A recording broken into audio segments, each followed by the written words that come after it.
once knew a spy. Spies. You're spying. She was brilliant, erratic, cursed, an anti-personal mine in human form. Her friends called her Herschel, but to her controllers, she was Cascade. Your name and your cryptonym. A dead limb twitches.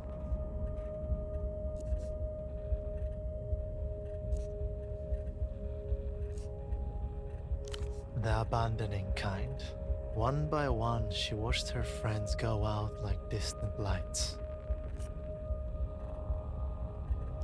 Portofino 91, the whole sick crew. A disaster untold, a black page in the official records. The memory hums, an exposed wire.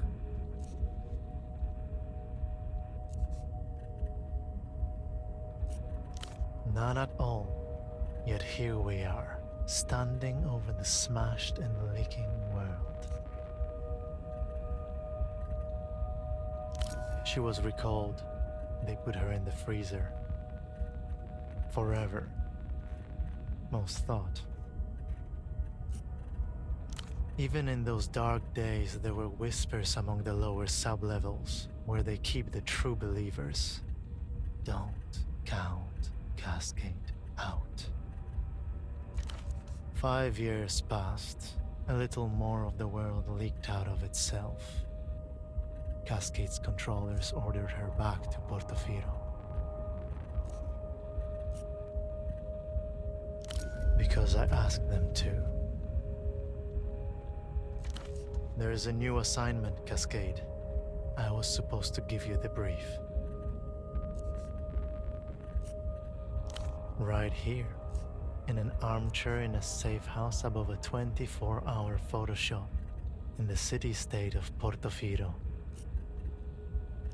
No one special, just an arm-like sack of cytoplasm, a special move unique to single-cell organisms. But before that, I was like you, a spy for the People's Republics, one of the varieties of mankind. This is a dangerous place, Cascade. I should never have come. One that could really turn things around. For you, of course. Independent thought and movement are a bit beyond me in my current state. We're not. This is all you, conversing with your own mental projections, reconciling the dissonance inherent to your role, like you were trained to do. Life is beautiful, cruel, full of hidden cues that I missed. Maybe next time. Don't blame yourself, operant. Whatever happens has already happened.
Displayed on the chair before you is a man, approximately mid-30s. His chest rises and falls in steady rhythm as he stares beyond you, unblinking. Alive, yet not alive. His eyes are fixed glassily on the ceiling. The pupils quiver like a failing heartbeat.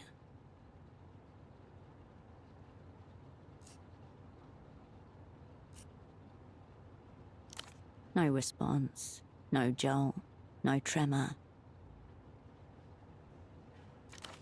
All posts deserted.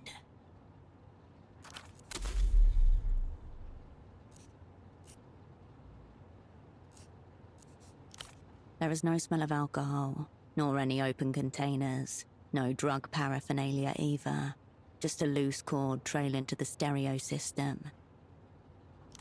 The green of long-corroded copper.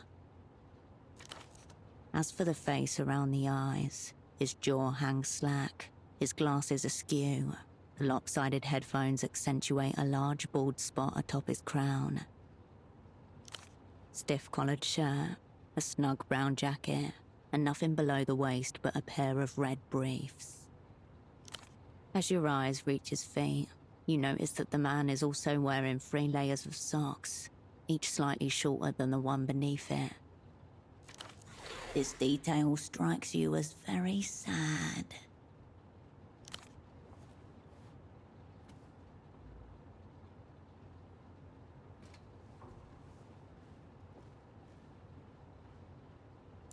Your fingers detect a faint, steady pulse within the base of his wrist. Elevated, but not critical. When in theatre, an operant must always prepare to be assassinated. Of course, it is better not to be killed.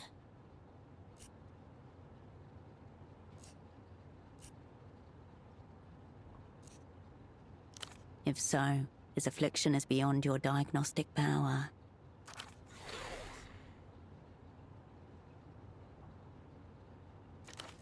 The man's eyes glisten.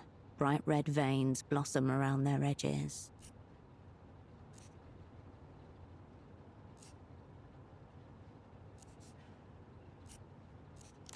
There may be little opportunity for a second, based on the current visual. However he ended up like this, the result is the same. Operant lost.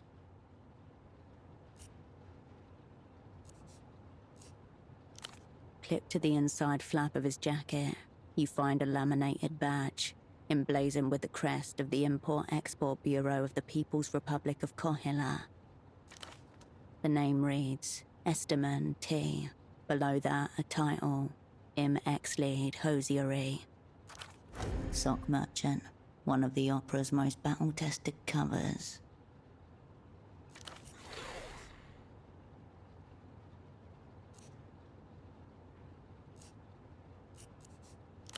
That's what the badge says. And look how well that worked out for him. You remain ungovernable. Unfortunately, the Operant Bureau's Human Relations Department is nothing but a front for the irregular Interrogation Directorate. Wearing the wares for ease of display, an operant committed to his role. 3 other things of note: a slip of paper, a business card, and a rock-hard piece of candy. It's a purchase order for 10 socks, made out to Carmuna Pessoa, Fashions and Garments Bootleg Bazaar. Bootleg Bazaar. No coordinates found. Some kind of marketplace, and not one you've ever been to.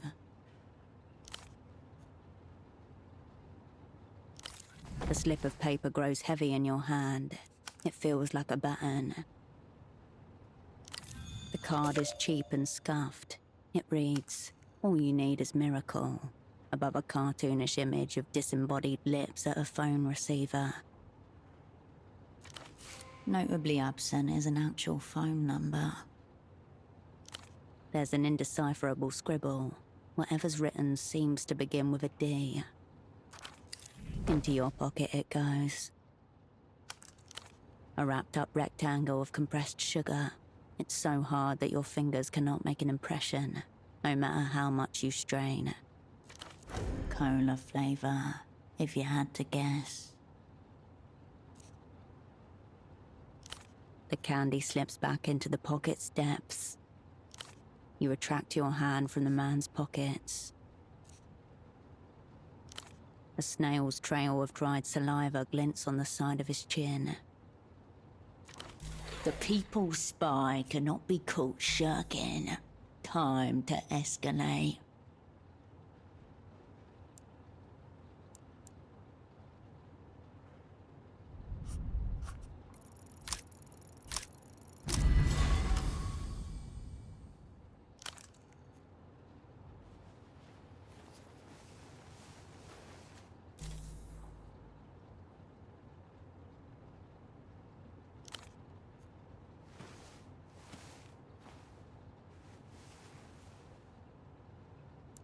You grab him by his skinny shoulders and heave him upright, his head lolling backwards as he rises.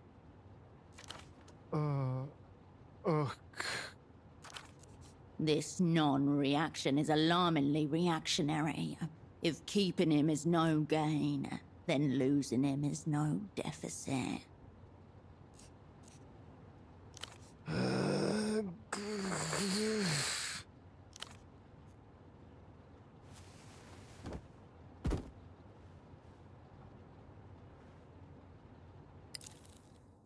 He lands in an awkward position, a cut-string puppet, bony hips raised to the air like antennas. Flaunting a reactionary pose, further insult. Leave the brief hog where he lies.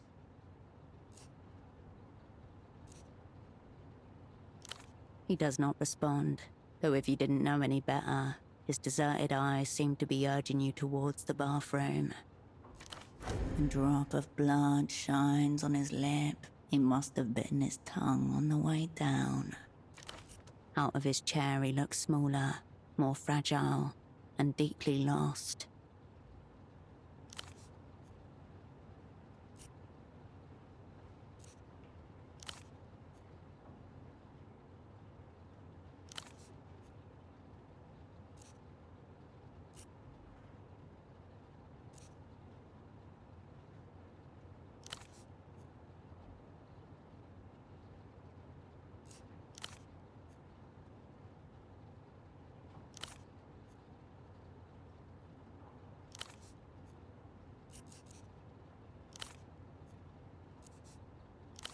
Your double didn't notice your arrival.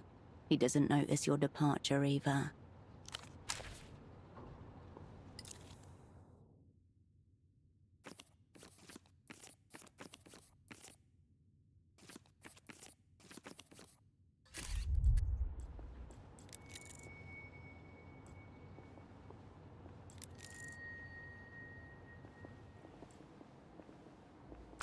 A pair of men's trousers are hung delicately over the shower rail.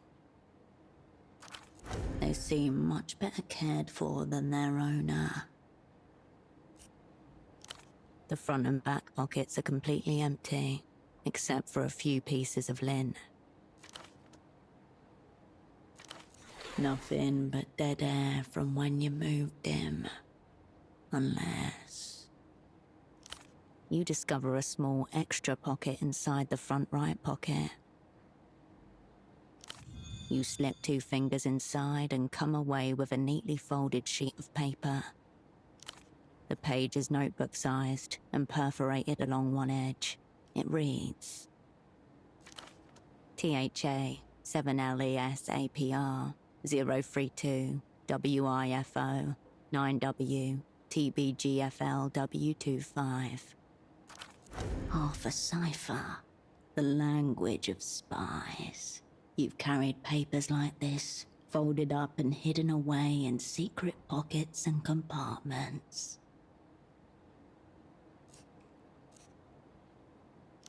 Good to unlock a single enciphered message. You just need to locate the other half. Brown, shapeless, utterly unremarkable. One of the many mysteries concerning men's trousers. As you turn away, a phone begins to ring.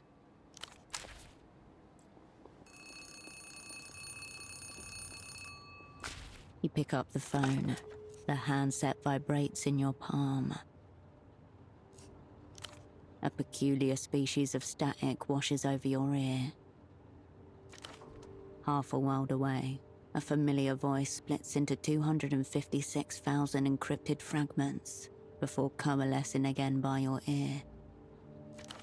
Please tell me you have good news. The voice of authority. Don't let her down. Become the operant she needs you to be.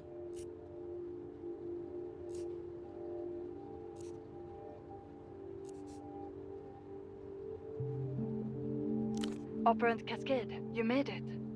Your voice hasn't changed. We'll get to your problem in a moment. Put pseudopod on the line. You glance over at the man face down on the floor. This is wrong. You shouldn't be here. This should be happening to someone else.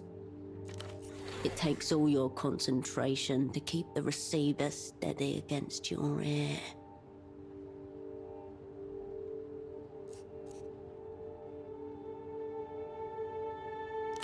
For a moment, no one says anything. There's no sound at all save for the blood in your ear and the electrostatic hum of the ultra-long-distance connection. Has he been zeroed out? Eliminated, killed, rendered inoperant.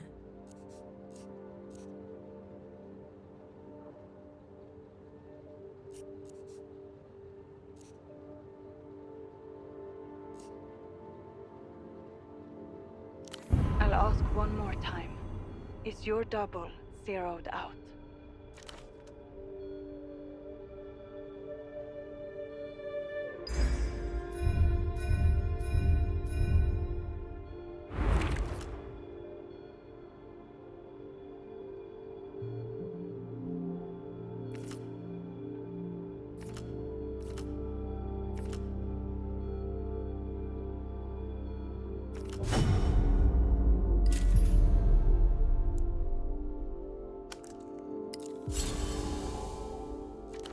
You must speak the word. She cannot make the determination herself. Once you say it, there's no going back. The momentum of events will overtake you.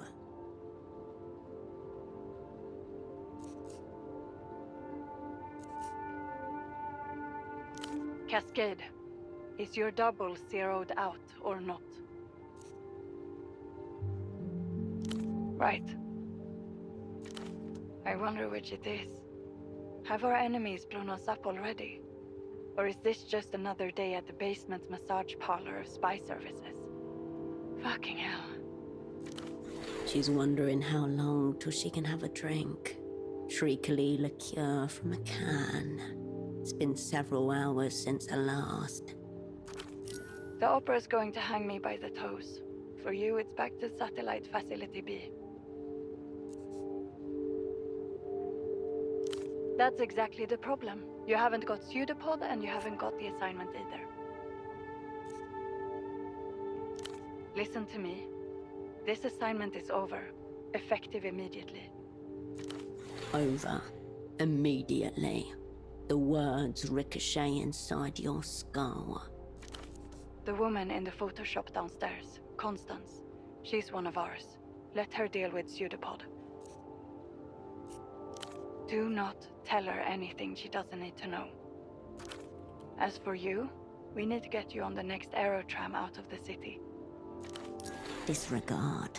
Time for some self-directed espionage. That numberless phone line may be worth investigating. Perhaps the room contains other leads as well.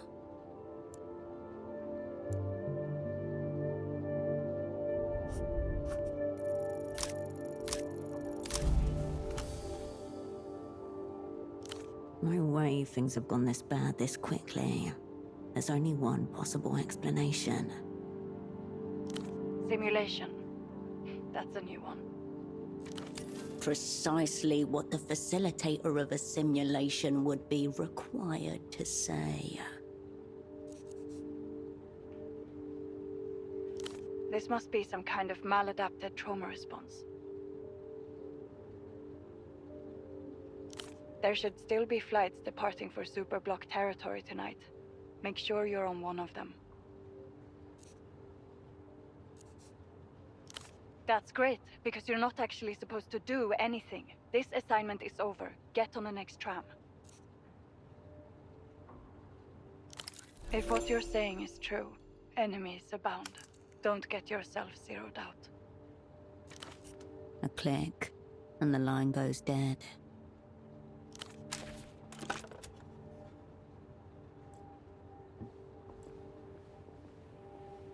The small table has been turned into a makeshift desk.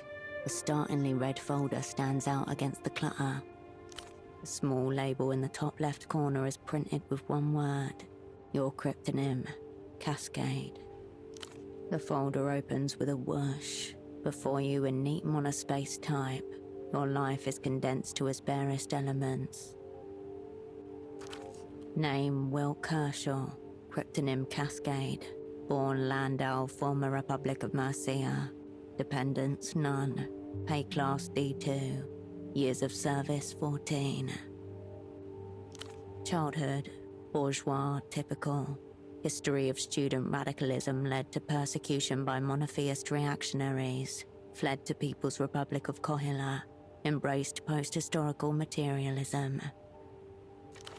In short, born capitalist. Reborn communist.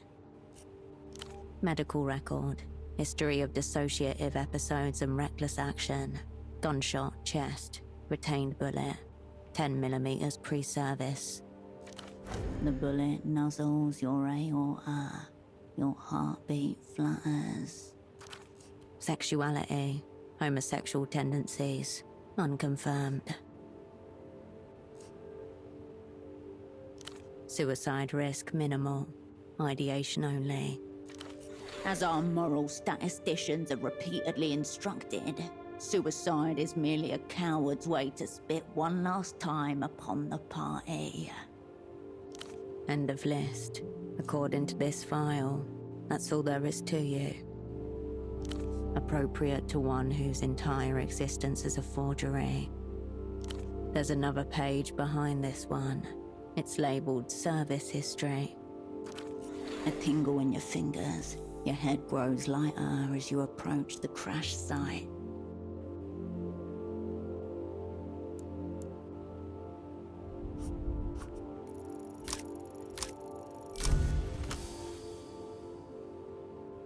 In just a few words, the worst failure of your life is reduced to bureaucratic shorthand. Previous assignment, Portofino 88 to 91, Network, Whole Sick Crew, Operants, Cascade. Assets. A secret the Opera has elected to keep from itself. Obvious, the Opera wanted him to know what sort of spy he'd be working with. Most recent assignment, Novessa, 91 to present. Satellite Facility B. Status inactive. AKA the Freezer, the Opera's labyrinthine archival complex, where the old, useless, and discredited are consigned until they're dismissed, or die of despair. Or very occasionally, until fate recalls them to the Opera's service. The folder shuts itself with a tiny sigh. Amidst the crumpled sheets of copy paper and empty takeout containers, you find an opened pack of cigarettes, Suprema mark. There's nothing outwardly noteworthy about this pack of Suprema 100s. It's like any other found in commissaries and corner stores across the People's Republics. Except... secreted neatly against the inner wall of the pack, just as you were once taught to do yourself. A crispy folded sheet of A7 paper. It reads, ZWS, JMXVB TW, AON, TRRA, KB, ZQYMUSGS. One-to-one correspondence between key and text. This is a Rosetta cipher. Your heart skips a beat. The pack slides nicely into your pocket, as though it always belonged there.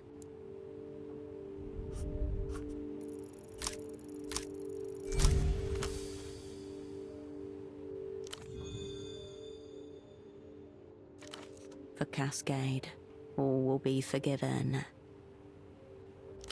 For Cascade, all will be forgiven.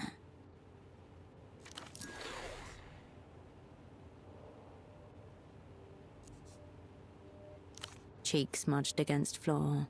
Your double doesn't seem to be focused on you at all. The day beyond the window beckons you outwards. ZWS. For Cascade, all will be forgiven. You turn away from the desk.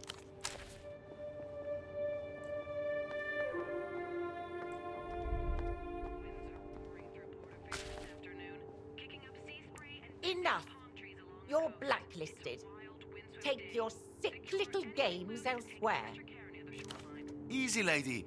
I just want to develop some photographs. I'm not trying to take your innocence. Does that poor girl even know what you're up to? You have a wild imagination. A little photo should not count as a crime. It's not like it's a loaded gun or something. The woman casts a split-second glance in your direction, requesting assistance.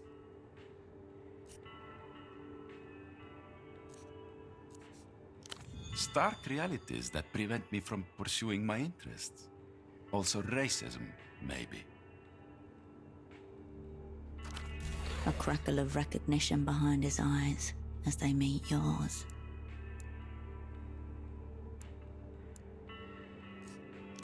Very well. Photo 24 can have this round. Thank you for this extreme stress I'll now carry through my day. He gives you one more glance as he leaves, garish coat flapping behind him.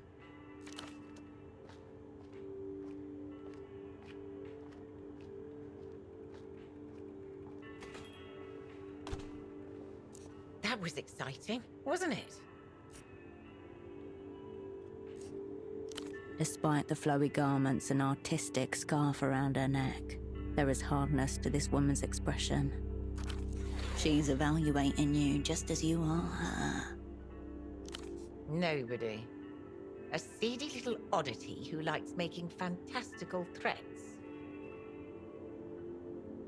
Oh yes, keen photographer, limited in subject. Lucky for you to only catch him on the day of his banishment. Ah, while I have it here, this is the screwdriver pseudopod requested. For the fax machine. She gestures towards the monstrous off-white plastic machine behind you.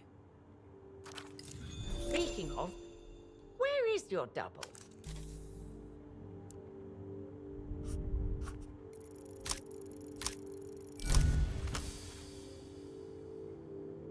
Basic social engineering. First, take the target into your confidence. Her look is wary, but intrigued. 2, turn an admirable quality into a vulnerability. That's strange. No one said anything to me about a meta-task. Is this really how we handle personal matters? It sounds suspiciously elaborate. She fucking loves it. Ah, I understand. This is a test to check our information security. I'll have you know Pseudopod's not told me anything. He's kept it intensely tight. 3, exploit, exploit, exploit.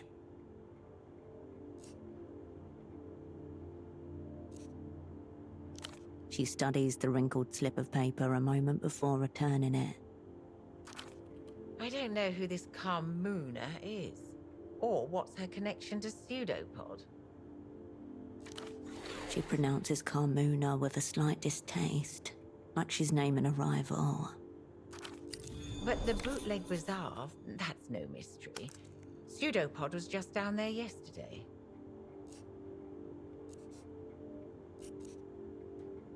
It's where all the knockoffs and illegal imports come make their way into the city. It's only sprung up in the last few years, part of the whole mania of all things Elysium. He said he intended to interview some of the vendors. I can't tell you what he was after precisely. There. 2 lines of inquiry converge. Bring this purchase order to the bazaar. That's your next stop.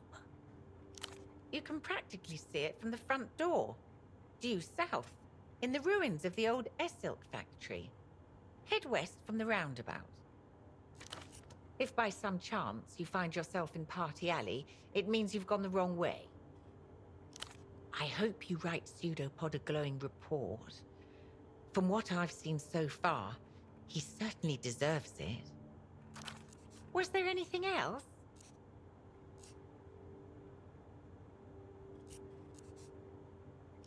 I certainly don't. It looks flirtatious. Never during working hours. Seedy business attracts itself. Try the Fogged Mirror. It's a bar just to the west, along Party Alley. It must be said, there's no mention of a fogged mirror in the files. It almost certainly holds no deep personal or professional significance for you whatsoever. A den of ghosts. It is.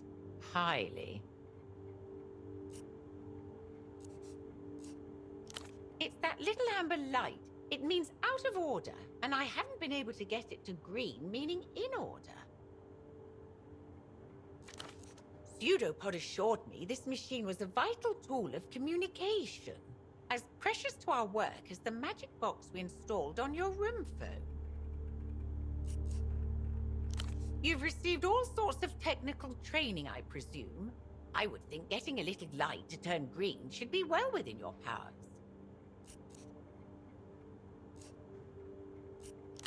Before you go, just one thing. How have we done? Will you be recommending Pseudopod for the people's... whatever it was? Off. It's possible you're going to regret engineering her so thoroughly. Of course. Well, I suppose I should let you get on with it. I'll be here if you require anything.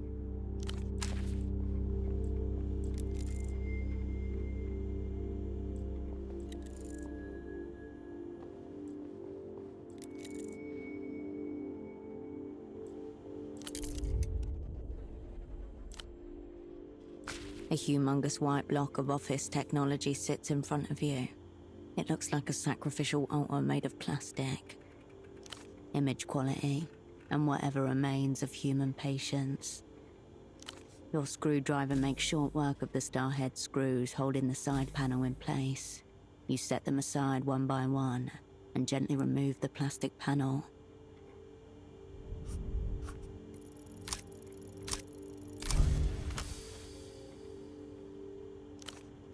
The holy innards of the facsimile machine reveal themselves to you like a sacrificial animal, waiting to be interpreted. You're looking at a Sugar Hill Executive Series 2, a cursed model, plagued by numerous debilities, most commonly a chronically misaligned paper tray.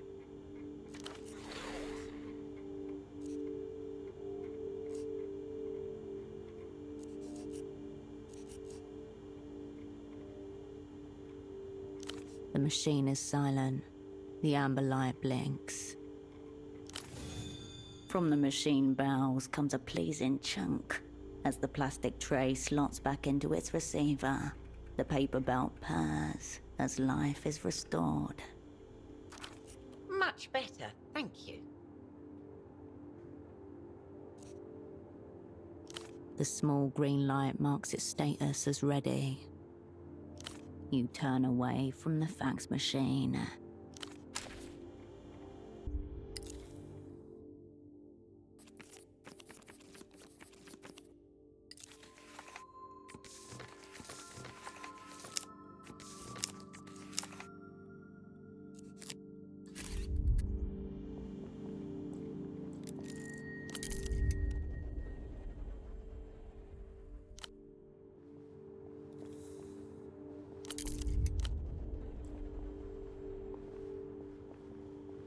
The screen flickers, static turns to black.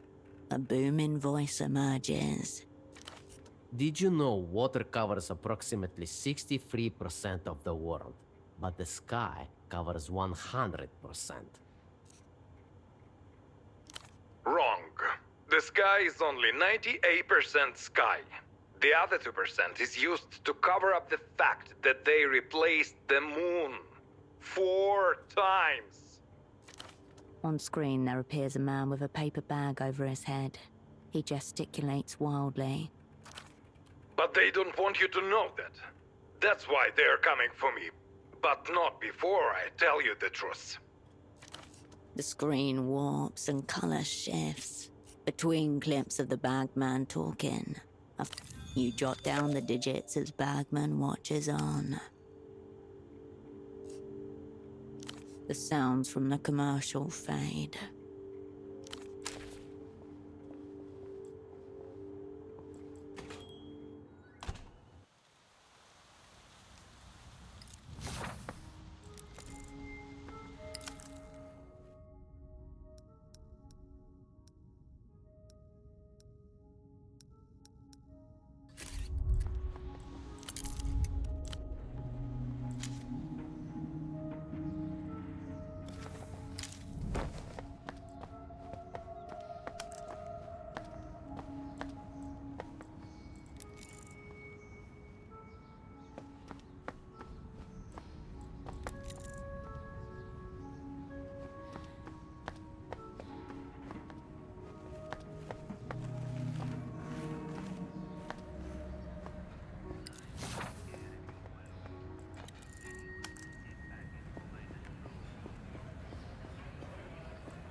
You pick up the payphone's handset. A dolphin emblem smiles at you, its eyes wide. Hello and welcome to the reality situation. Before we begin, I just need to check. Is your line secure? That's a joke, obviously. No line is secure. Your thoughts, ladies and gentlemen, are not secure. Consciousness itself is tapped. The call is coming from inside the house. Now, what aspect of the situation did you want to ask about? Salute. The receiver clicks back into place. The Reno Tel Dolphin eyes you expectantly. You do not yet have the number of anyone else in this city. The Reno Tel Dolphin. You step away.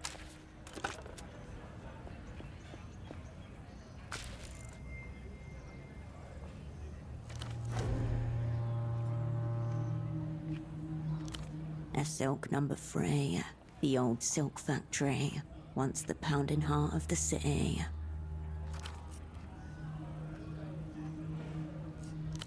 Pseudopod had a purchase order from a vendor called Carmuna. She must be in here somewhere.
filthy flyer glued to the wall.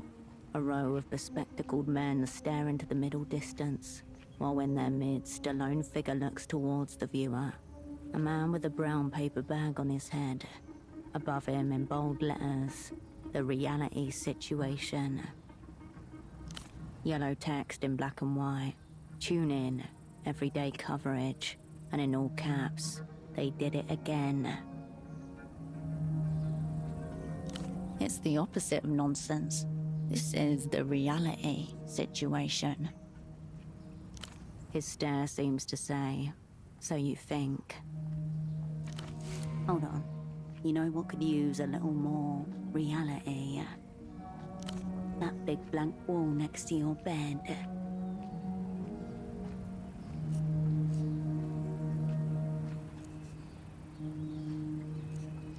It's been adhered to the wall with blue reusable adhesive. Sticky, easy for quick installation and removal. You're able to get it down and rolled out without any difficulty. Bagman's been flooding the city with these. They're designed to be taken home.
The sour scent of urine surrounds the vending machine.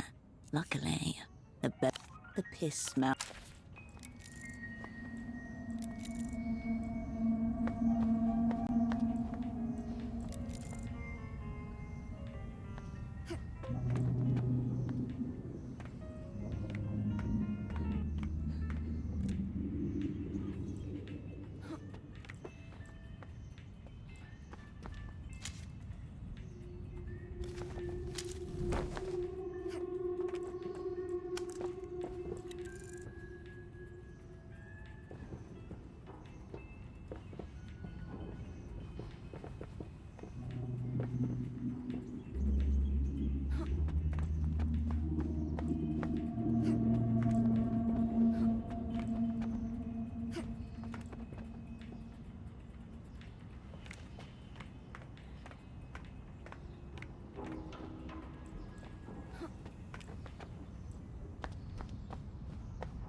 I can do this.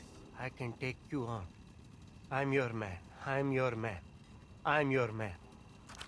The middle-aged man cranes his neck to look at the top of the pylon.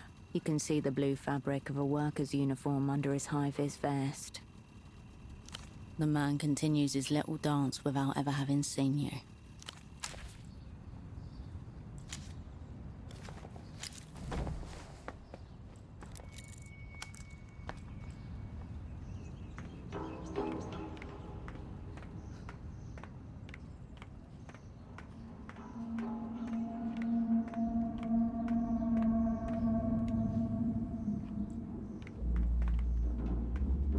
A slanted aluminium box is bolted into the pylon's spine. Beneath the friendly dolphin emblem, the word Renotail was etched into the metal. Cold and hard, but the playful smile remains. Inside, a slab of beige plastic, an old terminal. Behind a clouded sheet of polyglass, the screen remains black. No buttons on the outer housing that you can see. No glowing standby light. Your fingers find a steel drawer. It slides out with a creak, revealing a keyboard designed for gloves, each key a chunky slab. A low wavering whine. Behind glass, the cathode ray tube flickers once, twice, then flashes white. System waking. Please wait. Mem check. 00016 KB. OK ports. Com1, Com2, AUX, trunk. Diagnostic mode enabled. Welcome to Renotail Control version 1.2. Copyright 87 Renotail. Enter command. Available commands: 1. Line diag. 2. Trunkmon. 3. Network. Based on the available options, this is a maintenance terminal. You might be able to get information on the Renotail network from here. So the name suggests. As for what kind of diagnostics? Around you, hundreds of landlines run up and down the pylon. Assuming you had some way to identify the line in question. You know, for monitoring trunks.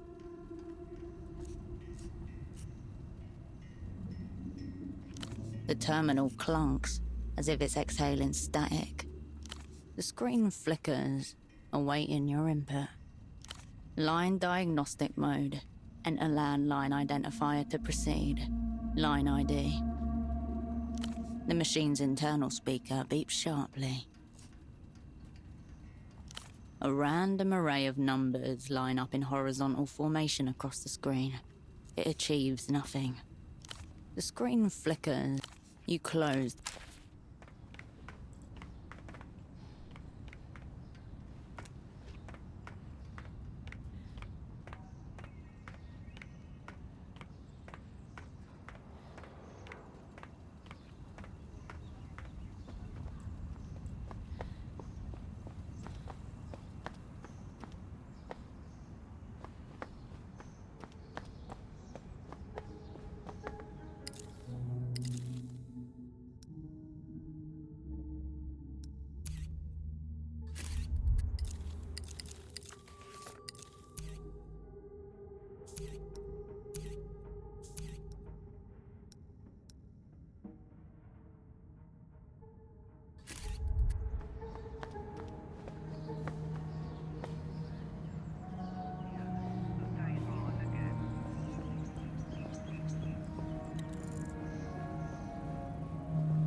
The fire exit stands conspicuously ajar. Someone has wedged it open with a ball.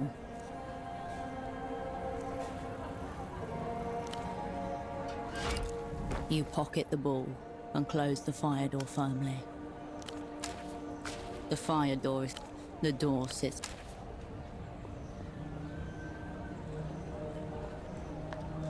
He's going to melt his head. On the TV, a giant wolf-like creature stands up on its hind legs and howls. Its fur bristles gold. Dangerous, mythical, electrifying. No wonder the kids are watching this. Shh. Suddenly, the beast roars and light floods the screen. It's followed by a wet, pulpous sound. Ecstatic Wolf is awake. It's from the best show ever. 66 Wolves. They make it in La Luz. La Luz, once a powerful empire, now reconstituted as a modern techno-fascist state. The rising military and cultural power of the day. It's about a girl who has 66 chambers in her heart. And each one contains a wolf. And the wolves come out to make war with the angels because they want to take over the world. And the wolves have sick weapons and really cool attacks. This is Pathos Wolf's flaming claymore. No, it's one of the real ones. He means it's not from the bazaar, but from La Luz. Our aunt bought it for him. It's the place where they make all the cool stuff. It's not like here. I bet they even have flying tuk-tuks. And also we have cousins over there. No, we were born here. And Mom is from Anson. I asked Mom if our cousins could come over one day, and she said it's hard because La Luz is so far. A mere 4-hour flight, but there are no commercial flights between Portofino and the Illuminated Empire. I don't know any. Do you know any, maybe? Wait, I remember those. From when I was little. There was one with puppets arguing a lot, and another with a green cat who was also a thief to help people. They looked old and ugly. Mom said she watched them as a kid too. This is so much better. Death to puppets. Everyone loves it. Some of the grown-ups like it, even though it's a cartoon. Notice that the broadcast is in Mercian, not Lusian, dubbed for a foreign audience. Don't tell that to the music man. He hates it. A neurotically organized stall, about 10 meters west. A morose man stands there obsessively cleaning a disc-like object. Yeah, him. A man of strong opinion that he's not afraid to shout about, even to children.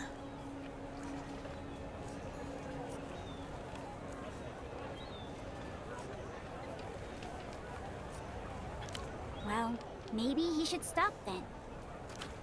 He says he won't sell the music discs because it would poison our brain with sonic excrements. Well, maybe. But it won't change his mind because he's a loser. But we barely told you anything. We can tell you everything about 66 Wolves. So you can just ask, okay?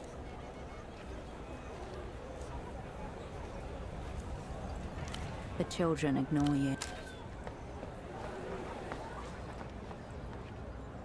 Off-brand driver, cheap plastic housing. The man gazes down at a crate of cartridge discs, eyes narrowed, lips drawn. A box of little nemesis. Veins rise like old roots beneath his thin skin. Mass-produced excrement. These animals pleasure themselves in it.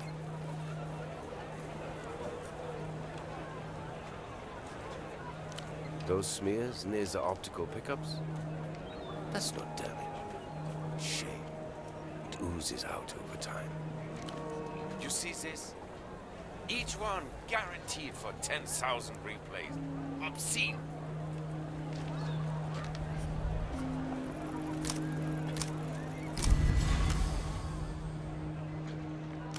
Elitists like this come in two varieties.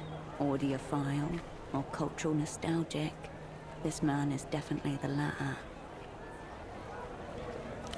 That's right.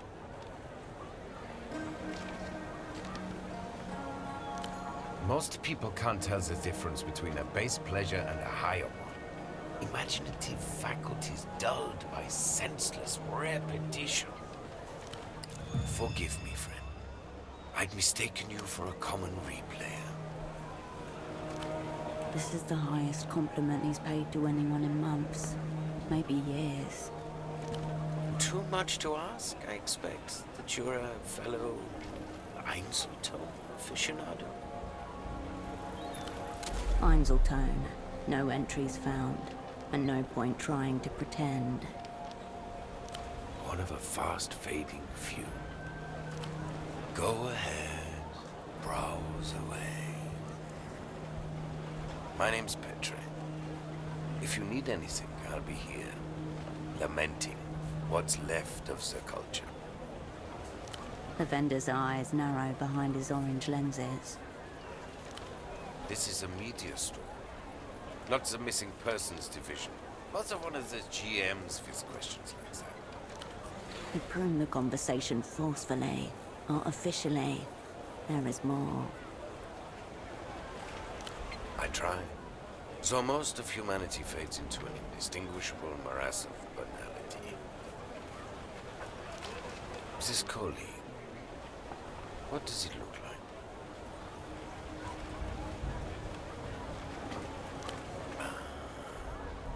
It's a sock. Dialectical-looking glasses, air of advanced virginity.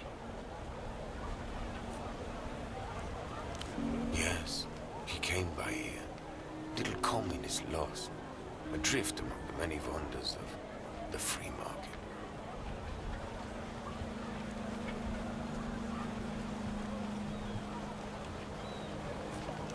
Your dialectical friend mistook himself for some sort of big money businessman.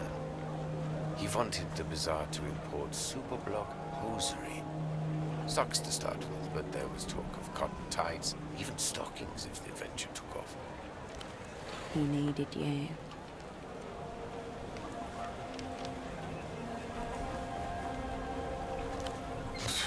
You're joking, of course. He didn't even know what a velodisc was, let alone an Einzelton. At a certain point, I'm just debasing myself. Of course not. I don't sell socks. So is he all right, your man? Or what?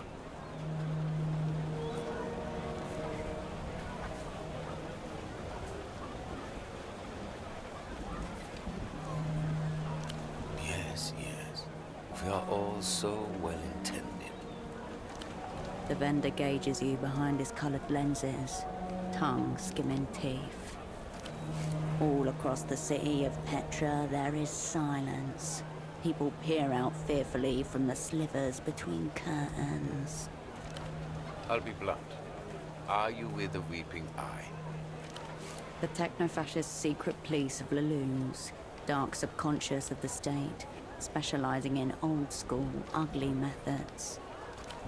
Your natural enemies, the ones who took you all apart 5 years ago. Hackles rise. Because they've been especially active here recently. Usually they just let things slide. All the Lucian merchandise, good for everyone. But these days, they're staring right at us, unblinking.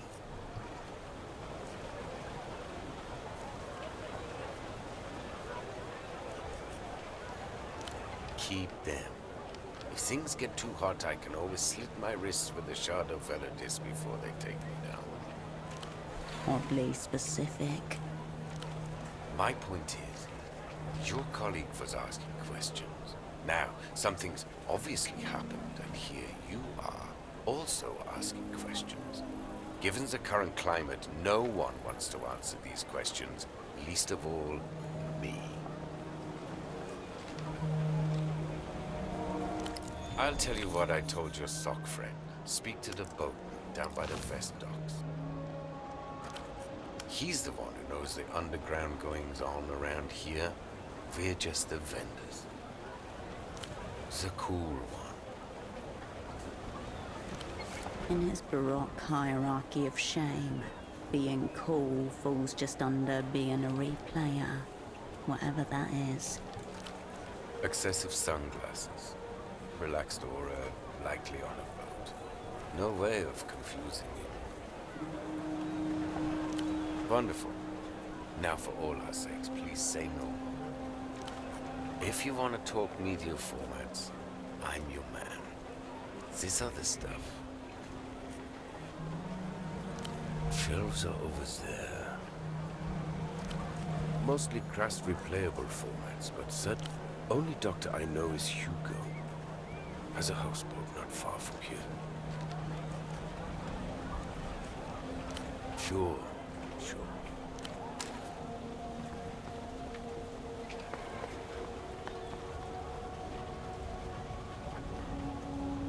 A low, tilting shelf marked in heavy block letters. Despised subgenres. Various sections are separated by narrow plastic dividers, each one labeled with the same neat script. A baffling assortment. Hairdresser music, children's choirs, self-love anthems, opinionated female vocalists, and too many keyboards. More labels. Falsetto-centric. Made for pederasts. Made by pederasts.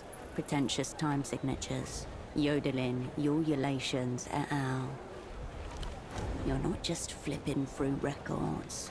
You're going deeper into Petra's Museum of Loathing.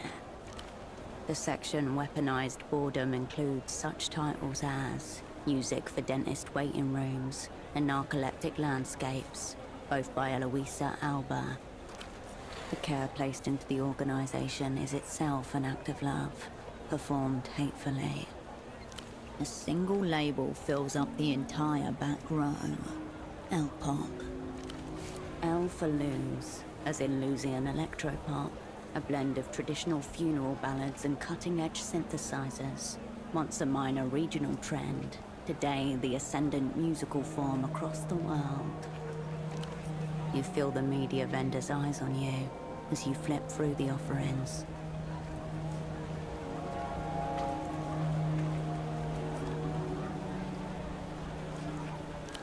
There are vomit bags behind the bin should the urge arise. What galls me is that it doesn't matter how I label any of it. These animals thank me for being thorough, then by two. The shelf stands, meticulously organized, a monument to lonely elitism.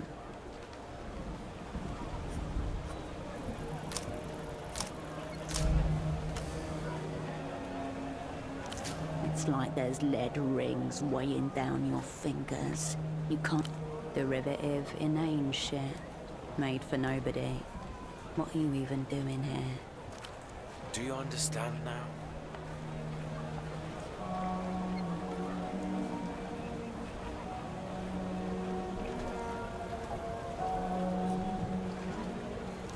You were warned.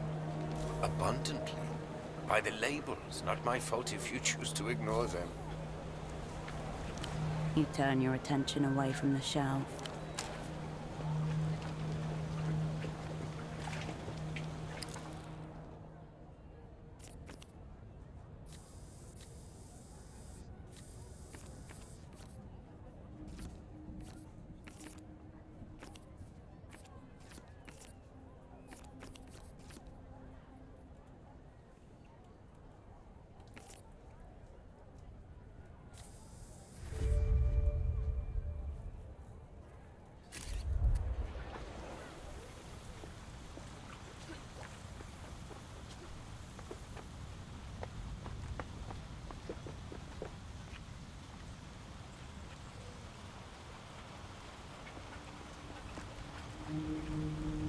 Refreshments are lined up like brightly colored soldiers, neatly regimented behind coiled springs. The refreshment...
man gives no indication of registering your presence.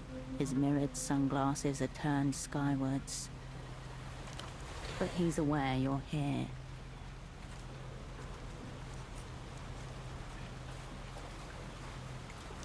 Deep question. I'll have to get back to you on that. Also, this is a canal, not sea. Help you with something? His jacket's been patched over many times. Storied.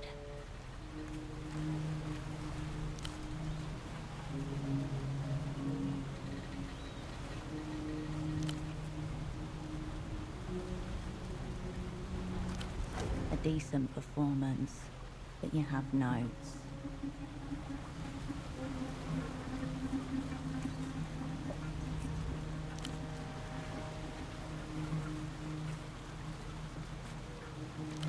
We'll have a talk with the vendors later today.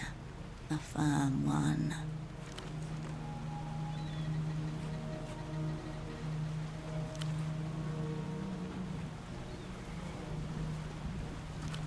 Now, stop circling each other. Commit.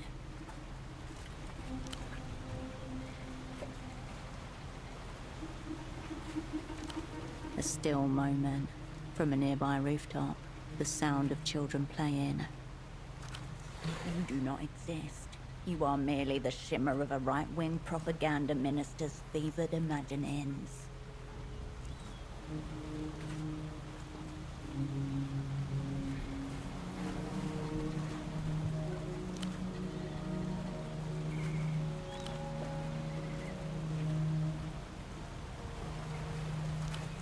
End of the line. The pseudopod terminus. He bounced off this man and landed somewhere in oblivion.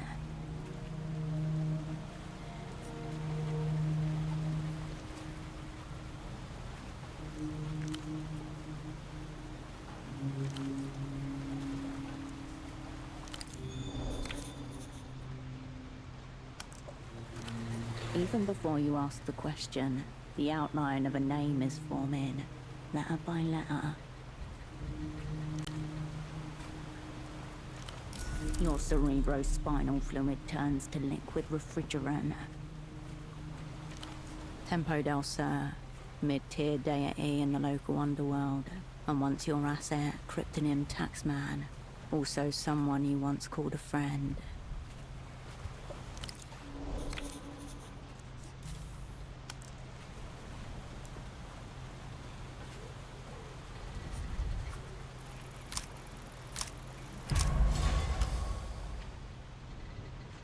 Because Pseudopod didn't possess your killer mindset, operant.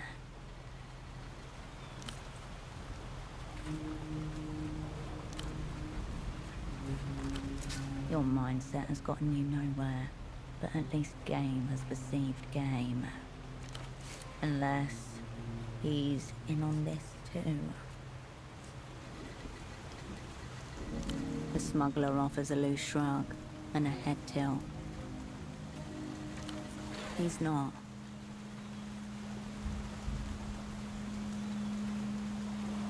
He turns his head, ever so slightly.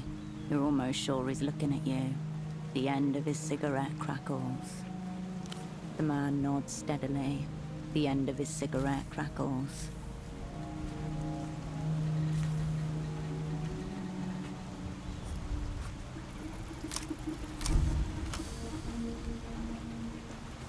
Because his name is Pseudopod, and the hushed arena awaits a different spy.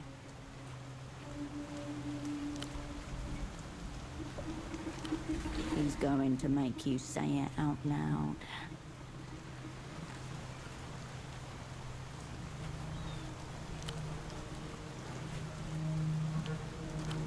Of course you do.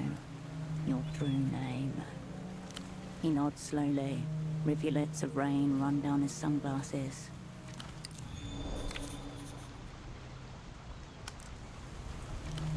Tempo called for help, for cavalry, for you.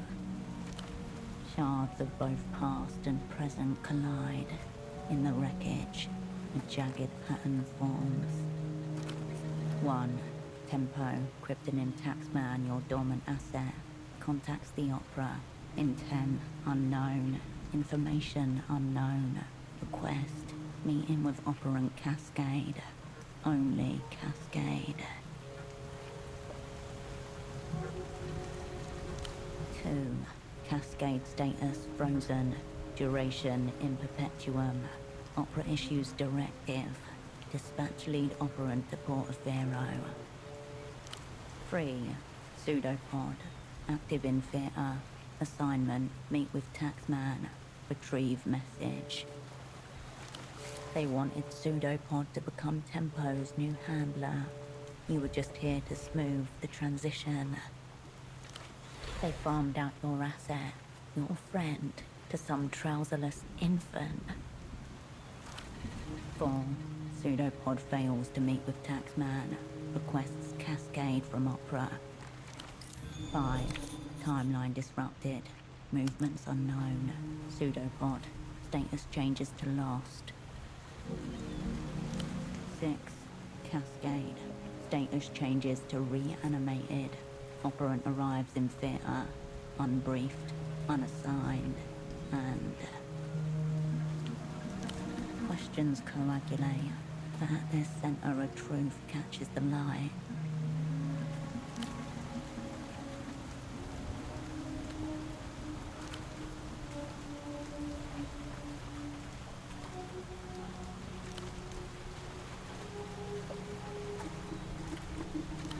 He's rattled, and not used to the sound of rattling.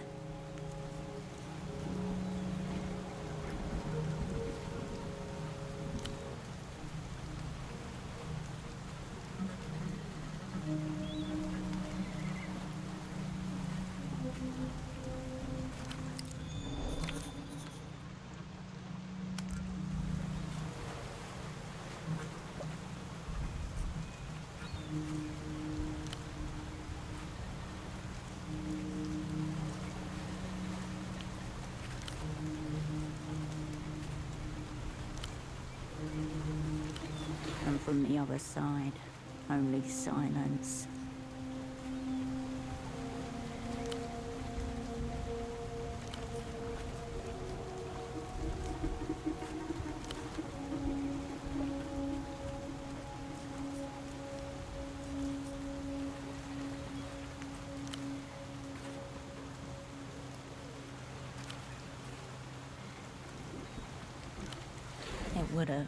It would have brought you running if they'd bothered to tell you.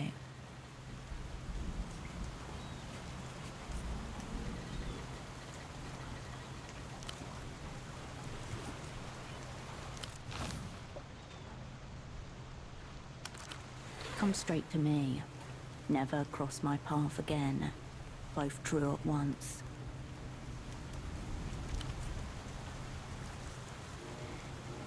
He lowers his head in brief salute.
The steel door to Tempo's office is before you.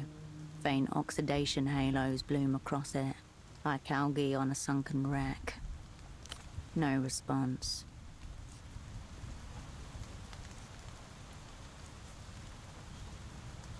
It's a standard lock, pickable by the right hands. The right hands would be holding tools for lockpicking. You press the screwdriver tip against the keyhole. It doesn't seem to fit at all. 6 tri-wing screws. Wrong fit, wrong size. Your driver is impotent.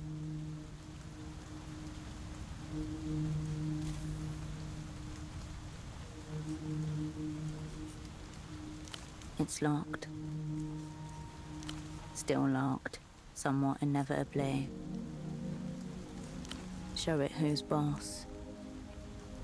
Silence from the other side. Below you, the social static of the bazaar muffled by distance. You get no answer, no twitch or shuffle behind the metal. A brief tremor runs through the metal, but it doesn't budge. Humans dominate doors every day.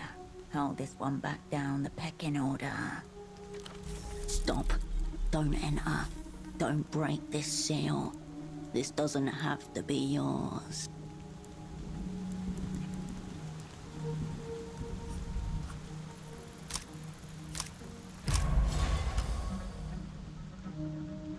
Decaying rectangle.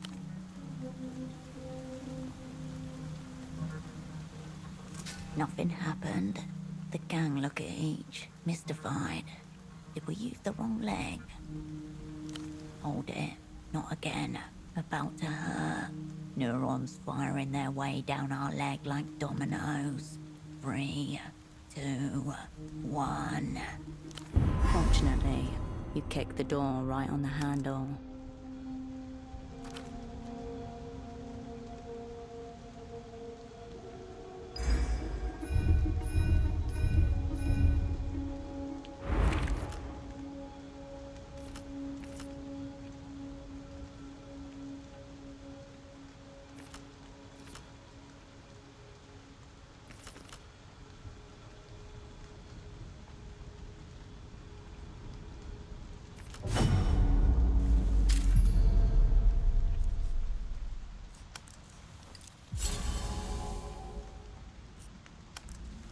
Because our shit kick killed the lock.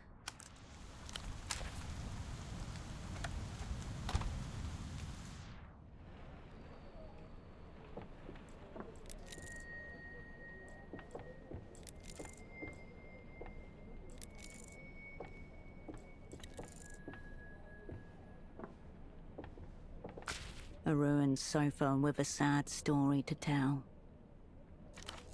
The air hums. This is a spy's death. No hope. Far too much blood. Update. Asset taxman. Was unknown. Now zeroed out.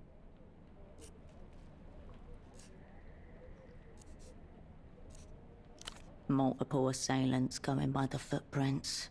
A brief struggle. Then the inevitable.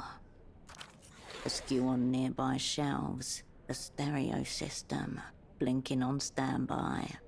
They used that to drown out the noise. At the start at least, this was not a clean hit. You imagine him getting his last licks in, dying roaring, slower than they betted on.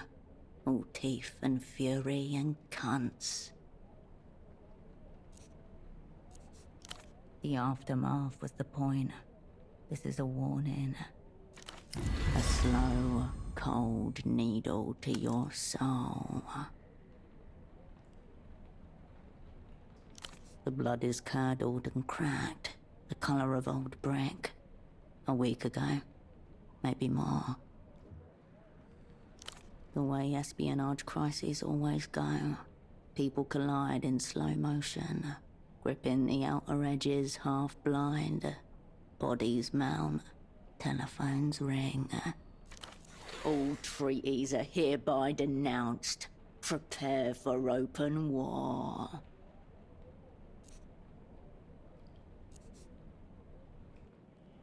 Mere minutes into the match and the away crowd are silenced by a stark scoreboard. Enemies 2, Cascade 0.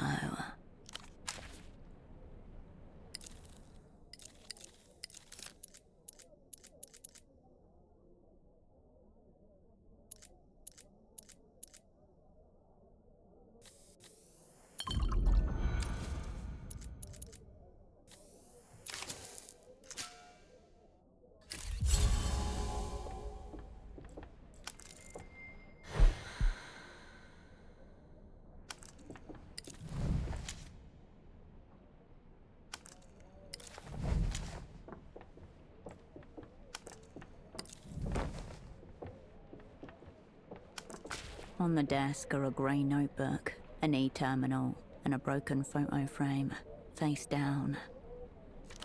Next to the frame is an eye with a long single teardrop, shaped out of a fine white powder. The eye of your enemy, waiting to greet you. It's soft and ringed. The word accounts is written across the top in black marker. A thicket of serial numbers, dates, columns and rows cover the pages top to bottom, along with shorthand references to incomes and outgoings. You notice the handwriting completely changes in the more recent entries. The first dates back years, harsh-lined, heavy-handed, all capitals. Tempos. The second set is an elaborate looping cursive. Some of the eyes have little hearts instead of dots. There are none. The first set of handwriting even uses the word with the same wild abandon as the second. Definitely not tempos.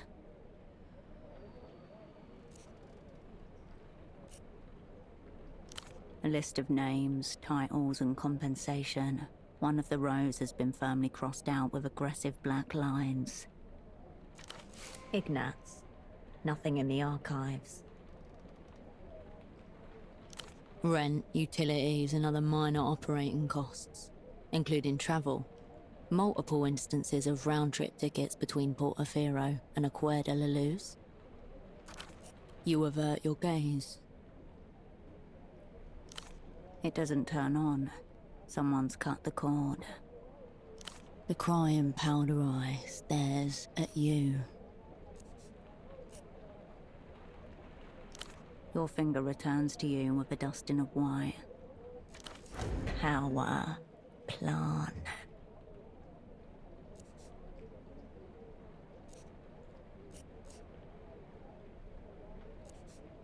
It tingles on the tip of your tongue.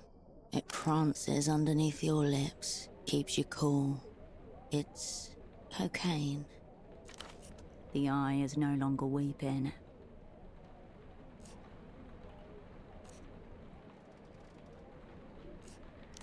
Your eyes turn. As you turn the frame around, dust falls and a blade of light momentarily obliterates the row of faces presented. Inside your stomach, Spider's skull. A surprise attack launched from your own past. Here you all are. Taxman. S-Stock. Virtue. Cascade. Radiant. Kindred. Holocene. Your former network, known to the operas. Unknown to you, as those friends you left to die 5 years ago. Your people. None of them meet your eye, apart from you, the only one looking down the camera. They were counting on you, and you abandoned them. While they thought of you, you thought only of yourself. You selfish little child. What a thoughtful gesture. But you slip the photo out of the frame, into your pocket. Pressing against your heart once more. A fatal case of sentimentality, leading cause of death among old assets and spies. He wanted to keep you all around. Too late. Fading lights in the fog. You are here now, under attack. You did what the assignment called for, what you were told to do. Beneath the photo, and your heart, a tug. The window to your right. Did someone see you come in here?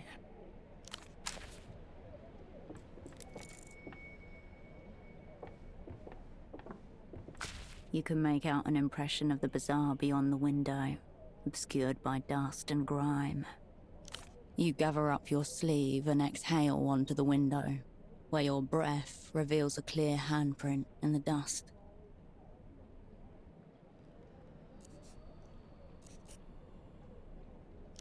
You raise your hand and place it gently onto the print. It's smaller than your own. That is not Tempo's hand. You are late to the party, and the after-party. Across the canal is the district of Lower Vudas, a haggling mess of slums, continually sprouting from the defunct ruins of itself. A cross-section of the city would be a cliff face, stacked with evidence of floods, political tides, and fossils of forgotten hardware. Nighttime finds the bazaar nearly empty. You observe a few teenagers and individual souls going about their routines. An unusual shape breaks the pattern, a large orange figure sliding between the stalls. Glancing up at the office, too much and too often. The man from the photo shop. A possible cover. Of course. In espionage, coincidence is folklore. Known to the opera as the whole sick crew. You can make out an impression.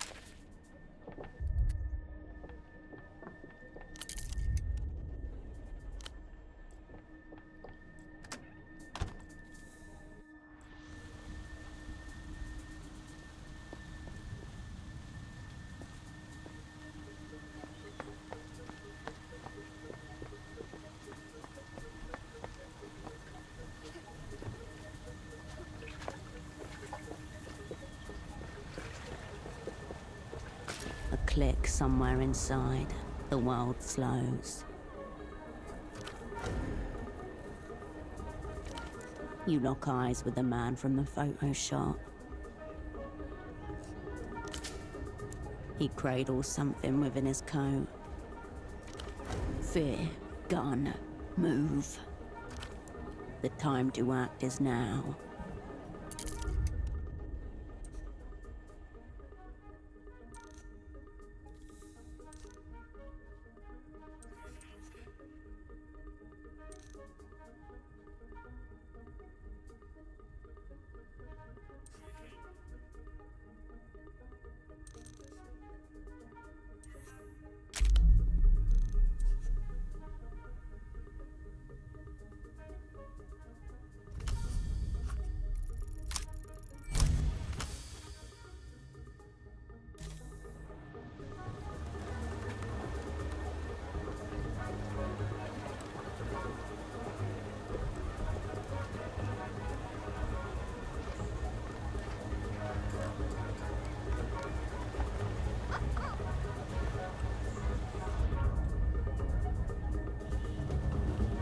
Your opponent looks this way, then that. He thought he saw his target, but there's no one there. Just nondescript masses going about their business. He turns his head in your direction. His gaze slides over you, frictionless. Your form may flicker, but keep focused and the disguise will hold.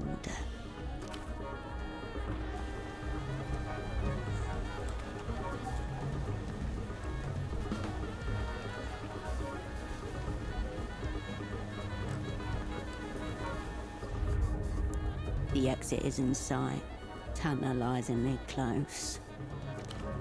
And so is he. You hear the whine of a 50cc engine.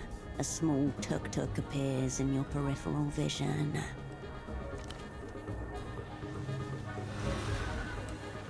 Yo, operant, this way!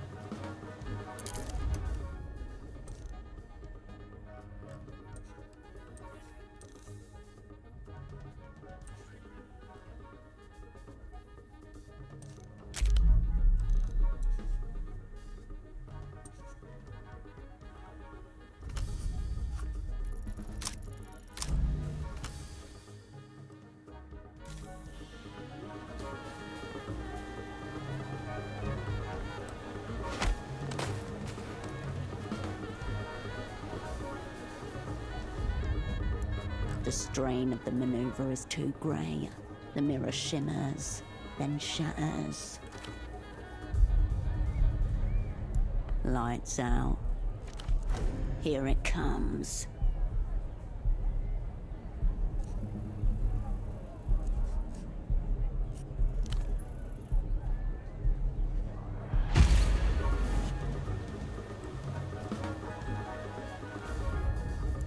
A bright flash returns you to the world. The man lowers his camera. Welcome to the violent canvas that we call society. This result is the exact opposite of what you've been trained for.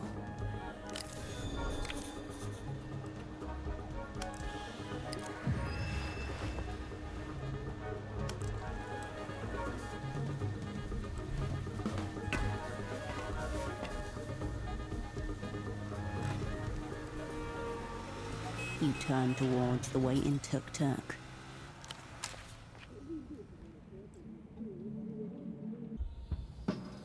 I'm no big-time professional spy, but looks like you fucked it back there. The girl gives you a quick, not exactly kind once-over from behind a dark cigarette and crescent nose. You're welcome, Herschel.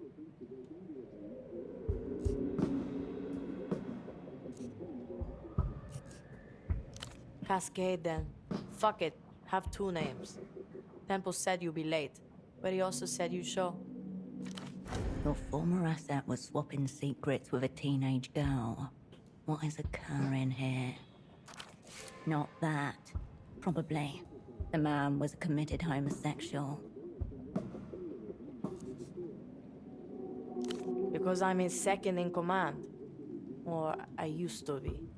Until he got taken out. Who do you think found the blood? He's dead. Turbo dead.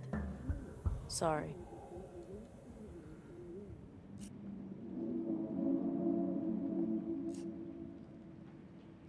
Tempo had enemies in every direction. Take your pick.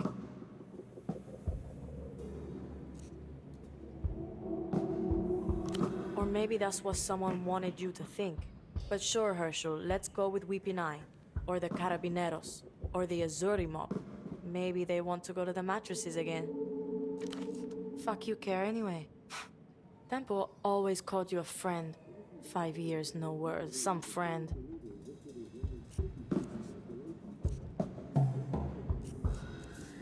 Yeah, I can see that. Carried from a nearby apartment, a piano melody floats through the room as if on small wings. Anyway, he's gone. So now it's me or it's nothing. The girl studies her half-dead cigarette and falls silent. You can hear her silence. Don't trust you with the big stuff yet, fuck off.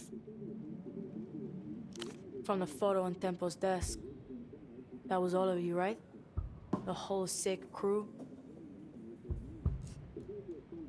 Not a lot. That you were good, that you had something together. and that it was a shame how it all went down. No, I don't think so. Good things go sideways, it happens.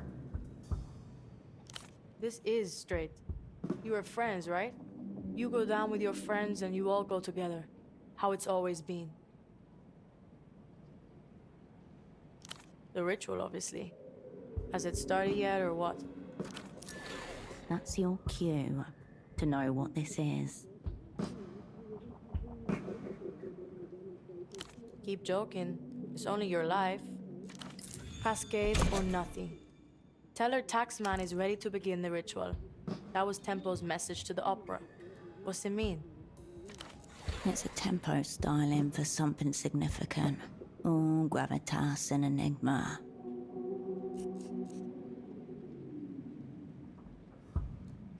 I would, actually. I just saw you in action. I thought you were high up in the opera or something. Tempo said you were top floor, brightest spy in the sky. Uh-oh. Tempo didn't know they shelved you after 91. He thought you were still respected, revered even.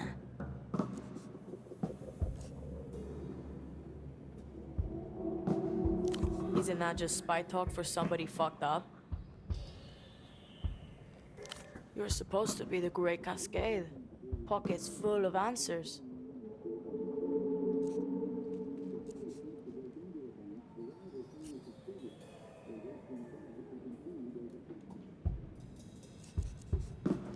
That's not your fault. The girl closes her eyes, then opens them again. Smoke drifts from her nostrils. Quiet, Herschel. I sense the presence of spirits. They want to commune with us. She is iced over with sarcasm. Yes, I hear them. They're close. They're whispering. Ritual's completely fucked. It's gone. Unless you can find this old Luthien guy.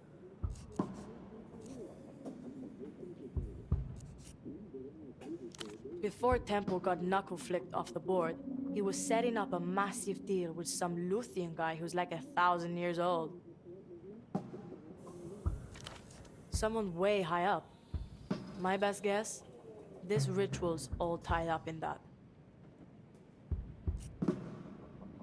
Maybe, but we're getting into specifics now, Herschel, not abstracts. Ritual, cool. High-stakes deal, way more ominous. Temple called it a blow for culture in defiance of all known laws. And he said that if he fucked this one, the Weeping Eye would kill us all.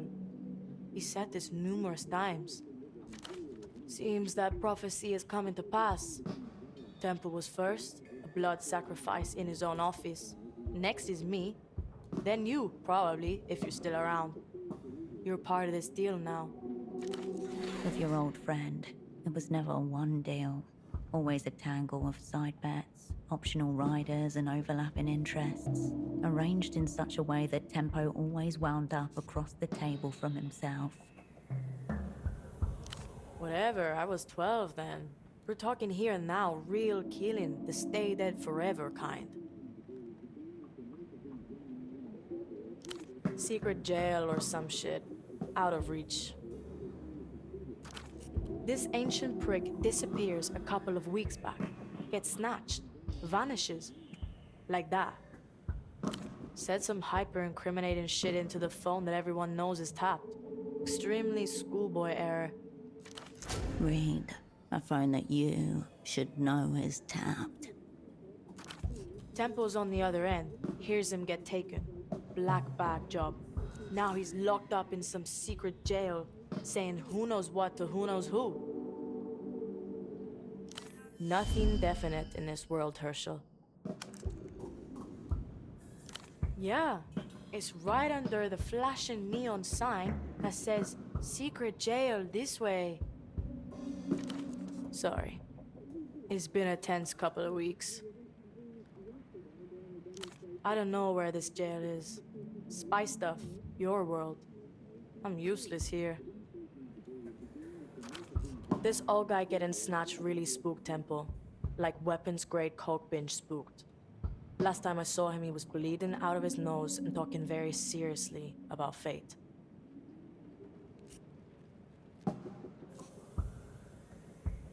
No. Fate and trembling doom. The undivergent kind. Not on coke, but I am spooked to fuck. You need to find this old Lucian guy and either just bust him out or shut him up. If this ancient prick spills on our massive deal, we're all fucked. You, me, and everyone. This is her way of asking for help. She needs a friend. You do. Thanks. Temple said you come through for him. For us. So find that old prisoner, Herschel, and come through. Only shot we got. It's you and me, Herschel. One gun down, two more behind the ghost of him. Her hand reflexively reaches for the cigarette packet jammed into her left bra strap. She smacks the packet once against the side of her head, then flips open the top and plucks one out.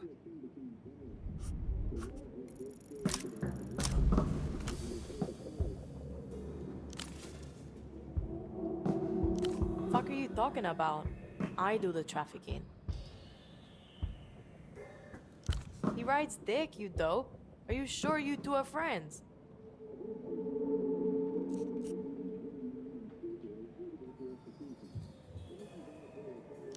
Will do. She glances away from you, towards the stack of dirty plates tipped into the sink. You know, I think it's time you started using my official title. My name's Yana, and I'm the fucking man.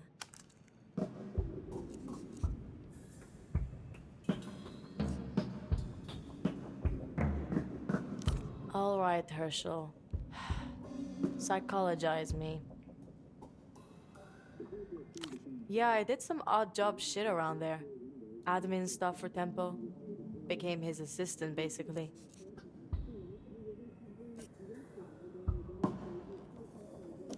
Nothing so high concept. I was just Yana. The bazaar took me in. Tempo kept me.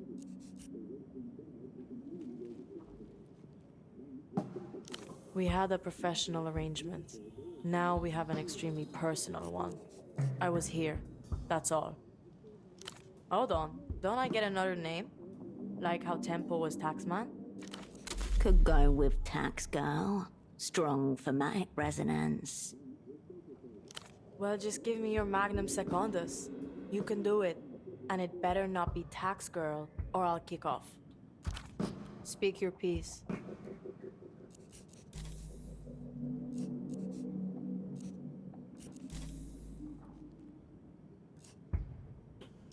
Keep your powder dry, Herschel.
The store has been left unattended.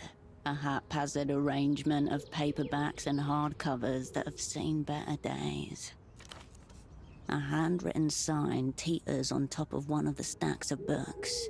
Books, 10 sol. Magazines, 5 sol. Place money in the box. Viva la comunidad. Relic of the district's more communitarian heritage.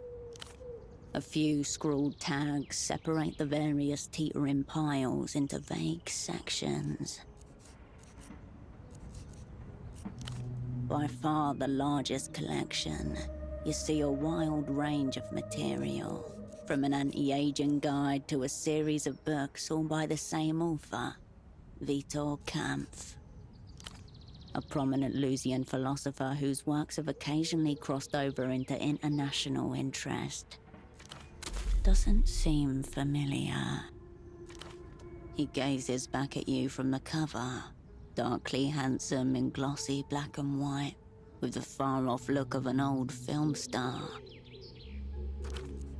Underneath it is stated, the philosophical bad boy for our times. Many people are attracted. You turn away.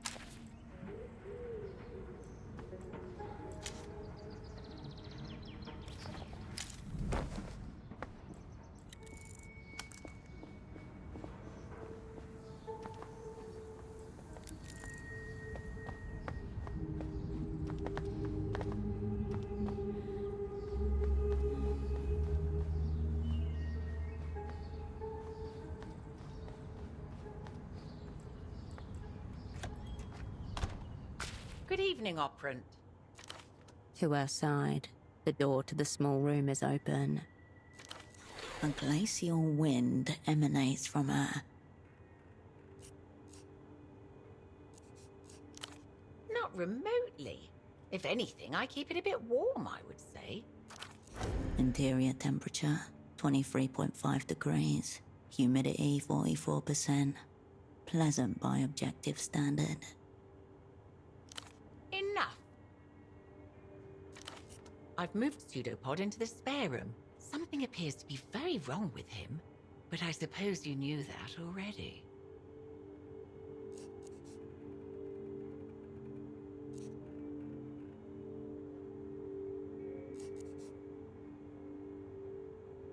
No, I suppose I'm not. I'm just appalled you let it go unremarked. But you see, you have upset me by keeping it from me. I also found this while I was moving him. She hands you a red disc. A handwritten label on it reads, Ultravioletta, you but from a dream. Inside the stereo. Pseudopod must have been listening to it when whatever happened to him happened. It appears to be a bootleg of some kind, but if you don't know anything about it either, I can only assume that also means he won't be receiving any service medal, richly deserved though it may be. Well, what have you found out? Anything that might explain how he got that way? I wouldn't say time is on Pseudopod's side, based on how he looks to me. Were you able to piece together what he was investigating before you arrived? Her demeanor is sincere. You could open up if you wanted.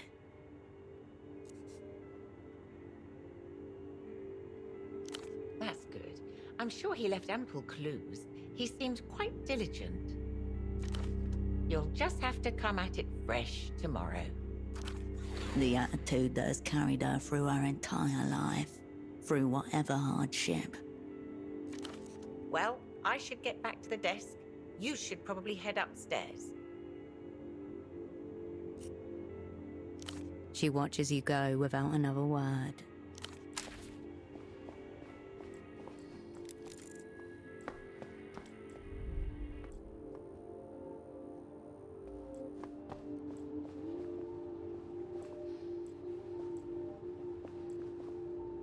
Following the cord from your double's headphones, you come to a mid-sized home stereo resting on a sideboard. Crimson flashes within its casing as the disc picks up speed. You hear nothing. No sound, save the thin layer of static that lines the inner cables. The music player blinks, slowly. Or do you? You can't tell.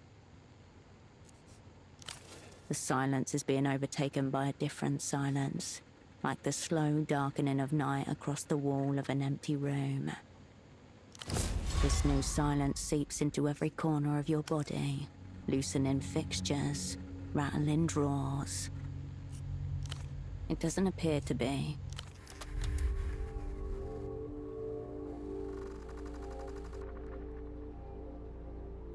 The static quiets as you reset the volume. A brief internal hum, then the disc slides. You remove the red disc. You step away from the equipment.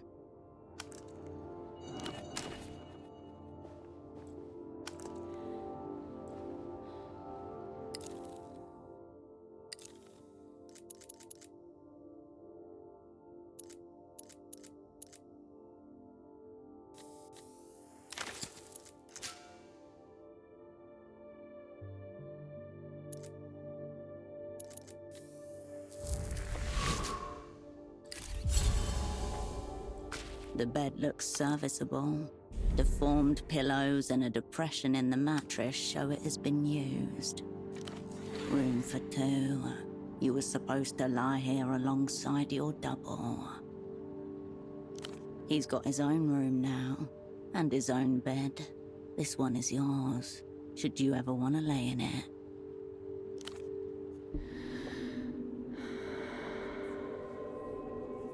The anticipation of a decent rest pulls you towards the pillow.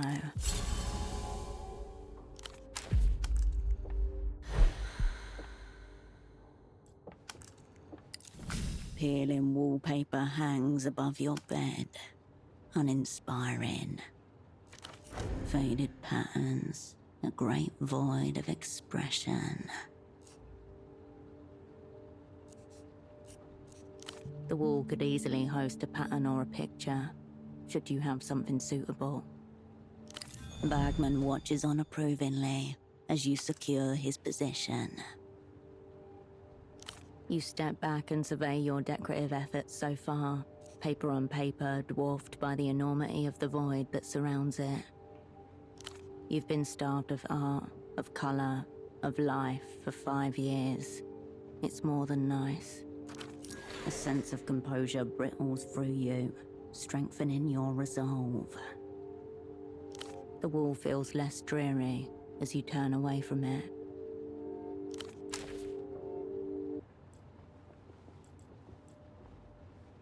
The bed looks cold and disheveled.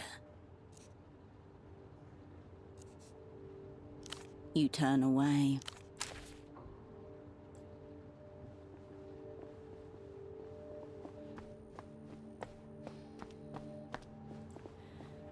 You return to the desk. You turn up.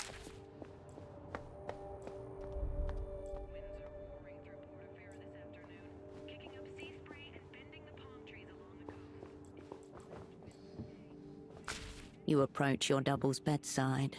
His breathing does not change.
The lenses, camera bodies, flashes, and other indiscernible parts littering the workbench give off an alien and slightly intimidating aura.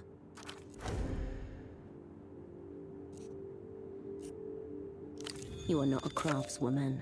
You have nothing to do here. For now.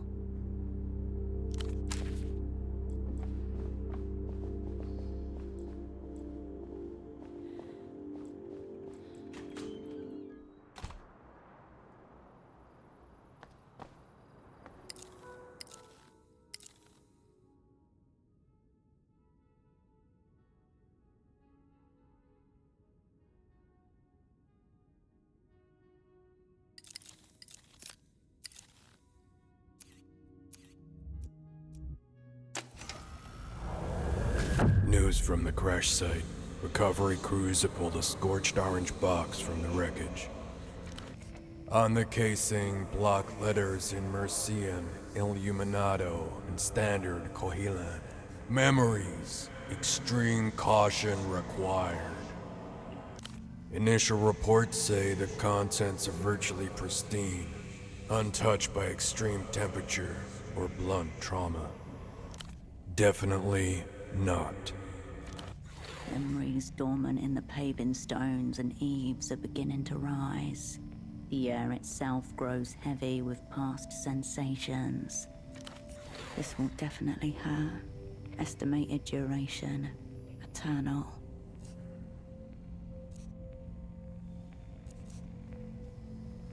A glance at the manifesto reveals 6 hearts, perfectly preserved, 1 birthday note, handwritten, 1 pair of headphones, sweat-stained.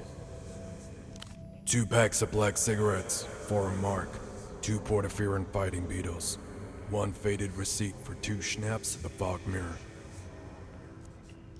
The box isn't designed that way.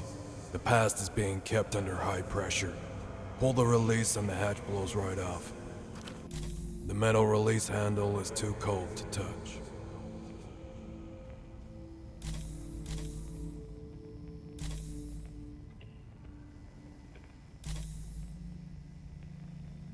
Already, you feel a little bit less alone.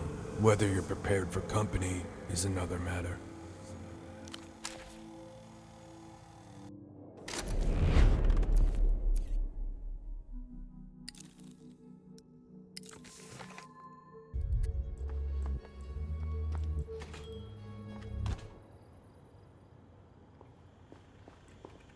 The fax machine awaits orders.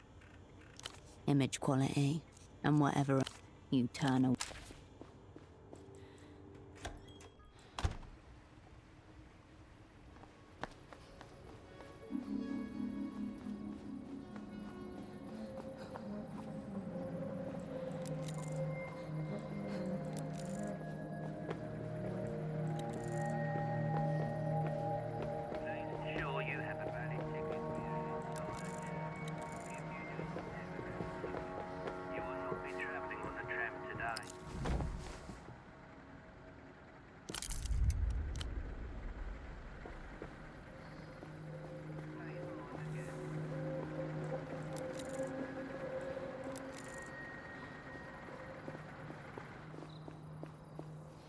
You were panting from the run over, heart thudding in your ears.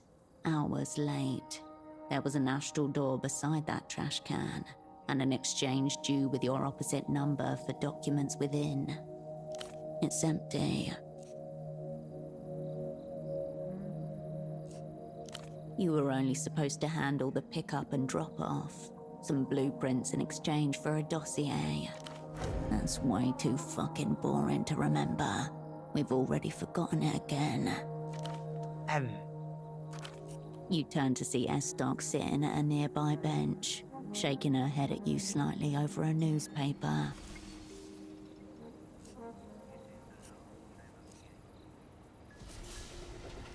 Shh. She looks away and changes her posture, letting her coat fall in such a way that you see the sign in her pocket. A brochure for beach bungalows. When you called Melita that night, you gave her the name of the brochure as confirmation of the handoff. and never mentioned a thing about SD.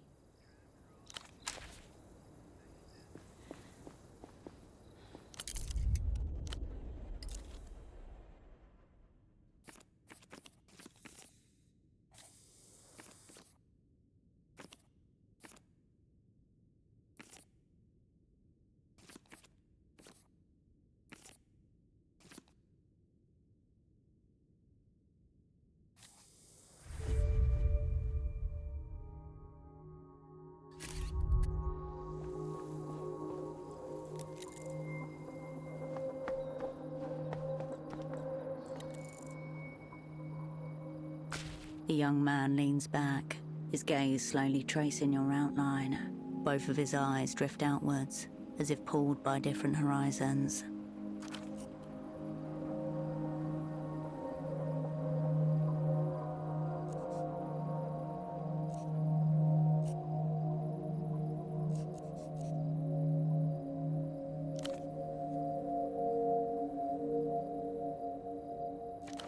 You've seen that kind of bravado before. He's running some kind of side hustle. The business of you. You walk in here, you parlay with me, you already have sold. The other half? I'll take care of that. Order my services.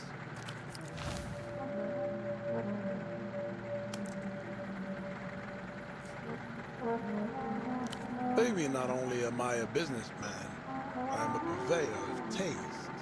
I curate high-class aesthetics and deliver low-overhead miracles.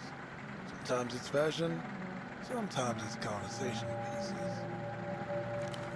And I got fresh weed, too.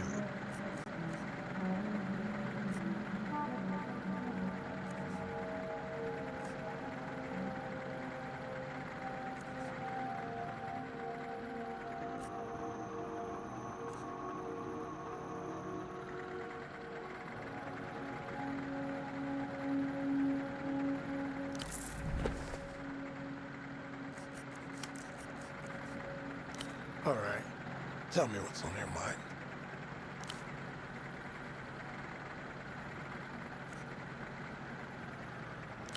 Nah, I'm no Kizak boy. I come here to work, and then I go home. That's about it. It's not meant for me, is it? Not these days.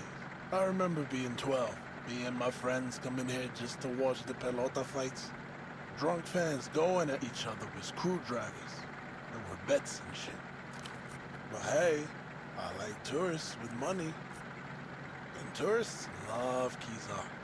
It's got colors, it's got music. No better place to pass through before heading home. Born and raised in Lower Viewdas. An hour away by tram. But the lines hold. My mother's a Rustam woman. Inland blood. Came to Portofino with her parents when she was 11. She raised me on hibiscus tea and stories about the commune. The dream of Rustam. For 80 years, there were no kings or bosses, only rotating councils, grain cooperatives, and radio poets. As the developed world spread, the dream cracked. It's quiet. If you're used to shouting, neighborhood's made up of 14 towers. Astor had it built in the 50s, for immigrants mostly. We got a barber, Timo, with the solid tattoos, old Khalchi selling candles out the windows, best bakeries in town. You should visit, bring your friends. A place where you grow up with the same people, watch their faces change, their dogs die. It's home. And you'd never know it according to those travel pamphlets they hand out.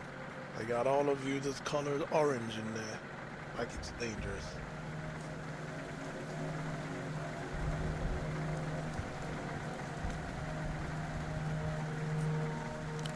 Sure, but you won't find any of that unless you're looking for it. Neighborhood business is neighborhood business. Old people, they think Lower Viewdas should clean up, look decent. Take a break. I'll be seeing you.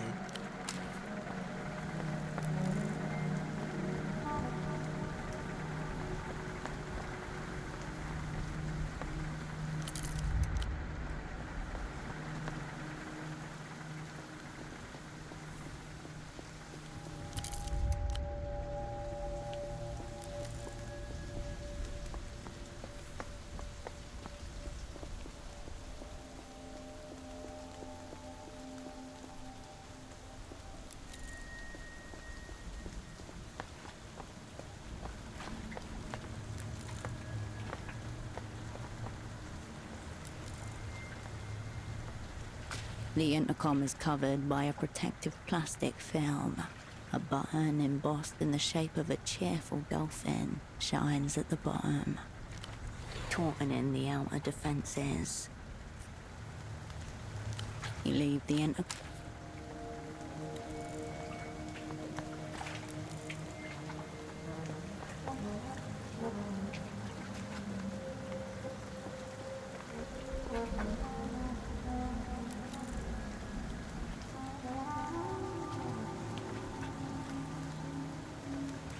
The intercom appears very snug and it curls under the edge of your fingernail, then slides off in a single, unbroken piece.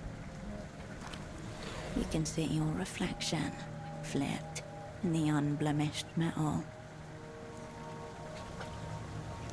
Felt good. Take your dopamine where you can get it.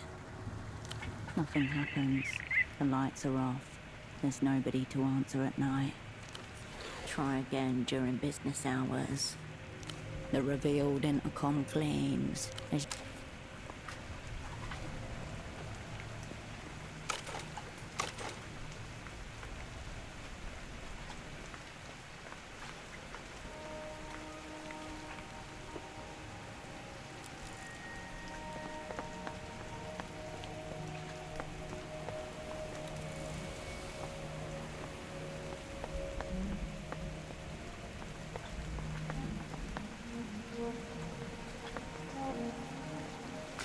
rubbish is piled so high it overflows the rim of the metal container. The sanitation crews are running behind schedule.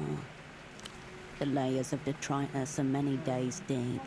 A whole history of discarded artifacts is piled up in front of you.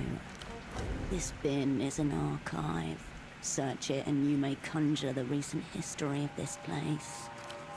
This calls for deep urban forensics.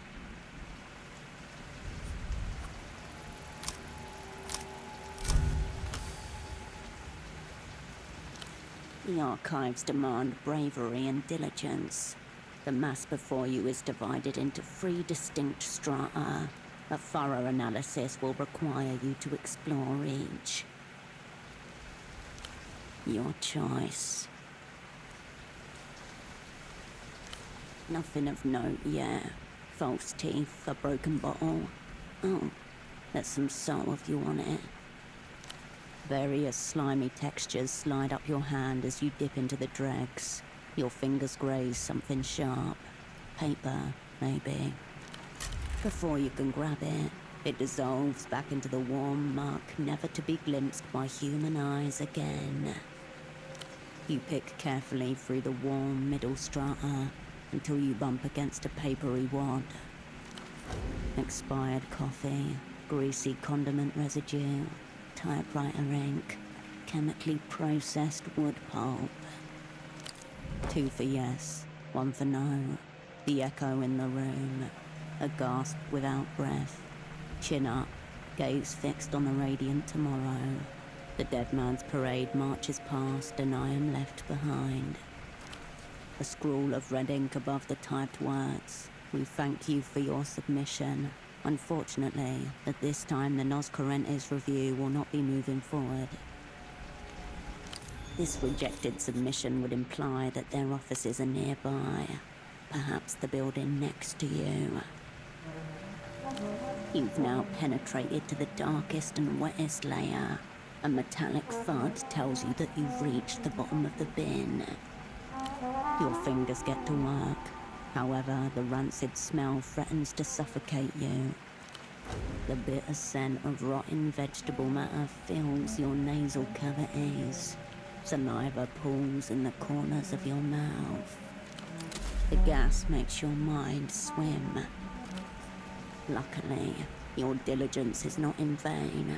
Your fingers catch on something hard in the furthest corner of the sludge pile.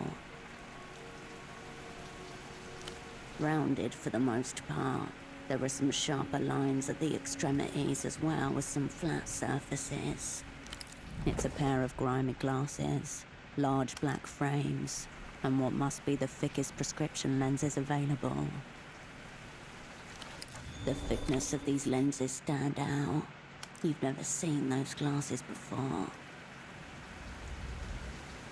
This neighborhood isn't residential.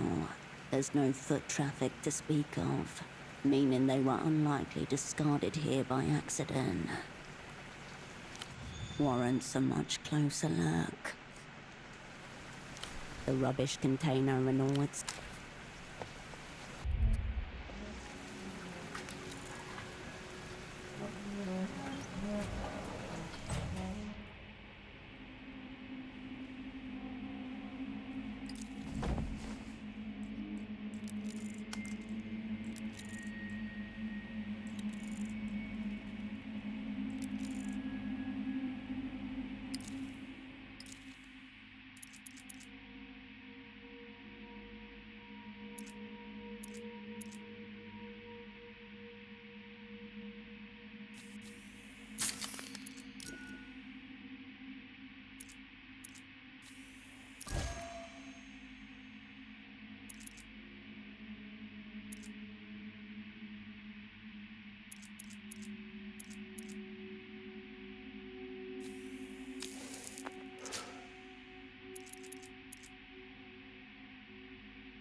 Bagman gestures wildly on the television screen.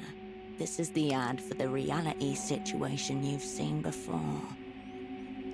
I am Subcommandante Beckman, and this is the reality situation. No brakes, no filters, no cowards. This is a war, and I don't take orders from anyone, especially not reality. Careful. He's about to prematurely oraculate.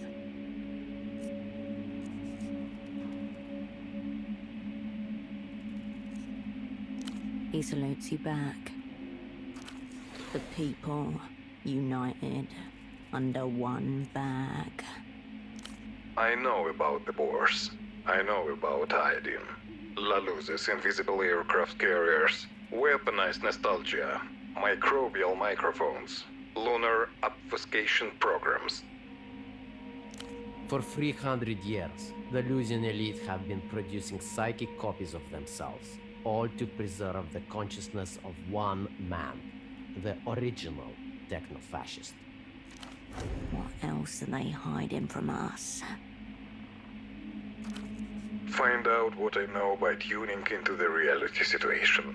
Airing until they shut us down. The sounds from the commercial fade.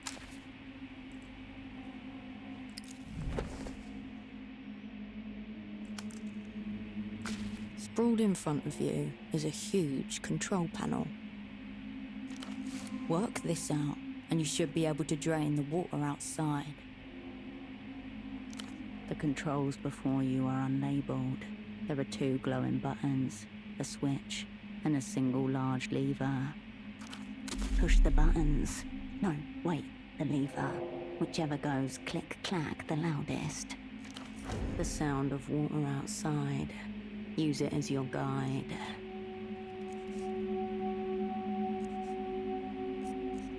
You leave the control. The large pipe.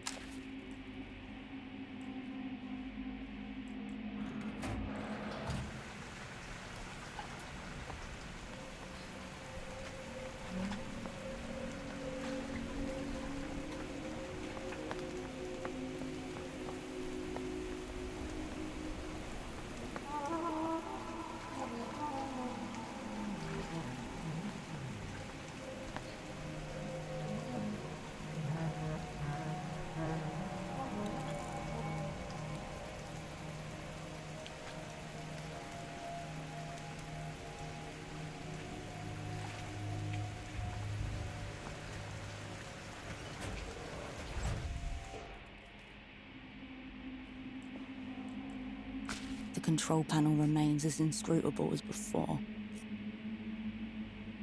Nothing appears to happen.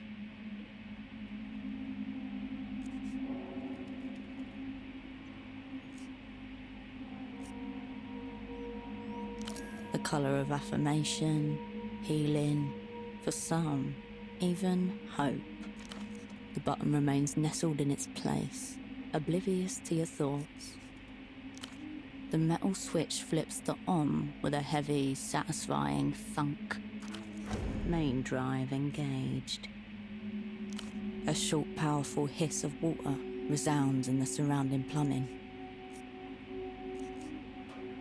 A hum of machinery runs through the walls. And the cling of metal on stone. You're on the right track. As you suspected, the button releases a stream of water somewhere when it is held down. The hiss turns into a trickle, and then stops entirely. The water won't drain unless it has somewhere to go. You leave the large pipe.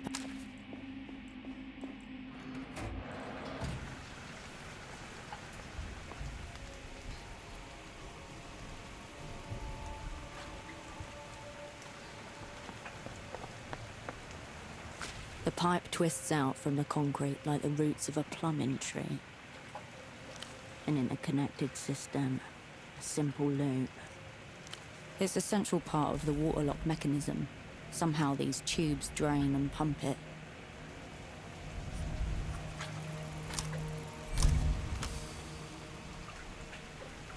Normally, a water lock would be above ground and entirely manual, but this is an annoyingly modernized version. However, the principle remains the same. There are doors at either end, and a sluice gate to lower the water inside the lock. The latter is probably located inside the largest pipe, the one you're staring at right now. Correct. The water level is up right now. If you can close the gates, it's a simple matter of figuring out which control releases the water through the sluice pipe. Indeed. And an operant should always be thorough when searching for clandestine spaces.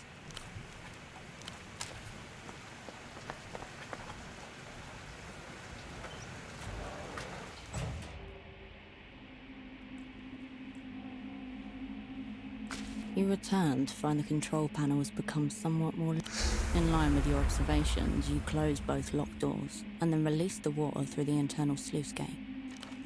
A violent pressurized hiss is heard as the lock drains through the immense pipe to your right. You leave the control panel, its language now mastered.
A bottle sits in wet surrender among the grime. The label, damp but still holding strong, reads, Vishnu Schnapps on tour. It's 60% proof, much stronger than a typical bottle of schnapps. The sour cherry flavour makes it go down easy. You snatch up the bottle and realise it's unopened. and therefore uncontaminated.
You pour a large plastic drinks cup.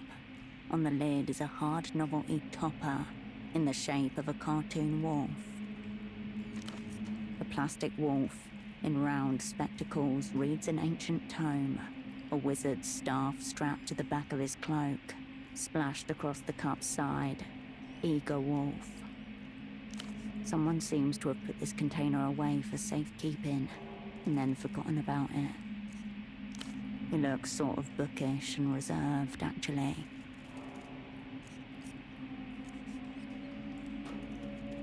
He looks like the kind of wolf who'd stick his snout in between the pages when no one was looking, just to smell the old paper.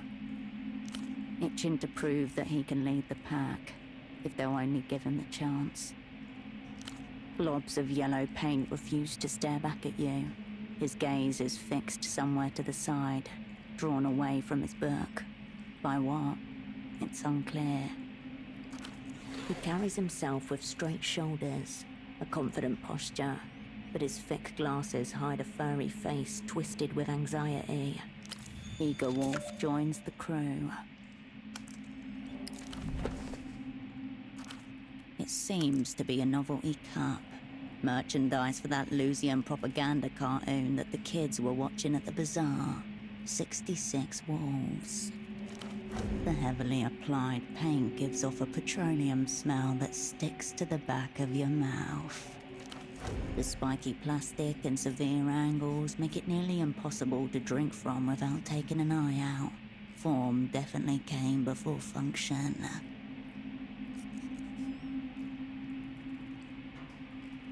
The objet d'art takes the form of a vessel, but remains symbolically empty. Frivolous fascist aesthetics. This is an item with high value, artificially inflated desirability, and no practical use. There must be some kids around this city who are obsessed with these cups. They're clearly designed for young eyes. The door looms. Its keypad glowers at you dubiously. Glossy metal finish. No hint of rust or weathering. An even darkness runs along the door's edges. The metal is cool against the flesh of your ear. You only hear a low warble and the thumps of your own heartbeat. It's hard to see its full form without a light, but inside, there seem to be hundreds of small protuberances sprouting along a cylinder. There's something about stars and what it says about this type of lock, but it doesn't quite come to you. You haven't learned anything new, but at least you gave the lock a good eyeballing. A heavy, die-cast 10-digit keypad with a matrix of tactile switches. A trio of wires runs from the bottom of the keypad to the door. Assuming an 8-digit combination, you're looking at 100 million possibilities, rounded up by one. It seems wiser not to try. You look around the imposing door.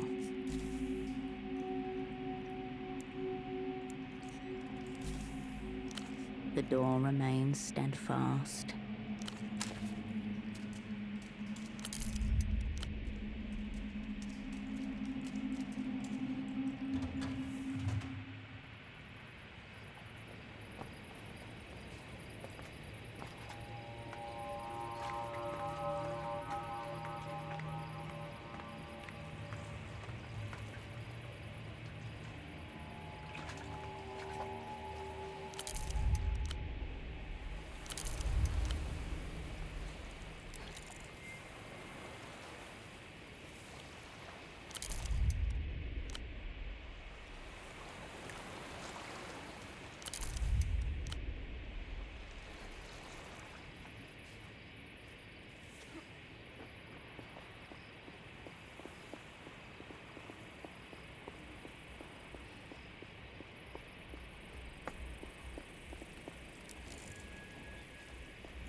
Loose stitching and cheap fabric, the odd cotton hemorrhoid erupting at the seams.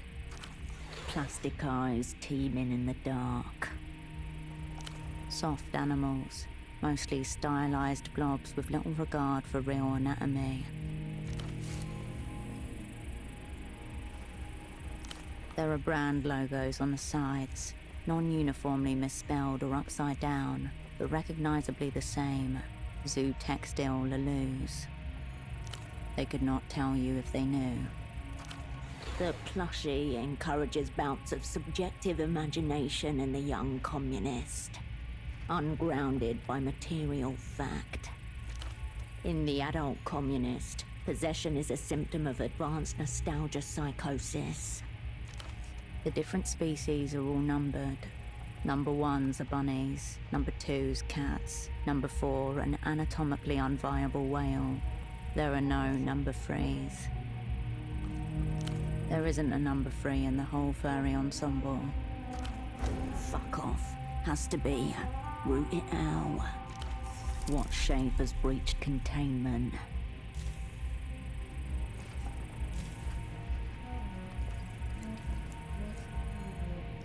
You turn back to the bazaar.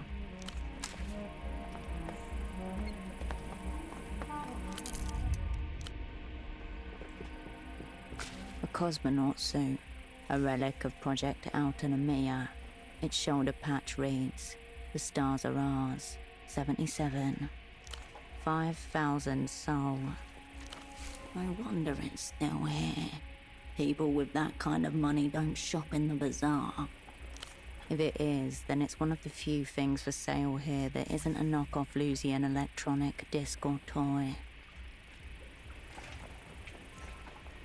Your focus widens back to the bazaar.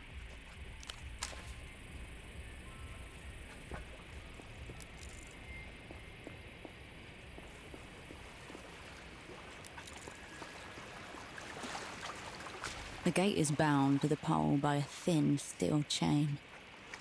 Rust speckles your fingertips. We're gonna need tools for this one.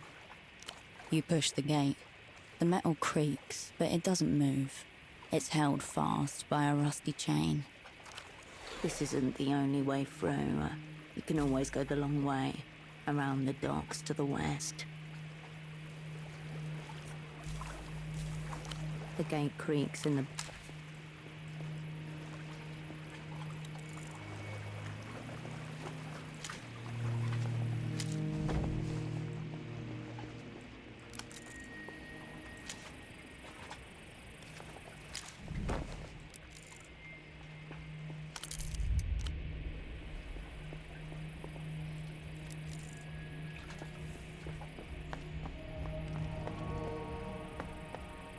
Iron Petal 4 was playing on the television. Our heroine finally had Johnny Chasm at her mercy on the peak of Mount Ra. Carolina's foot bumped yours under the blanket. She's going to destroy him.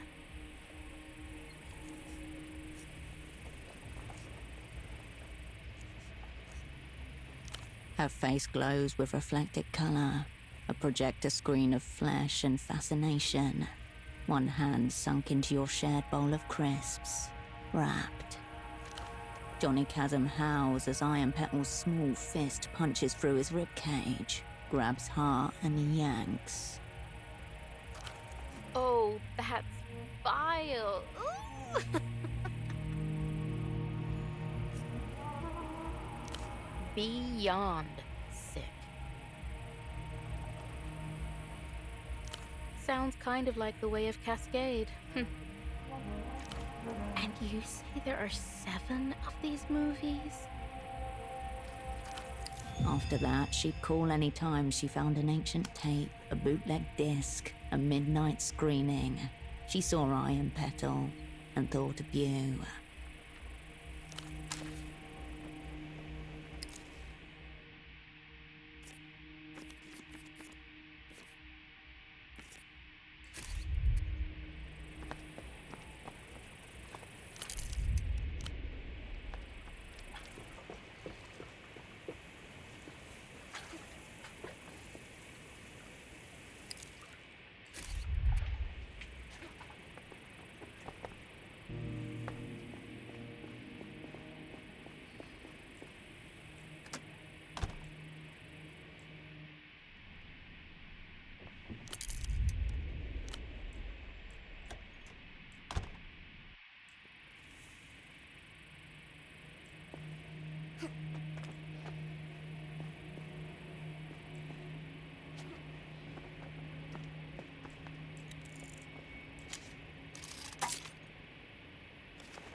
An assortment of cargo crates sits in waiting, adorned with faint chalk marks and bright yellow labels. A maze of hastily drawn letters and numbers stands in contrast to the printed labels above. The symbols range from A to D, 0 to 9. Imagine yourself as a bird, and the labyrinth grows familiar. Each package marked with instructions on which store it's to be delivered to. Machine printed, crisp and official. They all bear the same logo, tiny gold dots in a precise angular pattern. Point of origin, Ministry of Mass Culture, Cicatriz Frontera, the lengthening gleaming capital of Lelou's. These crates aren't smuggled at all. They're government sanctioned from the Lusian Cultural Ministry. Insidious imperialism. Today the soft power, tomorrow the hard. Black cartons of cigarettes are stacked in tight rows. One of them has been slit open, 2 packs missing.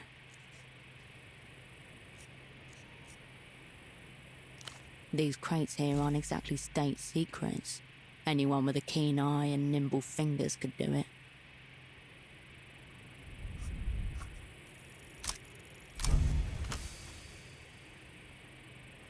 Around you, dock workers move in predictable patterns. Your hands sink into their rhythm and find the carton's edge. Under your fingertips, cellophane wrapping gives way to cardstock.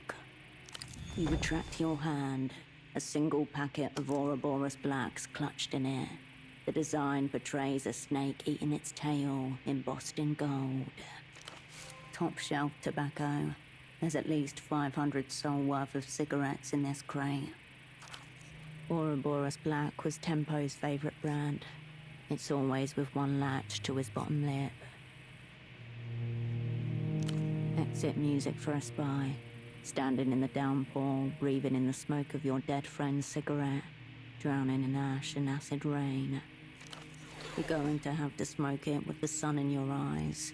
You're going to have to live. You step away from the marked crate.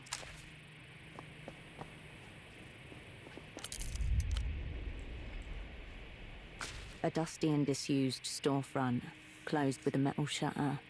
Above, Carl was here. M+Y, heart. Unstoppable trade forever.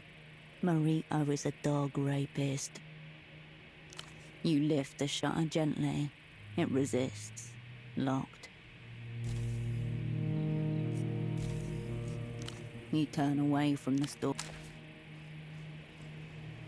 The Guardia Municipal officer is intensely scratching at his neck. As you approach, he wipes his hand on his trouser leg. Hola, miss. Hope there's a reason you've stopped an officer while he's on duty. The folks who guard property rights are not worthy of answers.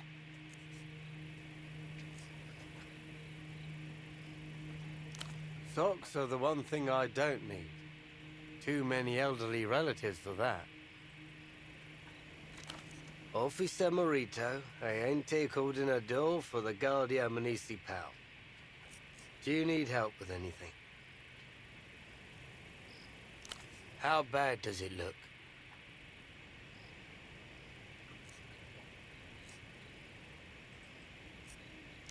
Shit, I knew it. I hope it's not the topical ball repellent I've been using. Instructions said to apply generously. Guess that's what I get for trying to keep the peace with these boars running around. You're lucky then. We've been dealing with an infestation for weeks. Back ways are full of them. I can tell you Petra the music vendor's a major arsehole. I asked him about an old Blood Golem disc, and he told me he'd rather tie polystyrene blocks to his feet and jump in the canal than look for it. Doesn't make sense. Why not go for something that sinks? I told him as much. He said that was the point. His demise should be slow, so that I'd hear him scream for hours. I don't get why he brings up all this violent stuff all the time. If he ever goes through with it, there won't be any shock value. It'll just be sad. Dying. Maybe dead. A tremendous sadness courses through him. Just 10, maybe 15 years ago, there were feedback parties in that alley, right behind the bazaar. Anyone who played loud enough could jam. You'd hear the distortion 3 canals away. We had local signs too. Ossos de Som, Vadio Sonico. You'd know a sign maker by the puncture wounds on their fingers, from all the needlework. We didn't have printers, but the old women taught us. Aunt Carmuna too. You thread black ribbon through a Calvera 5000. Glue paper to scrap envelopes, then hammer the pedal. Clack, clack, clack. Each one was just a few pages long. A good sign maker could crank out 4, maybe 5 per hour, and each would be unique. Ground and Lusian syrup. Now the kids are singing about some beaches they've never seen in a false falsetto. Dressed like toothbrush ads too. His sleeve slides up, and for a moment, you see the hint of tattoos, black and dense. Maybe it's just a fad and the next one will be local. We've had instances of theft around the docks recently. Anything and everything. Seems like the work of kids, if you ask me. Must be trying to scare people too, as weird noises have been heard at night.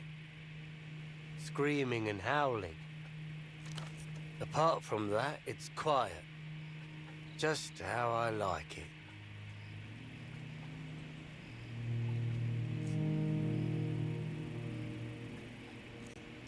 The quieter, the better, I'd say. Really, the hardest part's keeping people away from the boars. Hence this whole cream situation. It used to be a seasonal problem. Every autumn, some adults would come down bold and hungry. But lately, it's more of a permanent residency. The hills up north, as far as I've heard. Valle de Suspiro. You've got thorns, ferns, old trees. A nightmare to patrol. At best, they're a nuisance. The little ones are fine, but the adults could take off a kneecap if you're not careful. And then there's the really big one, the mother. They don't seem so bad if they're alone, but they're never alone. Get 5 or 6 together and they can take down a grown man. Oh, 100, 150 kilos? Easy. Enough to stop a tuk-tuk going full speed. But even they got nothing on the mother. Massive. Furs all matted, covered in scars, territorial too. Preys on drunks, stumbling back from Party Alley. Tusks, claws, knives, bullets. Take your pick. Every few years some brave moron tries to take her down, but she stands undefeated. You got a weird glint in your eyes. Let's not do anything stupid, all right? You back away, slowly. If you get a whiff of it charging, find something to climb if you can. And then, come find me. As you step away, the GM returns to scratching his inflamed...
A watertight marine door, designed to keep out the rough seas as well as any intruders.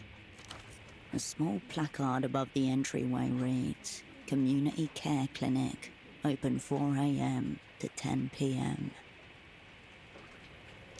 The door awaits. The hull of the boat looks solid as the door. However, around the corner, on the stern side, you notice a window, slightly ajar.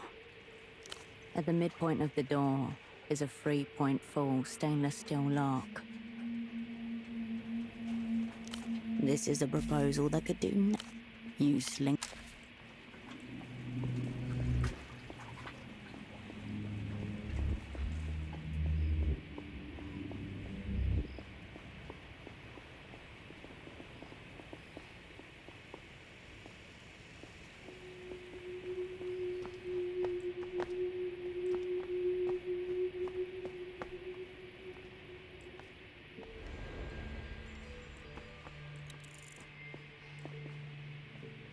An altar to Belarus, the bazaar's unofficial patron star. It is cluttered and precarious with offerings. A spectacle of porphyry humanity, the steps worn with years of its visitors' hope and grief. Whatever their meaning, they were enough to summon you here, now to this shrine rammed into the side of the city.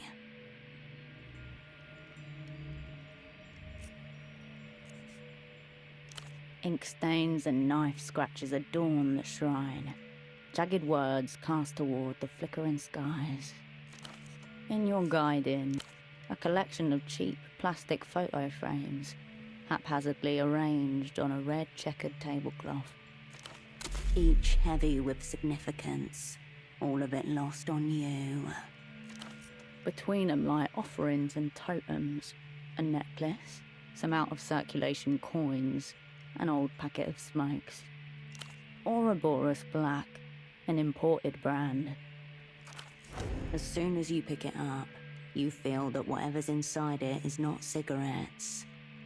Outslide a few staple pages folded neatly into a little cuboid, almost exactly the dimensions of the package. Rite of passage. It's an exit visa. Permission to travel freely out of Portofino. An elderly man stared back at you from a printed headshot at the document's apex. Long black and grey hair swept back in a wave. Augustino Dante, according to the name on the pages. Born in the year 27 in La Luz. The name, who knows? The document, yes. City issued. Holographic stamp and all. You refold the pages along their elaborate creases and slip them in your pocket.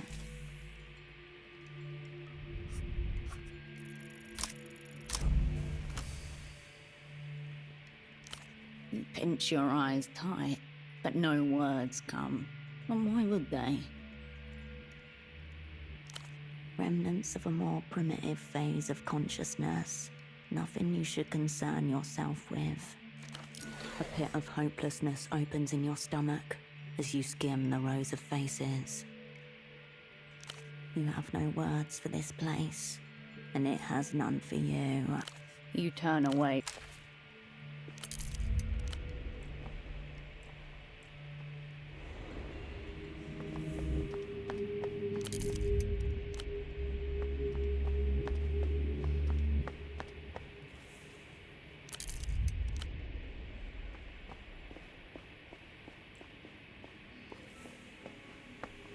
Cobblestones awash in early morning lights.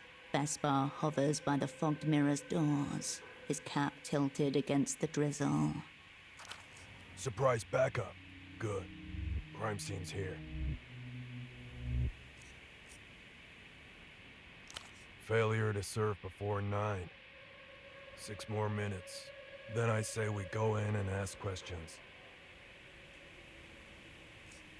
Been at it since yesterday. Tying off one last thing. Ugly pelota game last night. Couple stabbings. One of the regulars will talk. Why are you out and about? 6 hours in the back of a tuk-tuk watching a bordello's comings and goings, cupping smokes to hide the glow. The boy working the door forced smiles through smeared lipstick. 12, you figured? Maybe younger. That seals it. I'm taking you in, for your own good. The doors open. You and Vespa walk in with shared purpose.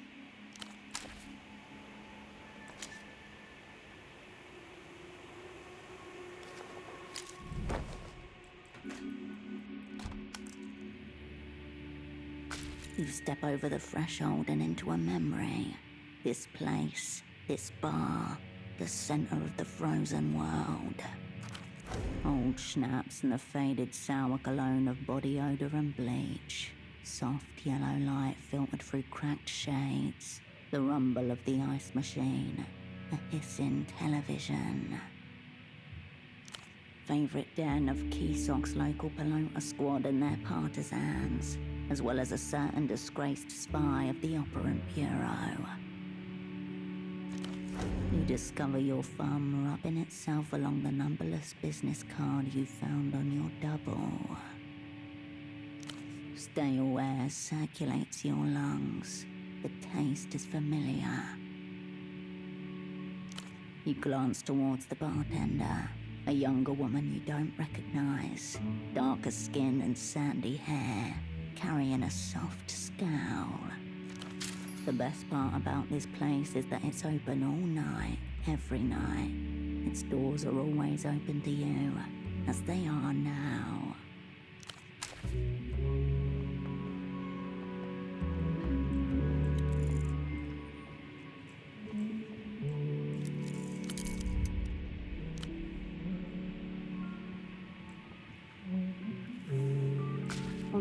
above, mounted like the taxidermied head of a bull moose, is a toilet.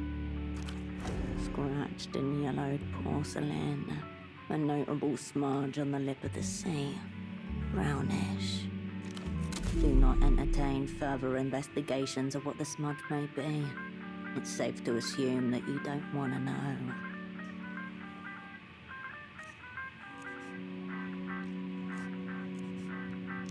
From across the room, the bartender notices your gaze and the expression on your face.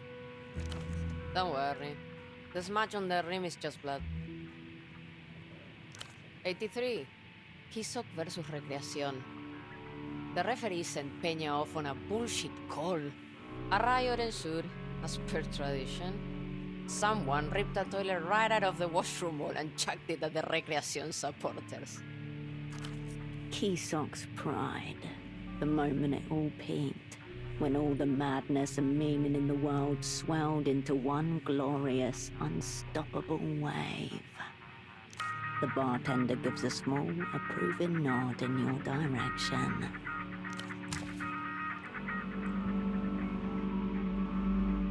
In the machine aisles is a lineup of smokes, candy, and canned coffee.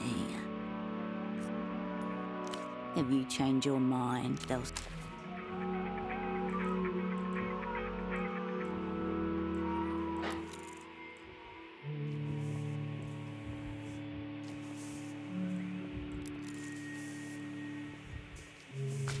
An older man, heavy-set, looks up as you approach. On the table next to him is a large plastic box. An accordion hose runs from the side of it and disappears between his shirt buttons. Operant. Long of you to drop by. And right on schedule, I'd say. It should be said that you've never seen this man before in your life. Though I'm sure it doesn't feel that way. Never. And yet I think we're well met. Some reputations precede. I heard a notorious spy had escaped from the freezer and was running amok in theater. Had to see for myself. This man must be part of our welcoming committee. The gang's legend spreads far and wide. Now here you are, in living color. Cascade, known to some as Herschel Wilk. Your stomach tightens. Predator, caution. You might still be able to play this off.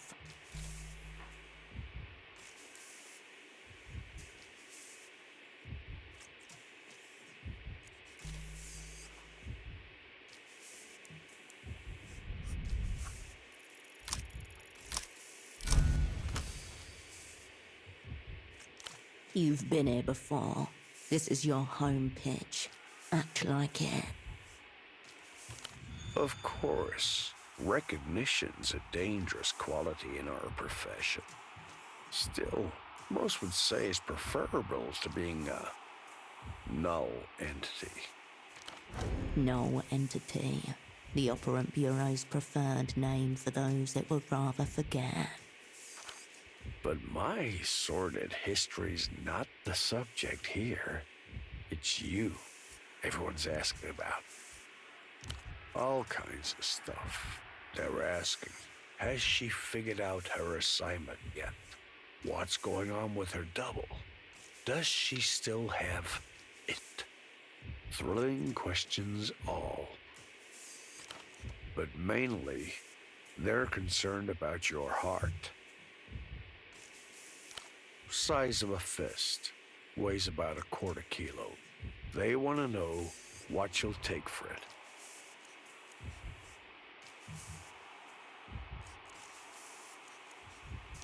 Straight to it. Fine. Let's be blunt. The opera have dropped you in a river of shit. Maybe I can help you get yourself out of it.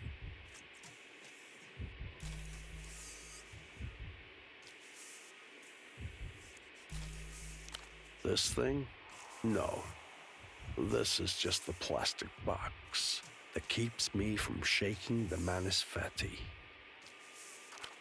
Gentle electronic tones rise and recede from it like the tide against a digital beach.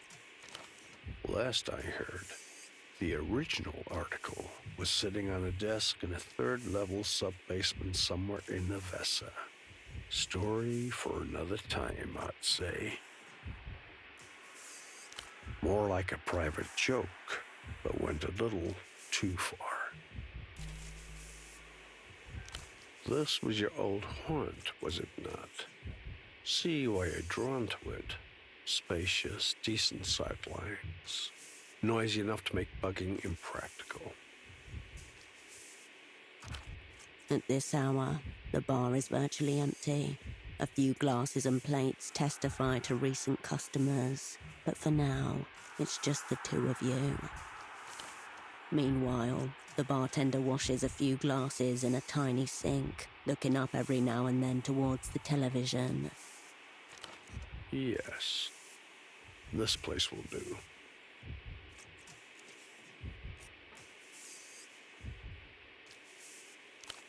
As I said, wanted to witness your return to live action myself.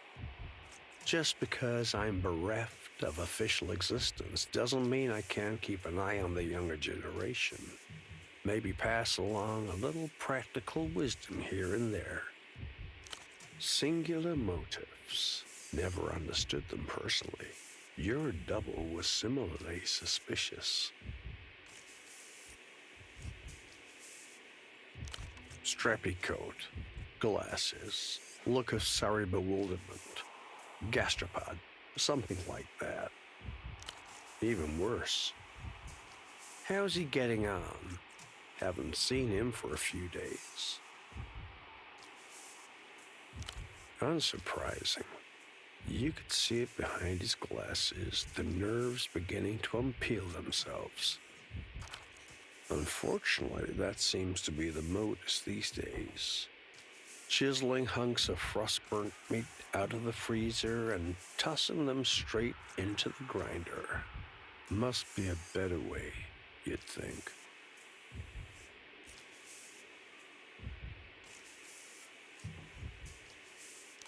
Better grab a couple of sticks and start rubbing. Gets dark and cold here. You're gonna need it if you want to make it through the night. It?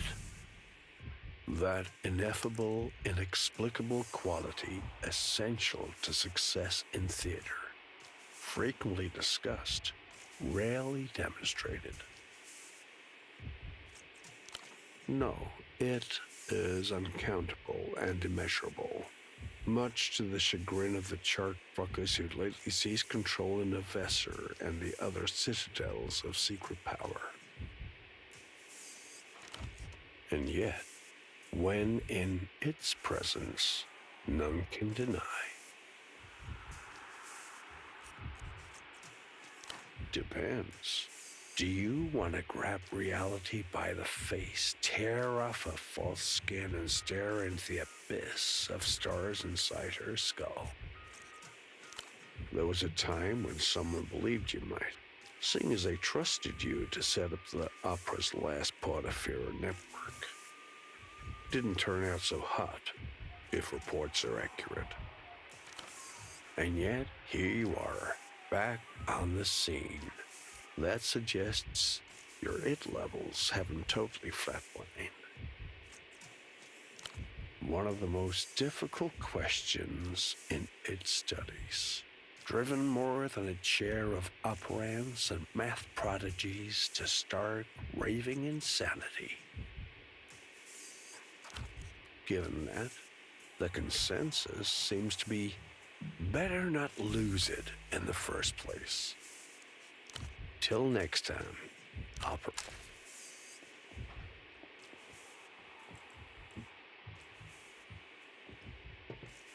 Under a thick, curved screen, colors rip and tear into each other, making it impossible to make sense of what is currently playing. A discolored bloom of interference mars the corner of the screen, tinting the dancing mascot on the sidelines purple.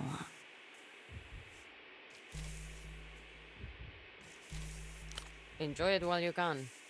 I'm trashing it for a new one as soon as the next shipment comes into the bazaar. Oh yeah. Pro typos are garbage. I suppose I'll buy a new one. Again. Nothing lasts anymore.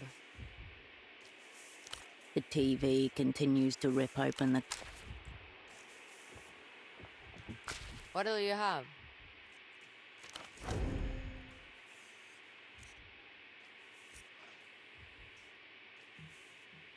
Friend of yours? He was here a few days ago. Seems to have come in to have a chat with your man over in the corner booth.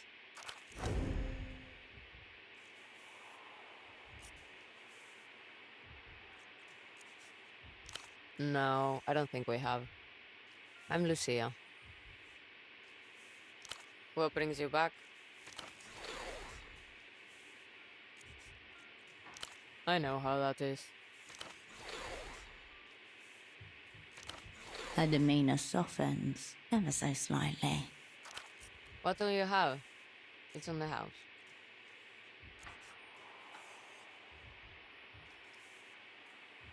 Sure.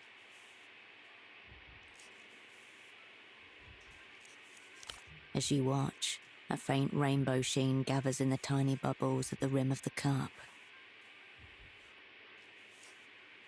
With a sly finger, you push the cup away from you slightly, hoping the barwoman doesn't notice.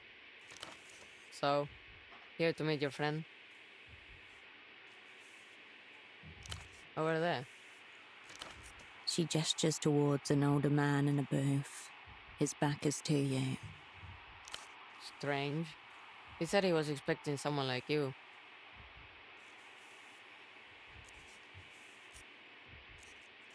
Tall, dirty blonde hair. An old regular. He said you were in the same line of work.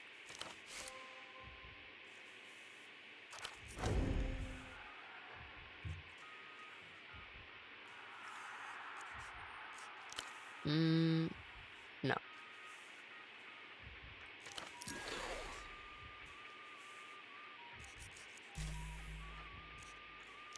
Drink up. We close soon.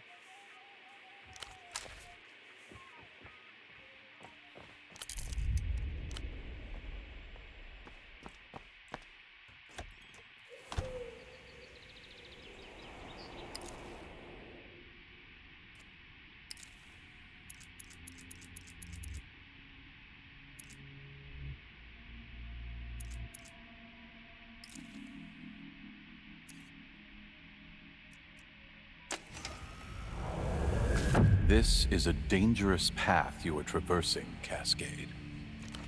In the subterranean halls of the opera, the ancients are whispering about you. They're saying Cascade has gone looking for it. A question that's plagued centuries of poets, athletes, aging rock stars, and operants, each driven to utter distraction in their own mental wilderness. In the end, it cannot be known, only had or not had. No spiritual, chemical, or therapeutic substitute. Then you've already lost. Some are born with it. Those who go looking for it, more often than not, end up destroying their lives in pursuit of the elusive ideal, like operant probable before you. The question before you is the same one that obsessed operant probable during the period of their precipitous decline. In their final reports, probable speculated that it had disappeared completely from this material plane and could only be recovered by undertaking a dangerous meta-quest. Luck and skill, Cascade. You will need both.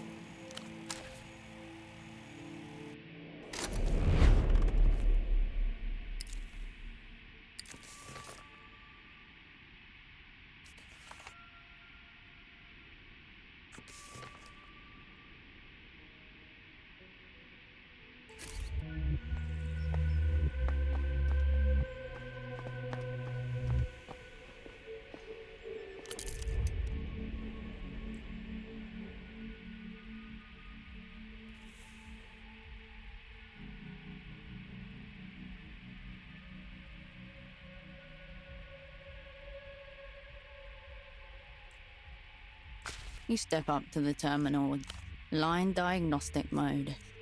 The machine's in. The machine's in. The screen. Available commands. 1. You know, for monitoring trunks. Only one way to find. The screen flick. You close the.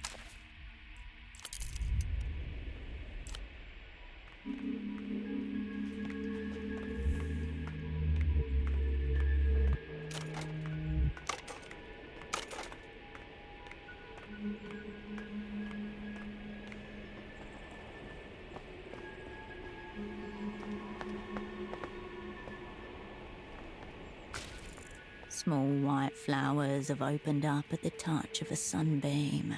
Tight buds unfurling. Pale, fragile things. A delicate fragrance rises from the bush. Jasmine. They only bloom at dawn. Most of the day, nearby buildings block out the light. You breathe in jasmine and cold air, soft and thin as hope. You blink. An hour has passed. The sunbeam is passing too.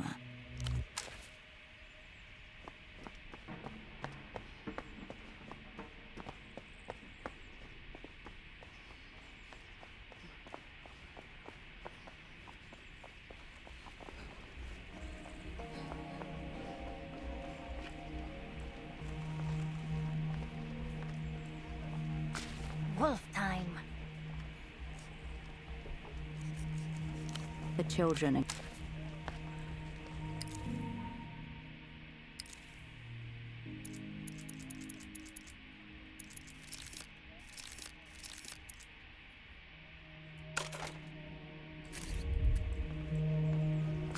Wolf time.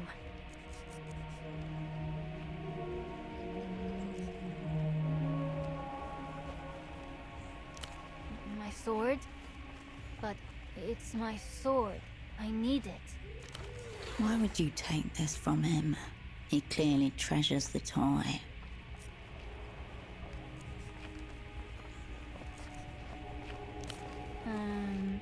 How long?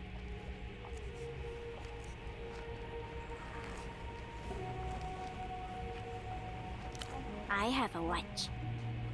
It has a calculator on it too. Our aunt got it for him for his birthday. He can't just give it to you. If you want it, then it has to be fair. With honor. When Dreadwolf met with the legendary Smith Kuro of the Grey Fang tribe, Dreadwolf didn't have coin.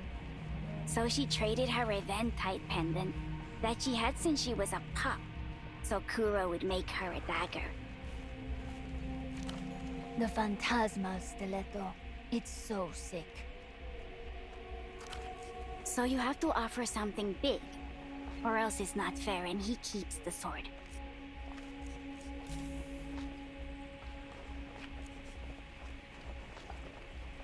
The kids study you, attentive. What's that? Are those your friends? That's not as cool as the sword. Why would I want this?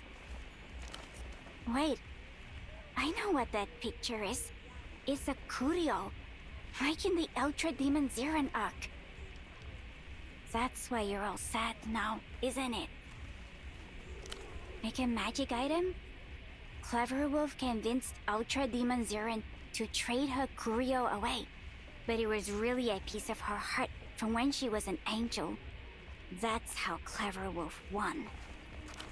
Well, he cut her in half with his greatsword, but only because she was weak without her curio. We'll take it. With great devotion, the boy hands over his toy sword. It's heavier than you expected. May you kill many angels. The children ignore you.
Stray spies still wandering around, looking for their forever home.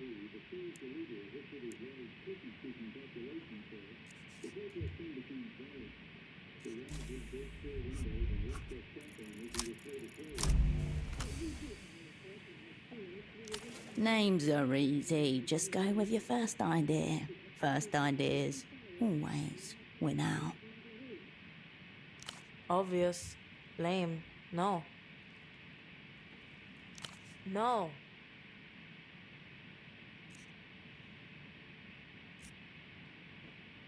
Sounds good. Get thinking.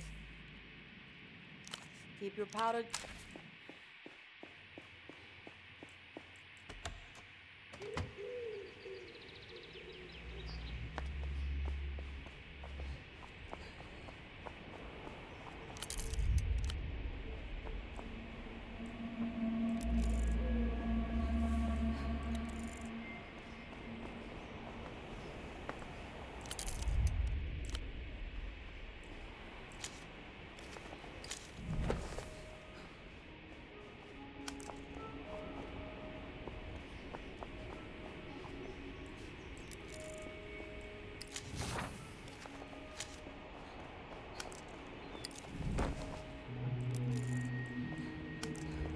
A name is emblazoned across the side of the tuk-tuk, in a cool blue font partly obscured by diaphanous hand-painted soap bubbles. Lymphadores are SPIES, cleaners for hire. Around the back, an aluminium roll-up door shields the contents of the trailer.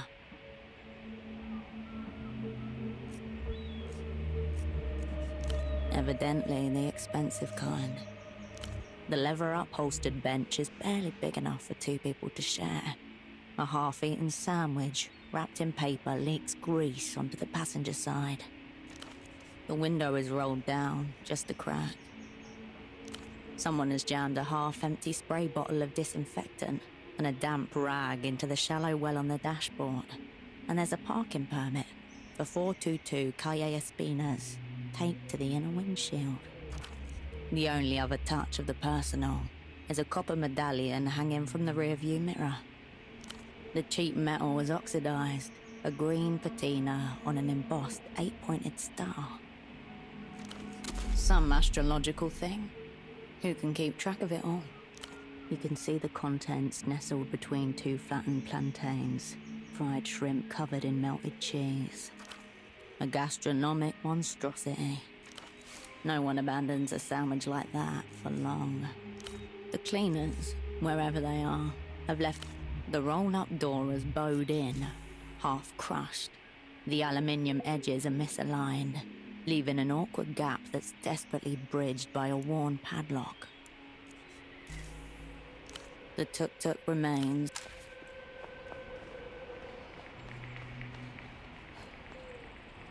At your approach, 3 heads turn in your direction.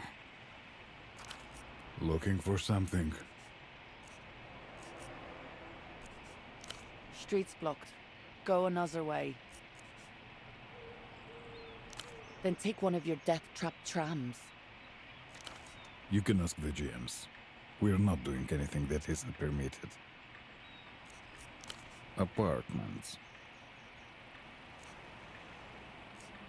The tallest of the 3 lets out a long, irritated huff through his nostrils.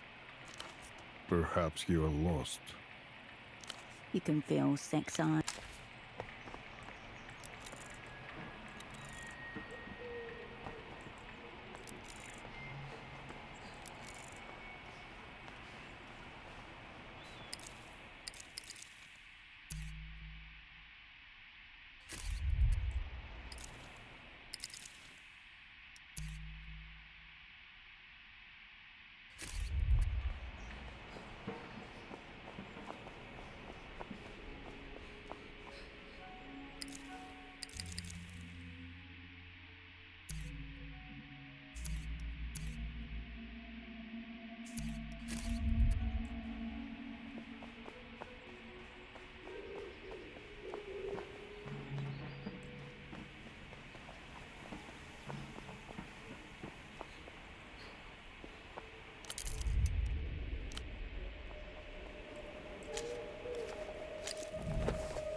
The tiles of this plaza seem to radiate outwards from the strange tree at its center, unlike any other you've seen in this city.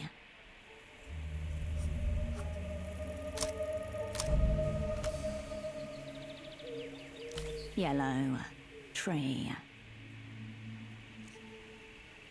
Time passes, but you take no note of it. No one takes note of you either.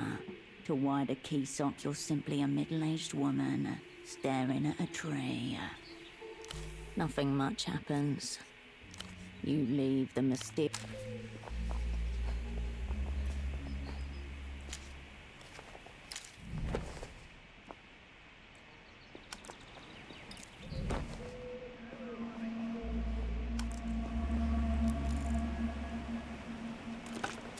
You pick up the payphone's handset.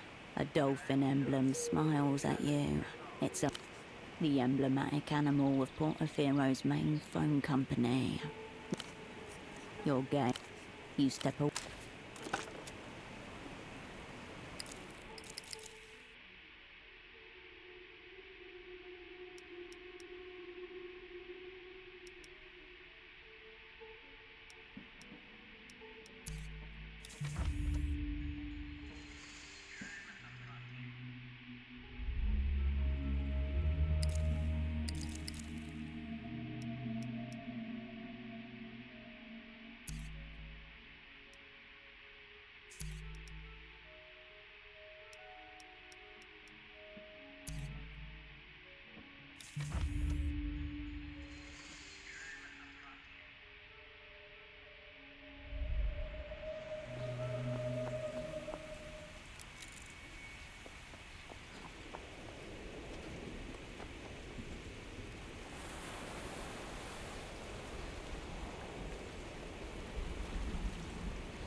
The door looms before you once more.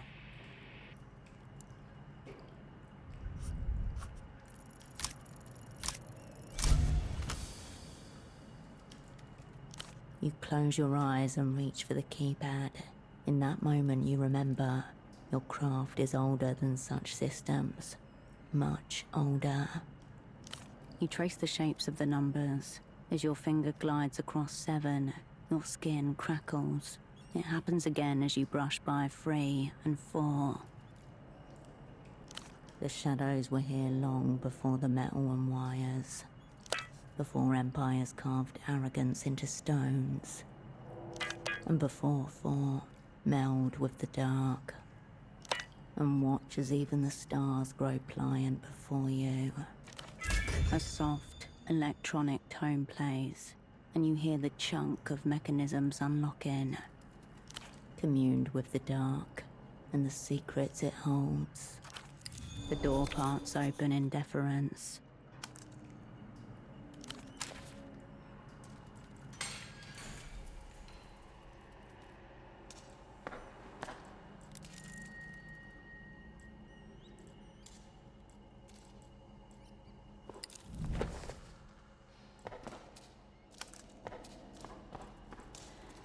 The metal drawer slides out nearly soundlessly, revealing rows of official-looking folders. You bend your arm at an uncomfortable angle and press around at the deepest part of the drawer. Nothing. The drawer's base makes a thin rattle, not the hollow echo you were hoping for.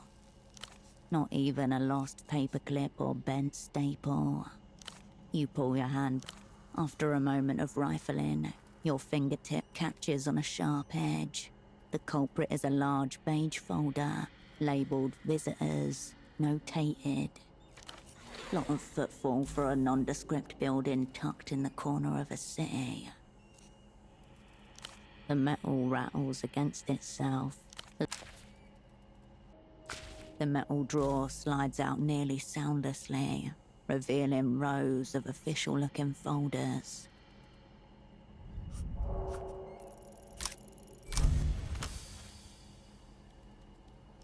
Enter Cascade, delver of secrets, dismantler of clerical assets.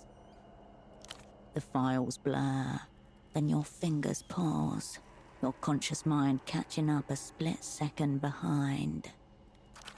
SD Newitz, head of human capital, Enter, a familiar name, stamped in green ink. The past descends with talons. Your old asset, S-Doc, still draped in the same cover you left her in, with one new styling. If your read is correct, this place is Enter. Enter, aka L'Empire Sans Territoire, aka the Bank, equal parts Global Development Fund and spy service, linchpin of the developed world. The seal is broken. You have stepped within the Phantom Kingdom. She is fastened to her cover, mutating with it. The mask has become her face. But at what cost? To become the High Arbiter of human capital, you no doubt have to trade in some of your own. S-Doc, status alive, alignment unknown, presume bad faith. Something about unreturned phone calls, abandoning your assets, record lows in cowardice, that kind of thing. An address listed in the housing campaign to the north of Party Alley. No house number given. Names over numbers. Old school community. Existing in plain sight. Courageous. You store the file in the cabinet and the information for later use. Strangers in grainy black and white stare back at you. Under each photo, a terse itinerary. Visitor, date of arrival, date of departure. Each of them seems to have left the same way. Flight D153 to a regional airport in Ile-de-Serres. Perhaps they're running a writer-in-residence program on the wasteland mesas of Ile-de-Serres. Prisoners often compose very compelling poetry. Are you sure this is even a prison? Could just be a very deadline-oriented working environment. The metal rattles against it. The heavy steel door contains a single small window. Next to it, another brand new intercom like the one upstairs. Heavy condensation is obscured through layers of glass. Nothing can be seen here, in the domain of shadow and smudge. Your fist barely makes a sound on the thick, reinforced metal. You hear a brief, static crackle. It fades out to leave the ambient hum of another room. You hold your ear to the box, living electricity buzzing along your ossicle bones. Somewhere in the amplified quasi-silence, there's a distant rustling, perhaps breathing. Stop rapping on my door. Don't you people ever tire?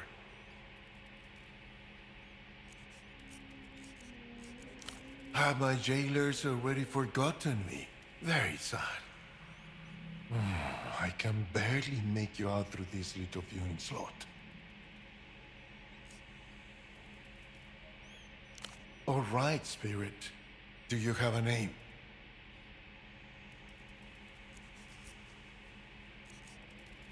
That's not a name.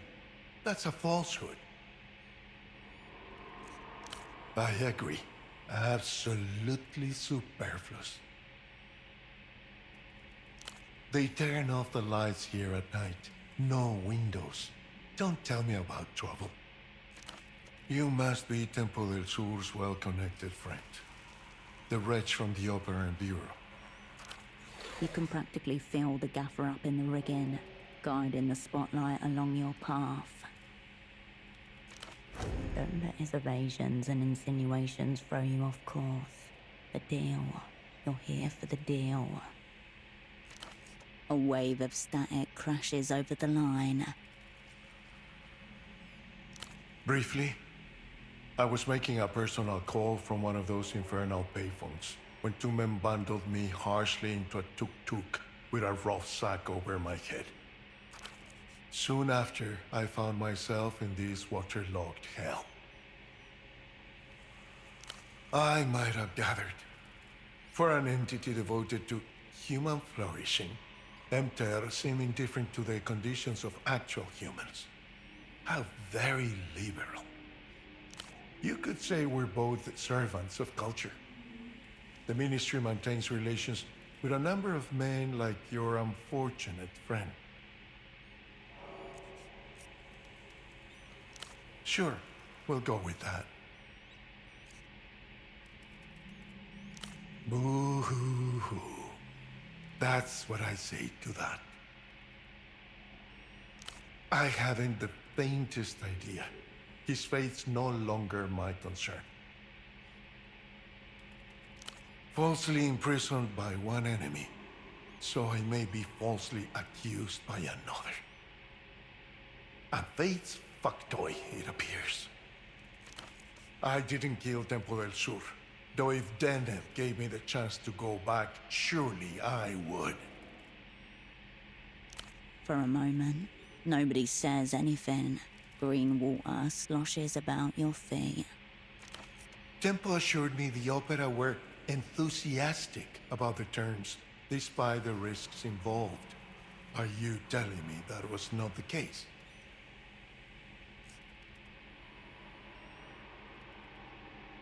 A long, crackling sigh fills the room. I procured for Tempo del Sur an extremely rare device. The only one of its kind outside the Illuminated Empire. Of course you did. I smuggled it out of the Empire in my own diplomatic bag. Our friend was very insistent on this point. His end first. A detail the girl Yana conveniently left out. You need to confront her about this. But tell me, if Tempo is no more, what has become of this extremely rare device? Teenagers. Somehow both appropriate and terrifying.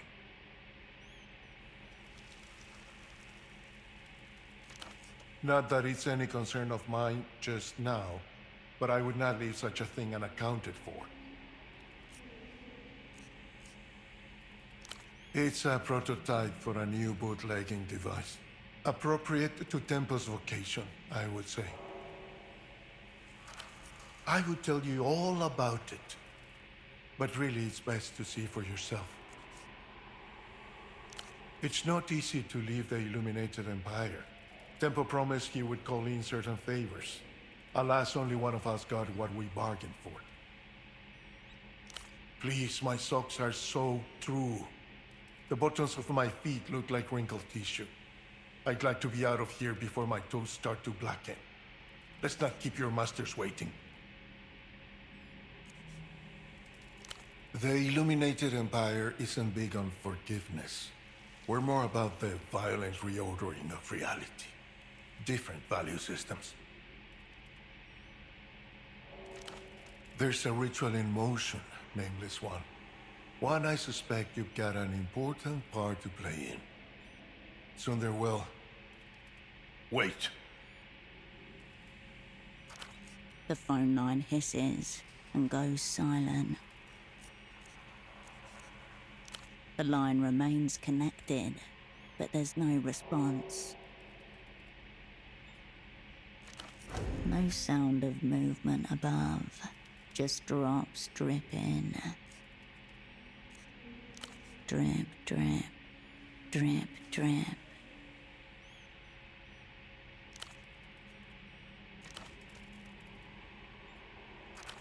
Apologies. I had to attend to a personal matter.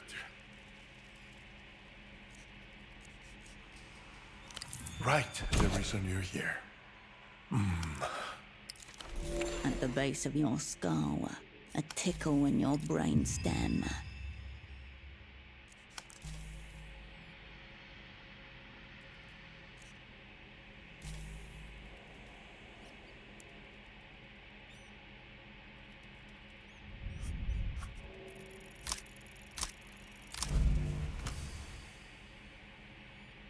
The opera prefers epithets for its great enemies.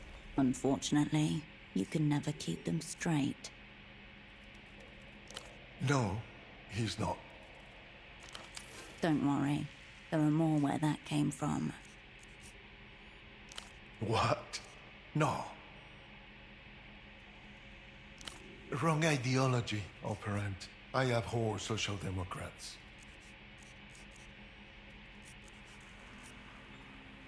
No, that would be Tesoro Buendia, head of the Weeping Eye. The way he pronounces the name tells you there's no love lost there. Let's spare ourselves further embarrassment. To me, Facundo is the minister of mass culture, but your party knows him as the Grand Leech of techno-fascism. You picture your interlocutor, ankle deep in dirty water, less than a meter away. He's not used to standing this long. He rests. Cool is an alien concept to the Lucian mind. A bourgeois transvaluation of what used to be recognized as wretched and ignoble. But then I become wretched and ignoble myself. So perhaps I'm cool as well? So we've established. Secret treaties, matters of mass culture, all to be discussed with our mutual antagonists. Fun stuff. Leagues above your station, sadly. The banker and the secret policeman in passionate, tongue-heavy embrace. The people's stomach turns. I asked the same question and received an electrical shock to the scrotum for my troubles. Now I don't ask questions. I just try to enjoy myself. Just one question before you scurry back to your masters. Will it be you escorting me to the superblock? Or should I... What might have begun as an inhale of breath transforms into a static roar that fills up the audioscape. The edges of your eyes begin to burn, pooling at the back of your mouth, an unpleasant taste. Petroleum. The ocean of static suffocates the air around you. If something human lies within, it is drowned too far to be heard. Footsteps right above you, coming this way. Vanish now.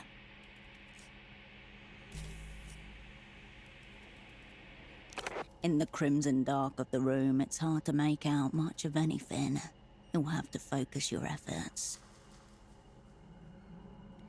The far corner of the room contains nothing but sodden-in boxes of paper file. Disused office equipment stacked in a clumsy pile, along with various packing crates. It will be a struggle to dive in and cover yourself back up in such a way that you can't be seen. But possibly. In the half second before you move, all air is sucked from the room. In the door stands a thin woman you've never seen before. You can just make out the shine of the red pen she holds aloft, dagger-like.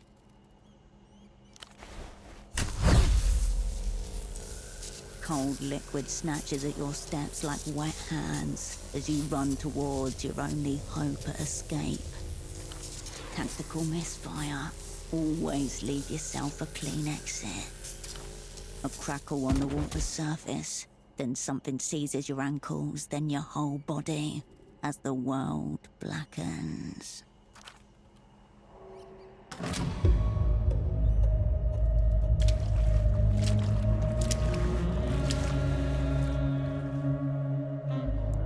Hello there. The young woman taps a red pen against the side of her face and stares at you unblinking. Here's what you were so desperate to see. Verdict. Already, I've barely touched you.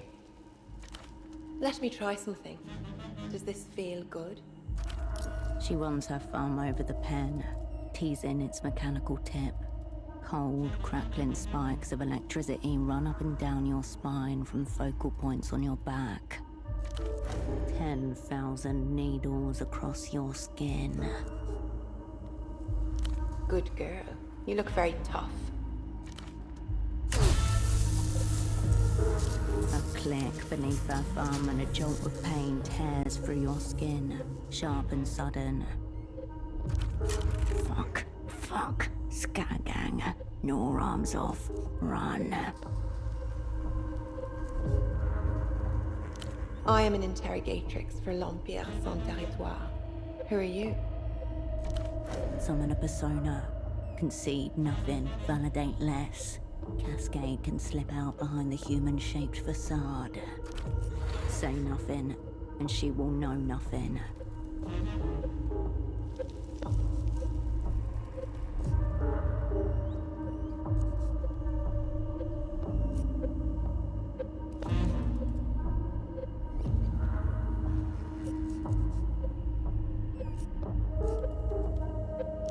Vraiment?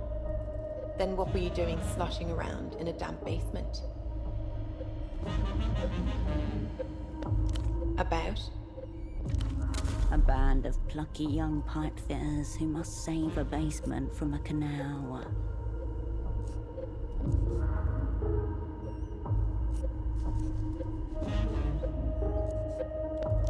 How lucky for you. Click. Your body spasms. Your skin stretched taut, overstraining joints and tormented muscle. So, let me run my working theory by you. You're opera, right? A depth charge at 5 fathoms, but your surface remains glass smooth. I let you talk to our prisoner because I thought he might be chattier with you than with me, and that you'd break more easily than him. The situation is dire. An advanced cognitive maneuver could turn her own weapon against her. Luck and skill then, operant.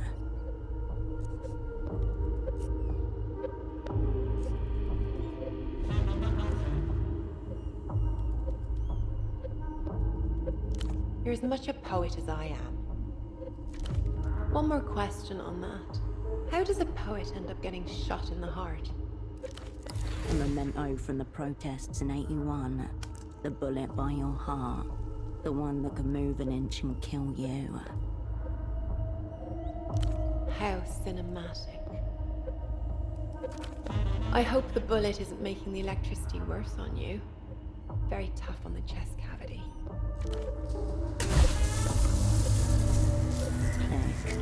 A fresh flare of agony rattles along your bones. Your mouth so wide that it tears your lips. You smell smoke and burning. No one will find your body down here. The water will cover you up. Who are you?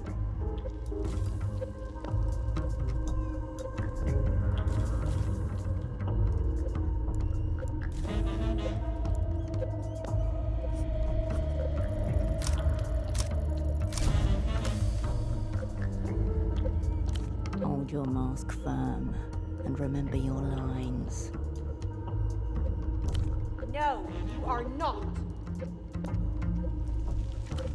Her thumb hovers over the pen. She hesitates, then snarls. Pardon. It's been a tiring day, Lapinette. 2 missing negotiators, 1 found operant. She stares at you, lips parted, eyes alight, her thumb roving gently over the pen. You are a communist spy. What is your name? Do you have any affiliations outside the Operant Bureau? strange question.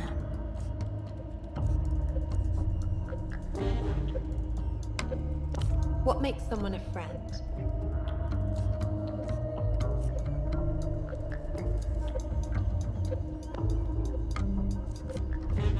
Are you currently on assignment in theater? Here you can tell the truth. Confuse her.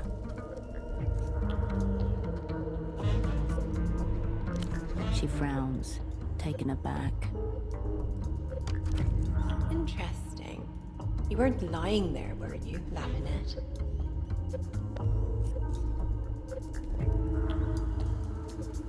That face under your mask, is that your true face?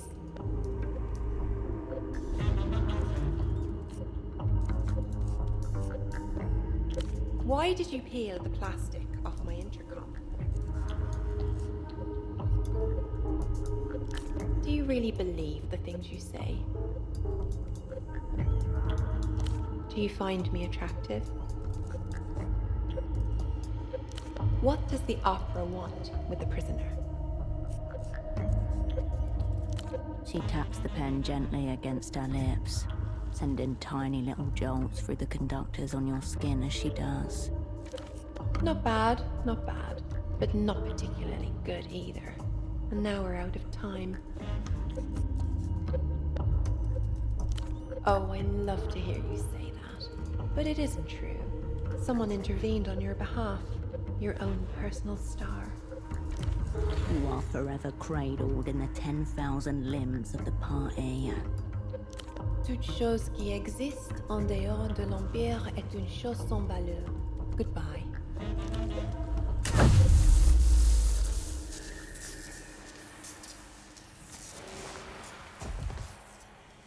Click. The world drops you like an old toy.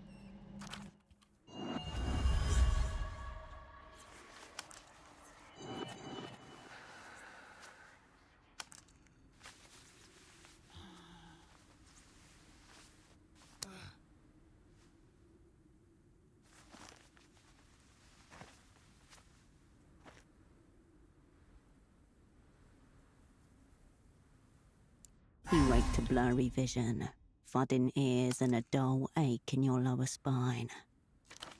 The setting sun is hot on your face. Purple light spots are burned into the back of your eyelids. The sound of the canal water lapping the sand is soothing through it all. Alive. The couch doesn't belong to anyone. It is a couch of the city. Someone is standing nearby. What? Your eyes realign and find a young girl staring at you, chewing a lock of her own hair. I was with my dad, but he had to go grown-up fishing. He said I could take the tram home all by myself. It will be dark soon. Can you help me with something? I need to get this knot undone. The girl holds out a small hook tangled in fishing line. Bind in. No, not again. You take the hook and its clot of near-invisible wire.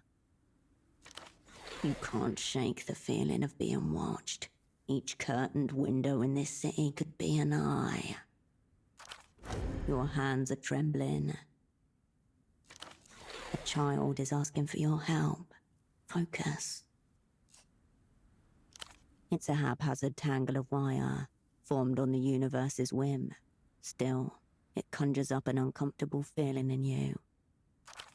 Your wrists burn, the skin chafed, your shoulders ache from the pull. You pick at the wire, your fingernails slipping off the fine thread. Here and there, you make progress. Tougher than it looks. That's why you're here again, isn't it? To show 'em all. Mantis shrimp, but they move pretty fast. Faster than you.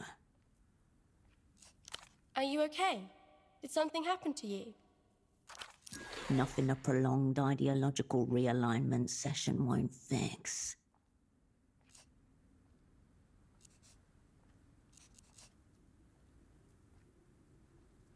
Atoning. I get it. But you seem so... You tug on the last loop of thread.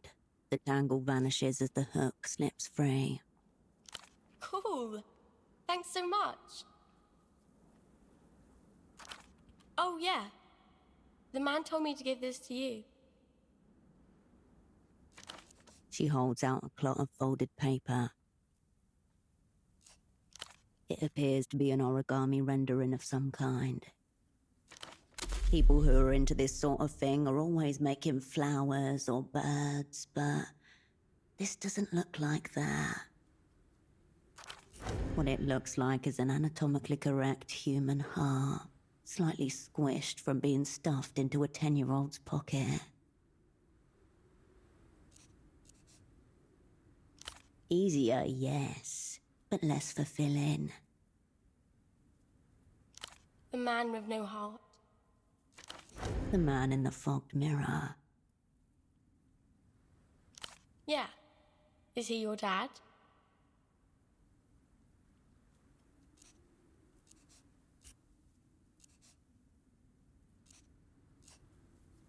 Oh, okay. Adult stuff. The flattened paper reveals a handwritten message within the shape. Big ticket item about to hit the organ block. Opening bids already coming in by payphone. Party alley, west side. Who will we say is calling operant? Below the scrawled text, a childlike drawing of a heart, coloured in red. The heart is pretty.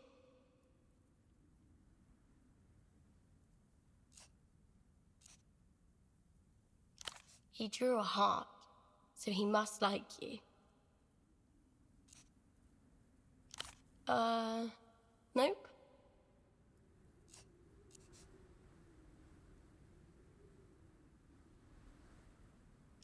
Okay. But how would I know? I can't see inside people. For what? Your gaze instinctively turns north, towards the fog and colour of Party Alley.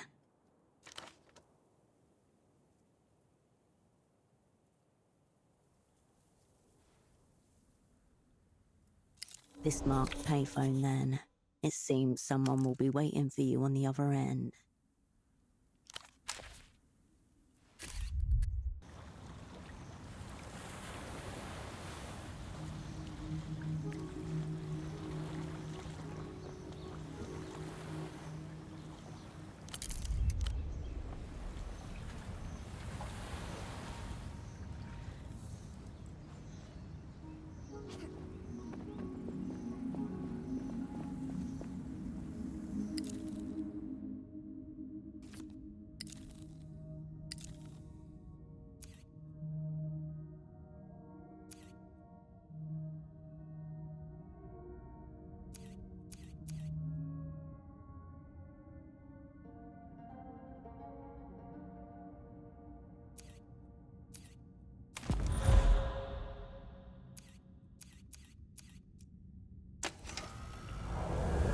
Out in the streets, free and young.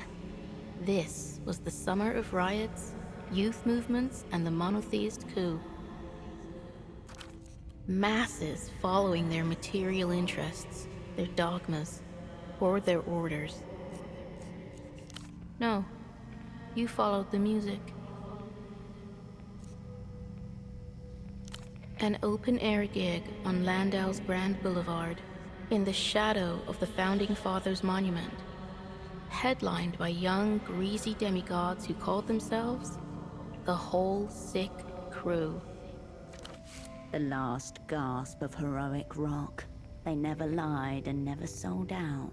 The image and the reality were one. Something that can never be said about you. It was actually idolatry, according to the monotheists. Serious stuff. Crack of rifle fire in the summer humidity. Soldiers on the roof. Monotheist agents in the crowds. Dozens killed. Shot by the security forces or trampled by their own panicking friends. You meant to, but the 10mm bullet caught you first. Fate screaming your name from 200 meters. Unauthorized contact with foreign bodies. The surgeon didn't expect you to survive. Metal was too near the heart. He'd have to crack you open like a pistachio. Muscle and metal. A compromise at your center. So what will it be, Hirsch? Do you still feel the music? The conviction that led you to that scar by your heart? Another instrument in your symphony.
There is no response, just the sound of your own breath against cool plastic. Looks like you missed your tram. But at least you didn't get yourself zeroed out. So thank you for that. Don't let her hear your surprise. Volley it back.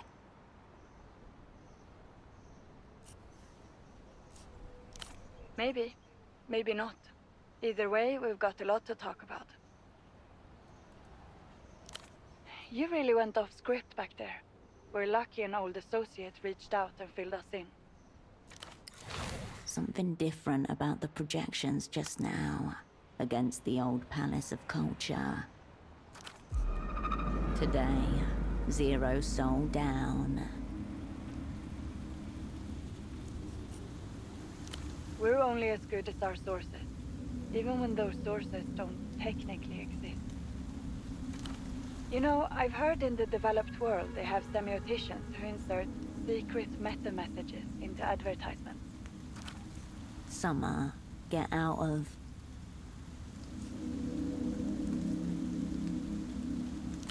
Messages that bypass the mind's conscious defenses entirely, going straight from your senses into your preconscious. The enemy's knife turned against its own throw. Moss and lichen removal.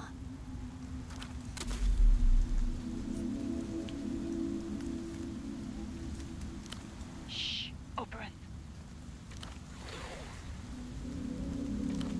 Not everything that can be said should. A bird passes across the beam of the projector, casting a lunatic shadow as it goes.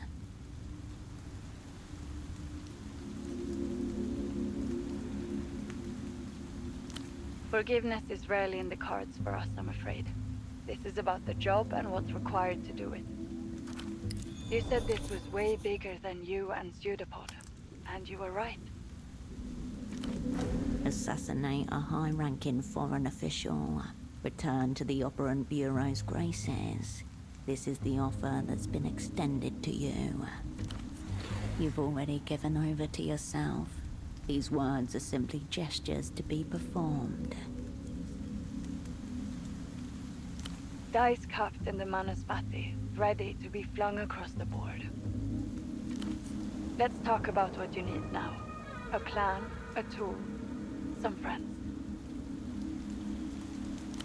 You recently made a new acquaintance, did you not? An older foreign gentleman. The old prisoner. He seems like a highly knowledgeable individual. I'm sure he could help you find a suitable time and place for your purposes. Is that so? I didn't realize you two were still in touch.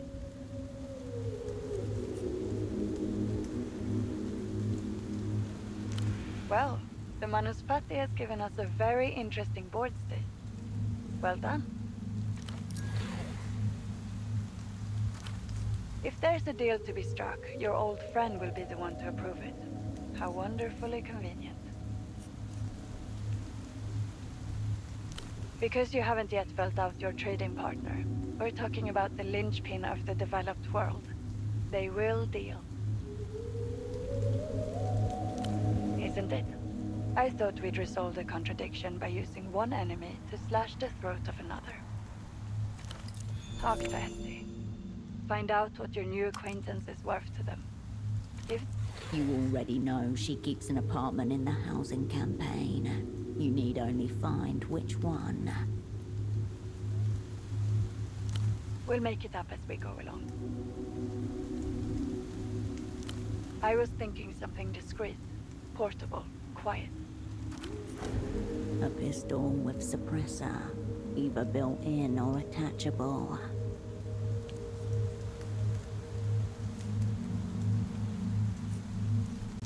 No, your task doesn't call for a broom sweeper. I'm afraid this hottie will have to go some shotty. Sadly, we haven't got the time nor the connections to arrange a proper import. This one's going to have to be procure in theater. I told them we should have stuffed something in the fax machine. Alas, my request was deemed extravagant. I think a quiet purchase is best. Less paperwork. How you arrange that is up to you. Go Eyes, the street hustler and man of many endeavors. He's your lead. Oh, excellent. A note of concern for the company you've been keeping. You didn't think you were going to do this alone, did you?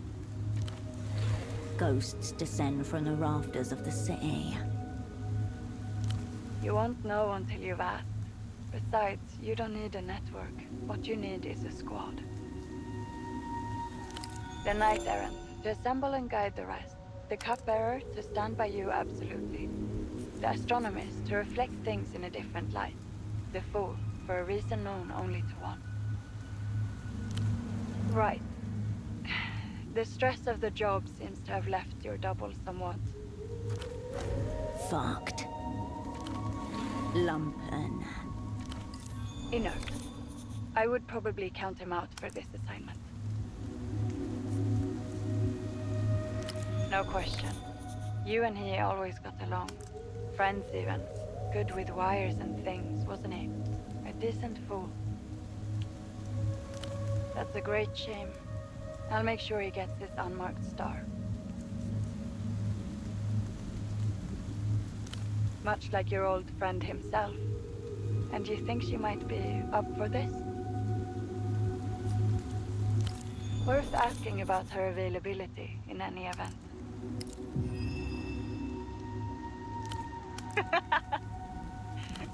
Oh, you're serious, aren't you? Probably better that way. If you were to insist, he could take up his old role as your astronomist. But let's hope it doesn't come to that.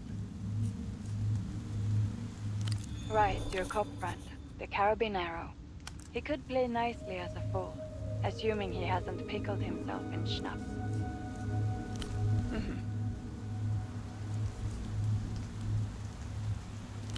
For your squad, probably not. But she may end up playing an important role all the same. Yes, she probably would take any role you offered her. Her, I actually have a note on here in my files. Seems her father set up a clinic on a houseboat somewhere in Kisak. Maybe worth paying him a visit. I'll be there for you as well. You can reach me from any payphone if you need help in theater. For anything extra sensitive, you can call me from the phone in your apartment. Take heart, my friend. We're at the end of history. Everything that can go wrong already has. Now get some rest. Don't fall for false advertising. A click, then nothing.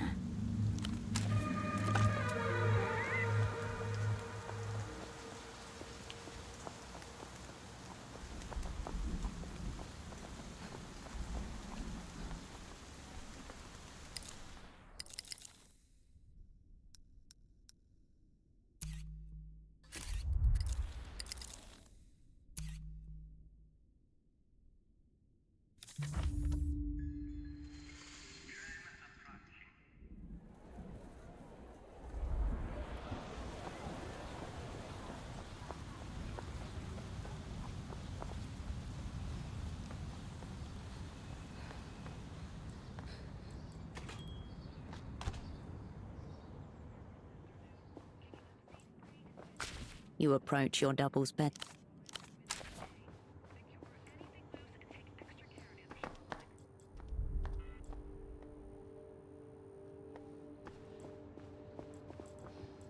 The bed welcomes you for a...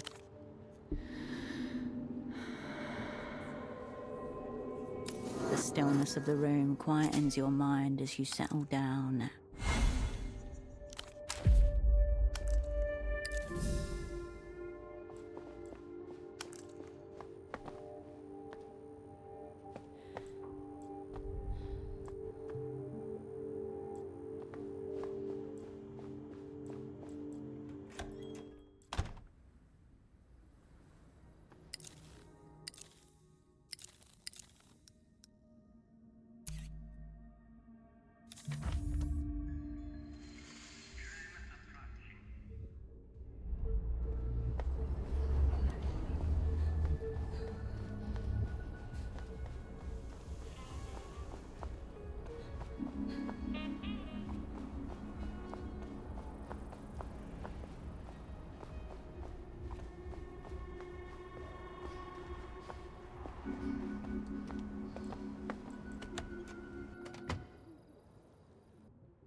Stray spies still wandering around, looking for their forever home.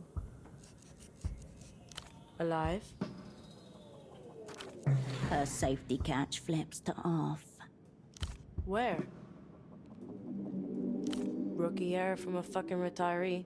He should have never picked up that phone. So not the Weeping Eye. Emter. That one's the big bank, right? This unre-educated youth must be made to feel the full weight of terror behind those 6 letters. Got it. Anyway. The phantom vampire squid that straddles the so-called developed world and seizes the mill of history in its tentacles. Fuck the bank. You should see what the bazaar brings in.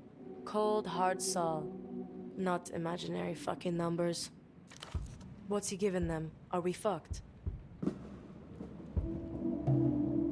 Shit. Pretty hardcore.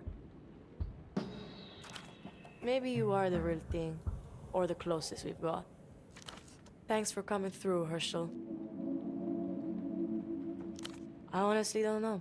Temple never said anything about him. Which was strange. Most of the time, he can't wait to tell you about his latest secret. She's holding other things back from you. But this is the truth. This one? He was terrified from the jump. This old prick say anything else? And what's that gonna cost you? Well, we've got to do something about him, haven't we, Herschel?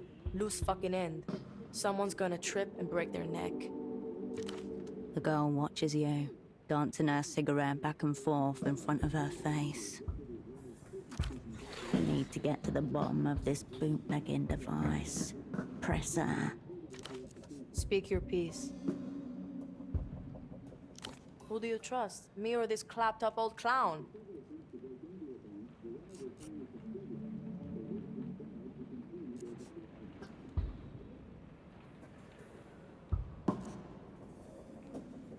Oh yeah, that thing. The Mega Violator, as Tempo called it.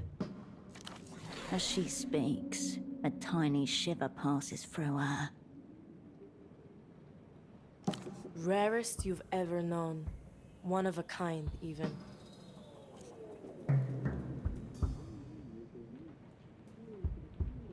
Yeah.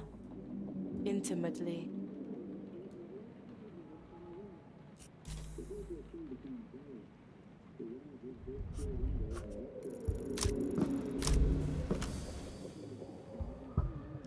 What dissonance? You see a teenage girl with authority issues, acting vaguely mysterious. Fuck's sake, I'm Tempo. I am Tempo.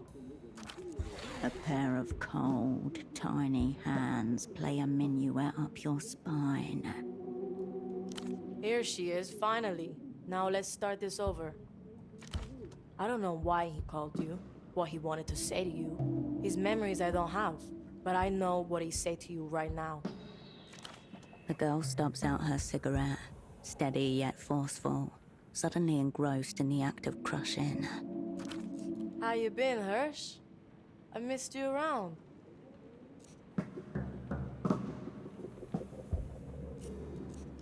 They're more like bootlegs. Imprints, I think they call them. Sounds impossible, right? I thought so too, but clearly, a little bit possible. Witchcraft. It's like a bad mirror. A wishing well for your loose dreams, for all the inner colors of you. It starts with a memory or something. But don't ask me, I was considerably fucking hypnotized for most of it. Kind of. He just gave me a load of ketamine, which I'm pretty sure isn't in the official manual. But you have to be like a blank slate. Totally receptive, basically comatose. There were pictures on the wall projected from the machine, and I think an image of Tempo as a kid. Like I said, fucking witchcraft. Darker than I remember them. Cigarette haze cloaks her face. I don't have shit of his memories either, so let's not play 20 fucking questions. I'm just him now, and that's it. Oh dear, you are not taken in by this unfortunate display, are you?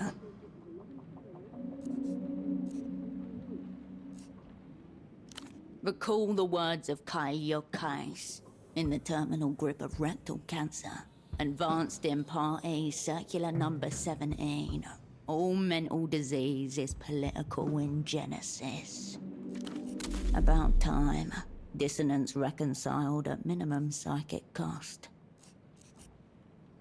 Your former asset, Tempo, one of Capital's loyal slave masters, attempted to possess this mid-youth with a spectre of reaction. This profound ideological dissonance has manifested as so-called dissociative identity disorder within her hemispheres.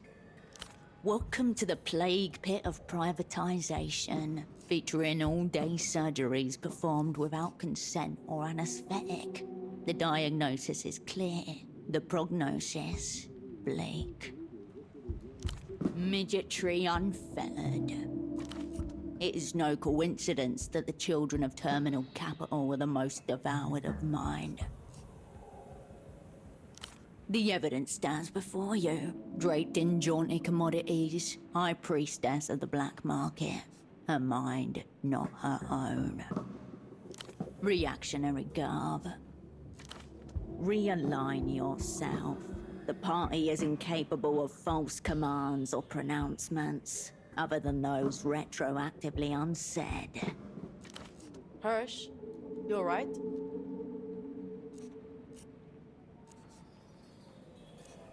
You probably have more questions about me being Tempo.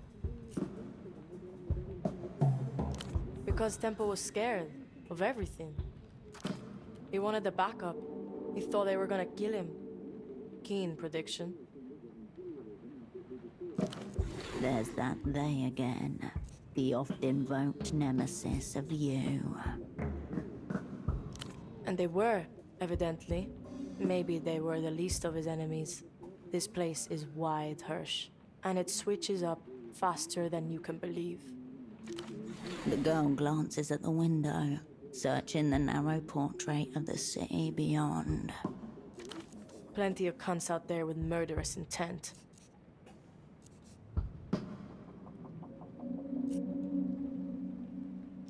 There was rain in my head, Hirsch. It was always raining, and it was always midnight beyond the clouds. I wanted... An ordinary night with ordinary stars. I don't know. Not that.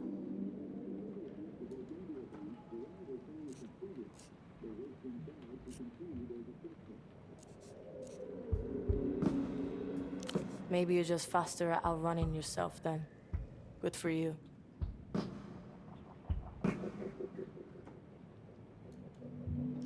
And why would I want that?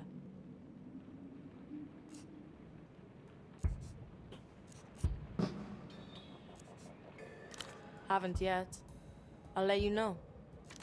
Anyway, this is a forever kind of deal. And the deal is, I deal with it. Move the fuck on. It feels like I can't quite remember myself. Like I'm watching myself through dream glass. All smudged and smeared. I watched a lot of TV as a kid.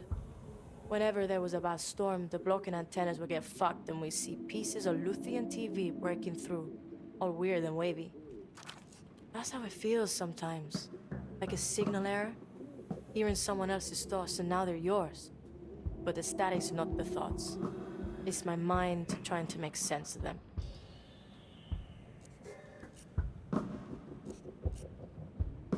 Nope, just me. But also there's more me now, outside the coverage zone. Yeah. Curse go forward, curse go back.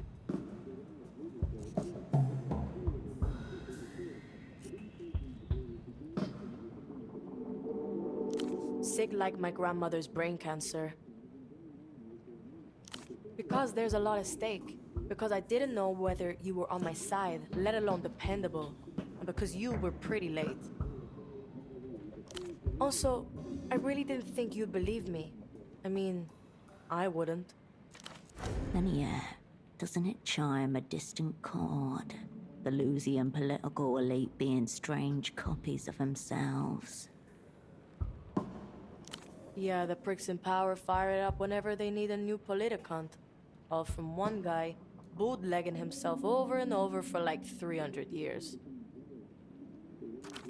According to Tempo, anyway. But when we covered intra-Luthien relations in history class, they didn't say shit about it. A theory often dismissed as rumor, but taken more seriously on the top levels of the Operant Bureau. The Lusian political ministry are all identical psychic graphs of the same ancient philosopher. Just what on earth has Tempo encircled you in here?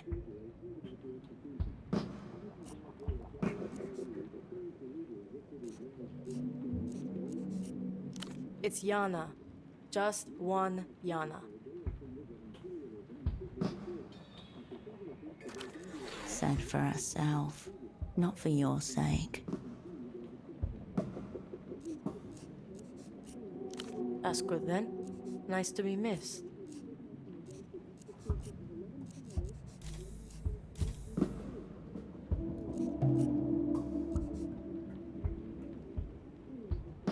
Guns are an Azuri racket. Bazaar doesn't carry. Handgun? You're looking for an entry-level Azuri frontman. One of those expendable fucks they shove into the grinder. Carabinero fodder. There's a particularly lame one who hangs out near the roundabout. He's tried it on with me a couple of 3 times. Would rather shoot myself. Horizontal pupils, undersexed. You've met him. A being known as Goat Eyes. Right here. It's mystical fucking gear, Hirsch. I hardly threw it out. From beneath her chair, she pulls out a small console device, about the size of a dinner tray. Colored buttons flank a large, dark screen. Yeah, it hasn't got an actual name anywhere on it. That's part of what's cool about it. This is the thing that made me what I am. Nope. Fucked. Needs batteries. Special lithium batteries. Might be better for you to, hang on to it or something. Because it reminds me I'm basically some failed test pressing. You have noticed her eyes avoid mirrors and windows. Anything with a pronounced reflection. Also, you seem like you're in a load of shit, Hirsch. Maybe you need a backup yourself. So do me a fucking favor. And no, it did not come with an adapter. But it does have cocaine in the seams. And a little bit of nose blood. Speak your piece. The girl inspects the disc over the top of her cigarette. This is one of those Einzelfucks Petre won't shut up about. Never. They're meant to be pretty rare, aren't they? What? You've never heard of Ultravioleta, the Luthien pop superstar? Great opinion. Thanks for sharing. Where did you get that anyway? Be open with her. This girl is not your enemy. She may yet be your ally. As in dead? Blown away into the night before you could even give chase.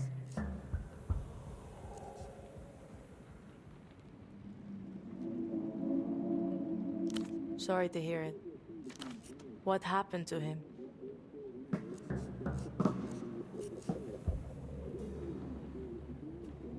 The worst type of schemery. Sounds like we're two down, Cascade, and getting cunted harder by the minute. Hope he pulls through.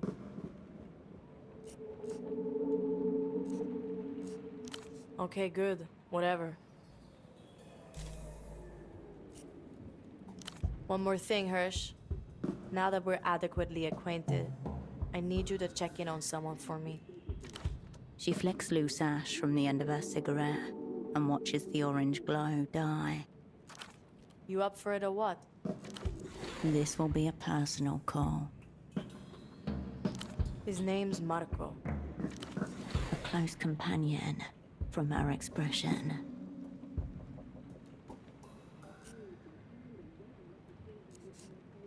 He's not my boyfriend. We were just hanging out for a while.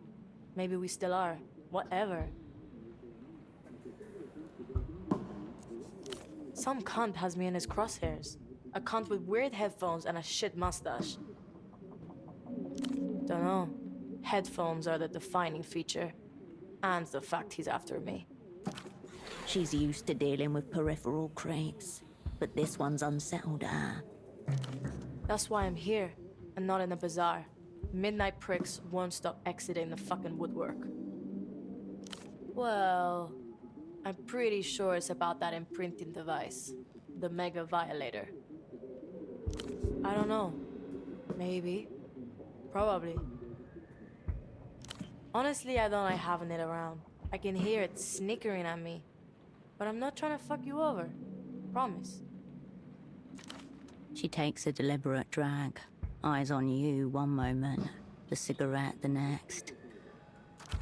I'm about action, Hirsch. I'm smoking this headphone cunt out. My asset is already in theater. Cryptonym... Scarf. Yes, obviously. But also... Do I? Use your spy shit. Make contact. Tell him I approved the meet.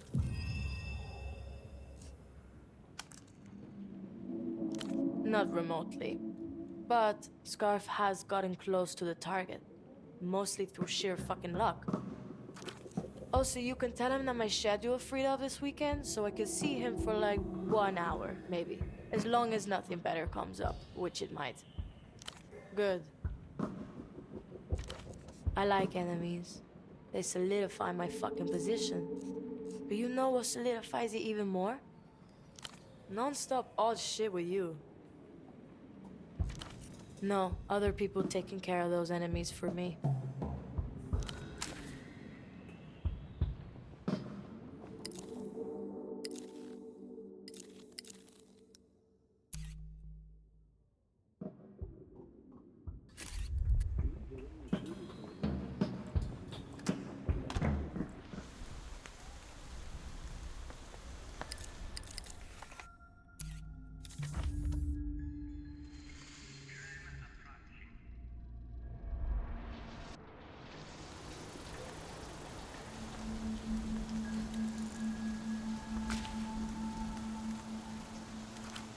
Quite expensive looking.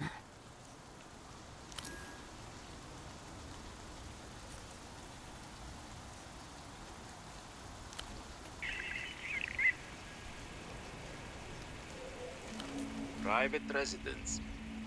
Please state your business. If you have to ask, you have no business here.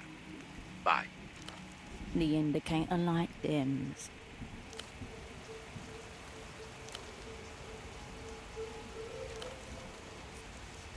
You step away from the call box.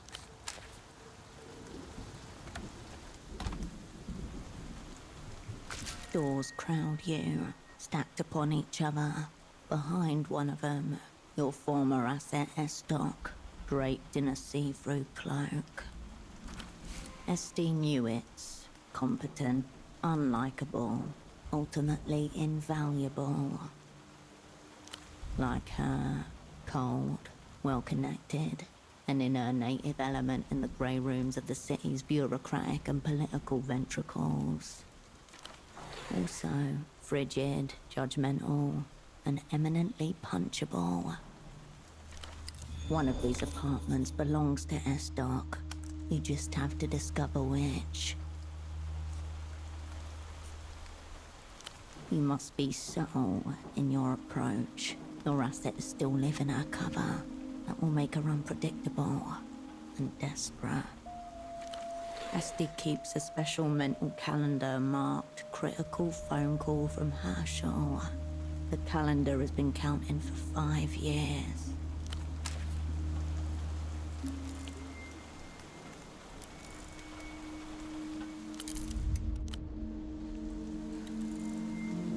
A large framed board with the title Residence printed across the top. The title and initial entries are printed in thick, embossed ink. But over time, names have been crossed out or added with rough pencil. You read the list, including the crossed out entries. You read it again. There is no Newits. The list appears haphazard and poorly maintained, which no doubt suits Estoc perfectly. You come away from the wall.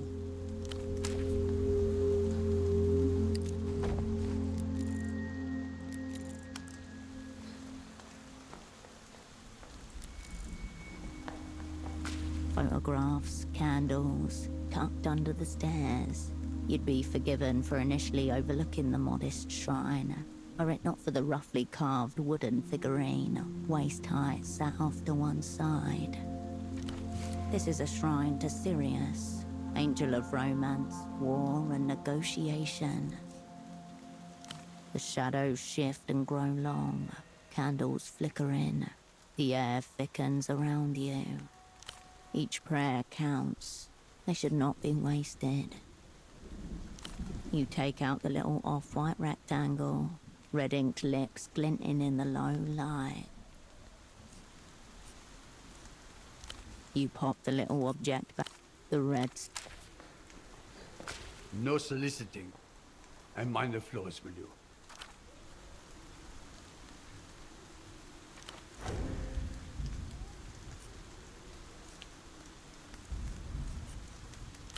Good. Thank you. Finally, some cooperation.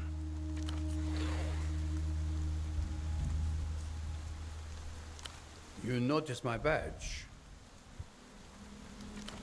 It's actually not just a building. I manage the entire housing campaign. I do what I can.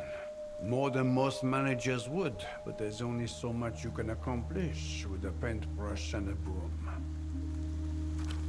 You should have seen what this place was like when Nestor put it up.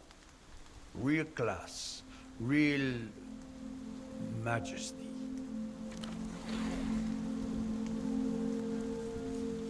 A palace for the people.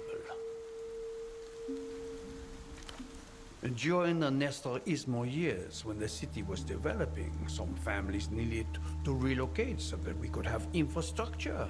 And this place was built to house them. Not in the slightest. I respect the work that was done during the Nestor Ismo years.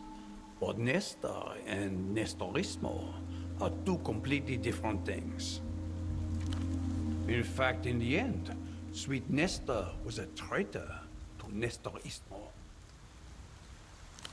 I can see why it would sound confusing to a foreigner, but believe me, the names are the only thing they've got in common. A different class of people moved in. Oh, I don't know. Maybe the children of the people that were here in the first place were born a different class of people than their parents.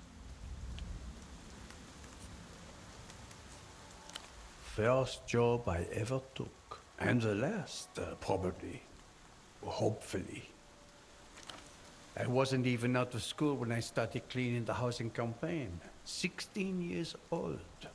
Worked all the way up to the big keys.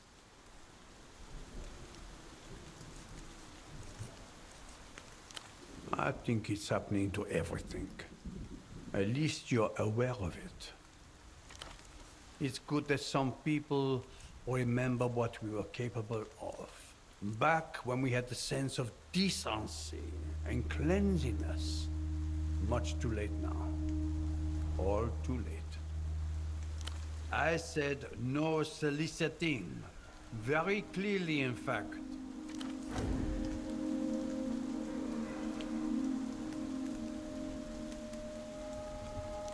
No nuances here.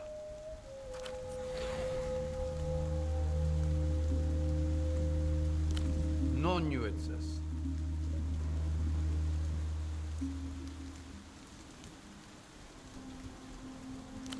Decent people deserve to be treated with decency. I'm not going around identifying doors for a stranger off the street.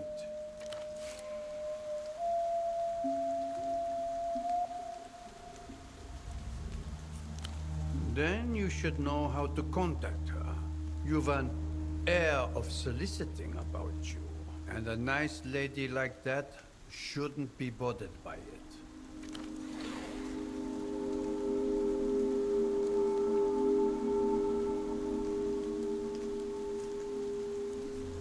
If this person who may or may not be living in this building did not send you a forwarding address, then I can't help you.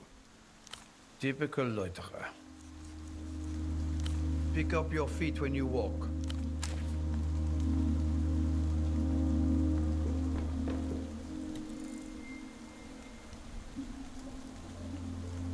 A postbox with drawers numbered 1 to 12. The whole apparatus locked at the side with a single keyhole. No nuances. The building manager wasn't lying. A name change, perhaps. That lock's shit. Begging for the bang of a pry bar. Surely you'll be able to tell which is Estee's drawer from the contents. Cigarette butts, poker chips, crochet patterns. You step away from the mail. You return to the postbox.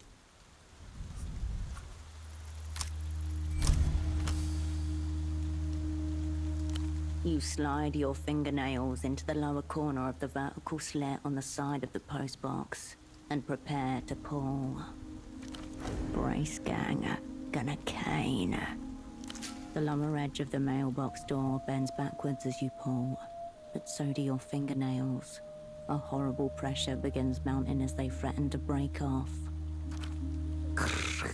The lock pops open. The mangled flap of metal hangs limply, leaving the letters and parcels within exposed. In one drawer, you find a macrame catalogue and an envelope addressed to a name you do not recognize. Kavanagh, but stamped from the Portofino offices of Emter. All mirrors angled to reinforce the same image, a cover as life. The address on the envelope reads Kavanagh, but inside is a check marked SD Newitz. Kavanagh must be her husband. His name alone on the address, apartment number 4. It seems nothing has changed but her life. Esty, married. This can only be a desperate attempt to blend in, not like a real husband. You know she's still keeping score. You slink away from the scene of petty crime.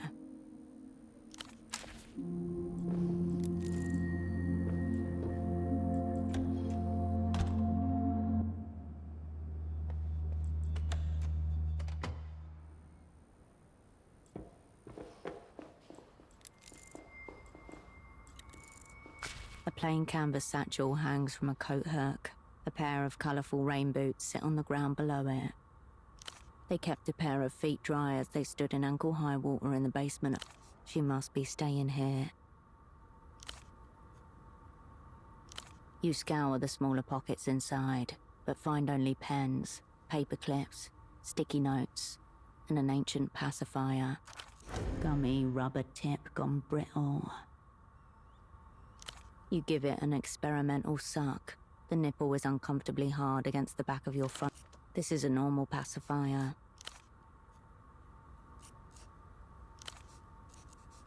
You turn back.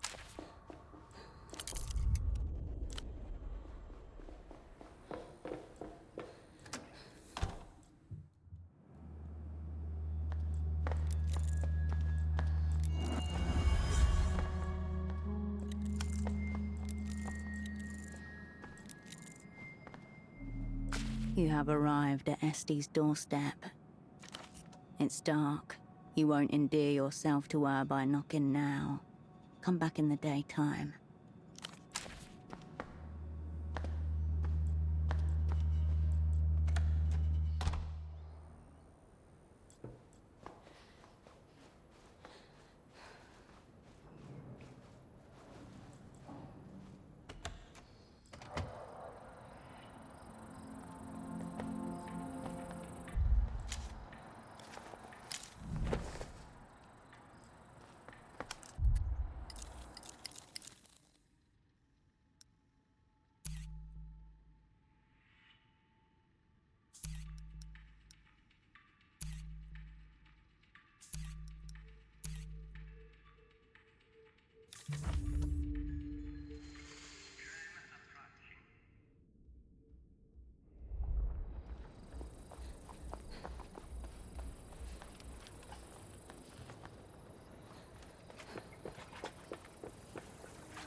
A stray cat hops soundlessly over a nearby wall.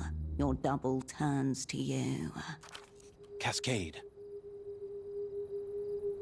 The past is here again, this time in the guise of your former double, walking down the back ways with you one night half a decade ago. I'm not saying it's likely, Cascade, only that the possibility can't be dismissed out of hand. Point 1, nocturnality. Point 2, X-ray sight. That's why I have a clear record of every one of the 422 times that cats have suddenly stopped and stared at me at exactly the moment I was in the middle of an important intelligence operation. Something feline in his eyes, too. an intelligence, but utterly dissimilar from any kind you know. We wait, of course. They know more about us than we do about them. We have to wait for them to show their hand. They have their own methods, their own strategic objectives, unaligned with any known power. And, I fear, devious and at odds with our own. Your double continues walking, his hands clasped behind his back and his gaze restless, darting around the scene, taking in everything. Absolutely everything.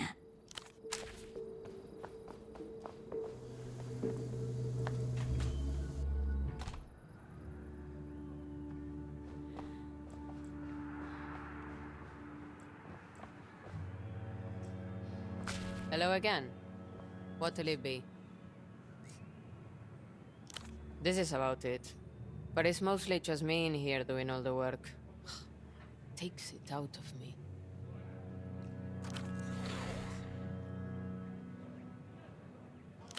Yeah, we have a couple of kids who come in and clear tables. Sometimes I let them serve, but they're unreliable.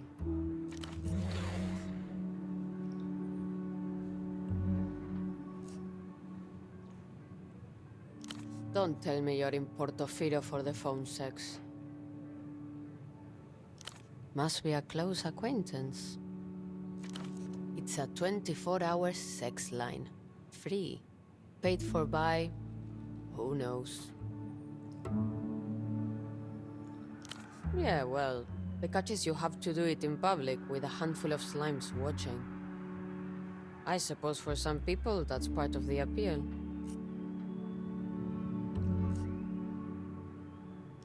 It's a payphone to the west of here.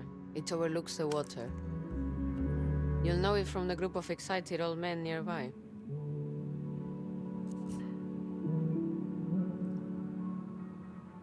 Have you bar-backed before?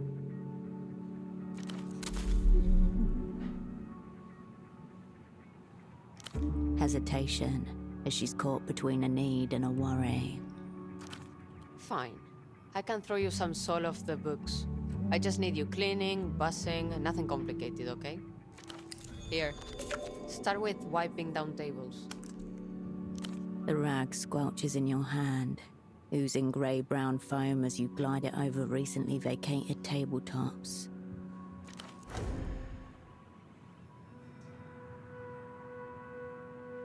It's a race against the drinkers to clean each table, only to step back and watch them dirty them all over again. Race, wipe, wait, repeat, table after table, until the room begins to thin. Hey, it's been 4 hours. Take a break.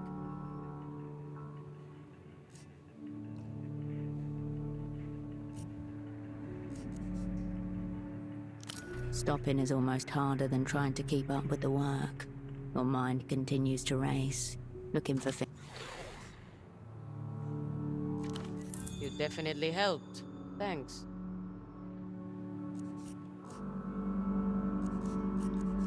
Drink up. We close soon.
You have arrived at Este's doorstep.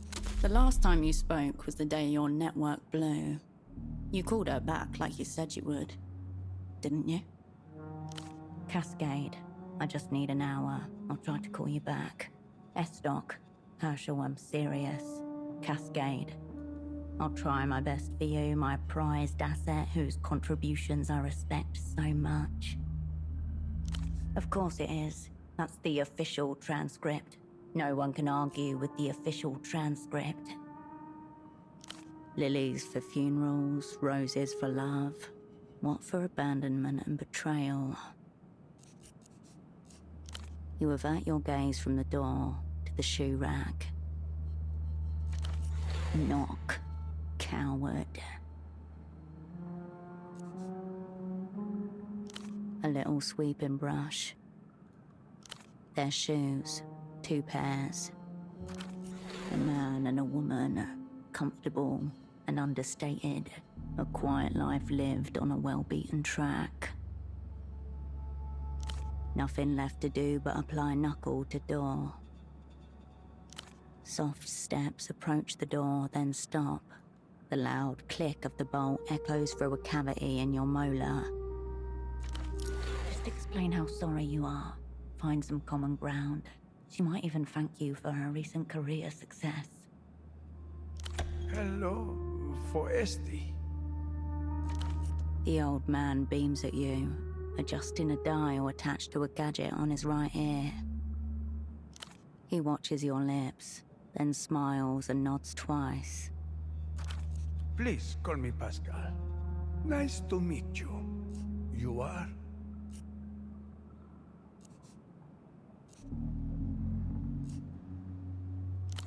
Come in, come in.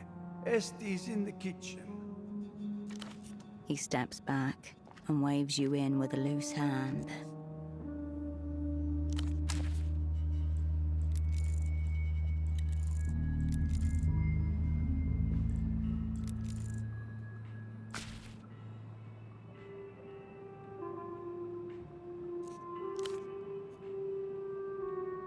You barely recognize her, with a smile on her face.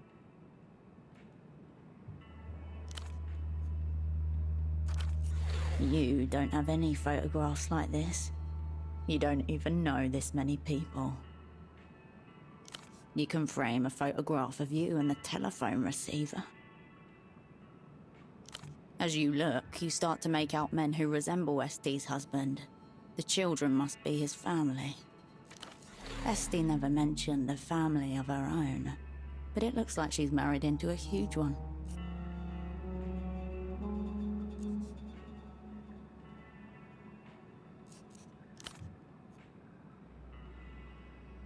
You turn away from the sideboard.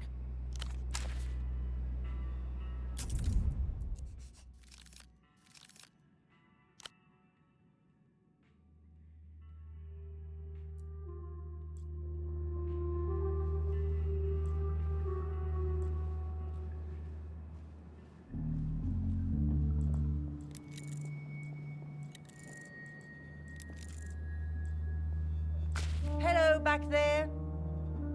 Just give me one moment. New cafetiere. Fiddly little thing.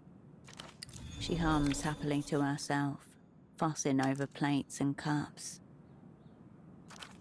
Lovely weather we've had, don't you think?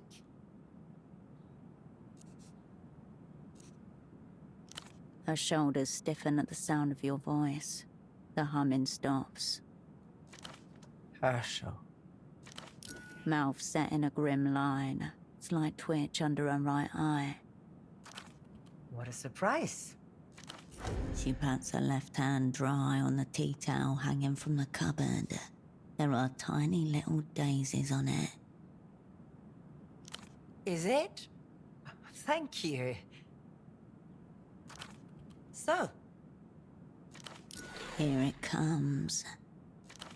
Biscuits? I'll just put a selection onto a plate. I have some new ones, actually. Chocolate. You're welcome. It'll be nice to catch up over biscuits. To what do I owe this unexpected visit? I didn't think you had it in you.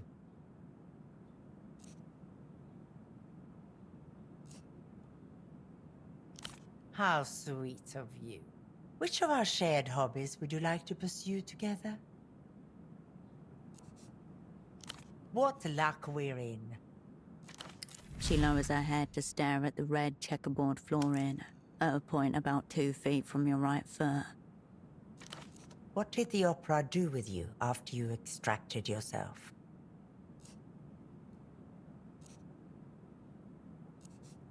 Archives, Makes sense. But you're out now. In theater, I take it. I've built a happy life here.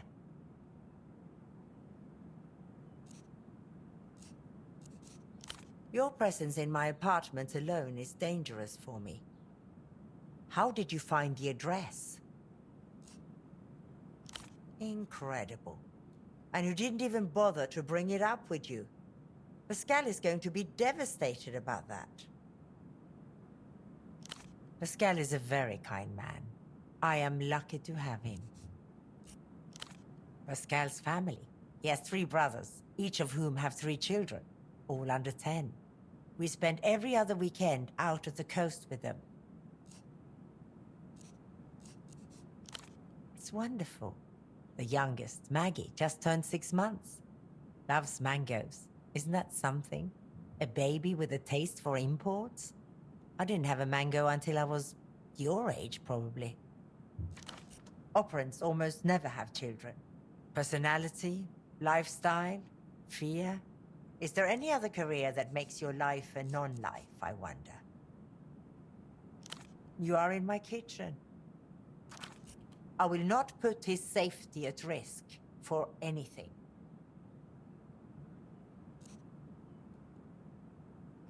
There is nothing to know. Did you ever marry?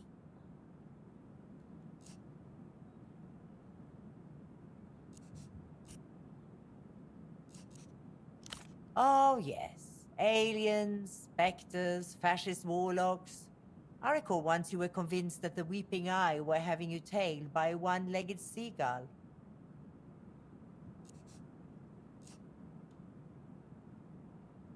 Exactly why I wash my hands of it. I recommend you do the same, if you still can. Work-related. Right. She sets her jaw, taking you in as if for the first time. Take a seat. I'll make us that coffee.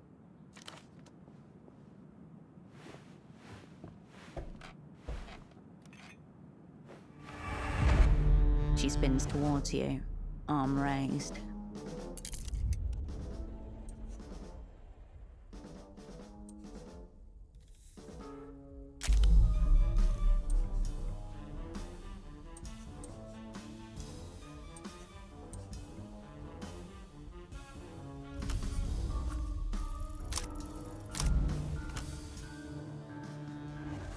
Timing is everything.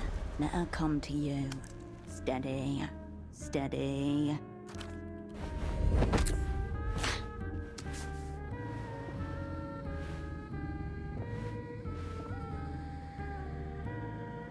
Uh-oh. You hear a click, followed by a short, sharp pain.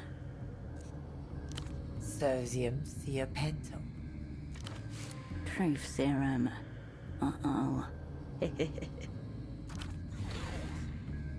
Oh shit. You're gonna be so fucked when you tell her about killing the lich. Linoleum fast approaching. Swan dive. Face first.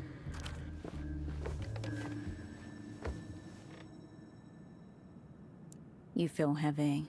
Fun. Your eyes close. Open. Close. Esty sits across from you at her kitchen table. Plastic tablecloth.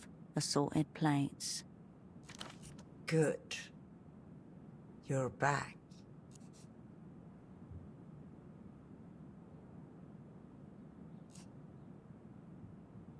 No, I lowered you gently into a chair. I didn't even slap you, although I was very tempted. Now tell me what you're doing back in Portofino.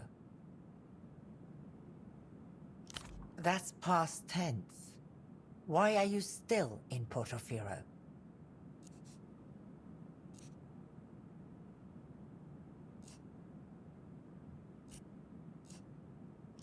In order to... Is what you meant to say. No. An immediate change in her. Pale, hollow. She puts her hand to her mouth and drops it. She can't look at you. No. No. This can't be real. I can't have this. Terrified. Good. You should keep it that way. Herschel. What you have just told me, you have never told me. Understand? How could you come here? You lead them to me. With an assignment like this, there is no difference between making a contact and pulling the trigger. They will find everyone you've spoken to. You've doomed us all.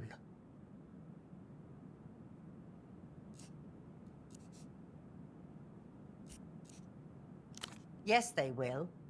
They will torture you, and they will kill you, and they will kill everyone you met on your way. Believe me when I say this. You are not the person for this job. There is no way the Opera seriously thinks you could pull this off. This is suicide.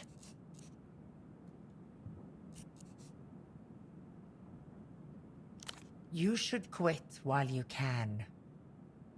You're playing a loser's game. 1,000 ways to fail, no way to win. You are cannon fodder, at best. I will not. No. We cannot have any part in this. Get out. Bad news. It appears that Estoc no longer considers herself your direct report, or your asset, or your friend. It will be fine. Just get her a nice card or something. Old people stuff. There was a card rack on the ground floor of Photo 24. Why not? Can't get worse.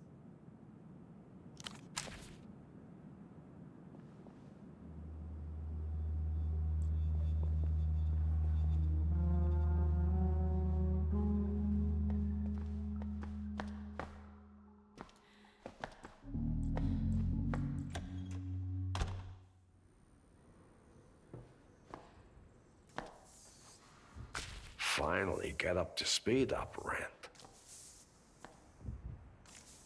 Just catching up on my shows. You see this one? Big and loose, supposedly. On the screen, a black wolf swings an iron slab of a sword through a row of chrome-plated adversaries. Arterial blood spurts forth in bright red gouts. Probably a few too many by my count. Maybe the techno-future's not for me. Reminds of something else I saw recently. One of the opera's finest infiltrates a secret MTER jail, then guts it out against one of their most sadistic interrogators.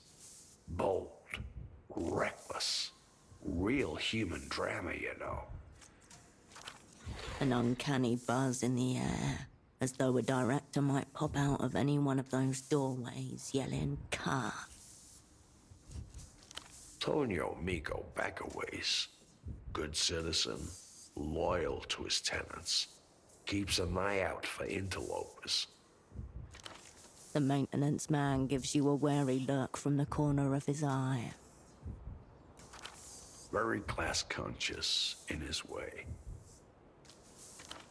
In any event, seeing our protagonist disappear into an empty labor camp was no way to end the season.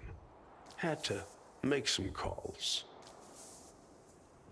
May have played a minor supporting role, uncredited.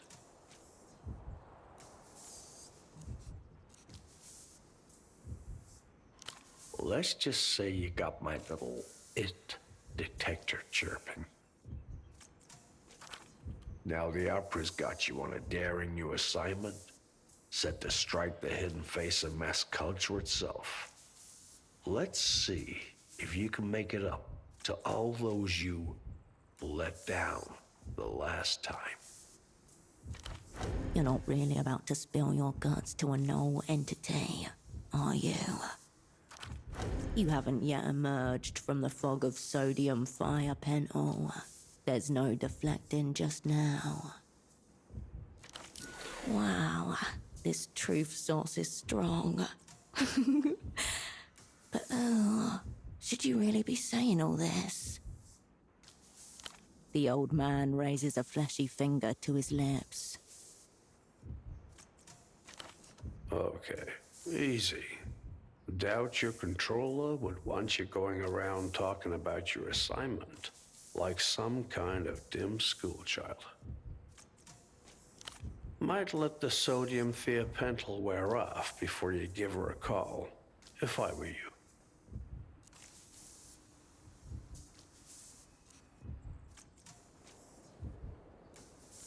Of course, dear old S-Talk. There's someone who really makes the role work for her. Why are you spilling the people's secrets to a null entity? Oh, it's the loony cadmium mines for you. She's certainly moved up in the world since you were last acquainted. No denying it. Take it from one who's been around. The bank didn't become the bank by taking the shit end of the term sheet. On the television, the Black Wolf's shadow extends over the last of his foes. A trembling angel lifts a bloody hand, pleading. Okay. Besides, there's others who may want a piece of your heart, if you're open to alternative bids.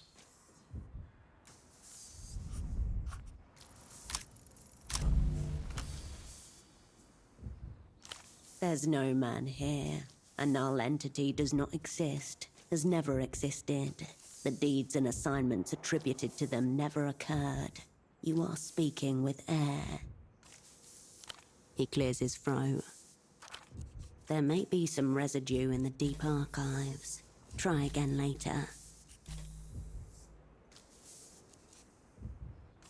Till next time, Operant.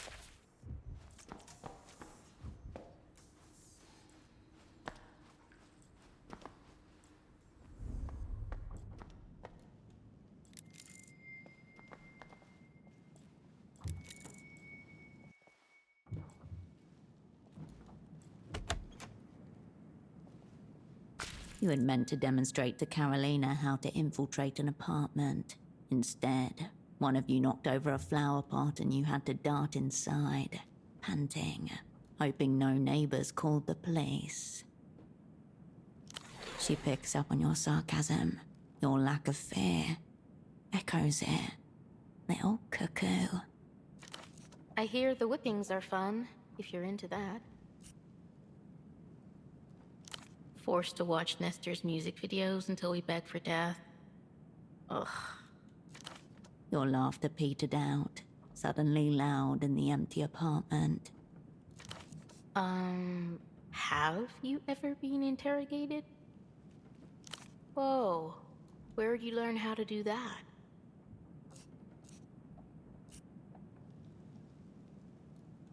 There is no record found of any operant succeeding in this maneuver.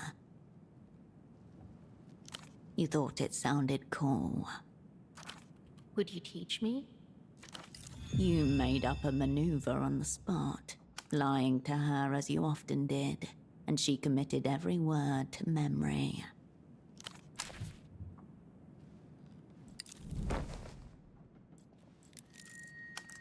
The moving boxes stacked in one corner of the little apartment are not empty, just abandoned. At some point, somebody tried to paint in here. Roller and tray, sponge caked with a crust of ivory latex, but gave up before they even covered half a wall.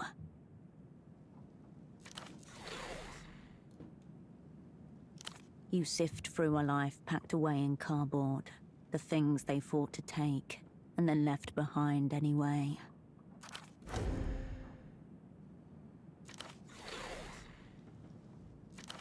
No jobs left in Portofino, no money for next month's rent, no future in this place.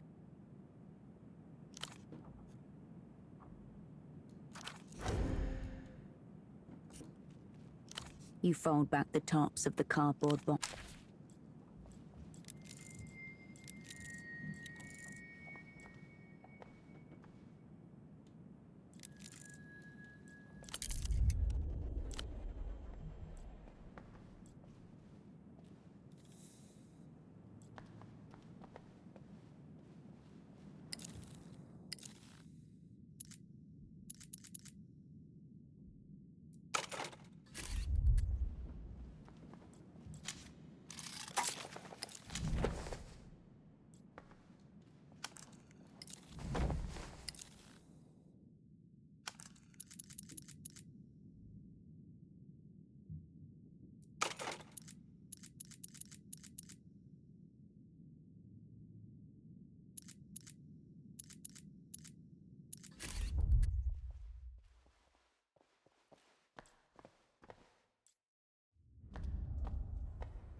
Irresponsible, careless, destructive. These are your own personal adjectives. Do you think that's a good thing? It does not. And in case you had forgotten, Herschel, you are an operant. It's too late. Look what you did to your friends, your crew, the people who gave you the happiest years of your life. Your enemies will definitely see you coming. They just won't be able to move fast enough. You are a blast zone, a vast circle of scorched earth and human ash waiting to happen. Abandon all pretense to the contrary. Your fuse is sizzling. Can you hear it?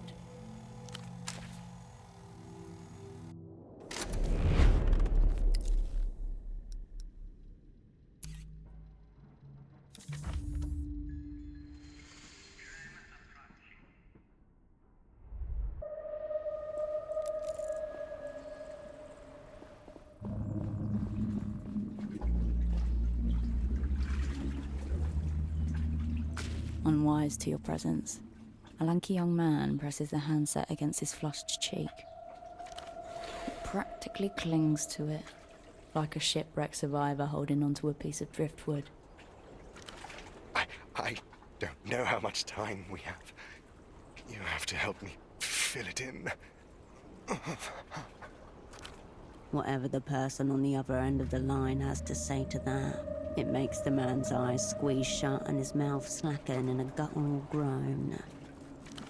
The line appears to be occupied. I can't possibly perform under these conditions. You have to make me. No use. Sucked deep into the abyssal vortex of lust. He's beyond your reach. The gap. I'm not even worthy to approach it on hands and knees. My little heart wouldn't be able to take it. So this is what the miracle looks like firsthand.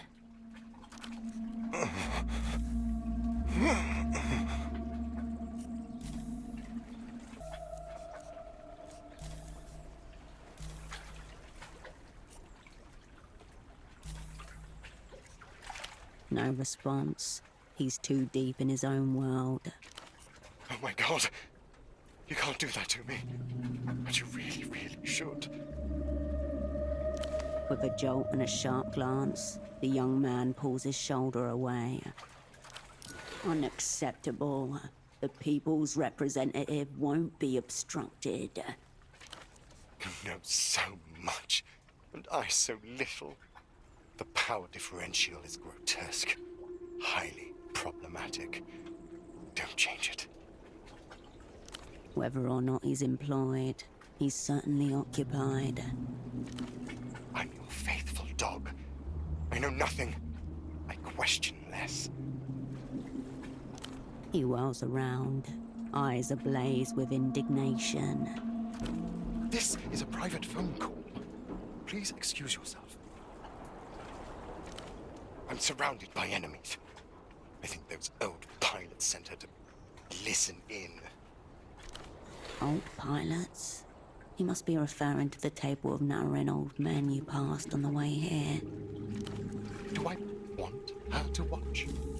Oh, maybe, in theory, but you should see the way she's dressed. She looks like an encyclopedia entry for low net worth. She thinks I work with the mouth breathers in the trade office. In this suit? Unbelievable. Yes, I saw your colleague, hanging utterly deflated from this very payphone. It was despicable. Gah! As though I bothered to make a mental note. It was 2 days ago, evening time. Like the wretched of the earth, abandoned to shoulder a massive, indescribable burden all by himself. I could The young man turns his back to you without another word. If you want to use the phone, you're going to need to dislodge him first. Ooh. He eyes you over his shoulder. I asked you politely once. Now kindly wait your fucking turn. Tell me that kind of language is unacceptable. It's the influence of the gap. I hardly recognize myself anymore. This mysterious gap may be connected to the Grand Lich's arrival. You should investigate.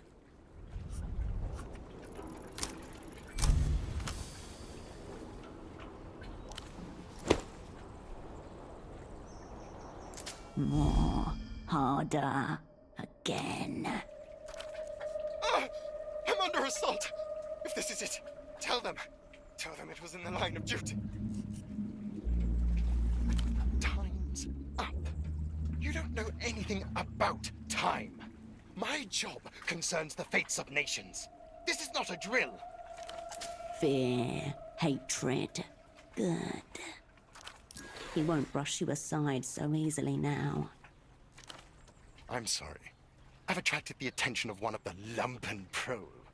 If this mysterious gap doesn't kill me, one of those violent locals will. Now, where were we? Warily, the young... Hard to believe.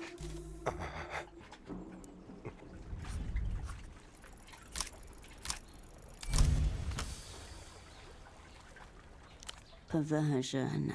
Developed wild variety. But what sort? Please. I need to feel like my position's in jeopardy.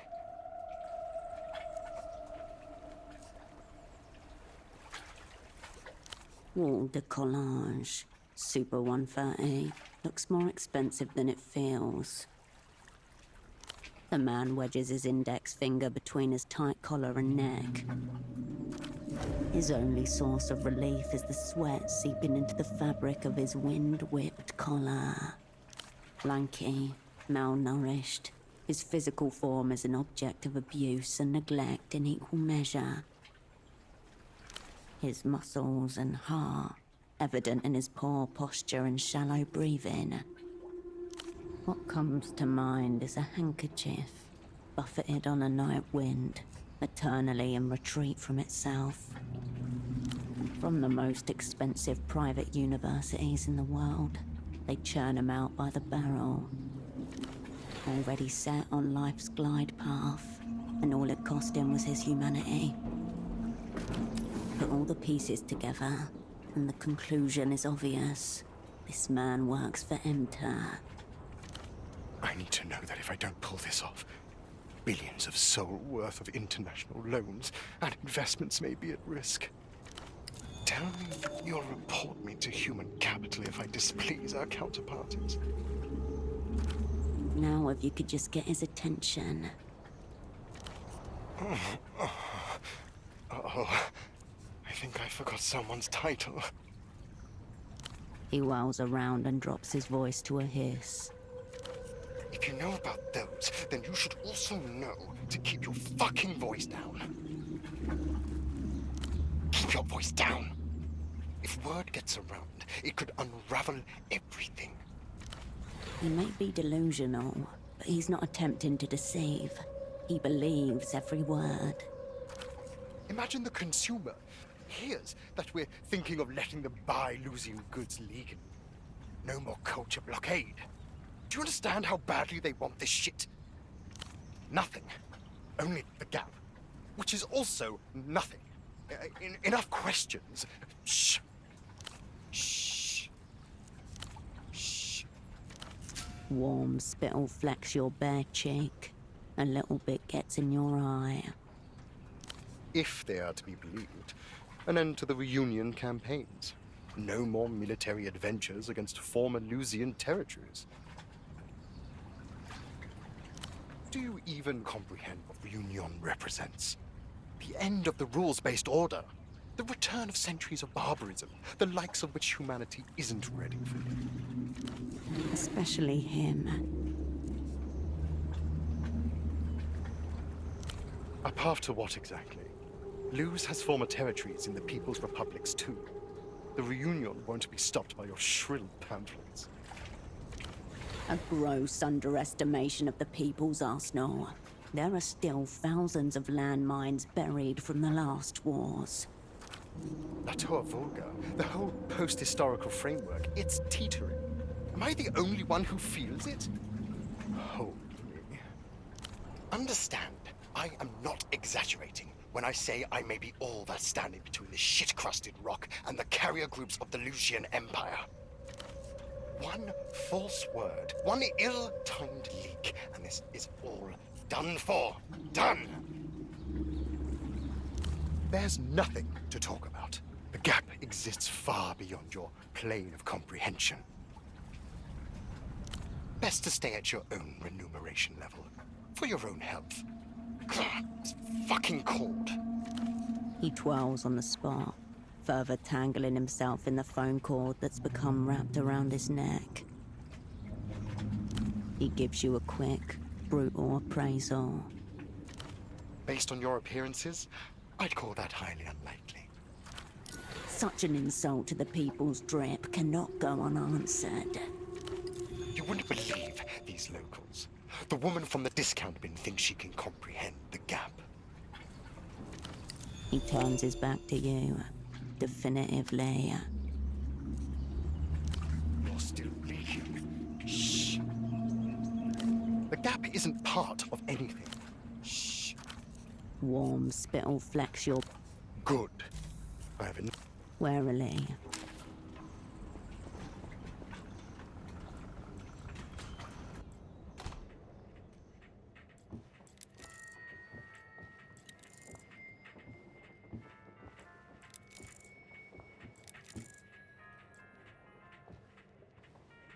Welcome to the clinic. My name is Dr. Hugo. How can I help you? The man takes a measured sip of water from a clay cup as he eyes you carefully. Doctor, clinic, houseboat. Until next time. Hello, again? The man parts his lips in measured surprise. Then the smile returns. He's wary. It's been a little while, I have to say.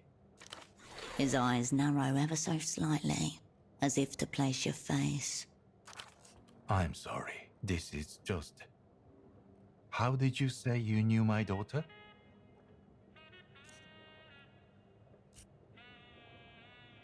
Oh, I suppose I never saw you around. Yes, something's odd indeed. The last we spoke, she was living in the old cinema, Cosmos, with her boyfriend. Nothing strange going on, mind. He owns the place. His name's Septimus. He looks away from you while he decides which script to follow. I'm sure he's an upstanding gentleman. He comes from a political family, you know. Important people. He hates him.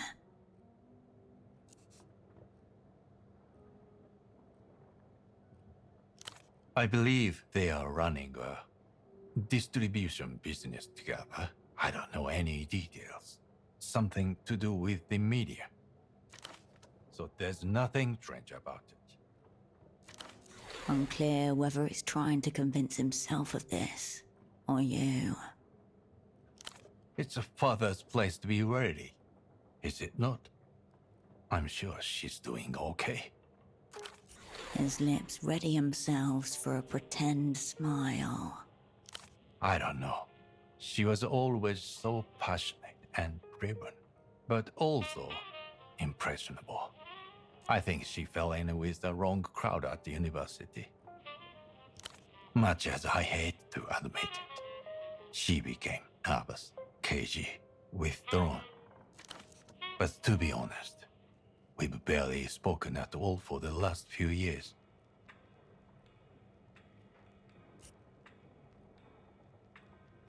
Check on her.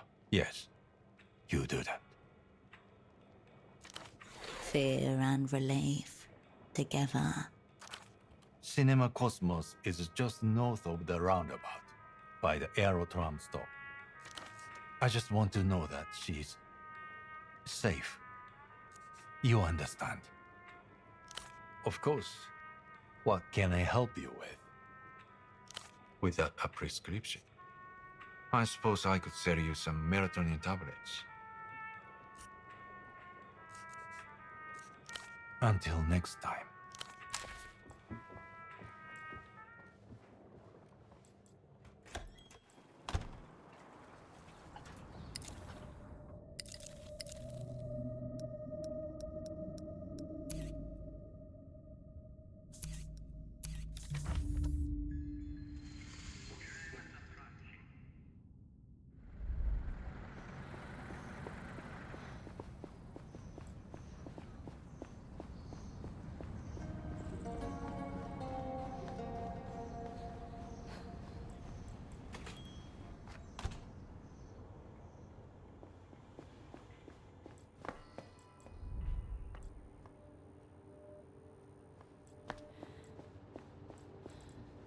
The bed looks cold and disheveled.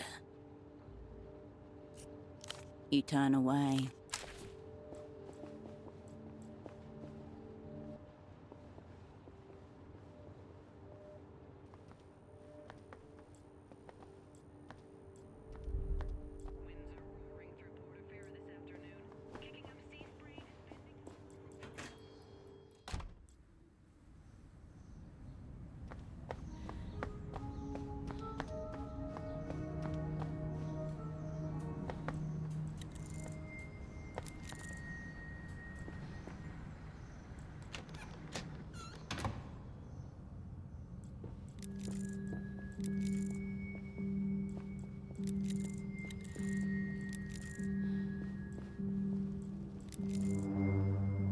The lanky man flicks a palm-sized toy scooter out of his pocket like a switchblade, performs a miniature double flip, then looks to you for a reaction.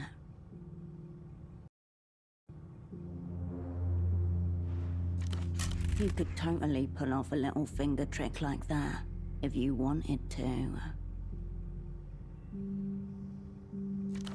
Yo, tiger pussy, you fuck? Caro's dating this dickhead? No, no way.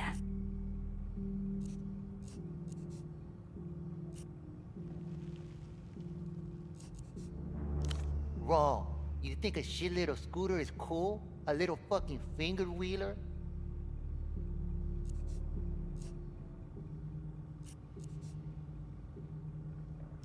You thought I was fucking retarded? Hilarious. What you want anyway? You a Nestor fan or you just here for my vibe? I could roll either way. Supreme Leader Nestor, more often referred to as Sweet Nestor, once earnest, now ironic, was the political leader of Portofino from 28 to 80, when he was finally exiled for good. Ah, shit. Yeah, I'll Septimus. The old man fucking hates me, right? Good on him, good instincts. I'm a fucking clown. Who are you then? Who are you to Carolina?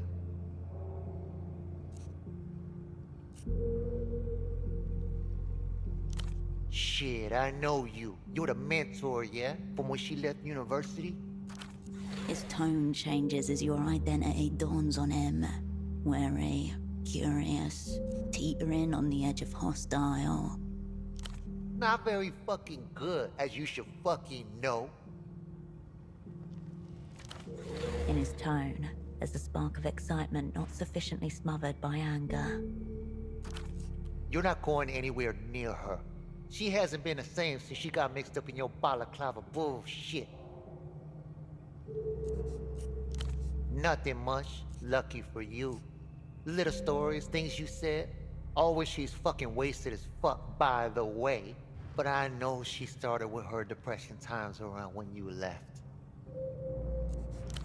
Fucking cut up by those Lucian fucks. Weeping eye. All systems go down. A brief but total outage. Sadistic shit, right?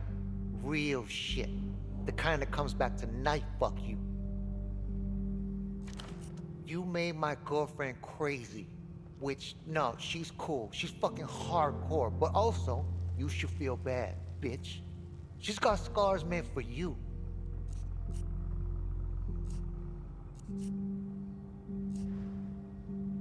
I should be stringing you up with nipple clamps and a car battery. Lucky for you, I'm a fucking pussy. He finds his girlfriend's dark past equal parts enraging and intriguing.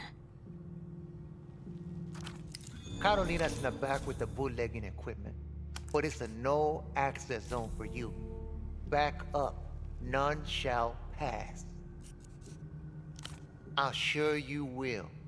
Buzzing around. Fuck me, Buzz is back already. What now?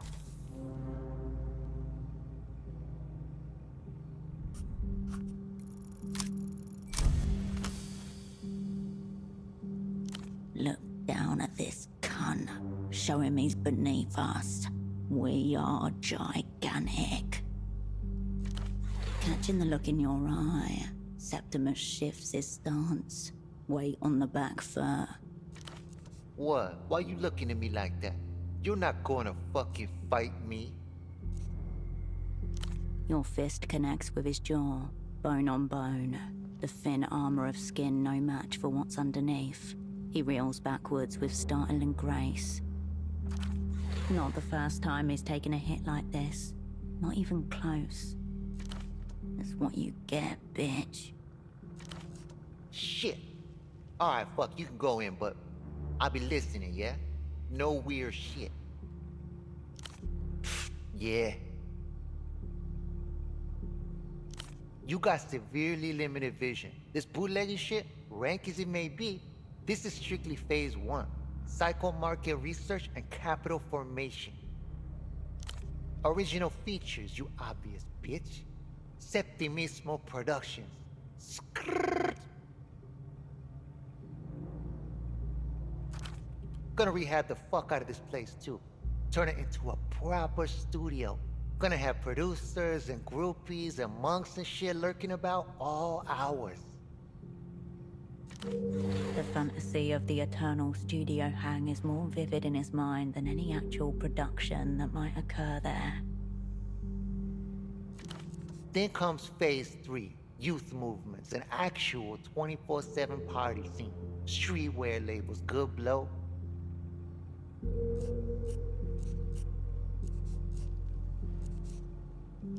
Go ahead, say you don't think a piece of shit like me can pull it off. She's fucking masterminding it. She's like the heart-brain glue that holds it all together.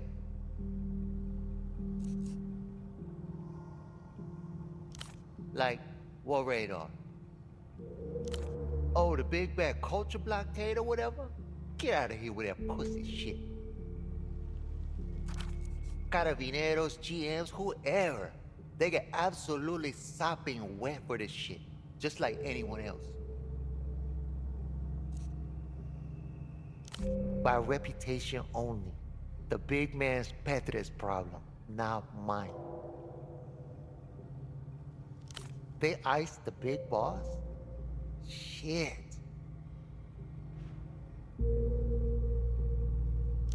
Not exactly Mr. Popularity, am I? That one twitchy old cow won't even talk to me. By reputation only. Heard a lot of bitching about him from Petre, though. Of course he does. No one would believe I was doing it. All right. Yeah, I know.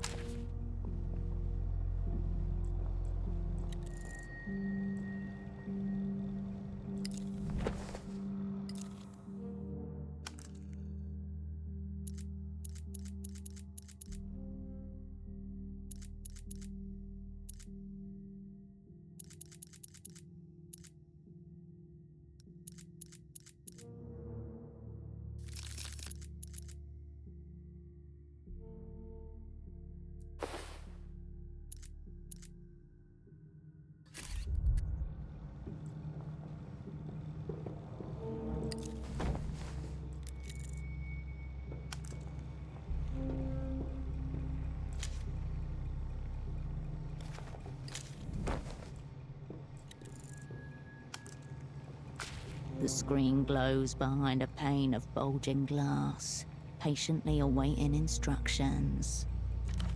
Different to the rest of the screens, calmer, yet with more potential. The screen flashes with complaint. Nothing else happens. You back away from the console.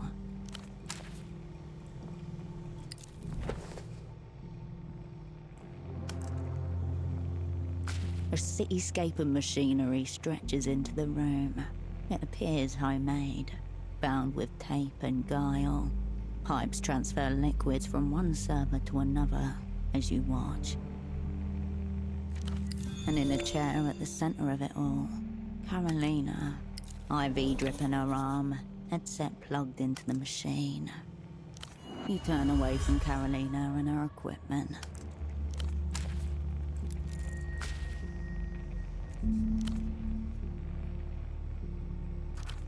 Property of Portofino Sleep Study Lab 89. Do not remove. Evidence of you everywhere, like fingerprints in blood. An assortment of media flashes across the screens. Movies, music videos, art, series, reruns. Playing at the same time, scanning faster than you can keep up.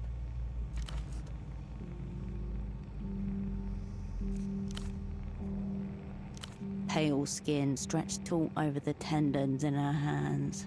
Her fingers twitch, her lips move. Wordless, disjointed mumbling. Her body conforms to the shape of the chair to the shape of her body.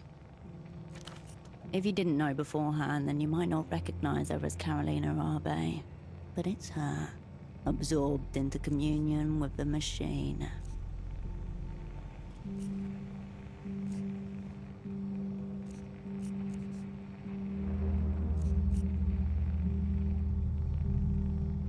Her little movements tell you that she's alive, but her muscles are withered, and her mind is clearly elsewhere.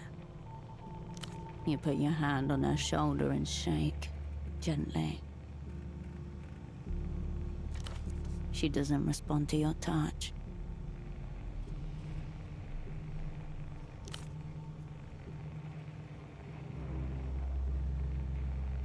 She doesn't. Nice, but nothing happens. You look back toward the machine. Flashes of different TV shows and music videos between static, irregular lights and noise. The brand name on the central monitor reads MS6.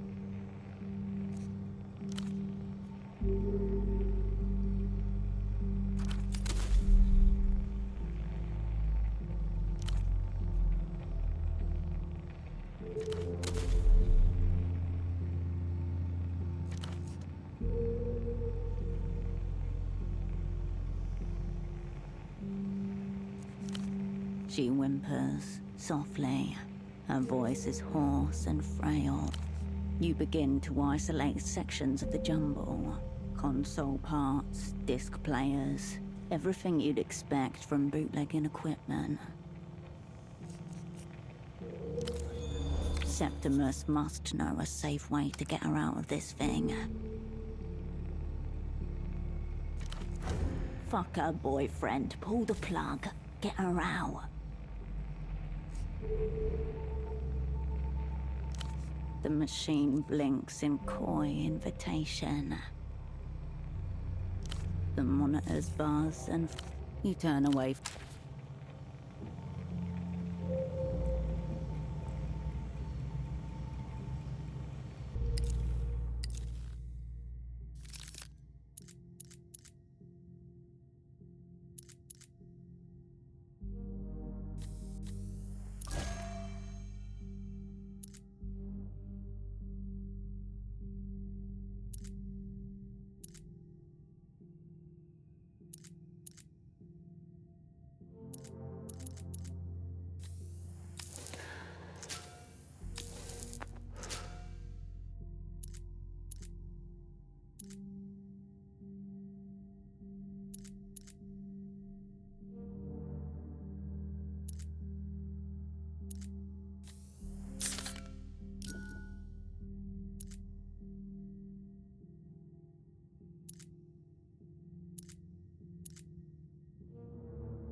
You return to the console. The function keys are all incomprehensible. Her boyfriend must know how it works. You produce a muffled rapping noise and a slight pain in your... You back away from...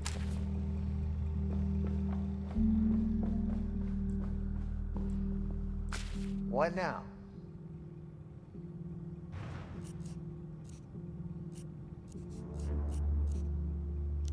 Threaten me and then ask for my help, is it? Storm into my cinema and make a mug of me and demand my assistance, is it? Well, fine, but only because I'm scared you'll only fucking do it again. There's a button right on the console saying interface. Press it. Yeah.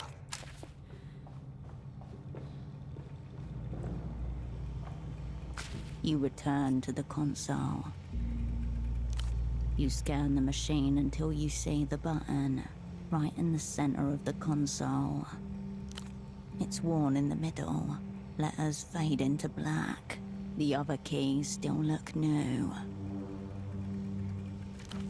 Septimus presses it a lot.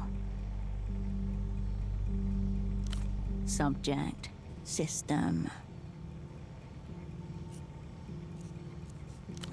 The panel directly beside the input lights up. A green like glowing moss.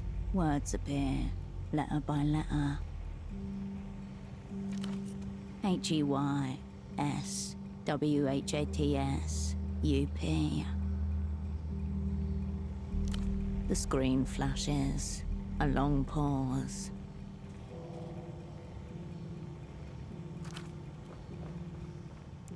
Carolina begins to stir in her reclining chair.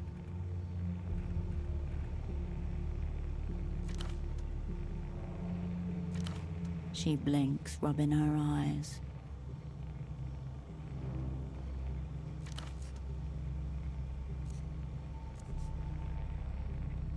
I don't know. She blinks, falters, her head longs. When she looks back up to you, her eyes are a roadmap of blood vessels.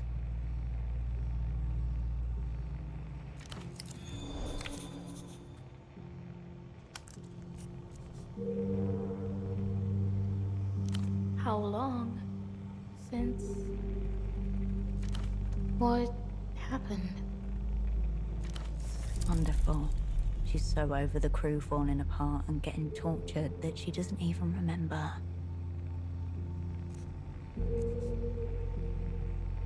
We're talking.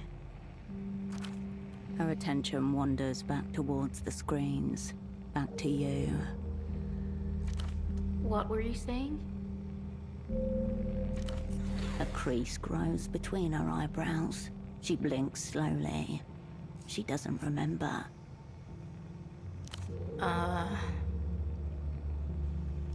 She makes a warbling noise, as if trying to pronounce while also trying to stifle a scream. Yeah. Yeah. Built this myself. Lots of anti-bootlegging tech coming out of Ludes. Brand new all the time. Got to stay ahead of trends. People want all this Lusian poison, L-pop, bullshit. Least we can steal it. Okay?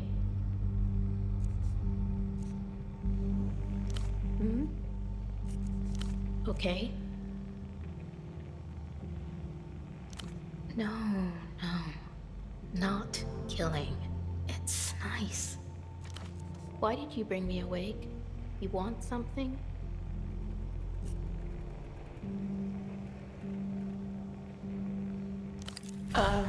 Yeah. Okay.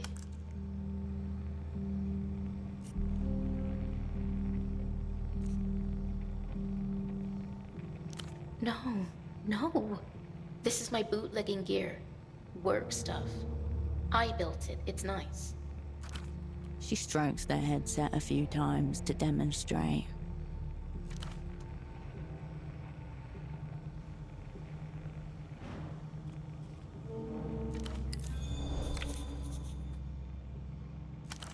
These nightmares are probably just that freak boyfriend molesting her in her sleep.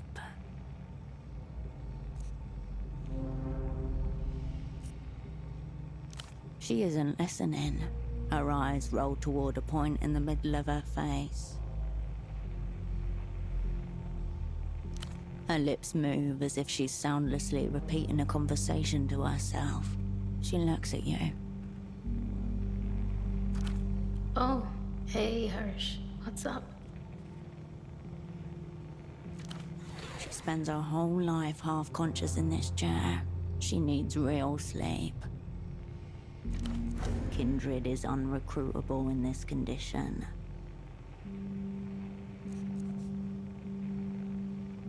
Disc. Red one. Said with authority and pleasure. A problem solved. Oh, sorry. Play it. You insert the disc into one of the machine's trays. Oh, not good. A high buzzing noise enters the room. Or it doesn't. You can't hear it. She ejects the disc from the machine and thrusts it back into your hands. Hurts. Don't like it. Picked up. She looks down, unable to keep your gaze. Says nothing. It's fine. No, it's fine. Nothing.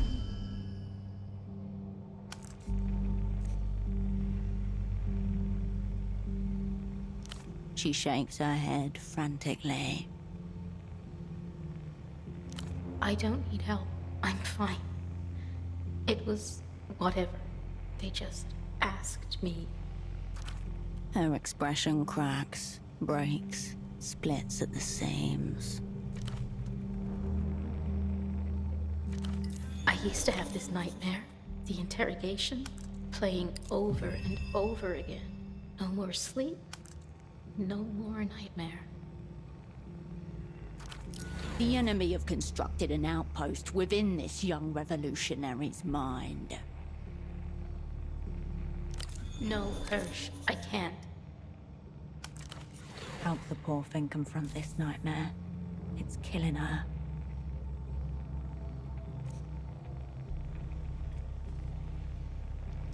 Bye, Hirsch. She puts her headset back on and says, you tap her headset. She lifts it to peer it. Hey, Hirsch.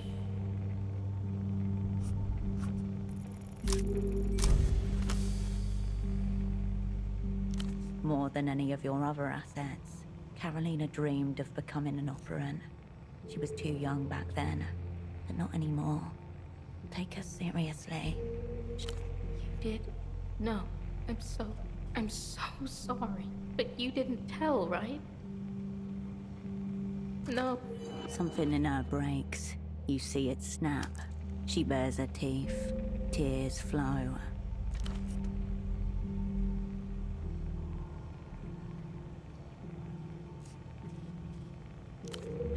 Oh, Hirsch. All right. Poor thing. You can save her from this. Bring her back. Yes. Refurbish the tool so it may be used again.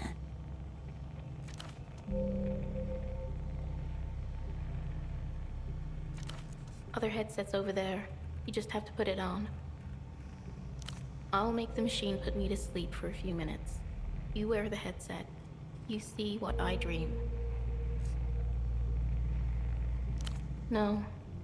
I broke the recording equipment in there. On purpose. I didn't want to think about them just in there, near me. has to be live. You fix the headset over your head. A foam interior settles itself around your skull, applies metal plates to either side of your forehead.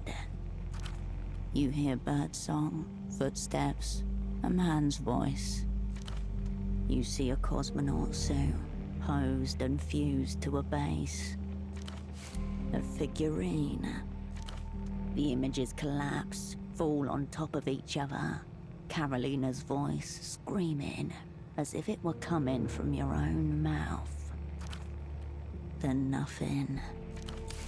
An incomplete record. Fuck. Fuck. Fuck. It wouldn't help.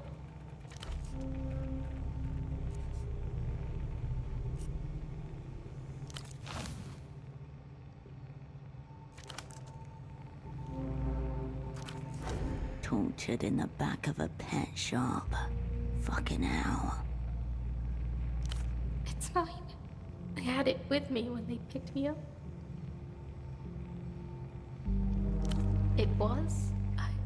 Oh, I messed up.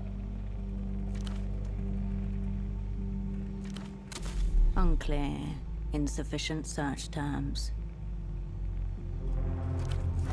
Oh, fucking hell. What did we tell her? The advanced cognitive maneuver, where you displace yourself into an object to withstand interrogation, remember? The one you claim to have done yourself. The one you lied about. You taught it to me. I think it kept me alive, but all my memories are in the figurine.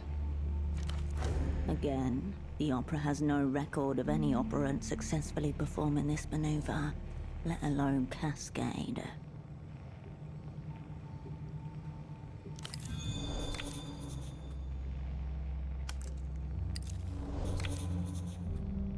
Sure.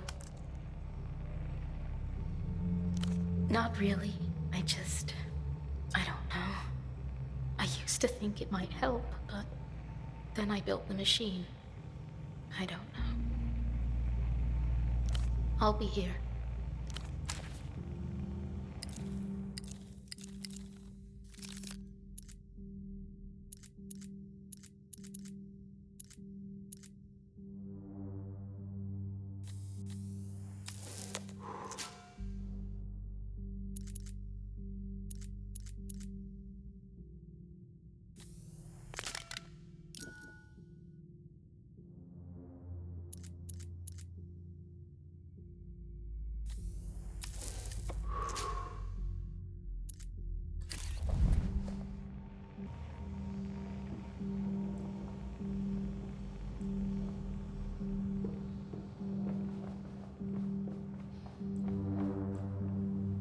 What?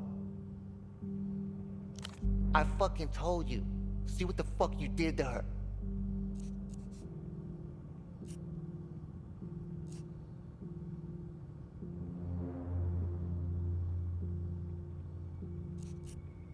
Yes, I fucking do.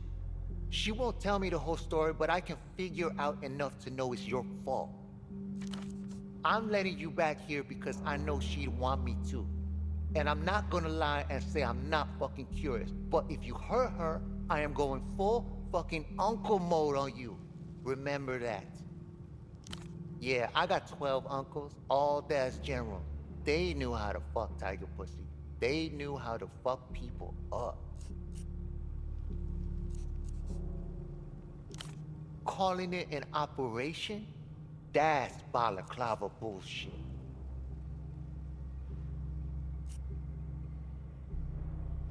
I bring her the tapes and the discs. She does all the format conversion, the copying, the editing. I've got an arrangement with the boatman. Once Karoshka's done and the discs are playable on local hardware, I sell them back to the bazaar. And at home, I provide the ambiance. Sick, yeah? Rune script, ancient. Don't know where she gets that stuff. I think that she thinks the witchy shit works, which is good enough for me. All right. Was being fucking sarcastic, obviously. Everyone detests the old man. You for real? Something about him has relaxed at this information. A performance partly abandoned. I'm his youngest son. The last one out, numero 7. Portofiero's most hated toddler. You didn't know? Does it look like I got government connections in here? I'm cut off, severed. The bull's bleeding ball sack. I know you got questions about me and the old man. Ask him.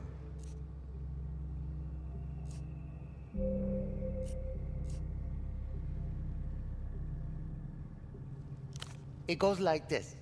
Had a little revolution. Was Comrade Nestor for a bit. Then Presidente Nestor. Then Supreme Leader Nestor for the final stretch. Got in bed with the bank. Made a couple really good deals. Then a couple really bad deals. Disappeared a lot of people. Well, owning the Carabineros helped. Even they got tired of him eventually. Authoritarianism's cool and stuff when the economy's going. Not so much when the debts you racked up all over the developed world start going cha-ching. Blowing up those cosmonauts didn't help either.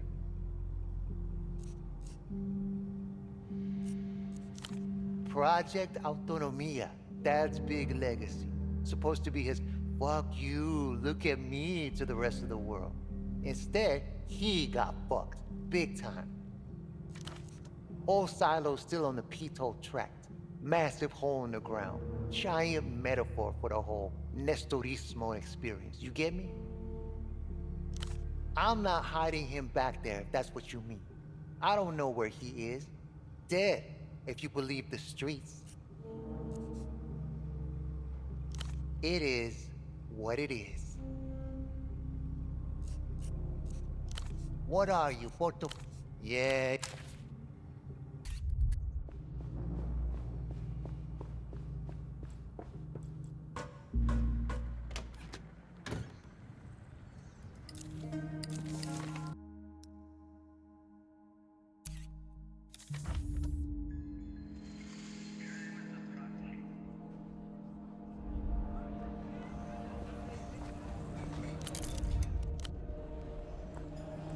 Always certain. The middle-aged man carries a strange device and a familiar dolphin logo on his shirt, peeking out above his arm. Oh, hello. Nothing you need to worry about. Just a work matter. I'm a certified Renotel repair technician. That thing he's carrying has got buttons, a little antenna. That's a grade A thingy, all right?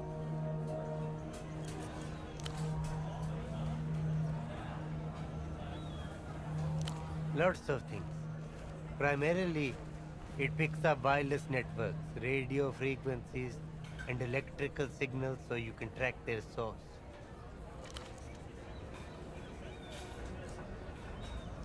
It would be more relevant to my experience, but I'm retired from that sort of work at least. Old technology is one of the few places the past can still be touched. I wish I could say that, but it's an integral part of my job. I can tell you that it's Renotel's longest running and top performing fixed line. It's the old payphone along the back ways, west of the dock. No, that kind of thing isn't for me. It's just part of the job to know about it. Make sure it stays operational. He really wants you to believe that. Must be just over a decade at this point. It's actually the last payphone in Portofino to still be running the old way. Now they've all gone wild. The line cannot go down, not even for a second, which means it cannot be serviced or upgraded. First thing they taught me when I joined. a single thread, fraying. The reason being, or so I've heard, is that Renotel would incur a bill of such whopping proportions that it could risk the whole company going under. No further details, unfortunately. It's just one of those stories that gets circulated among the staff. The unrealized loss, they call it. The company's big secret, gnawing away at its foundation like a rat in the shadows. Sure. Right you are.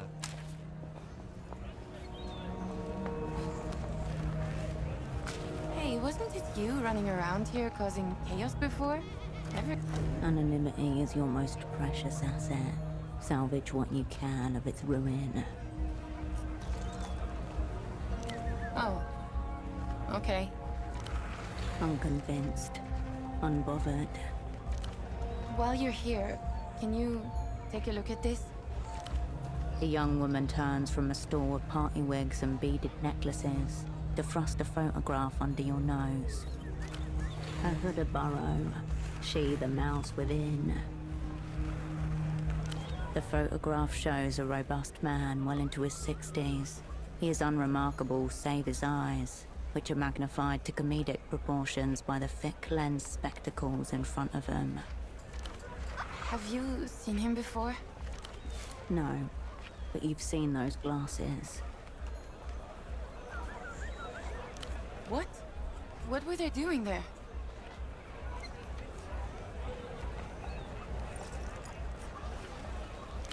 He probably dropped them and someone threw them away thinking they were broken. That makes sense. A scenario she has been forced to create in order to ignore a heartbreaking truth. No. No. Thanks for finding them. Mi viejo, my dad, he's been missing a few days. Right, I should have started with that, I guess. His name's Klantz. She's fading. No sleep. 3, maybe 4 days now.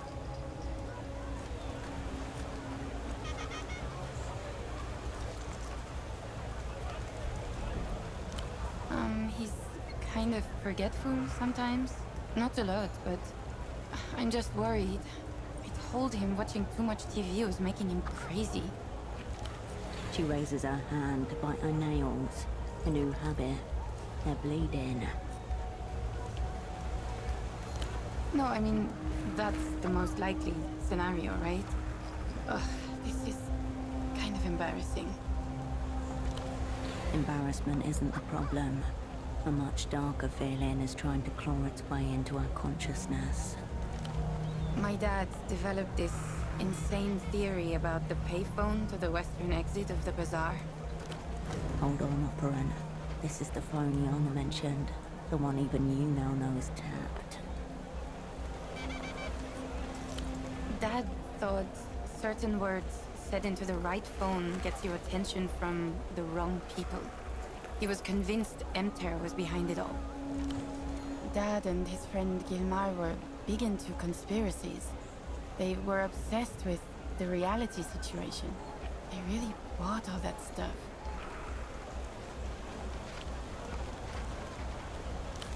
They seem pretty random.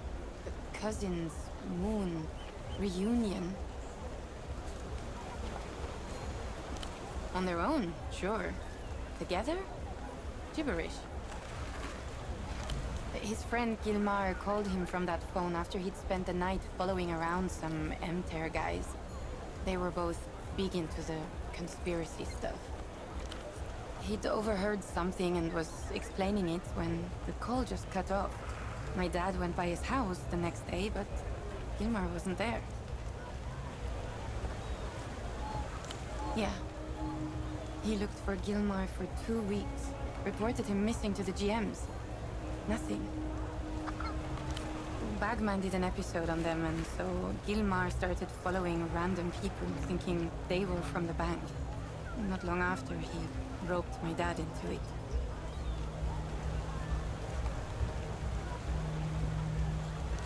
Normal rich guy stuff.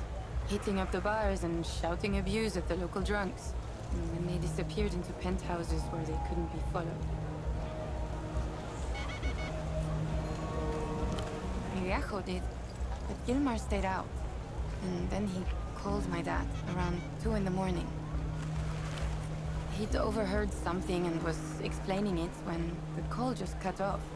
My dad went by his house the next day, but Gilmar wasn't there. It's not funny. My dad was really freaked. I asked him if the phone call was all a nightmare or if he forgot Gilmar was going on a trip. I thought maybe the show was getting into his head, you know? Dad really believed it, though. He looked for him for 2 weeks, reported him missing to the GMs. Nothing. A couple days ago, he stopped by the stall to bring me lunch. Then he said he was going to make a call. I wasn't nervous at first. I figured there was no risk of anything actually happening. And then he didn't come home.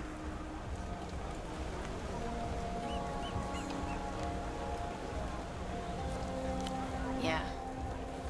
It's just crazy old man shit. He probably just wandered off. Momentarily, the mumbling from the nearby stalls hushes. Listening. Anyway, you want a wig? I hear they make you fun at parties. Oh, that's Ultravioleta, the Lusian pop star. Always thought that type of music was too young for me, but I've been enjoying her stuff recently for some reason. No, but it's definitely her kind of title. She peers at the disc again, blonde hair falling over her face. Weird disc, that. You should ask Petra at the music stall over there. He'll know more. Doubt he's an ultra, though.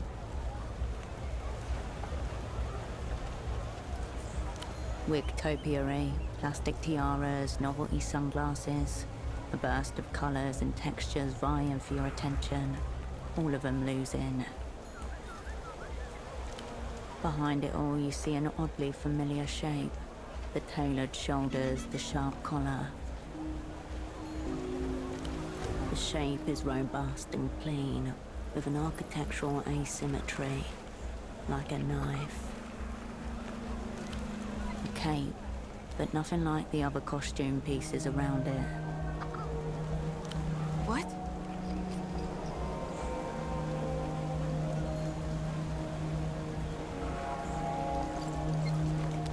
A jail? Her voice is thin. She's not strong enough to carry him alone. Oh no. He was right.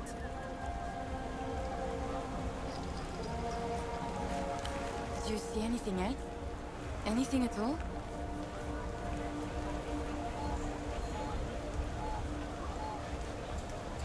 Interrogated? Did they hurt you? Okay. She can tell you're smoothing it over for her. That's good. I'm glad you're okay. If they had him, they must have let him go too when they realized he was just a crazy old man. She can't believe you. She can't believe herself. I guess I used to. Haven't had time lately. But I usually know when something's going on, even if I'm not gonna be there.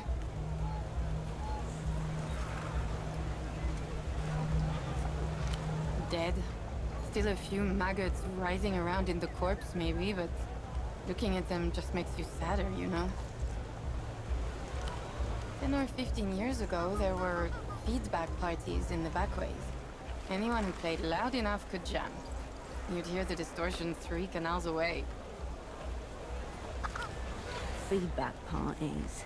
She must mean communal ideological struggle sessions. Now, if anybody plays around here at all, it's just covers of Lusian stuff. During the daytime? No, not usually. People have to work. Yeah, all right.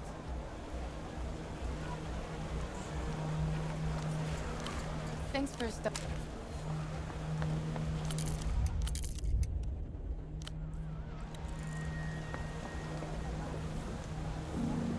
A cosmonaut suit, a relic of Project Autonomia. Its shoulder patch reads, "The stars are ours, 77.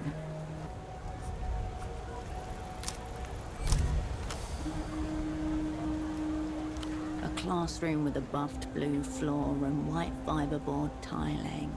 The teacher rolls a square little television in on a cart. The girls in their final year of gymnasium gather round. The camera follows the white column up, and then it jerks or cuts out. When the picture returns, there's just a white cloud sprouting new white limbs. The rocket nowhere to be seen. For a long moment, none of the students can tell what's happening. Then, one by one, they realize. A faulty seal, a minor propellant leak. Next thing you know, 4 cosmonauts are splattered across the face of God. The end of Project Autonomia, engulfing with it Portafero's dreams of stars. You and millions of school children the world over. Expensive, fruitless. The failure of Project Autonomia promptly tanks the Portaferan economy. Supreme Leader Nestor flees into his 3rd exile not long after. As for the bazaar, it's saturated with surplus equipment, memorabilia and replicas. This suit is most likely the latter. Few of it genuine, but does it matter if the feeling's real? Your focus wide.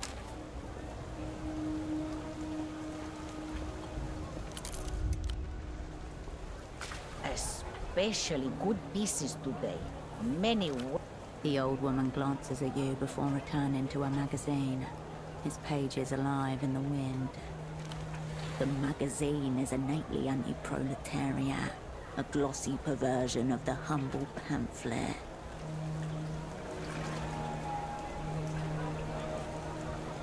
Just browsing, just a browsing. Carmune is that a lot. She angles her magazine away from you protectively. A flash of light from between the pages. She's hiding. Carmuna, the name on Pseudopod's purchase order. Your double owes this woman a minuscule shipment of socks.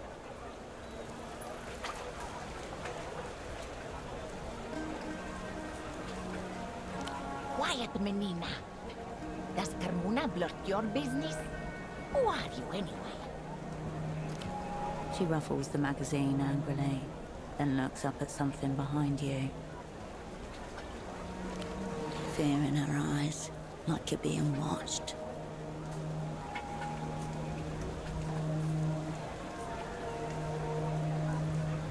Shh, menina. Keep your voice down. For all we know, he's listening too. We are dealing with an aerial creep. He's watching the whole bazaar. Carmuna has a mirror in here to watch him in talk. The woman angles her magazine towards the unfinished pylon towering at the edge of the market.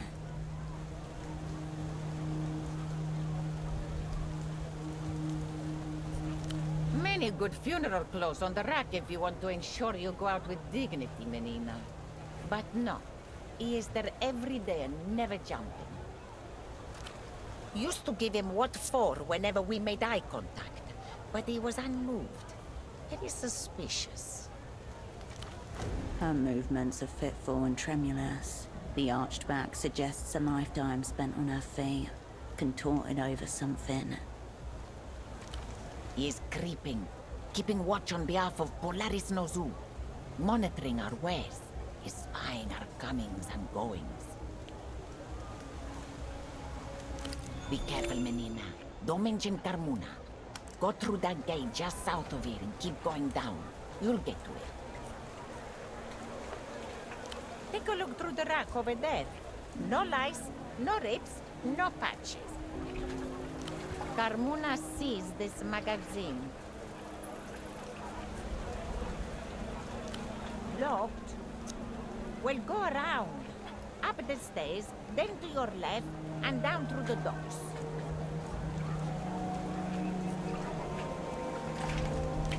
Don't forget to check. You approach Carmuna's rack of clothing. Second-hand old. Fashion has a short memory. The rack sways with kinda cool. But is that all you are, Casket? Listen to yourself. Everybody knows that means that's freezer talk. Come on. You're back in. You turn away.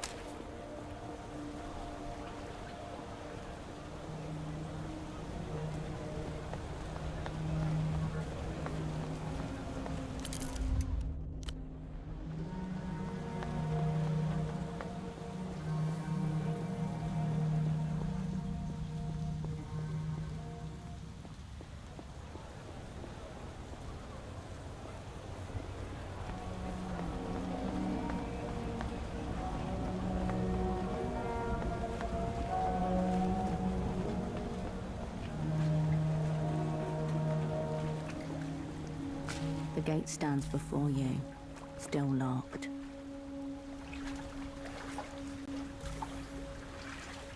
The gate creaks.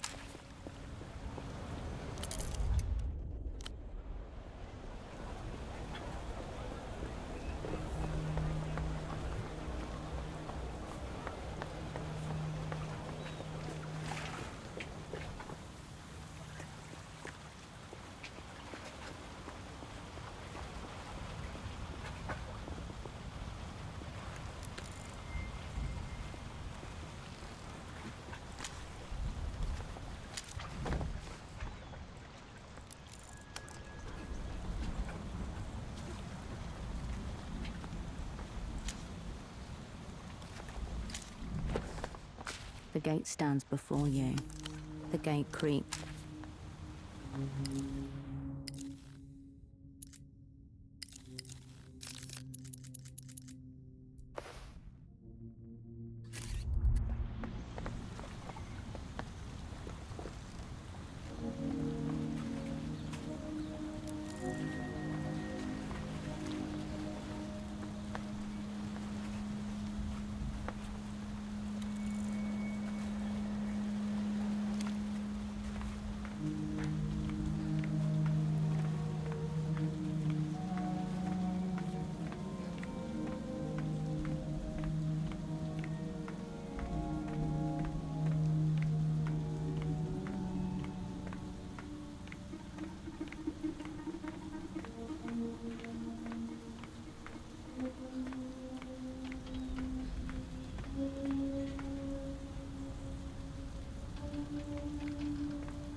The man doesn't turn as you approach, your feet echoing off the high metal. Quite the commotion you caused with your pursuer. I did. He had been following you for a while. You've come a long way. Fortunately, the view just about compensates.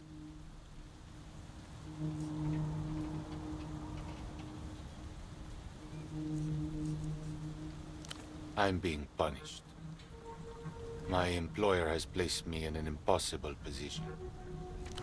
A faded patch sewn into his trousers. Below the pocket, twin black lines set against a yellow background. Carril de Portofino, the oldest transit company in the city. I'm a safety inspector, watching the lines. As you might have noticed, this pylon is under construction, technically.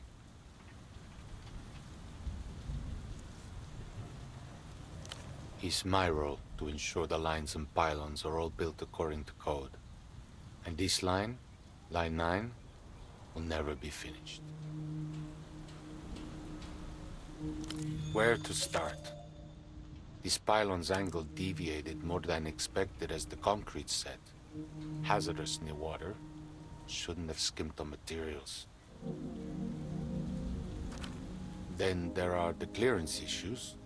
The party alley rooftops are higher than the building department's official records. These aero trams would shear those right off. I'm the safety inspector on this segment. Construction can't proceed without my approval. Approval I cannot possibly give. Since the last round of enter stabilization, they've been trying to force us lifers out. We can be fired, not easily, but they can take away the work that made us stay in the first place. The mention of the bank makes you bristle. I have two options. I could falsify my reports and declare Line 9 safe for construction anyway, or I could quit. Either way, the company can't lose.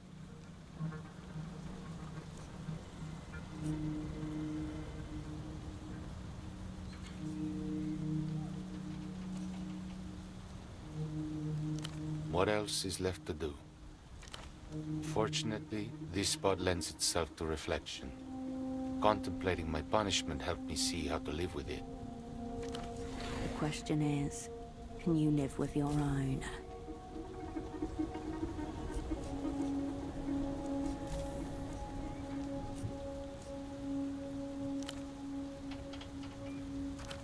He has been watching.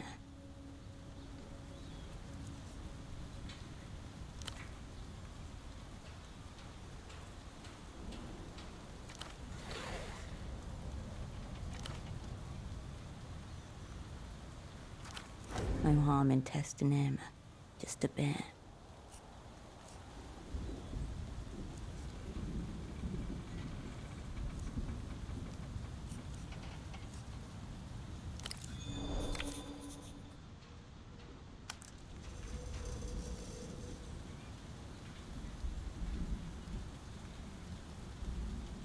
I'm a structural engineer. I believe in stability. What Emperor has brought isn't that. Their version of stabilization shifts the responsibility of managing entropy from the state to the individual.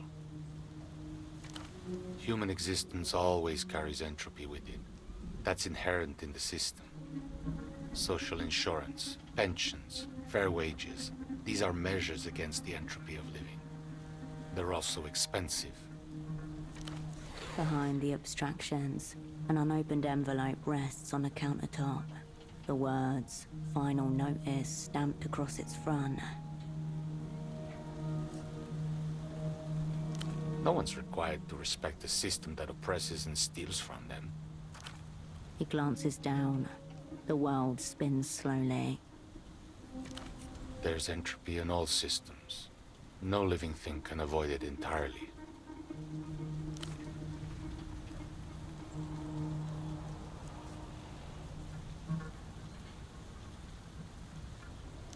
A friend of yours? Oh, all right.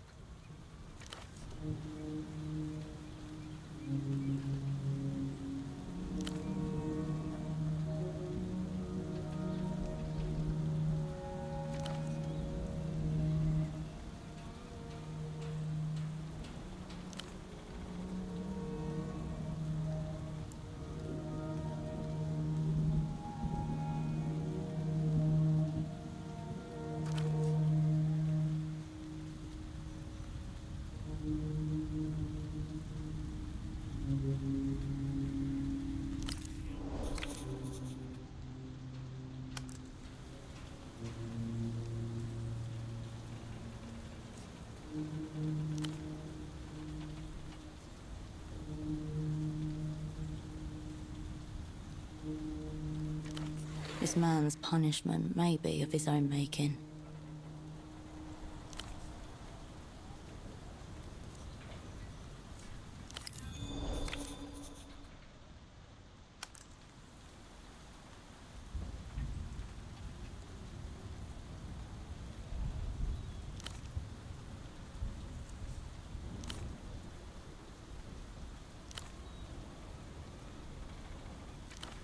He points to the houseboat that has mysteriously appeared south of the roundabout.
The gate stands before you, still locked.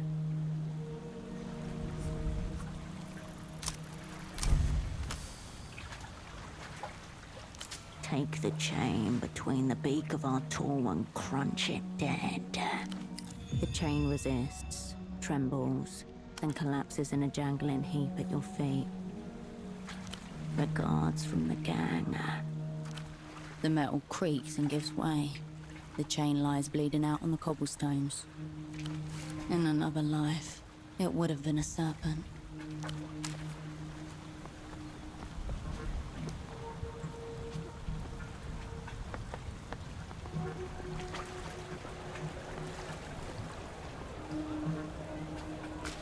Carmona saw you scaling the pylon, but she did not see the creep fall to his death. Bit of disappointment in her tone. This biddy craves blood.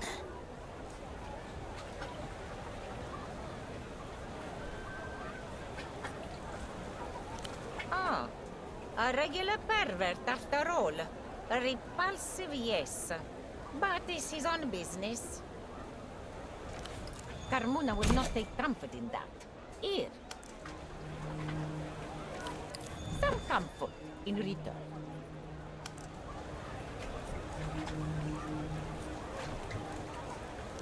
Good day to you.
You step into the booth and press the receiver to your ear. People's Trade Bureau, Novesta's office. I'm here to support you, trade agent.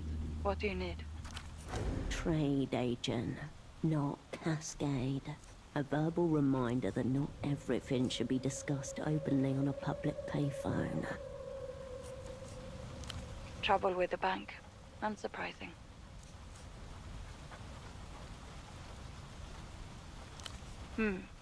Estoc was always a reasonable woman. Quite old-fashioned in her way. Have you tried apologizing? Constance may have some greeting cards in Photo 24. Write her one of those and try again. Very well. I thought you said he was zeroed out, trade agent. Let Constance look after him. There's all kinds of little storefronts around Party Alley. Someone has to cater to drunks after hours. Try the Central Plaza. Agreed. I told you, I can't send you one. I think a quiet purchase is best. Less paperwork. How you arrange that is up to you. Go Eyes, the street hustler and man of many endeavors. You will. You must.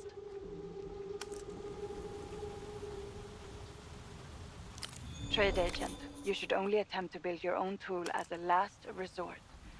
But if you manage to find anything genuinely Lucian in or around the bazaar, that would probably suffice. Be careful.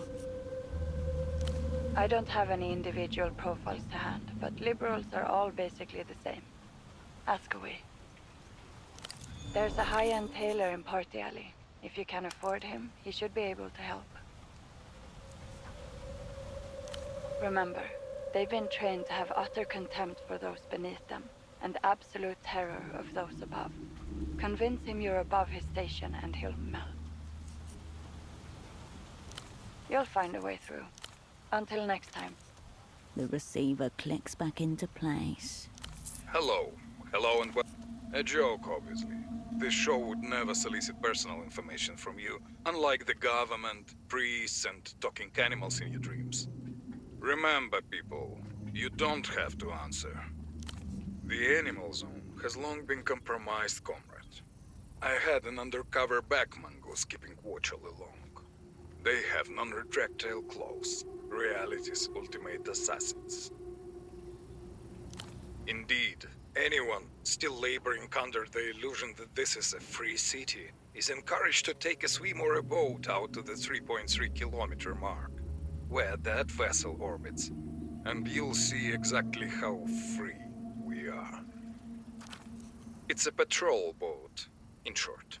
If I had to guess, I would say it's making sure no one ventures out into the unrendered areas. Reports of flashing lights upon the vessel would appear to confirm this hypothesis. What else? Salute. The receiver clicks back into place. You can almost feel the texture of its wet, rubbery skin. Soft. 1, 2, and then you let the dolphin be. You step away.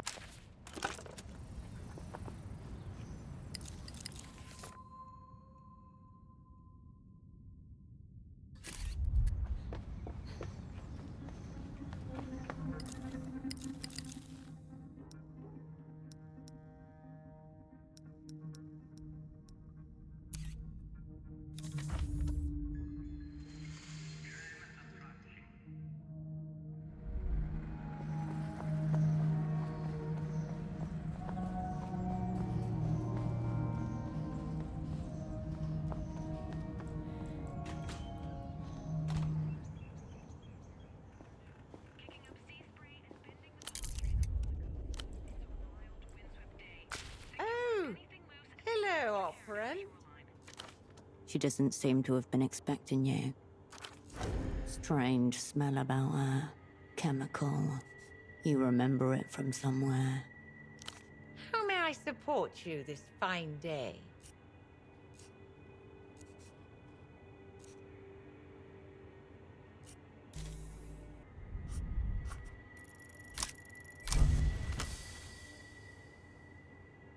Sweet, slightly pungent, reminds you of overripe apricots. All signs point to... Excuse me? Her eyes are looking every which way but towards you. Highly suspicious. I've been rumbled.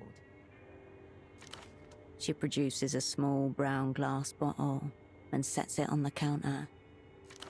It used to be a respectable habit, you know. Prescription. I don't see why a little rag now and then should be a big deal.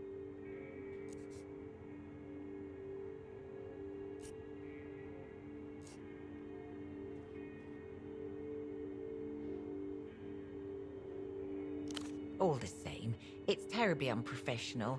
I should really quit.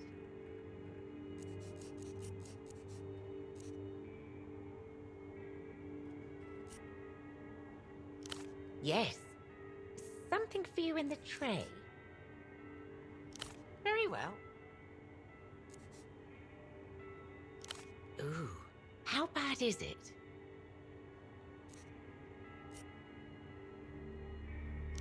Tut, tut, tut. A bad operant indeed. On the rack over there, 2 options. One with a significantly higher grammage and absorbency for the discerning apologee. I'll add it to the bill. She indicates a standing rack of magazines and greeting cards to our left. I'll be here if you require. The rack holds 2 apology cards, under siege from a number of colourful birthday greetings and get well soon wishes. You find no tangible difference between them.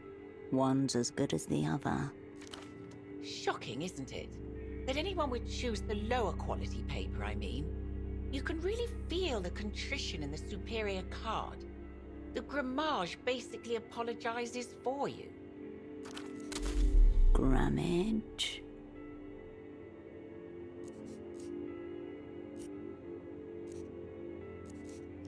Grammage is grammage, of course. Interesting. A secret the Photoshop elects to keep even from itself. You take one of each type in hand and gently rub them between your thumb and forefinger. This is bullshit. You must have got it that time.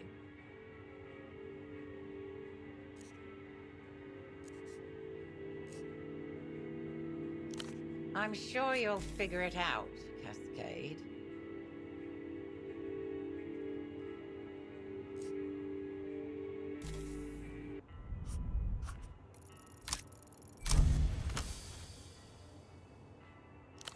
You dissolve yourself to an atomic level, making your consciousness into a tiny sensory warrior at the end of your own fingertips. The boat seems to see you coming, tooting its horn apologetically as you smooth your fingers over its surface. Rough, uneven, you can almost see your hand through the uninked portion. You delve into the fiber, digging through the ink and dust until you get to the raw material itself. Your hands glide over its neat weft, shimmering with the artisan's pride. Condolences for my actions is the higher quality card. One reads, "Condolences for my actions," in cursive text bordered with tastefully ornamental flowers. The other features a cartoon steamboat labelled SS I'm Sorry. Bow, splish splash, tears our ocean.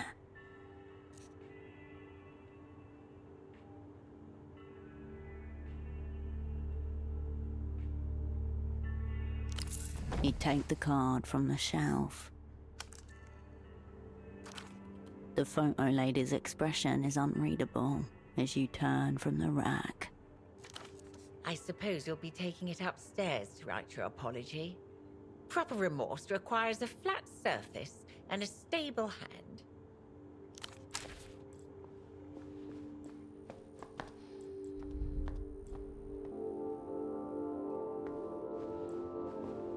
You return to the desk. Everything is right where you left it.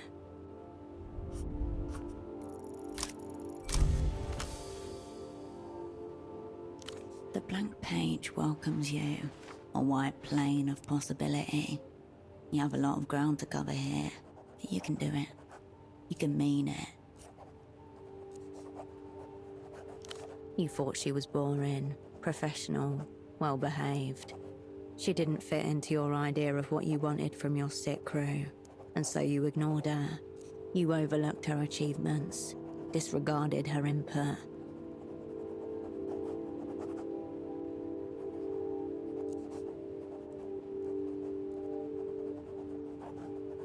She has truly become her role, content, peaceful, looking forward to her retirement with a loving husband. You don't want the memory of your incompetence to sour any of her enjoyment. You look at the note, watching the ink dry. It is a masterpiece. She's going to forgive the shit out of you. You turn away from the desk.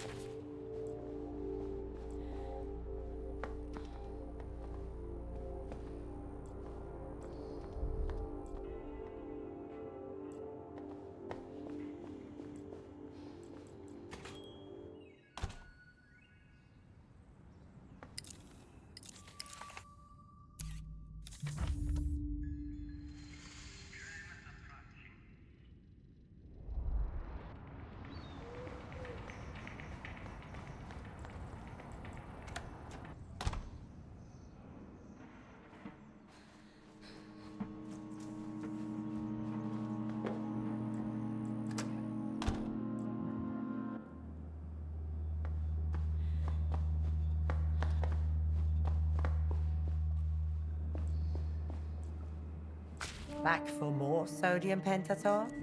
I think you've said all that needed to be said.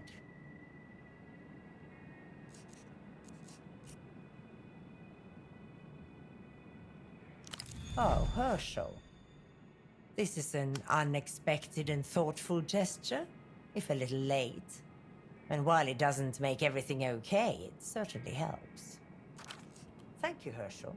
One good deed against the tally of ill is still one good deed.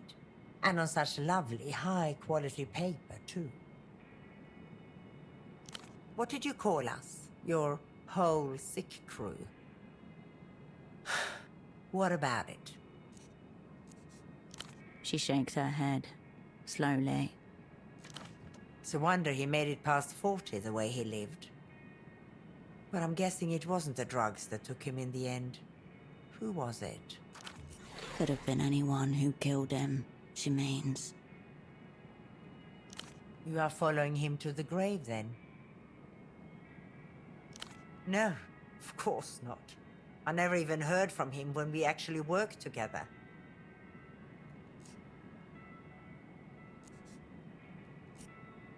I don't know. I hope he escaped. It would have been easy for him, being a carabinero. Yes. That's what I was trying to tell you that day. But you never called me back.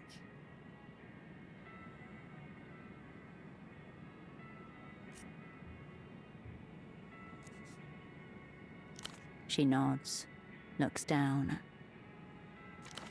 She doesn't know what to say. She let Carolina down too. No. And you can't possibly be thinking of dragging her back into this. But just in case you are, don't. Hers is the future that awaits us all with this plan of yours. I hope you know that. Nothing. Back in Rustam, I hope. Agreed. I bet you do.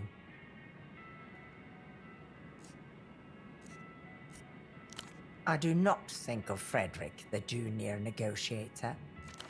She purses her lips in distaste. There is a slime to him, a certain sheen. Yes.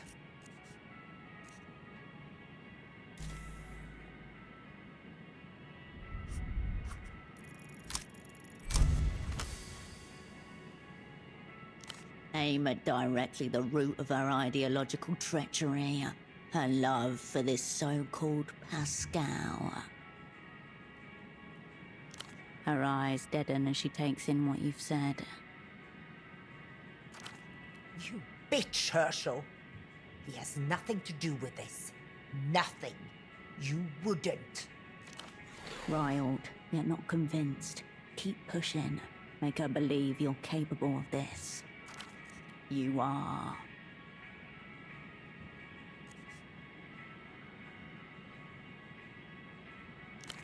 You cunt. She looks over to her husband. He watches the television set, hands folded over his cardigan. You are a nightmare. You are despicable. You are the people's spy.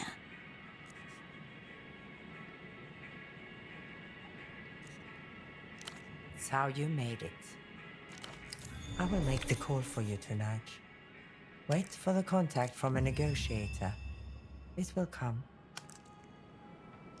No, nobody like that. It'll be someone more of your caste. They have no choice in the matter. It is not theirs to know. If you feel the need, do it yourself. You'll have to re-establish contact with him yourself then. But there's no way you'll get back into that jail. You could try rewiring the phone network to the intercom. Find a payphone. See if it's possible. She bites her top lip. Exhales. Pascal and I had plans to sell this apartment and buy a little fibro-cement bungalow down the coast. We shall expedite them. With any luck, we'll never have cause to receive you there. And to you, Herschel. But only because I fear it will take a miracle to prevent you from turning this assignment into a worldwide disaster.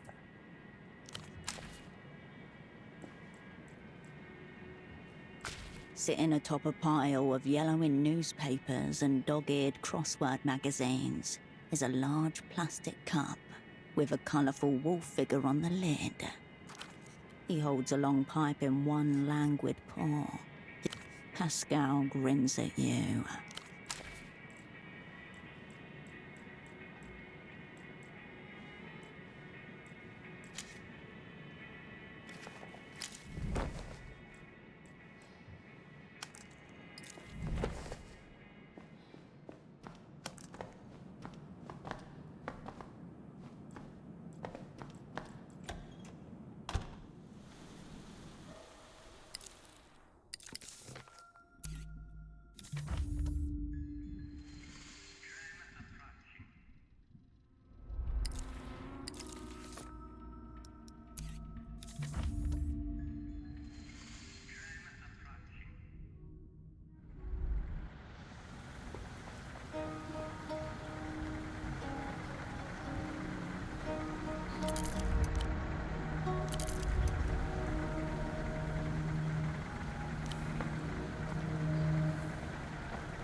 You pick up the payphone's handset. A dolphin emblem smiles at you, its eyes wide. You step away. Finally, someone with courtesy. Do you know when the 9 is coming? A handsome man shifts in place, glancing over his shoulder towards the tram lines. Suitcases surround him. Sorry to bother you, madame. I suppose not everyone is stranded here like myself. But how can that be? A gentleman from the Carabineros said it would be in service any day now. A handsome foreigner. The Carabineros were playing a trick on him. You'd think with all the MTER money this place has gotten, they'd have fixed their aerotrams. I can't believe this. Where I'm from, the gendarmerie are bright and civic-oriented. What am I supposed to do now? There used to be a more direct route via Havergelia, but the border has been closed since it was re-annexed by La Luz. It's not so easy to get around as it used to be, you know? I was simply passing through on my way back home to Sundak. I had been working in Copablanco, but the work dried up. His eyes dart ever so slightly. That was more than a week ago, and, well, here I am. Despite his predicament, he's kept up with hygiene. His beard is shaved, his nails well manicured. I'm a political economist by training. It must be said, this is the most handsome political economist you've ever encountered. Well-versed in theoretical and quantitative approaches. No, I must say my combination of the two is rather exceptional. Thank you, I appreciate it. Unfortunately, those skills have not done me much good here. How to put this? You're surely familiar with the concept. A somewhat rich, older lady wants a nice exotic husband without the lifelong commitment, yes? Meanwhile, a clean, well-behaved man from the periphery wants to see the world but lacks the necessary capital. The woman pays for his relocation and gains a valuable commodity. A high-quality Sunnis husband. No twitch, no hesitation. He's reclined into that reality long ago. If a woman of means wants him over other options, that makes him a luxury. He likes that.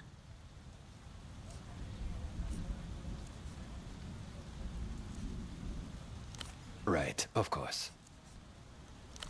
A man turns.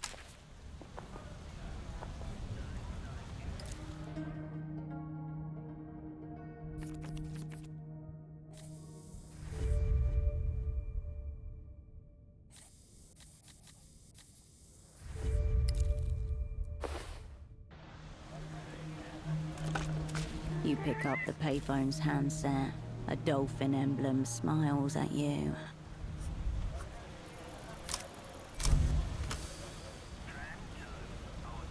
Step 1.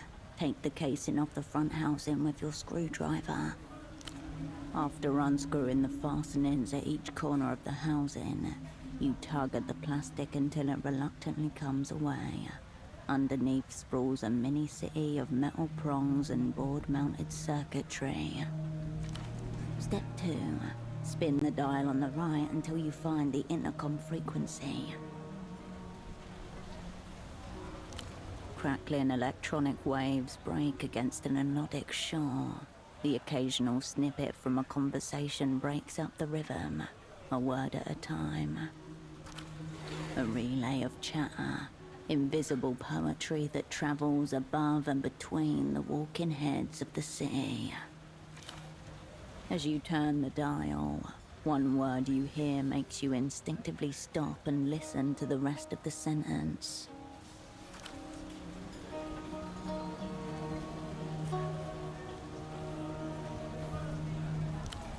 Yes, you're close now. The final step begins with you saving this channel and giving it a number to streamline any future calls. Step 3. Hold down the lever with the word reserve above it for at least 3 seconds. In your ear, a voice. Connection reserved. Please input an 8-digit contact number that will be assigned to this channel. You will need to remember this number. No need to make it difficult.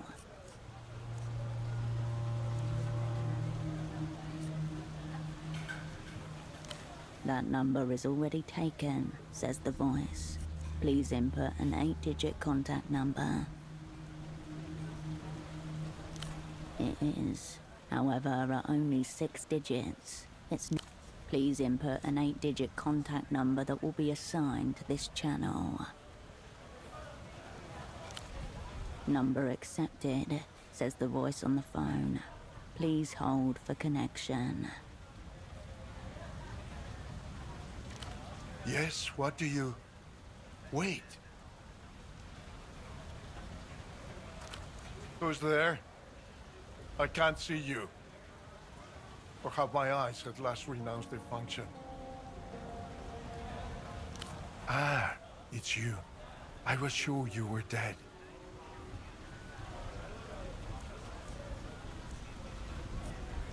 Supposedly.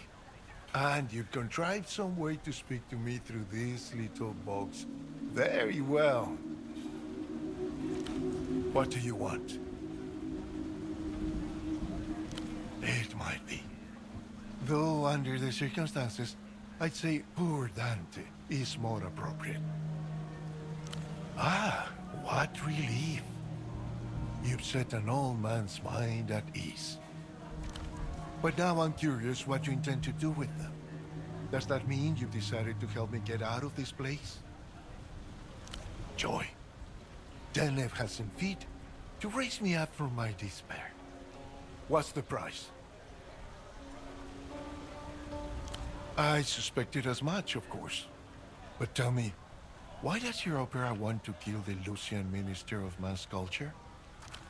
No judgment in his voice. His curiosity is innocent, almost childlike.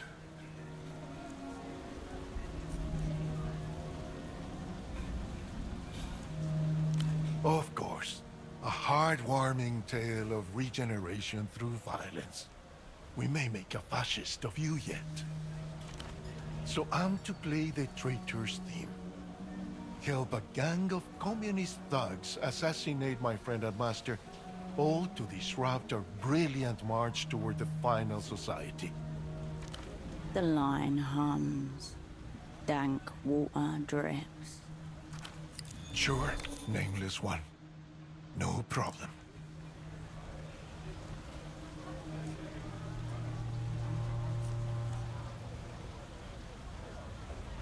Be serious. They took everything when they tossed me in here. I haven't even got sleeves. I only hope that you don't plan to shoot me in the back of the head at your earliest convenience. An ignominious end for a poor prisoner like myself. He can practically feel the fetid water sloshing about his feet. No one had to say anything. Some words are as superfluous as names. Silence pops and hisses on the other end of the line. Seeing as how you've already secured my exit papers, I suppose that means we have a deal. And what about my other requests? Tempo gave me certain assurances. Nothing extravagant. Safe passage to Novessa, a residence permit and a little apartment in the old town, a lectureship at the Polytechnic, total immunity for any offenses your party believes I committed against the people. He can find his immunity in the lunar cadmium mines.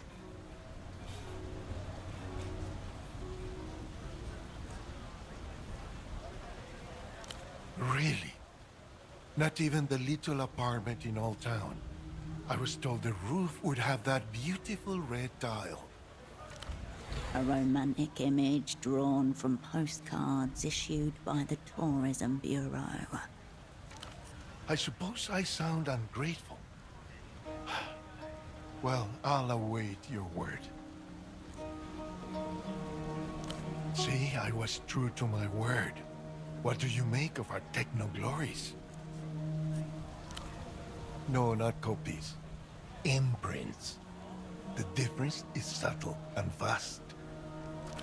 What it attempts to do is copy the mental pictures the machinery generates. Even then, the picture quality tends to be shit. The tragic beauty of the prototype.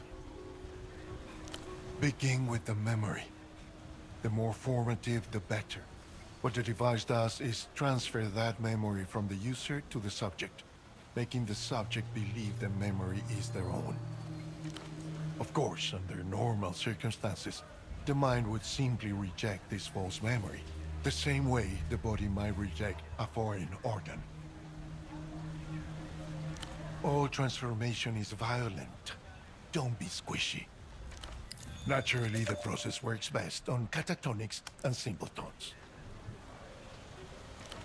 Assuming the subject is sufficiently pliant, the transferred memory imprints itself. A new psyche that mimics that of whoever supplied the memory. That's the idea, anyway. Of course, the quality of the copy depends on many factors. The vividness of the memory, the suitability of the subject, and so on. I abused my authority and betrayed an old associate in the Ministry of Futurisms. I expect he's dead already. If not, he will be soon. You must understand, there are only 15 of these devices in existence. This is the only one outside the Illuminated Empire. The mere fact that I've shared its existence with you, a foreigner, a communist, a spy, would be grounds to execute me as a traitor thrice over. He did not, and I didn't ask. Because I didn't want to know. Just as he never asked what I intended to do when I left the Illuminated Empire.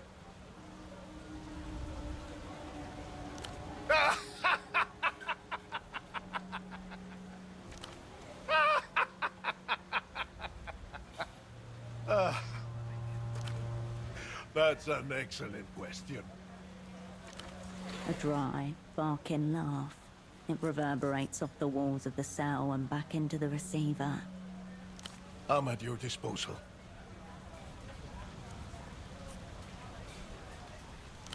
You mean Tesoro Buendia, the head of the Weeping Eye?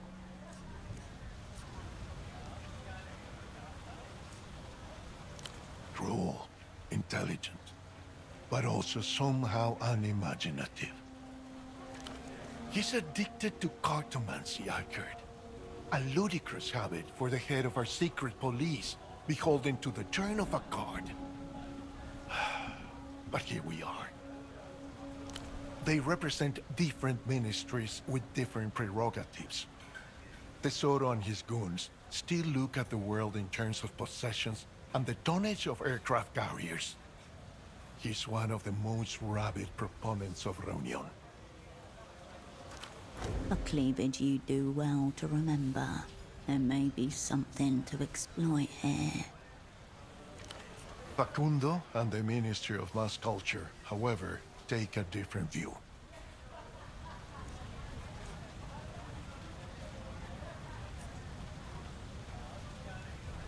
Yes, pray for quick death. Go ahead. We'll pretend I'm at your disposal. I was meant to play the part of Facundo's loyal hound, sniffing out our negotiating counterparts. Odors of degeneracy and mutation, the likes of which only the developed world can produce. Of my purported equals, one is a high-tier alcoholic, the other is some sort of modern pervert. Concerning. You do well to reflect on what that says about you. Truthfully, I've barely seen him. He gives the impression of a once formidable beast, preparing himself to be culled. Wears a wretched tie, hot pink like a child's tongue.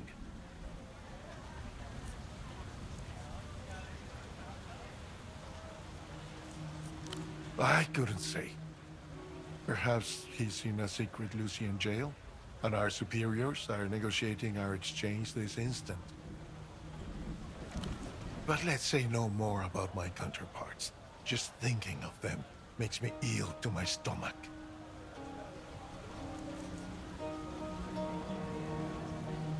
An interesting question for one who's fleeing the light for the shadows. Has your time here got you techno-curious?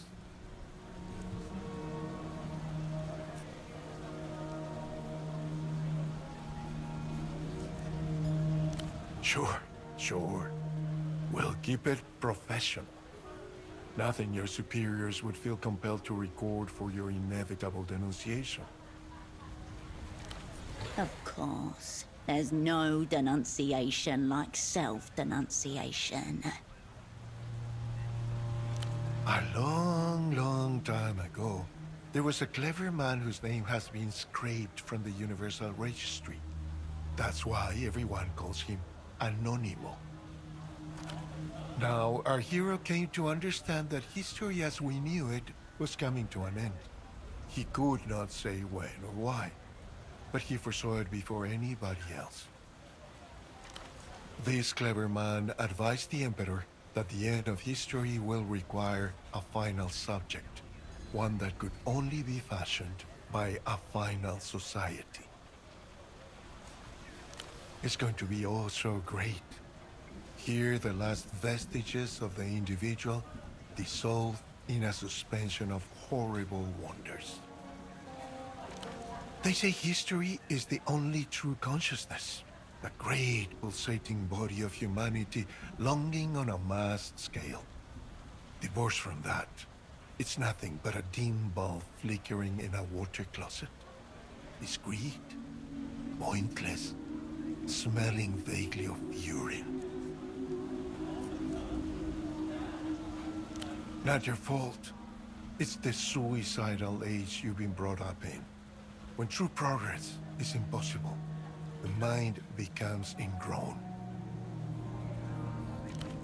Don't misunderstand. There's no restarting history. Anonymous saw that coming more than a century before Latour Wolgar. What's necessary is to fashion a new consciousness, the final subject, who can act on history directly. The final subject will be a man wearing God's face, or God wearing man's. The subject sculpts the mask.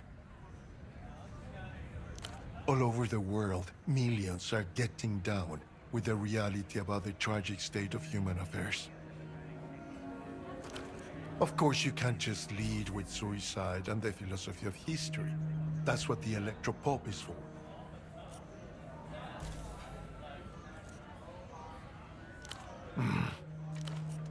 The receiver clicks back into place. The Reno Tail Dolphin eyes you expectantly. You step away from the payphone.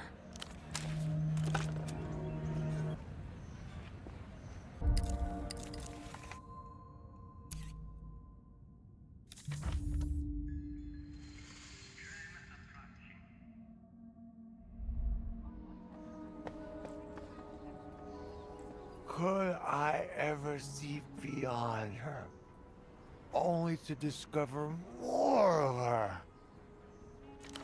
The middle-aged man stares into the sky, left eye loping slightly. His hair and suit are both in moist disarray. A pink tie hangs open around his neck. A near fatal casualty of Party Alley. White collar, judging by his attire. The smell of alcohol singes the inside of your nose. No. All is lost. Are you looming over me in official capacity? Always. Well, hard luck, Harpy. This dashing statesman has breached containment. I have abandoned post, delegated all responsibility to my junior. It will hobble him, of course, the fate of our kind. I am Oscar Metamoto, senior negotiator for l'Empire de la Empire Sandu, without la Empire. A glimpse of steel submerged behind his bloated jowls.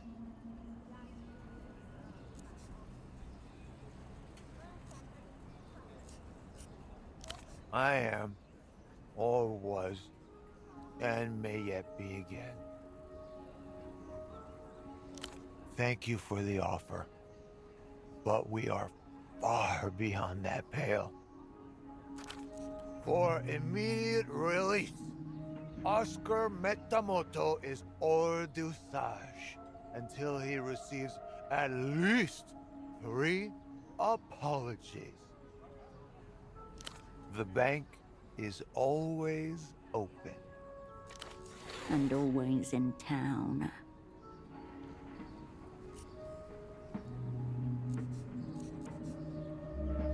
Because we are alchemic magicians, we take your capital and we reform it into something else. I am le negociator sans corps. Well, that is, of course, a secret.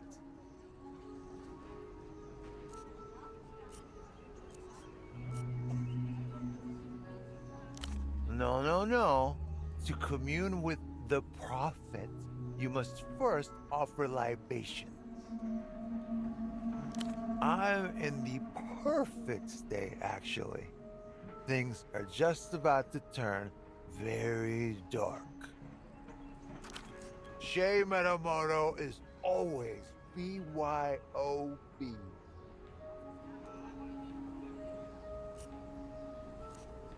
All damage has been conceived of and applied. Makes no difference now.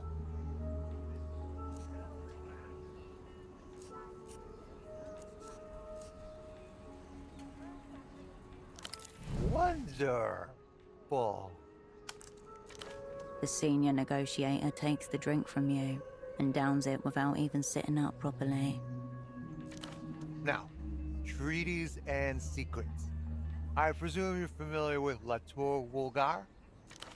The master treaty that ended history and stagnated all current world affairs, signed 96 years ago by the developed world and the superbloc. With the cessation of war between great powers, spies became the new soldiers, a twilight ascendancy.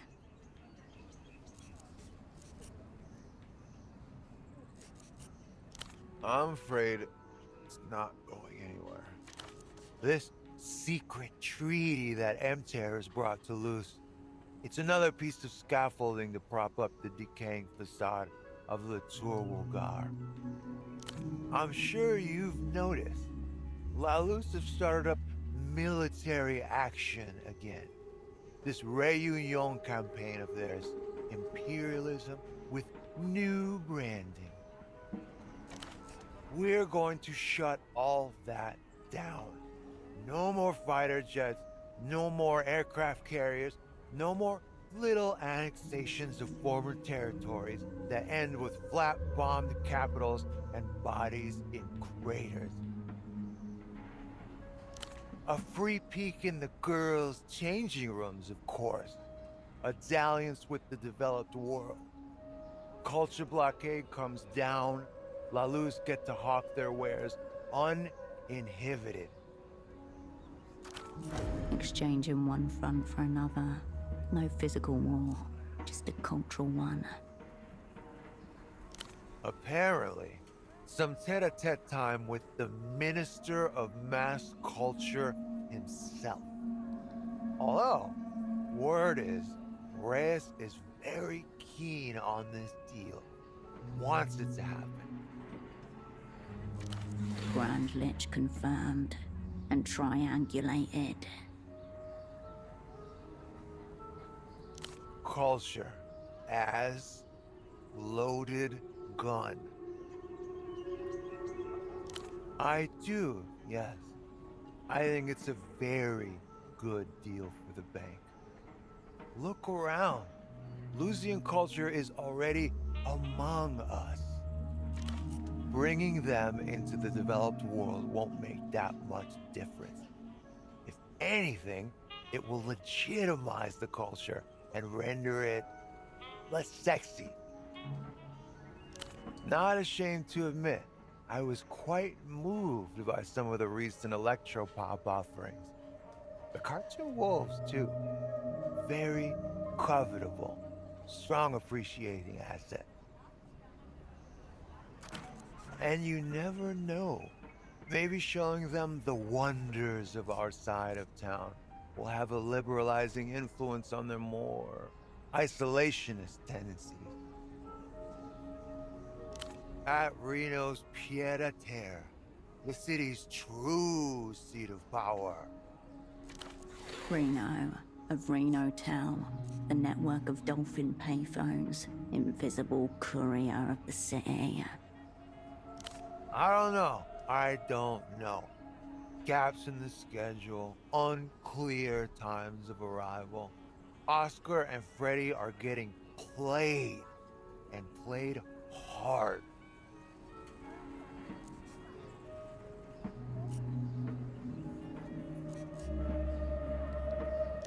Yes, Freddy may call it mysterious. I call it uncurbed shithousery. Where they've been for the last century, loitering outside the party they can't get into.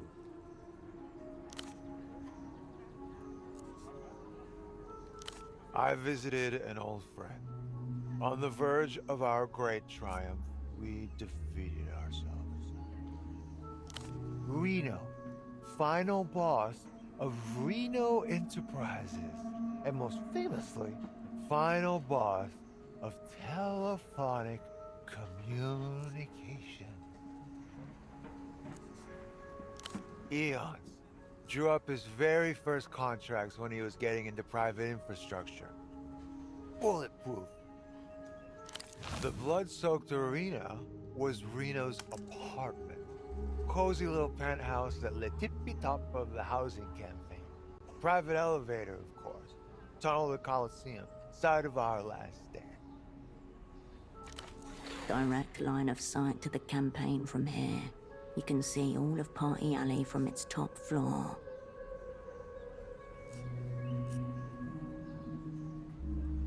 And yet, the Horde continues to beg. More, more, more. A routing. I knew it was a mistake accepting the invitation. Reno can have quite the time when he revs up. But one can't not drink to the moon. We often do at our rare reunions. But no, some others fought alongside us. Intimate circle. I brought Frederick Lejeune along too, which proved to be an error, but also a lesson well learned. Train isn't serious. Not the most auspicious start. Fred went weak at the knees because the toy train was Reno's prized child's joyous trophy. A terrible fate. Gotta find them where you can. High tragedy. La Ballade du Fred Lejeune. I don't care to get into it. The boy's embarrassed himself enough. You could prey on his obvious weakness. Alcohol. Devious. But not unattractive.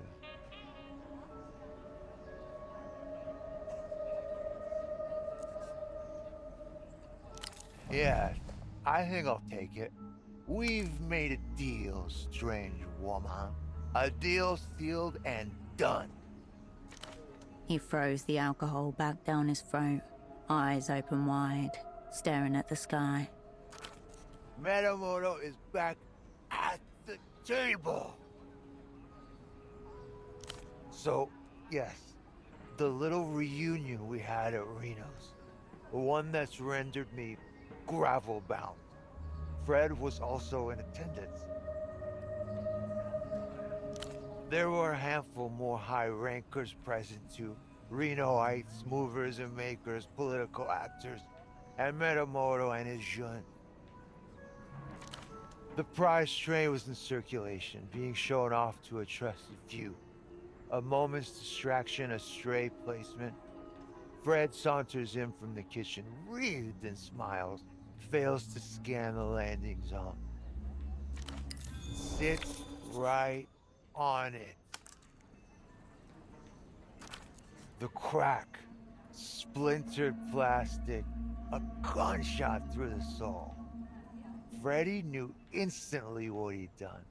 I also knew, but for the boy's sake, pretended not to notice. The jeune stayed seated on the wreckage for almost 2 hours until things got elucid enough for him to make his play. A tremendous feat of endurance. He seized a moment of distraction, then, limping slightly, off he snuck to stash the body.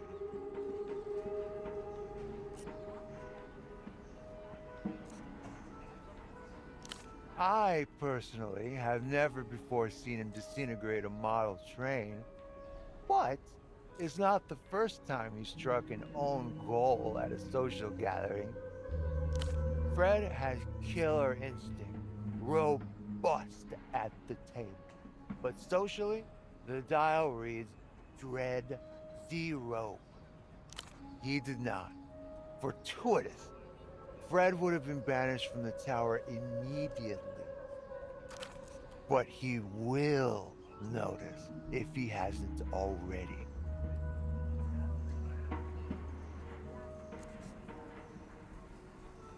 It carries your heart away. The sheer craftsmanship of the model. Exquisite, if mysterious. That will be one of 1,000 pressures assailing the boy, but it will be a significant one. Bigger occasions have fallen through for less. You hate to see it in the professional game.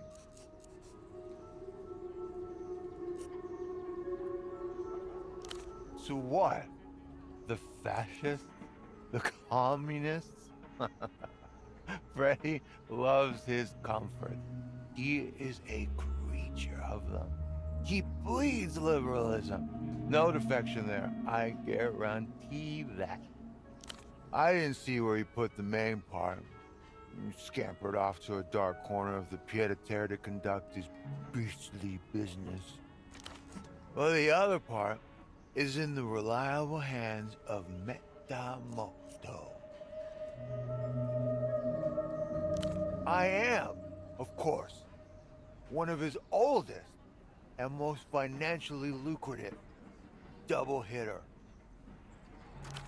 I took the train for Frederick's sake. Plausible deniability pour le jeune. Major asset at the table. He gazes at you, head dipping forward like a fading pulse. Because it makes me think of her. What other reason is there?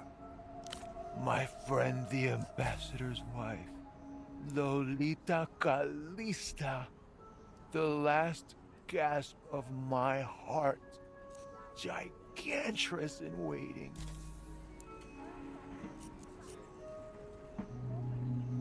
I usually charge a consulting fee, by the way. For you? Back for more. He offers you a grin he doesn't seem to have a firm hold on.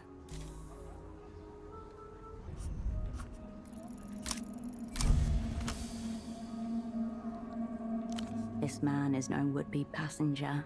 He craves to be the track, to be wheeled and chewed upon without remorse. Am I? She is powerful. She is all-consuming, tenacious, unrivaled, strongest. Yes, very happy to. Always have been. I was beginning to think I didn't need this, any of this. That maybe the broken train was a sign to just move on if I could. But you're right. Of course.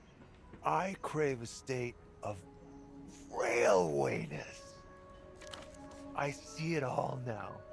My desires are clear. Lolita must roll upon me like thunderous locomotion. I should do. And then meet my friend the ambassador at the table to discuss terms. Oh yes, this. Too small for me now. Love is hell, isn't it? One part acquired. Blackmail tool 50% complete. Or sentimental model train 50% fixed. If you find the other part, you can reassemble it and return it to Reno, its true owner. One from my opposite number, one from my superiors for the professional cuckolding, and one from my aforementioned junior for making me superfluous. I wouldn't know, because he has yet to appear. He's Lucian. Definitely not. Mountainous vision of flesh. A true angel incarnate. Terrifying. Everything. She is my friend the ambassador's wife, Lolita Calista. I've committed no corporeal crime. High mental treason only. But should it come to it, apologies go two ways at Shea Metamoto. Then why am I so thoroughly cursed? His eyes are deep blue.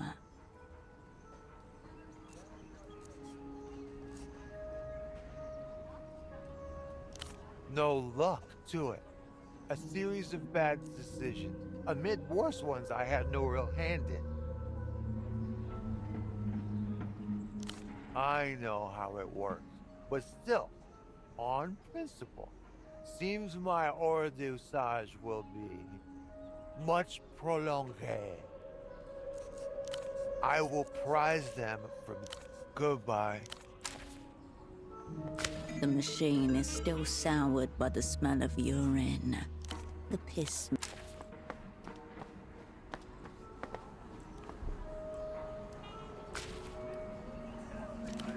The boy shifts in his cocoon of mismatched fabric. On his sleeve, a holographic foil patch reads Marco. The adolescent's features ever shifting between boy and man land firmly on boy at the mention of her name.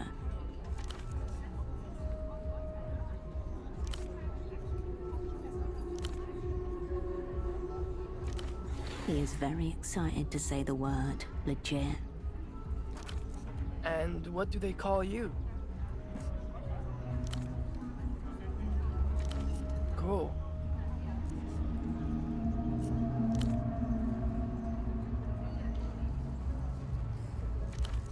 What can I brief you on? What about her? Fine, I guess. He shrugs. She's a high achiever. Got business to handle. Right. Right on. Yeah? He was here. I saw him. That loan ad over there, there's a mailbox dot under it, and headphones guy used it. I think he took something from it. Small, like a package. It was hard to see. I was hiding back here.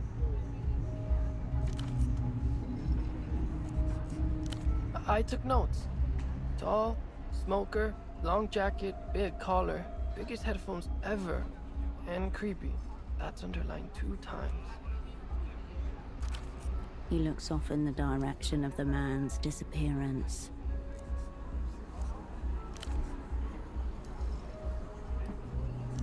I know. He keeps shouting at me. It's horrible. Awaiting review.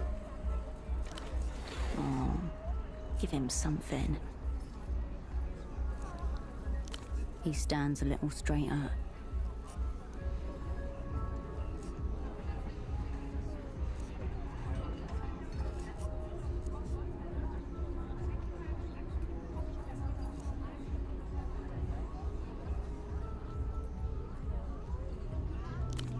shit, the giant headphones. You think he might have been a computer man? I'll know for next time. You know, Yana's still the coolest, but you're pretty cool too. You tried to picture any of your old assets saying those words and come up blank. I don't know. I don't know. I hang out like everyone else. It's normal. You're scaring him. What?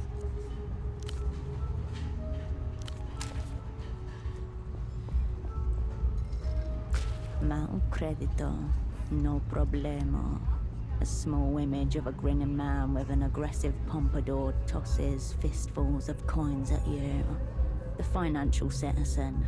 Buy now, pay later.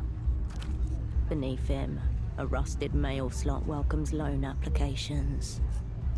The metal flap creaks open. The gold around the rim is stained with bronze and scuffed with scratches.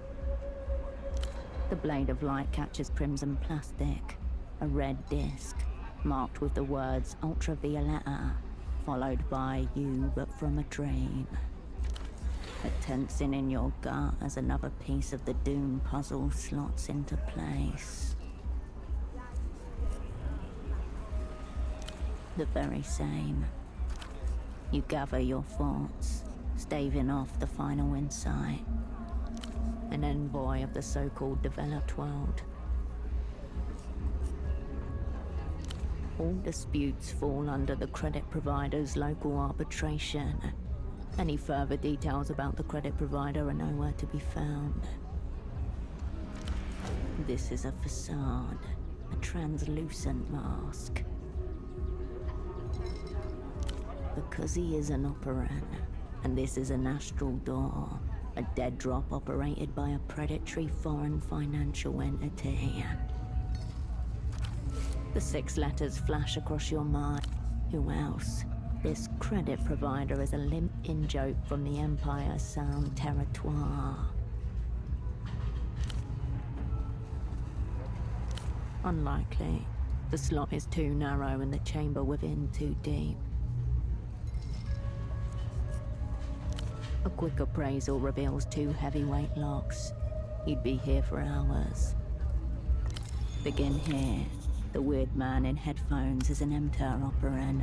That much is clear from this astral door. Logical succession. Most important part of the job.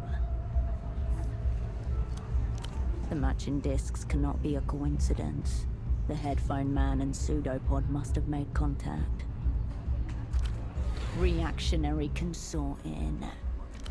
Did pseudopod defect to enter for a disc? But there's at least 2 of them. Can't be that rare.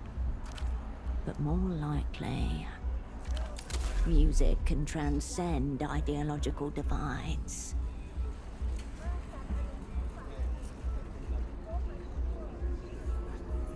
Red for danger, red for a bearer of the plague. And now you've all but proved it.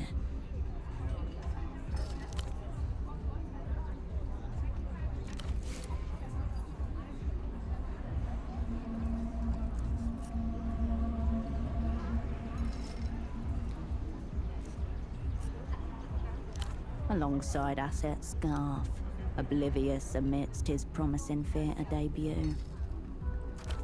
She's protecting something.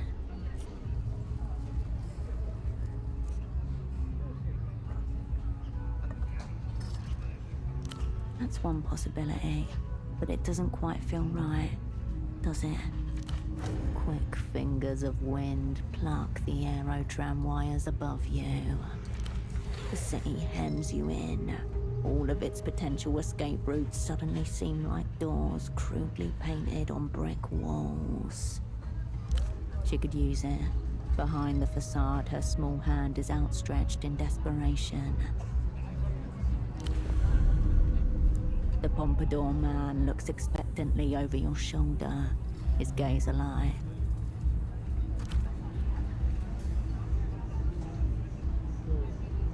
Somewhere behind, focused on your back. Malice.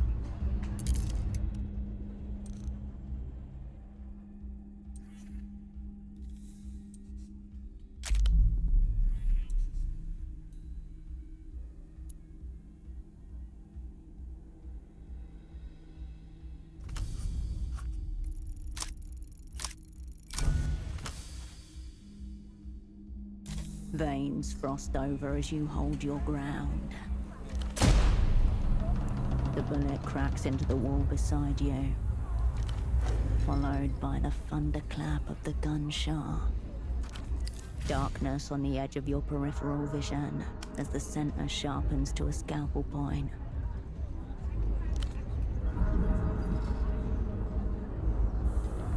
You lock eyes with a man in a long coat.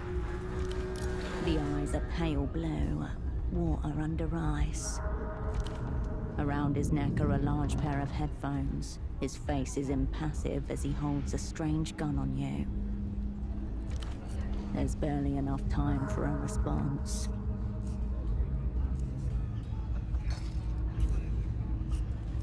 He does not wake back. Instead, he ducks and disappears through a metal door to the side of the rooftop. As he goes, you catch a flash of vivid colored lining on the inside of his coat. Slowly, then all at once, the world fades back in. Far more vivid than before. You are alone again.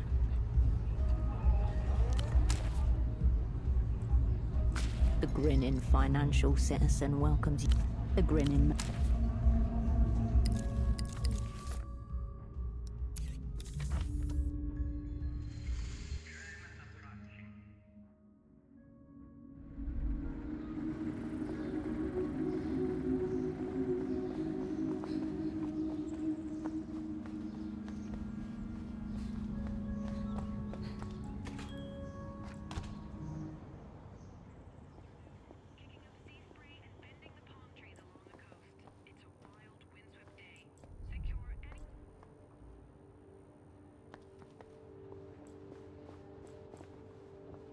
The bed welcomes you for a soft slumber.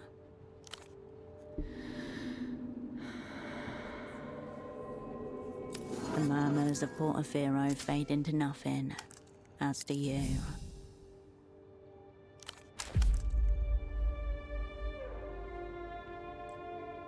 The bed looks cold and disheveled. You turn away.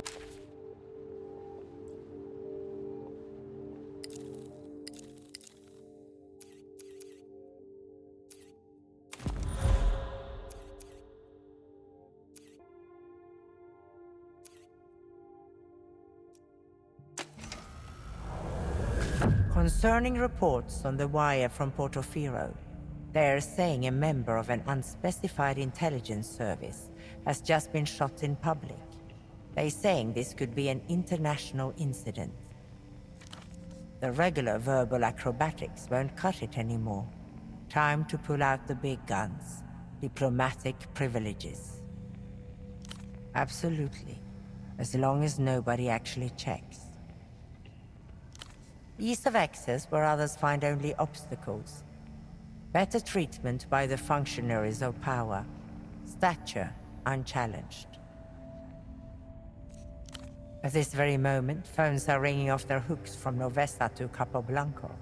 High-tier bureaucrats are speaking of the incidents in hushed tones as they pace marble corridors. The upper echelons are being apprised. Claims that the party's representative dove into the bullet are nothing but right-wing misinformation. They'll be cleaning this mess up for days. No sleep.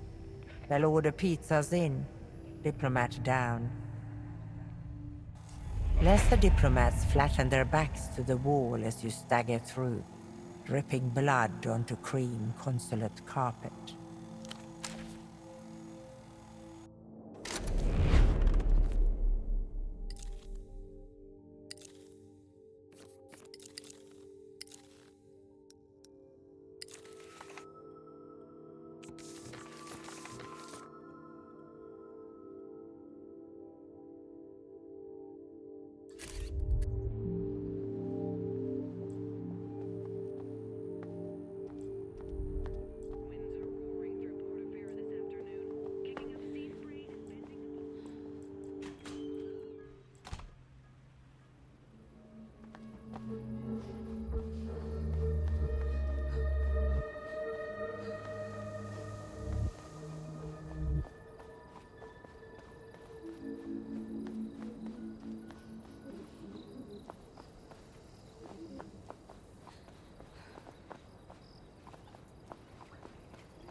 The now unoccupied payphone stands half embedded in a concrete pedestal, its frame weather-stained and dulled.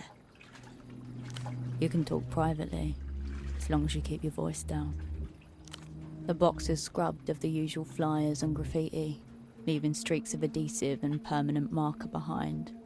The coin slot has been aggressively papered over. The keystone.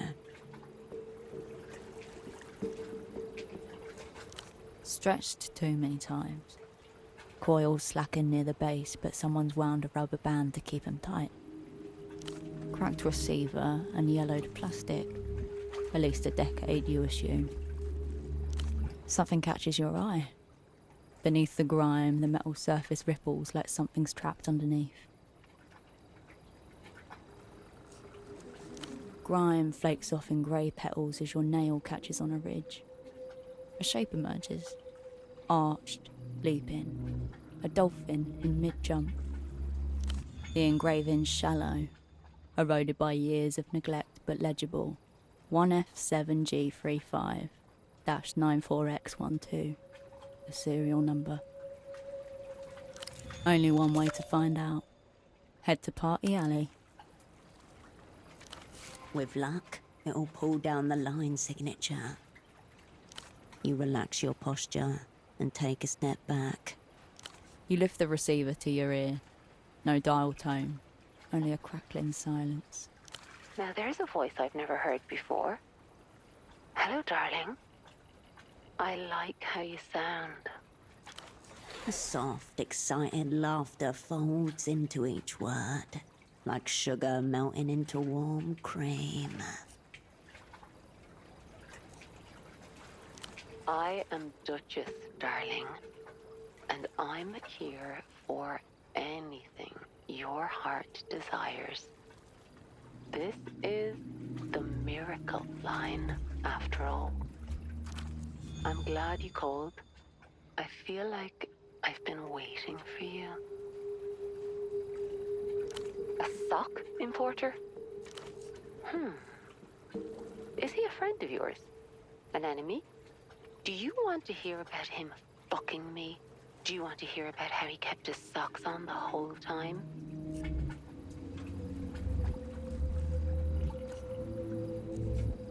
My card? Like a business card? I don't have those, darling. Maybe one of my lovers printed it for fun.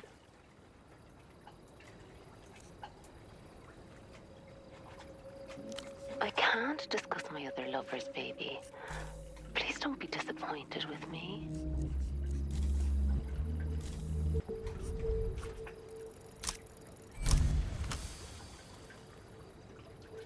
She's too good at her job. You need something like a universal safe word to bring her into the here and now.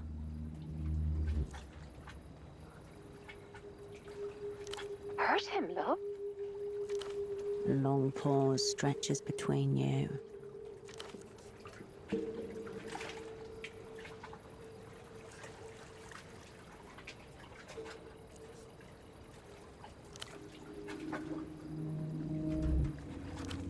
A sock importer, yes.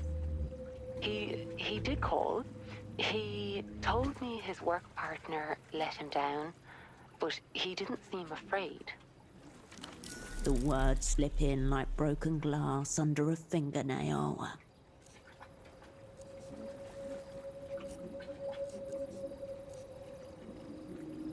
That was you? Oh, darling, no. But he didn't sound suicidal. I wouldn't have missed that. Not a chance. Believe me, I would know. She exhales and the line crackles. She will think about pseudopod for the rest of the night.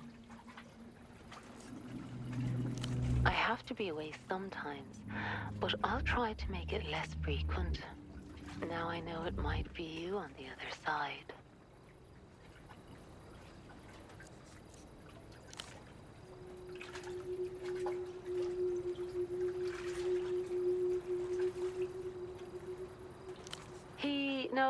Maybe. He mentioned music. He said he was excited to go home and listen to music. He said he was learning about culture. Your guess is as good as mine, baby. Just from someone who knew all about culture, he said it was going to change his life. I told you, I'm Duchess. Let's stick to the miracle from now on, baby. Your heart flutters at her name.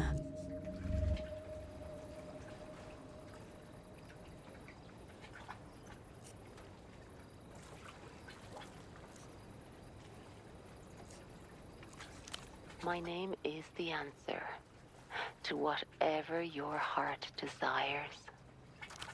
Now let's fall in love. Okay.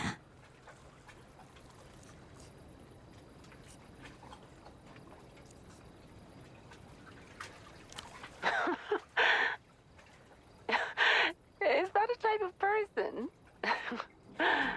It's only pleasure, darling. I'm here to serve you however you'd like. Enough about me.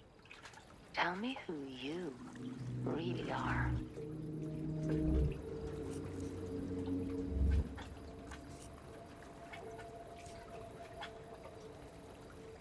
Shall I light some candles?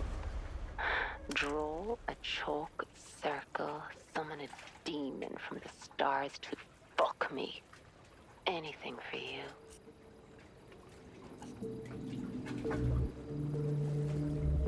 Tell me all about it. Tell me how bad you've been.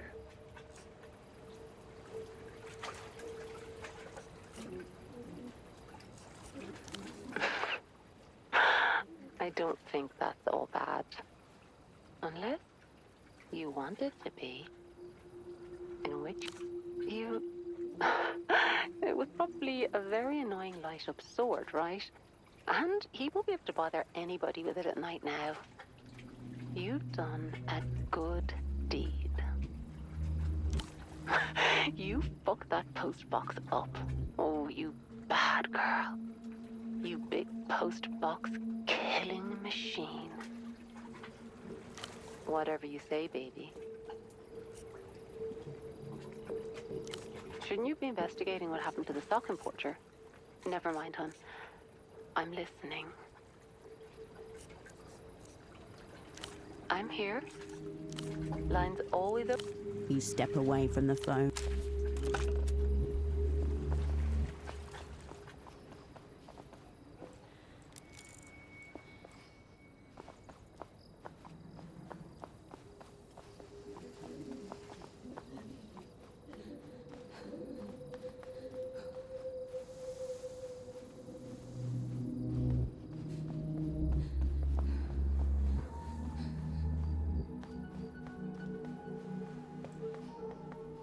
Stopping abruptly by the honor book stall, your double Holocene opens the duffel bag he has been carrying with him and begins depositing books in the stall's donations box. 5 of them, every one a brand new copy of the same book. Blood Type Hecatomb by H.S. Lastra.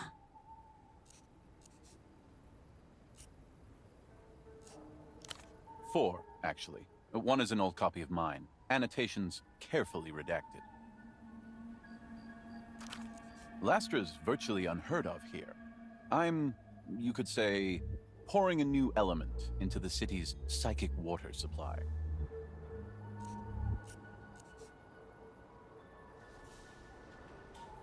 Be that as it may, Cascade, I can trace certain changes in my cognition, unfolding to this very day, to my first reading of this book, and specifically, trepanation scene.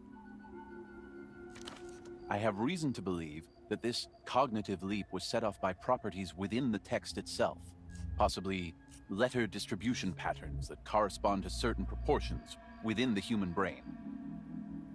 Apparently, H.S. Lastra's fontanelle never properly closed. There was always a little soft spot left on the crown of his skull. Nowadays, they would put in a metal plaque for that, but his just stayed open for his whole life. The trepanation scene is Lastra's attempt to make sense of the strange intuitions and visions which, he always felt, came through his naturally open skull. and to recreate their effect for the reader. What? No, don't be ridiculous. I just want more people to read my favorite novel. Smiling with a degree of mischievousness, he describes the copies of blood-type Hecatomb through different parts of the shelf, hiding one amongst the self-help books, and then turns to leave.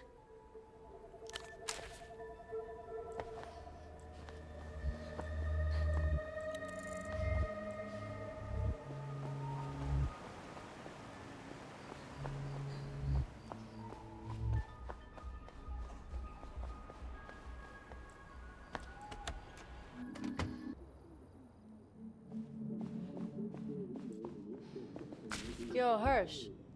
You check in with Marco yet? Thought I did the debrief. Whatever, go ahead. The girl pauses for a drag as a passing aerotram whines and screeches above. Is Marco alright? She's concerned about Marco, the espionage voyeur. He actually shot you. Hardcore, Hirsch. Very cool. You sure it wasn't a warning shot?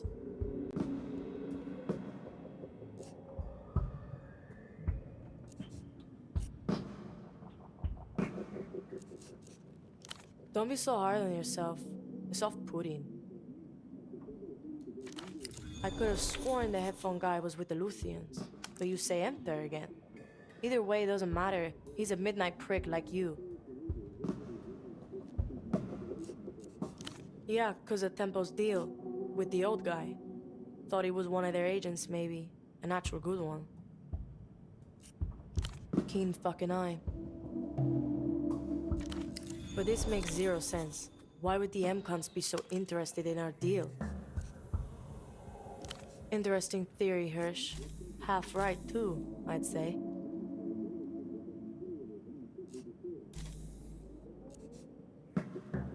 Later, Hirsch. Keep me... Yo. Piano from a room beyond this one still plays, the melody repeating, softly insistent. Later, Hirsch.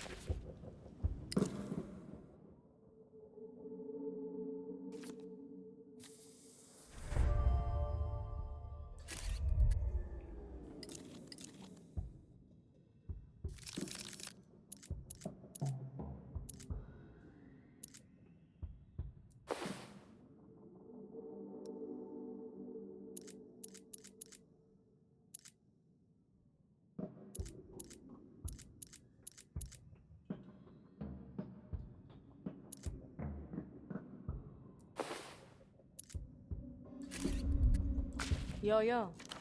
Piano from a room beyond.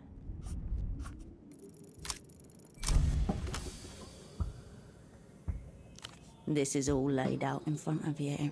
A map of islands with unmarked bridges. Take it from the top. Does it seem like your former asset thought this one through? A hurried, desperate backup. Yet the practical logistics of the scheme were planned long in advance. This reveals a fundamental truth. And yeah, that's why she was there, which leaves a single question. I was wondering when you were gonna ask that. This whole fuck show started when we brought... Actually, better if I just show you. Follow me. And Hirsch, be cool. The girl mashes the ends of her cigarette into the tabletop and glances at you once more as she rises. The girl leaves a strange cord hanging in the air as she turns to face you. Yana, who's this? Her gaze has both hold and fight. It takes effort to meet it evenly. This is Hirsch. She's a friend at Temple's. Friend of mine. Might be able to help us. Yes, it is. Yes, fucking seriously. Was not serious about the situation. Hello, Hirsch. It's nice to meet you.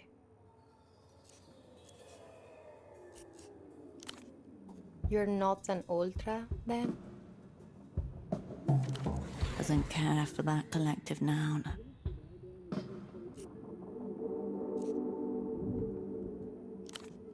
That's fair. You can let me know one way or the other. Sorry, I've been told I can come across a little cold at first. Call me V. Cool. I'd like that. So what are you doing here, Hirsch? How does she know about the plan? Because Hirsch is a communist spy. Oh, cool. Because Temple said he'll get me far away, with proper exit papers and everything. It seemed like the best shot at getting out. Raw deal, she thinks. But still a deal. Eastern Republics was the play. Very casual on their entry requirements. Best shot, like V said. So I took it. I trusted Tempo, and now I'm stuck here.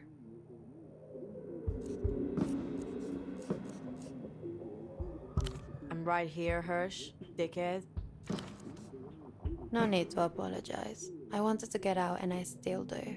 I still will.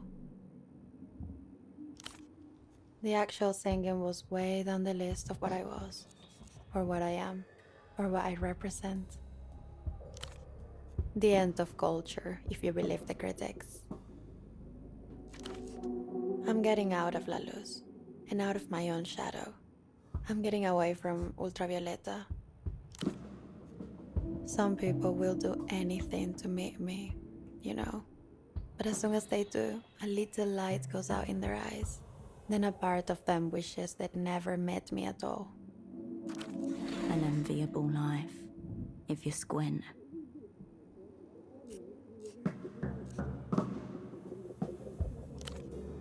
Money for what? Some kind of dream chasing as you slowly forget everything that made you worthy in the first place. That will not be me. I see those artists recording pale imitations in gold studios and then going back to the big houses that their real work paid for. Houses haunted by younger versions of themselves. No, they don't. Sometimes we pretend, but deep down we know it all. When it's gone for good.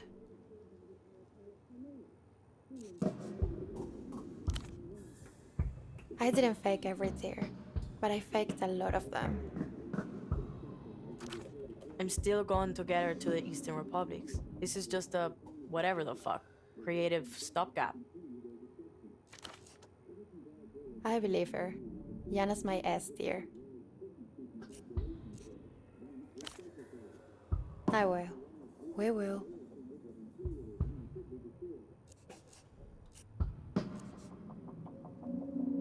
Becoming a hyper-tier artist at the apex of her fame and talent. Yeah, I volunteered. But as it shook out, I'm a gay middle-aged bootlegger with a nicotine dependency. Funny the little ways life fucks you. Pretty simple when you break it down. V's still V, I'm Tempo, and Tempo's dead. Scheme fucking busted. Busted.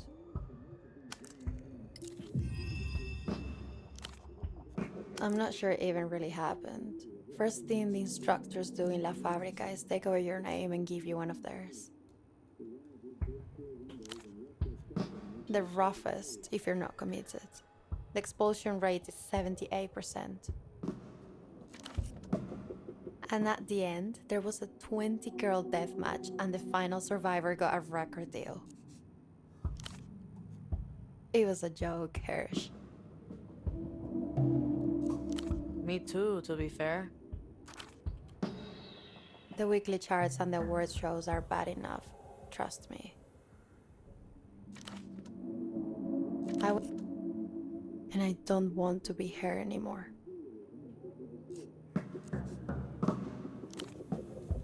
Where did you get that? Like an unfavorable omen. I'm just surprised to see it. was sure my record label shelved it. I don't think you're supposed to have that. Nobody is. Those red discs are single play only, right? All the promo singles are on those. What do you mean, weird? I don't mean to be blunt, Hirsch, but sounds more like a you problem. For some reason, she's uncomfortable talking about this. I remember some scandal in Luz many years ago about the Weeping Eyes' use of sonic torture. But discs? Promo discs? Nah, I've never heard of that. You can save people with music though. I truly believe that. So I think you could kill them too. Because it's not finished. I never actually heard the final mix.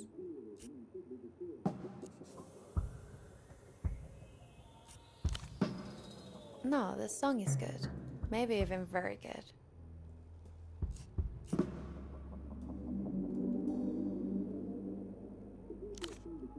No, I don't answer to anyone when it comes to the music. You, but from a dream. The world slows for a fraction of a moment before jolting back into real time. There was this recording engineer on it, Paulo. He was really sweet. Then one day there was this new guy, Fondo. He was less sweet. And then at the end, this big minister turned up at the studio to listen to some of the mixes. That was extra weird. Music falls under culture. This minister must be Reyes. You're... Facundo Reyes, that's him. Very old, like most of them. Polite, too. Minister of Mass Culture, something like that. Before he left, he cleared out all the other people from the studio and sat with me in the recording room. Just me and him and all these wires and cold instruments. He told me how much he was looking forward to this song, how important it would be for Luz. He said it would be the soundtrack to Reunion. The war address, general and champion. There was some talk of a concert in space too. The whole thing seemed off. Or maybe way too on? Sorry, I can't really explain it. What do you mean, took out? Oh my god. Are you serious, Hirsch? A disc? Fuck me. Yana, I don't know anything about this. You shouldn't be so hard on yourself. It's never just one thing that's to blame. So this disc badly hurt your friend? Fucked him up.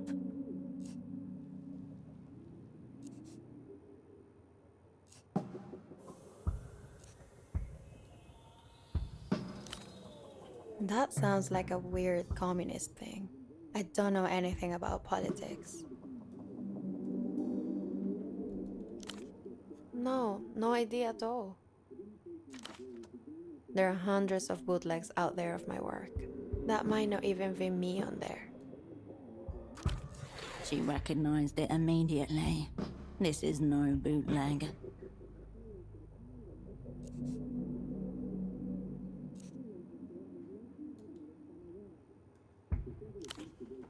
I hope not, with all my heart. I just recorded a song, Hirsch, like I always do. I'm sorry about your friend, but I don't know why my music would do that. A thin film of tears forms across our eyes.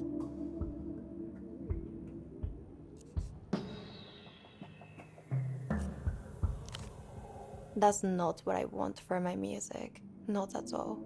Another reason I should leave it all behind.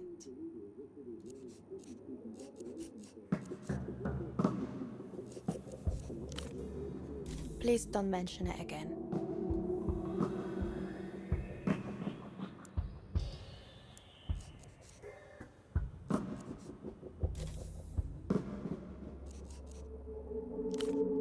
Sweet dreams, Hirsch.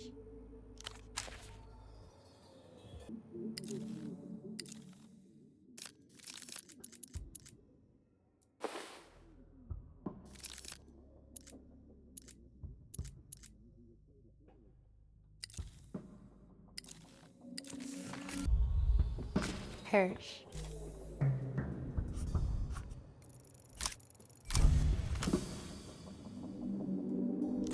Nothing from Earth. That's the horror of it.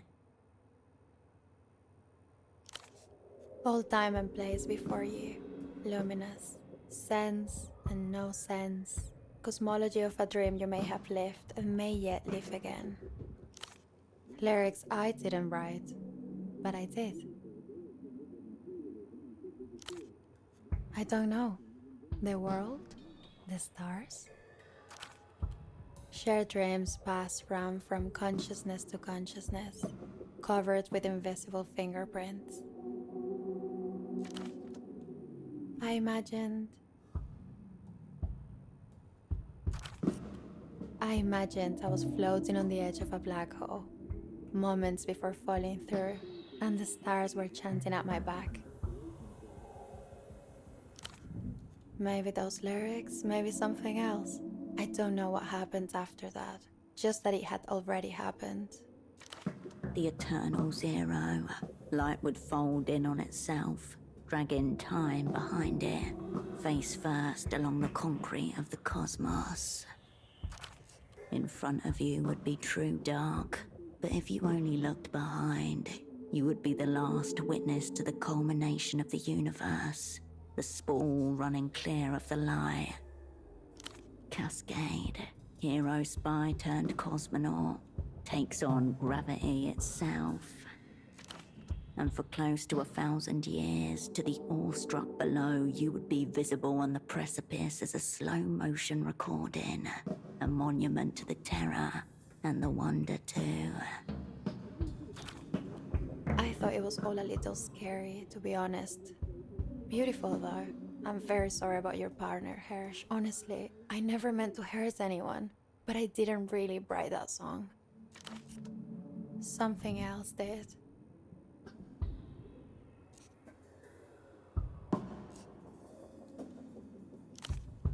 Trying to, yeah. Are you familiar with the old material?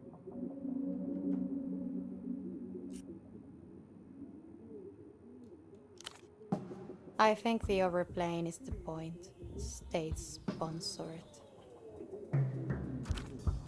Anyway, El pops up. A couple she's very proud of, even.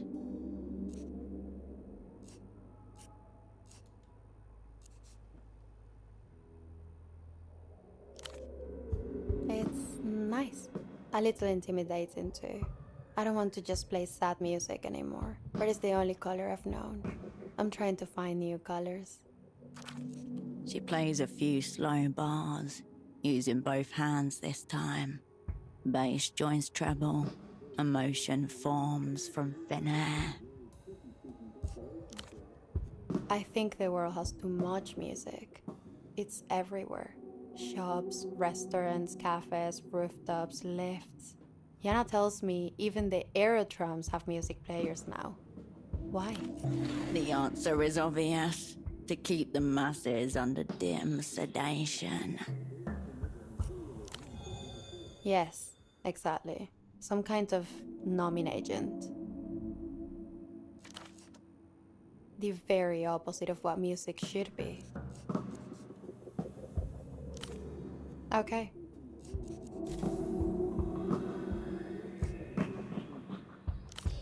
Sweet dreams, Hirsch.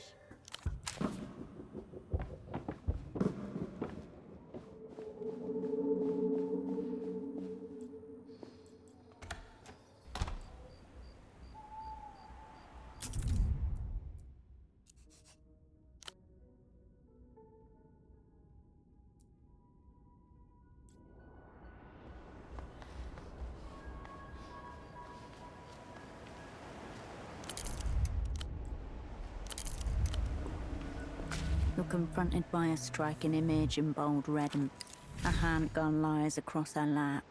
On the table next to her, a beverage in an appealing slim can, in white text, contrasted against the black shadows. The words, "Safe house is anywhere." This woman is being paid to convince you it is. It's nothing like the ones they have back in the People's Republics. Effa Red and Black Special Edition. The can is adorned with a handful of coffee beans, a sugar cane, and a splash of cream. There is no other identifier.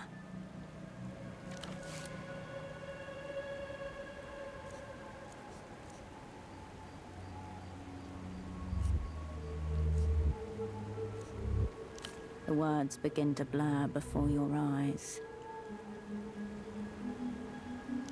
Your eyes snap back into focus. The woman, the gun, the appealing can are all as they were. Around you, the sounds of Party Alley resume. Dried flakes of paste drift to the pavement as you peel the advert from the wall and roll it up.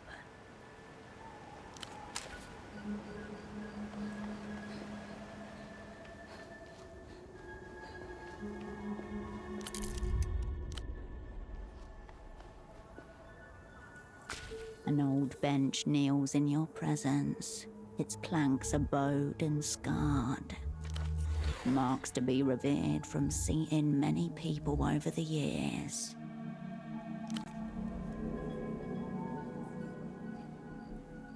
It sags gently as you settle in. Operant Cascade's first special bench, filed age 14, location Landau, capital of the Holy and Democratic Republic of Mercia. An hour passes, the minutes unremarkable, neither pressing nor fleeting.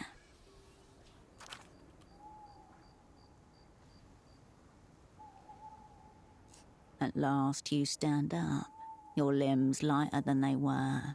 Portofino coaxes you back into its rhythm.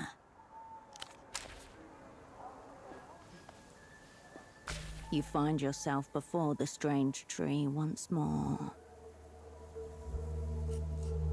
You leave.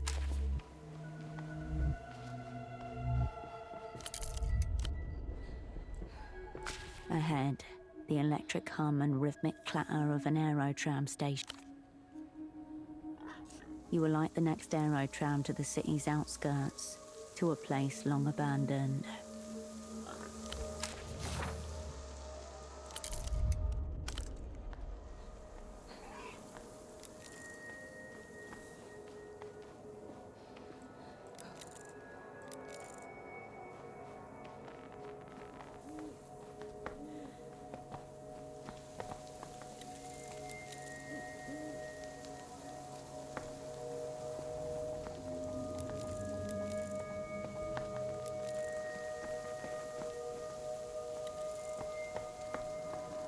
Moonlight coats the peat-old tract in pale silver.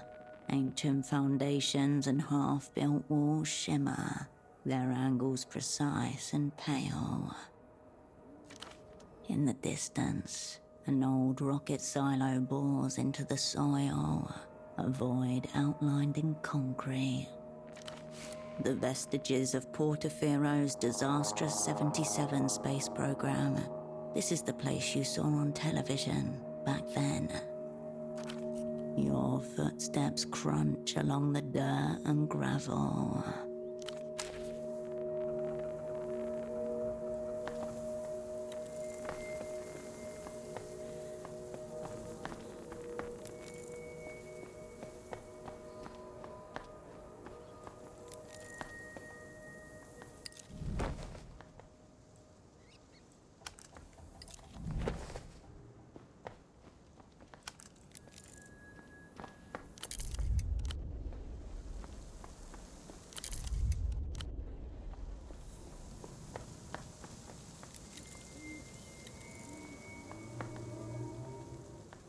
Are you here for the copper? If so, you're late. Skin burnt pinkish, hardened to elephant hide by exposure to the city elements. Strong and unhealthy. A life form that would refuse to die if you crushed her. All the copper has been claimed. Yes, yes, all of it.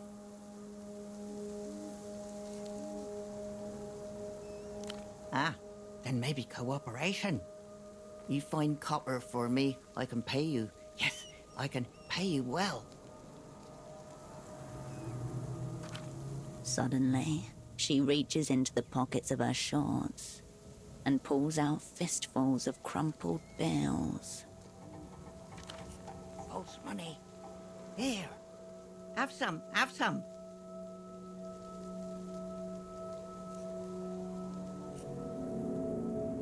Your hands close upon a mass of hard, crumpled paper. The scent of 100,000 grubby hands and the insides of cash registers. The fibrous toughness of paper indissoluble in water. There is nothing false about that money. You've waded into a trap. You don't know how or what kind, but nobody gives away cash like this for nothing.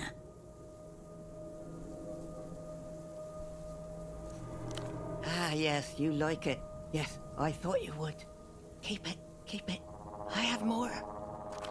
She pulls out further fistfuls to demonstrate. A few bills roll away, but she doesn't even seem to notice. This is more money than you've seen since you arrived in Portofino. The role's subject dissonance is too much. Your brain is incapable of processing it. Subcomandante Bagman has already shown us that money is worthless. But if you like it, we can trade. Yes, copper for money.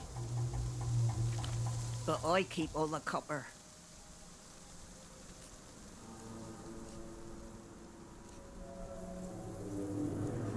The Revelator, the Brown Phantom, host of the reality situation. Watch him.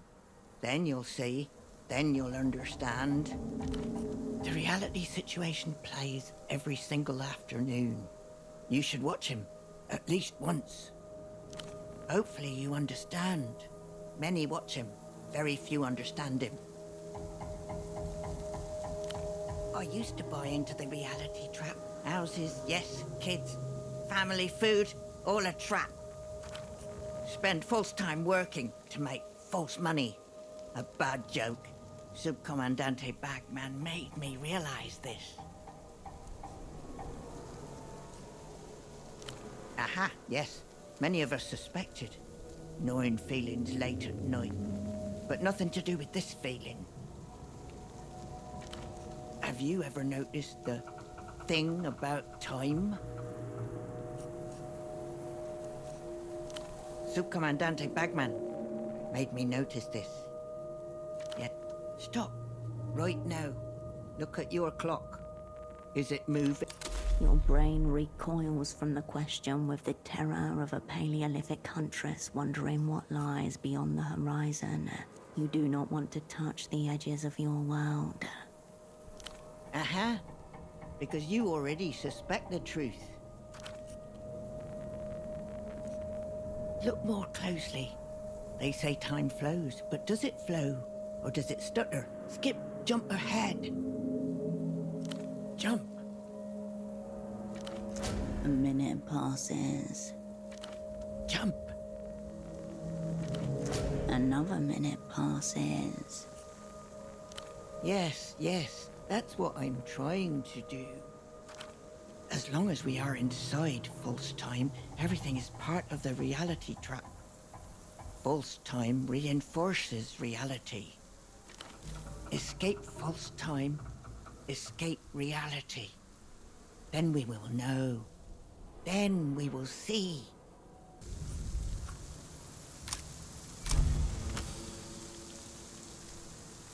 Nothing happens until it does. With every passing thought, with every passing action, time passes. There is no flow to be experienced, Only a stillness punctuated by moments of action. We could prolong the stillness forever. Yes, I see you are noticing the thing about time. False time. After that, nothing is the same. Nothing can be real. Start getting ready to feel that way more, much more, about everything. Reality is very addictive. When you... Yes, Rip.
Your muttered litany is carried away on the wind.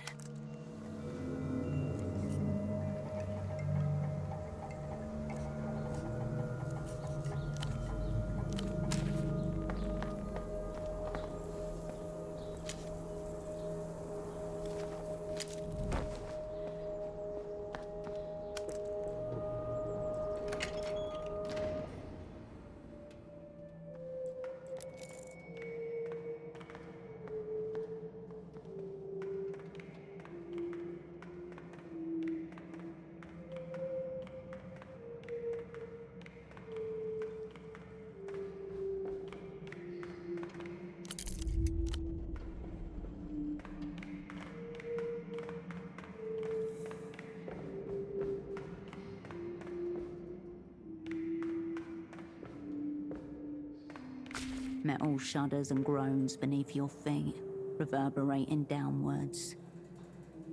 Red lights fade into nothing. Abandoned, dusty, throated by concrete. Hundreds of steps, winding, disappearing into pure darkness. Dark space, unbounded, makes the mind race uncontrollably. You look at the metal between your feet, a square grid that cannot contain the emptiness that surrounds you.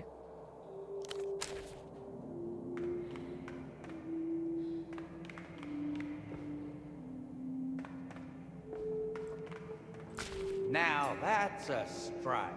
That's a grand stride. Right there. Up and down 6 times. Could go another 10, I'm sure. Oh, hey, bud. Now, how'd a friendly face like yours end up here?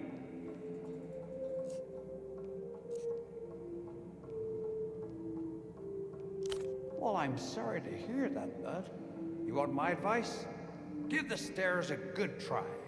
Nothing like a few runs up and down to squash the old worries. Down and down they go. Greatest stairs I ever saw. You ought to give them a try. You know, it's nice to have company. Good chinwag helps stimulate metabolic ignition. Beautiful place, isn't it? I come here regularly. This here's the perfect spot to run mitochondrial apoptosis drills. Nicely observed, bud. See, concrete's great for radial gut flow optimization. Plus, all the empty space helps with glucose reverberation. No better way to torch all that nasty glycogen. Really. I am practicing full spectrum autophagic cardio incineration. Pump up the heart rate until weak organelles and grief proteins burn right up. Full somatic reset just by running. Okay, that's how you make the voices go quiet. Get rid of those, and the fourth aperture opens wide. Makes you appreciate beauty all over again. Hardly anything he said makes medical sense. It barely makes linguistic sense. Healthier than healthier, my friend. I'm post-healthy, if anything. Obliterating myself with regularity. As the saying goes, pain is just the body flushing out stories it shouldn't have been told. That's from the tough cycle full system flush. Sweat, cry, piss, shake, ascend. No wonder you're hoarding emotions in at least 6 zones. I'm a bit worried about you, bud. You remind me of the old me back when I was working. And that's no way to live. No way to live at all. Slumped thoracic spine for one. That's grief pooling in the vertebrae. You're a bit pale too. Capillaries holding on to despair. But the biggest problem's obvious. It's your lungs. You're dealing with a lot of anticipatory shame, aren't you? That stuff pools up in the alveoli. If only.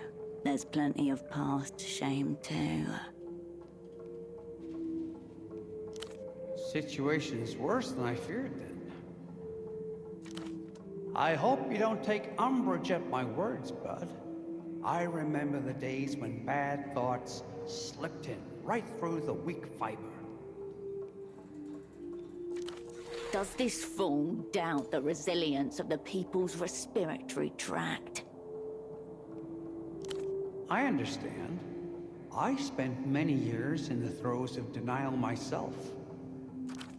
This is an old man coping with existence by clinging on to a nonsense routine. Let it be. So he insults your psyche as well. I'm glad to hear it. Of course, if you have any doubt, we could put those to rest with a little sprint around the loop. The top floor, when you come in, that's the loop. No gadgets, no props, nothing but raw athletics. You tell me when you're ready to run. Keep you...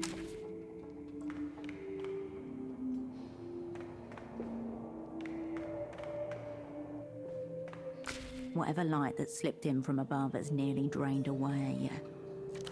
You're entering the abyssal zone now, and your thoughts darken accordingly. In a windowless room far below, a thing crawls out of its tank. Slick grey skin over limbs too long, webbed hands. And on its back, a blowhole. The dribblings of an insane, spotted remembrancer come back to you. Secret MTER experiments, dolphin-human hybrids. Their existence never confirmed, nor disproven.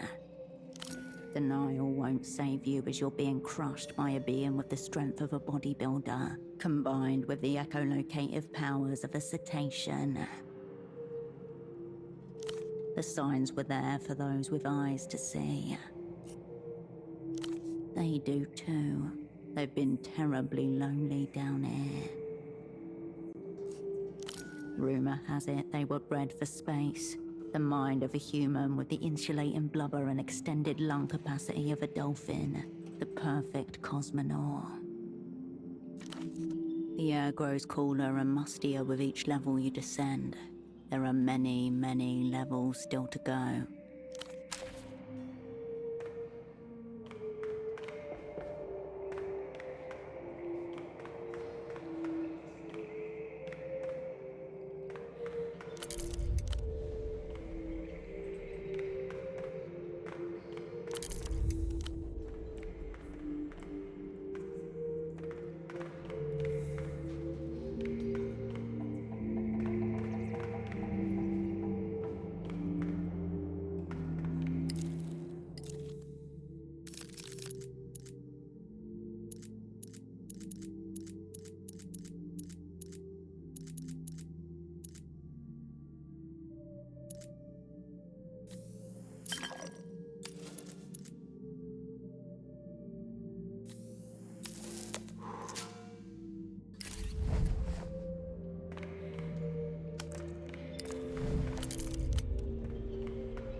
Cascade, you can see me?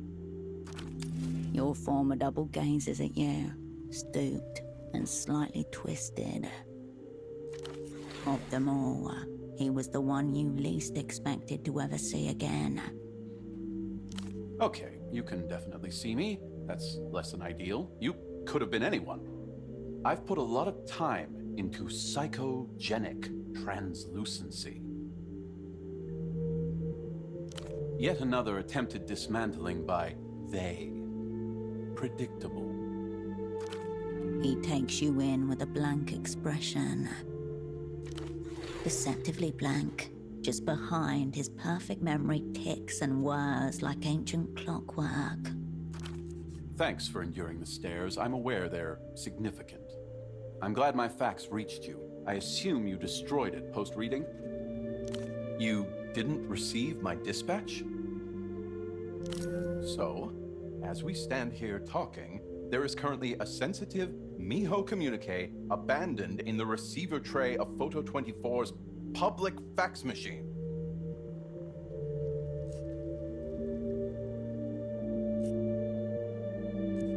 It said one thing. If you didn't get that fax, what are you doing down here?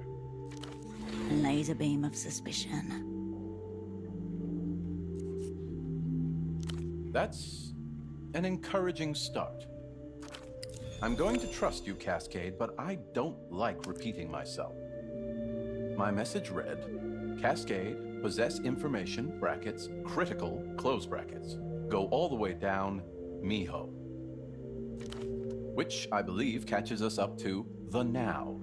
The dreaming glass already mid-tilt. It's good to see you, by the way. A brief grin irradiates his pale face.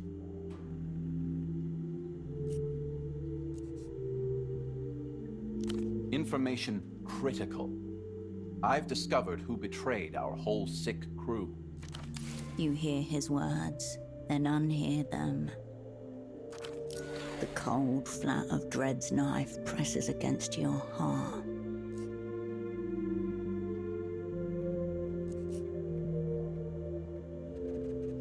I would have done it myself if I could, but I fear this will require the old team.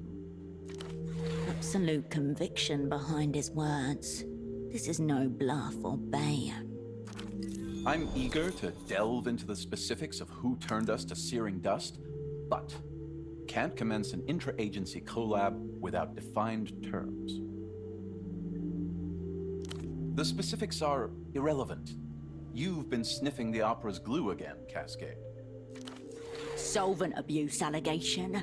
Unsubstantiated. Hostile. They've got you on a new assignment already. I can practically smell your singed ion channels. If so, here's a note. You're playing the irony near illegible, almost as if there is no irony at all. Why have you accepted this almost certainly doom-sealed assignment from the Operant Bureau? Good luck with that one, Cascade. The cosmic point. My own loyalty to the opera is irretrievable. I wrote a thesis on this exact subject, actually. You should read it. He rummages briefly, then produces a formidable stack of jaundiced paper. The size of a small cat's coffin.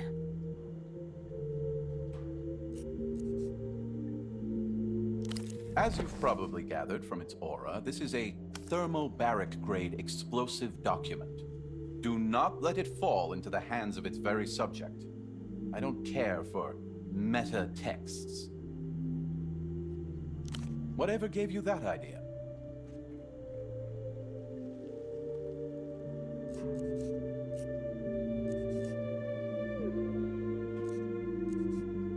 Your assumptions are impeding your extraction of meaning.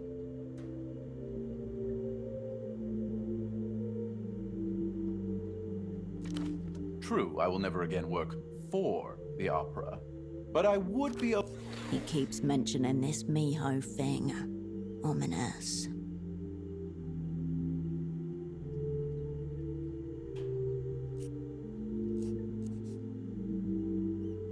Monaxial intelligence and hermetic operations.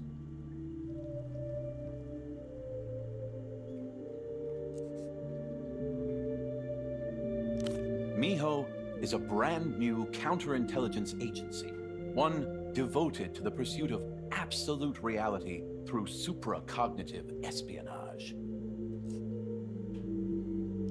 I know what you're thinking.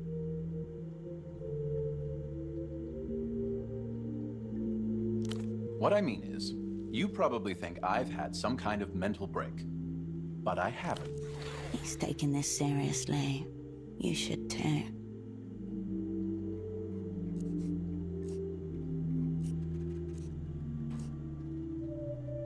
Don't be. Miho prioritizes operational security at all times. And who are you, the intelligence agency police?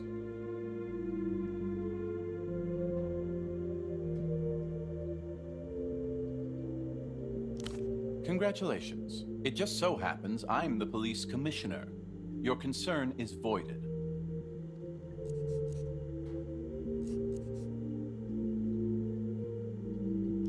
From the Operant Bureau's grimoire. Advanced... I presume you mean you blended in? Not that you engaged full invisibility?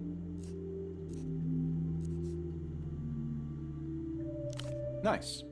Good for you, Cascade. Miho will certainly take it into account. I concur. Likewise, Cascade.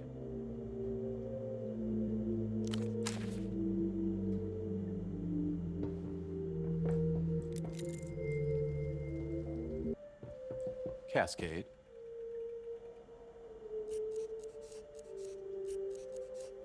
Likewise, Cascade.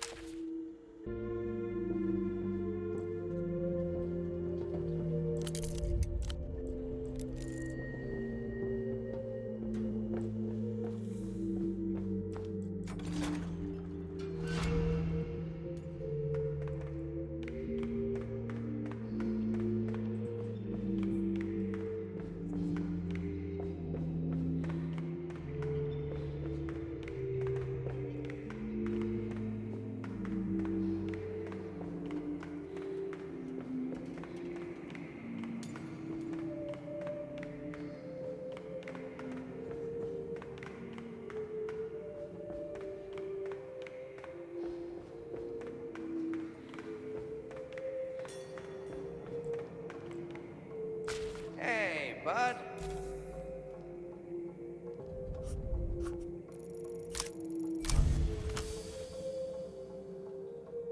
Diagnostics complete.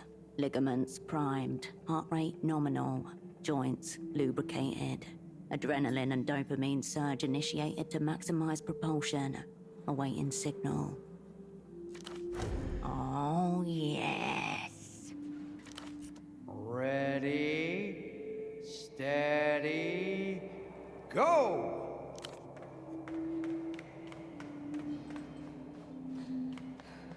Warning. Vertical drop ahead. Torque and acceleration throttle due to survival drive. Provide vocal input to engage. Ultimate overburn.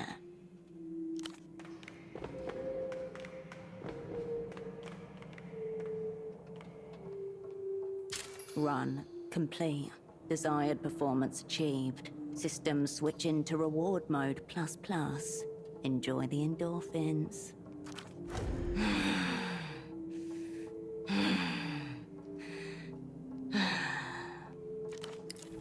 Stupendous stuff, bud. The speed, the leap. Sure. But the magic's in the keeping on, isn't it? To keep being stubborn against the world. You look a bit pale, bud. What happened? Quite the heavy load for a staircase. But then again... You've humored me enough, bud. I'll spare you my ramblings. I'm just sorry the stairs didn't work for you. Keep you moving. You'll be fine. Well...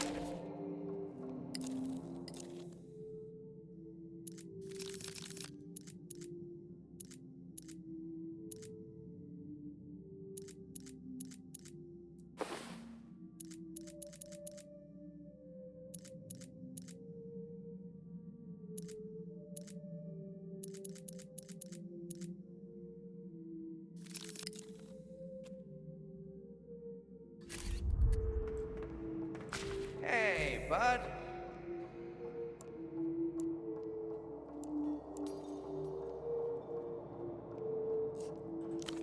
Keep you moving.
The intercom gleams, the indicator light flicks on. A thin whip of static, and no response. More void noise. You might as well be trying to make contact with a distant solar system. The revealed intercom gleams as you turn away.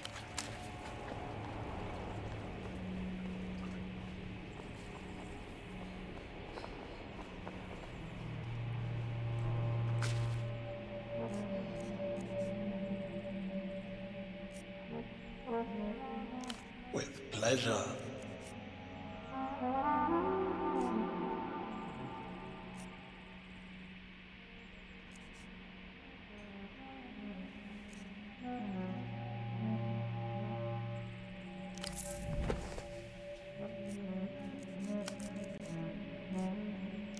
All right. Tell me what's on your mind.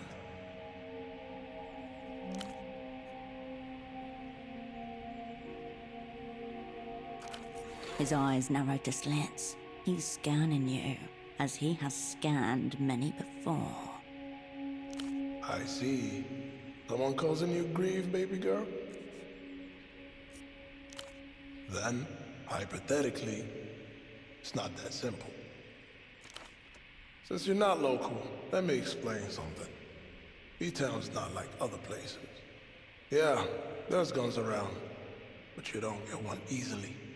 The laws are tight. Carabineros roll out these gunpowder sniffing hounds and go on walks a couple times a year. You know, to remind people what's what. The dogs are a mean foreign breed. No hair, all teeth. My cousin Alishba lost a chunk of her calf to one. I'm saying, show me your palms. Hold them out, side by side, even.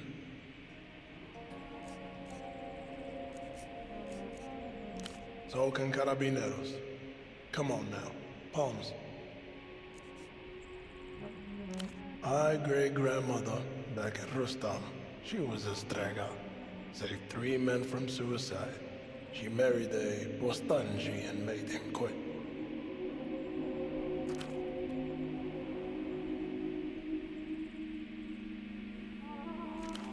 The bullet by your heart twitches, then stills.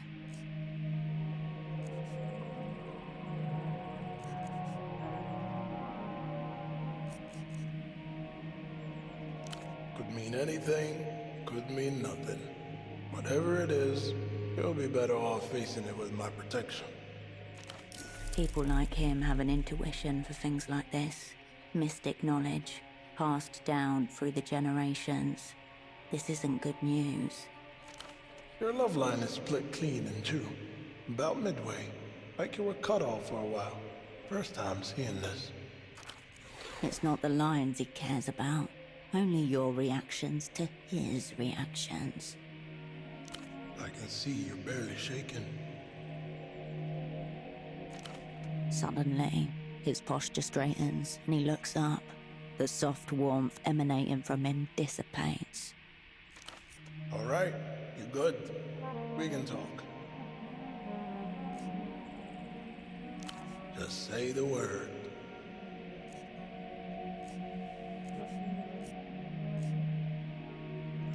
All right, let's start with the big picture. What kind of protection are we talking about? Massive. You want it big enough to drop something with hooves.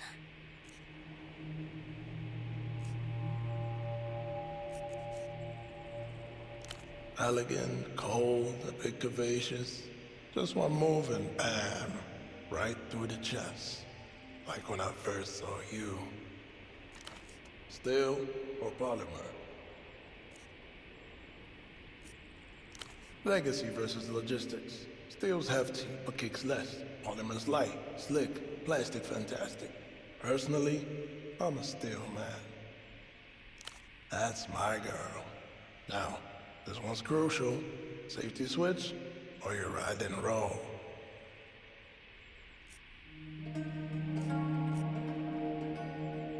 You keep talking like that, and we'll be fogging up some windows in no time. For you, I'll even throw in an add-on. Gratis. You got a particular in mind? Keeping it quiet wouldn't go amiss.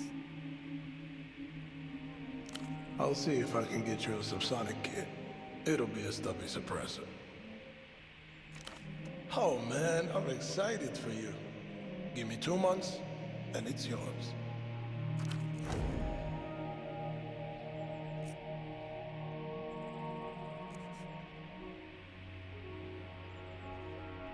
Tomorrow? Shit. Why do I always fall for the high maintenance girls? Alright. It won't be a dream piece, but it'll be good. Only thing is, I need cash up front. 200. You sure about this? You could just make your dream piece instead.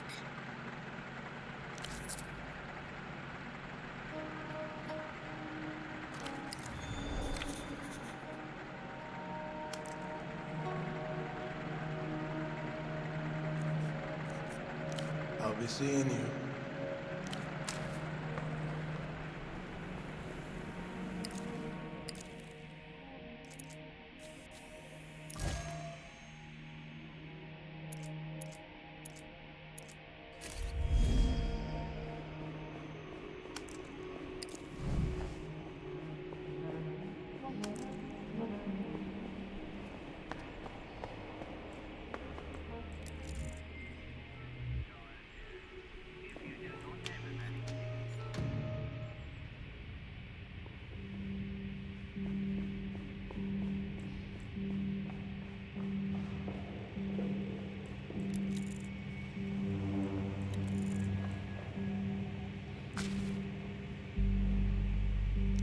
Oh, okay. Nobody. This is all mine. Lot of trial and error, but I got it. She smiles through the haze of her delirium, eyes roving over the equipment around her.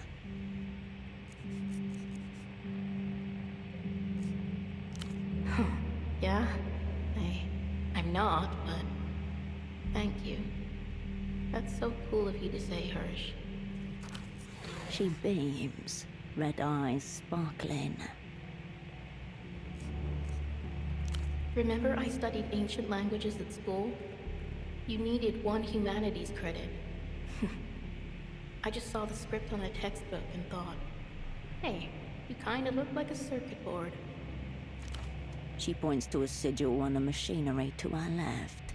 It is rectangular and asymmetrical, composed of lines which connect dots and circles. That one means unity, but also disharmony.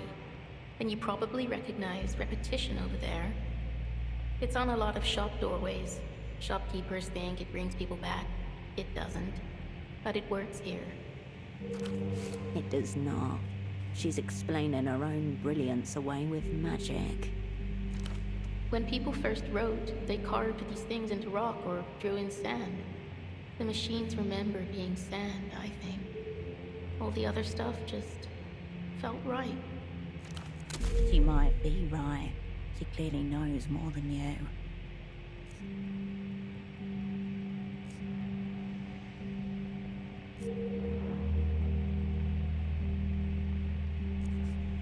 Well, yeah. I drew them. This is all mine. Means I get more control over the tech, the more systems we're operating at the same time. Makes it difficult to focus on just one thing when I'm out here. Oh, okay.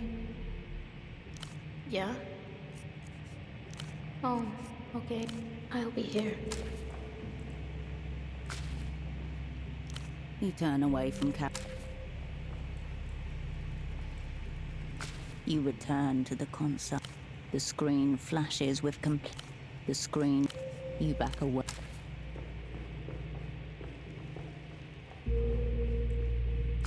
What? Fucking hell. You're not seriously thinking of tracking that thing down. Getting tortured for your shit once wasn't enough. Now you wanna watch too? A little fucked up movie night? You're twisted. I didn't look for that figurine thing, and you shouldn't either. Risky as fuck.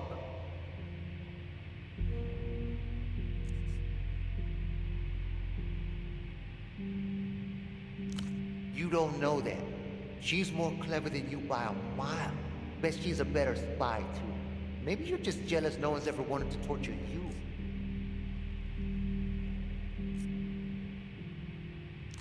Fuck you. Trying to change the subject, eh? Butter me the He's much more comfortable with this line of inquiry. Bring it.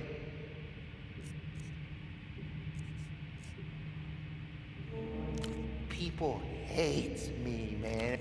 I've got a bunch of stories loaded up. Humanizing, tragic, fucked up. Daddy used to give the kids a bit of blow before the... Good. Yeah.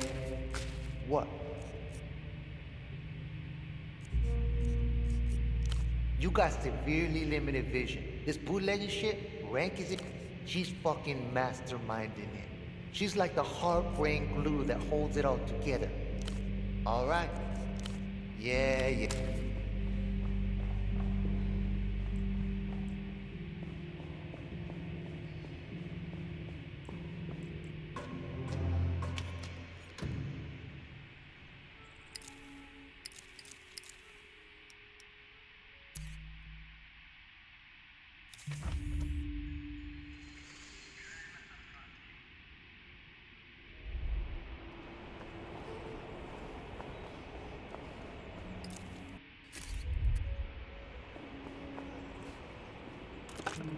You pick up the payphone's handset.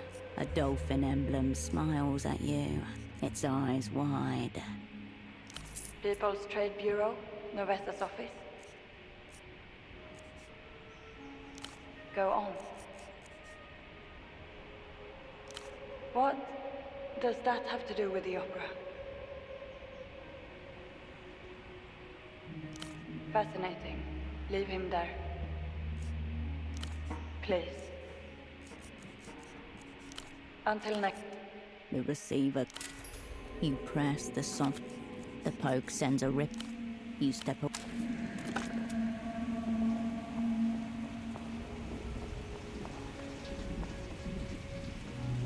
The cleaning tuk-tuk with its soap bubbles and secrets seems almost prestigious now. The tuk-tuk...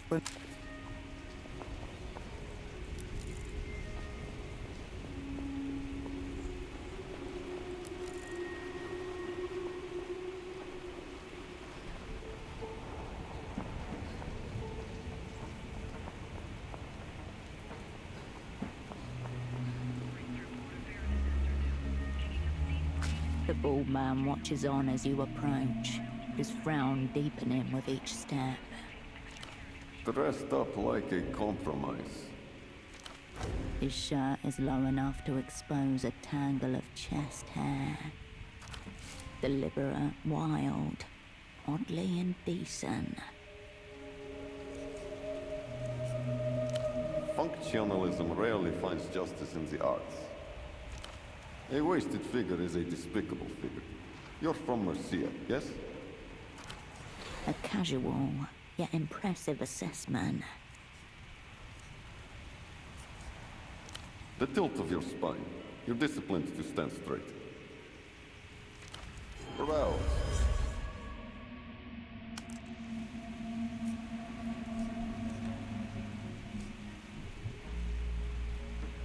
Is that really the criterion by which you want to dress? Its value? That word, pass, that's your problem. Most people who come to me, they say they want an expensive suit. I tell them, the price of the suit doesn't matter, so long as the person wearing it is high value. So, why do you want the suit?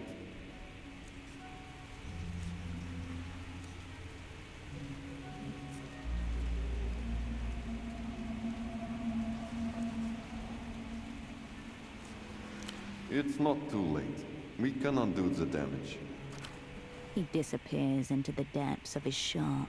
Upon return, in his arms a bundle of fabrics.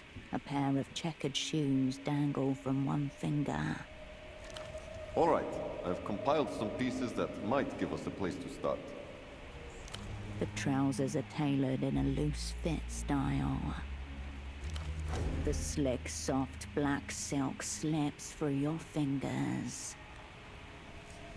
Blocks of earth-toned silk have been neatly and nearly invisibly stitched together.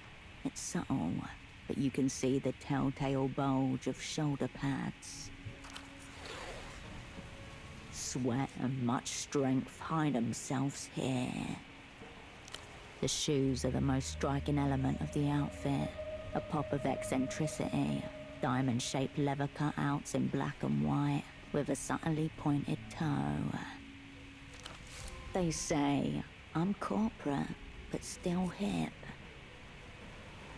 There's no doubt about it. This is a power suit. You can't picture yourself wearing this. You're not even sure an imaginary woman could pull this look off. If this style is enter, you'll just have to make the best of it. Turn your head to the left. Perhaps you really could fit into the high-value class. You have the structure for it.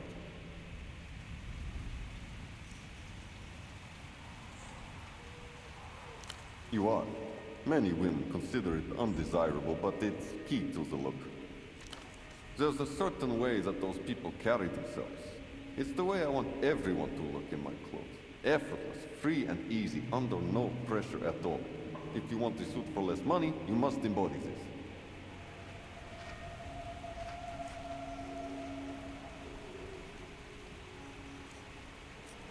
It's beyond relaxation. It's tranquility, serenity. The ultimate representation of a consummate professional on the go. It's cool.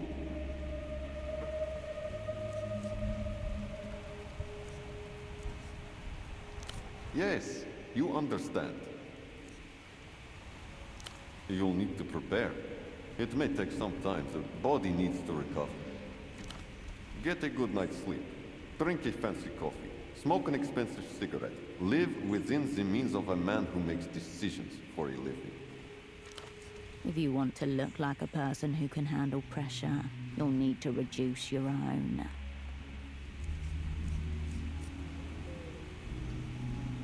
Awful. Still, absolutely not. I can see the stress in your pores. I don't sell clothes. I sell transformations. Transformations which generate epochs that capture the delicate moment between the before and the after. The tailor nods.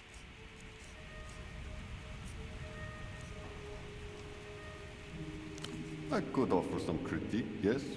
You may not like it. He circles you with his gaze alone. His brow furrows. This look doesn't evoke much. I prefer a unified ensemble. Unless, of course, you surprise me. Next. This is what's there for you.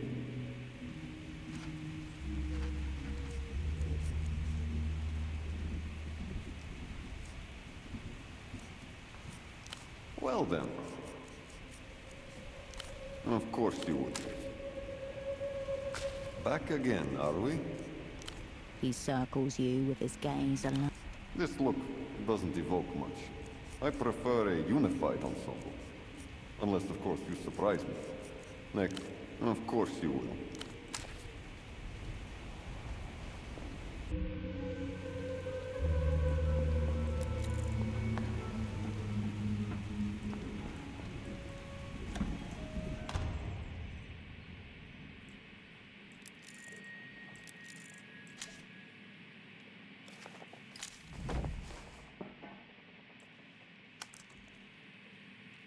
Bored? A lab coat splattered with blood, both new and old. Loaded, finger in the safety latch. Don't cheat me. Are you from the medical board?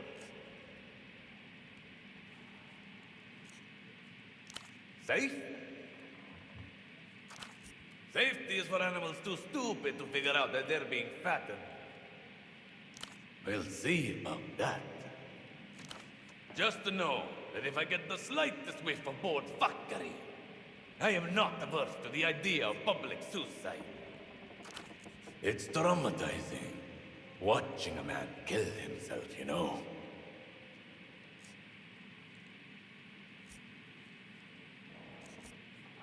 Not on your fucking orders, Harpy.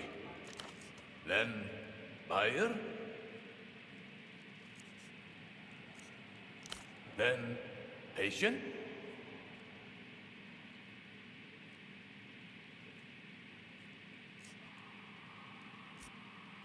Fuck me.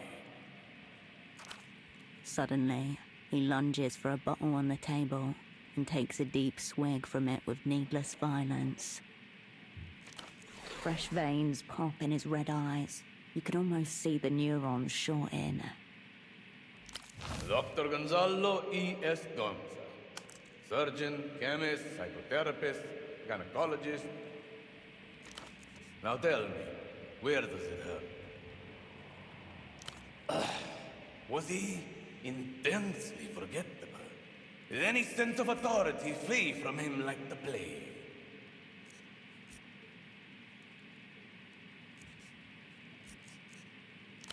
Social death sentence. Board certified swine. Somehow, yes. I suspect a fertility experiment gone wrong. That, for the world's saddest mercy fund. There is no history. Only scientific cowardice put forward by an invertebrate with little to no experience in surgical reality.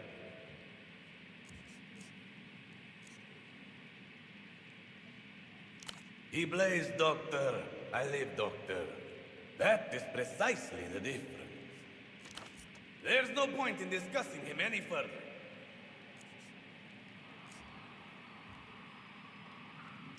Is that what he told you? Put it this way. There was a project in which I believed us to be colleagues. While, in fact, he was sawing the floor out from under my feet the whole time. It was a dream study, backed by an astronomical grant by those MTER fuckers, ran by the both of us. I knew they were going to screw us from minute one, but I went along with it anyway. Clearly you don't know the first thing about human biology. How was I going to give birth to my baby without first getting fucked a couple of times? No hint of a smile with that one. I got to see the subconscious picture show. Who else gets to say that? Visualization.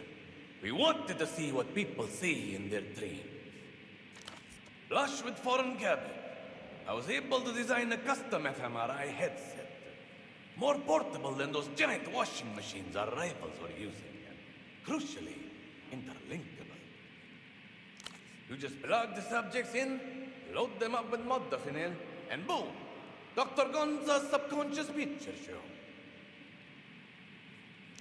Most of the cowards are content with fisting guinea pigs or detoxifying leaf matter. The real juice is in intoxicating the population and seeing how long they survive. Abruptly, and then betrayal. I got a call from Abbe one morning. There's someone in the office for you. So I come in, trustingly, like a slaughterhouse animal. And there they are. Bored. They even had the audacity to box up my belongings with their fucking claws before I arrived. Next thing I know, they're boxing me up too.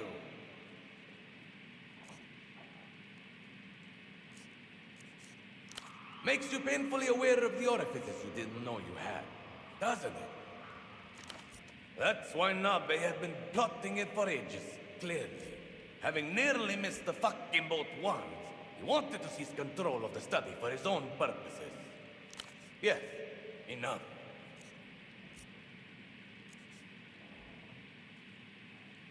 He's dead. Forget about him.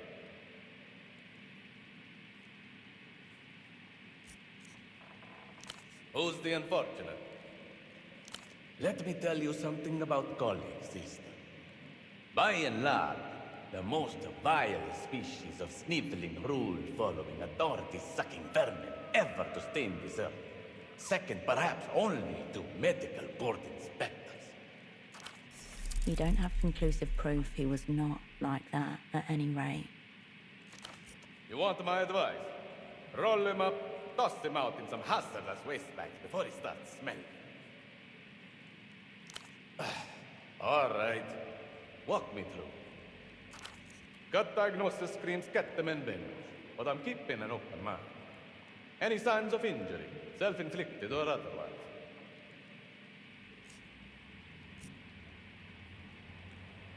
Good stuff. Anything else? Strange how? Ultravioletta! Well, there it is. Mystery condition solved. Of course it was. This is a clear-cut case of LAS. Libidinal atrophy shutdown syndrome. Affects terminal virgins, unlaid husbands, and men exposed to overly uterine music. Tea drinkers too. This checks out. Pseudopod didn't look like he'd be popular with anyone. A lead, at last.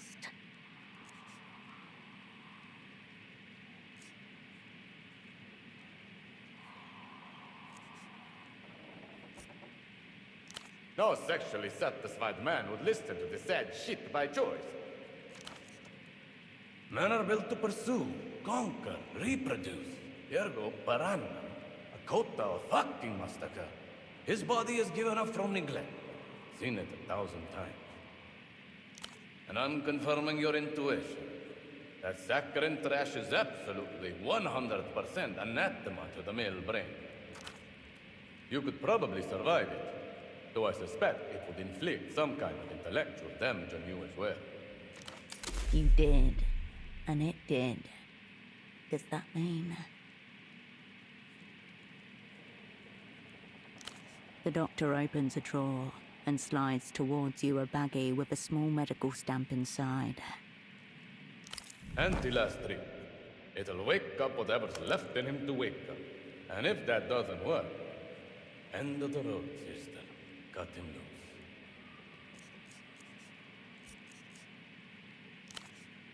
This is a proprietary formulation, soon to be patented. That's as much as I can tell you.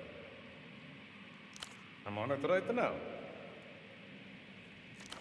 Home recipe, mama. I can out-erect any man, anywhere, anytime, dead or not. Put it this way. Will it help? No. Will it make his condition any worse?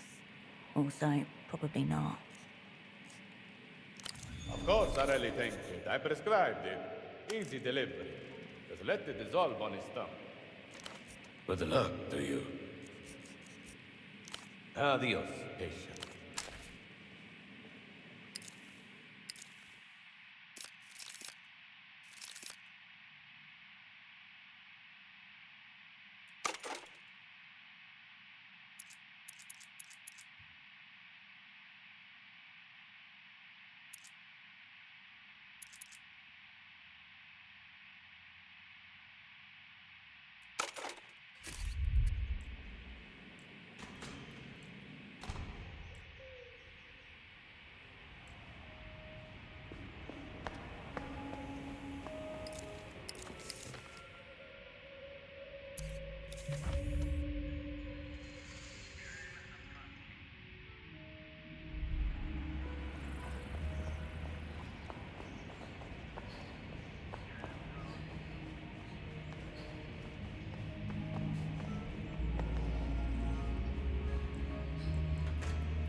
You approach your double. A faint line of drool darkens the sheet.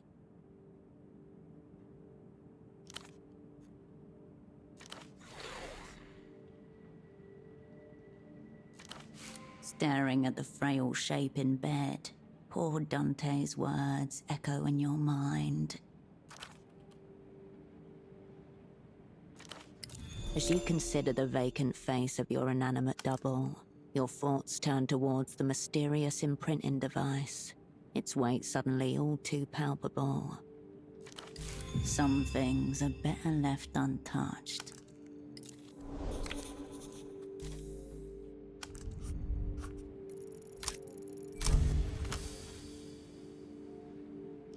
You slip the tab into his mouth.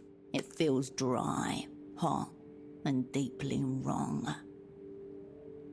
The medication swims through his body, drawn with every breath, every beat of his heart, searching for the right pathways. There's something wrong. Nothing is happening. No movement, no reaction. Lungs exhale, hair grows. Nothing remarkable happens. At all. The rhythm of Pseudopod's pulse dances like code against your fingers, speaking the truth. Thump, thump, thump. A dead heart. You take out your lighter, press the flint wheel to its familiar groove in your thumb. It strikes, first time. His pupils do not contract. Nothing. A ripple of goosebumps across your back. In the absence of immediate danger, the fear crosses you only delicately. A whisper upon your neck. This is not an unconscious body. It is a breathing corpse. The battery compartment slides open with ease, almost like an invitation. Thoughts of tempo flash through your mind. A soft shudder runs through the device as it powers on.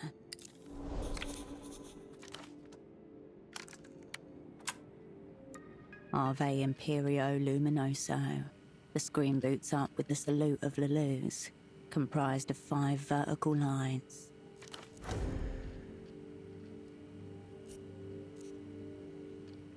Come, it says. We are about to violate all the laws of man and nature. A single option appears below. Begin. The salute fades as a new command appears. Immobilize subject.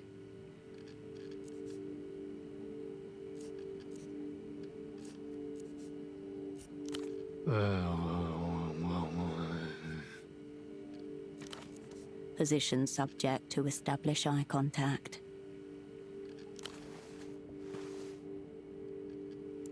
After some nudging and twisting, you manage to get his head to stay upright, and his eyes slowly roll into place.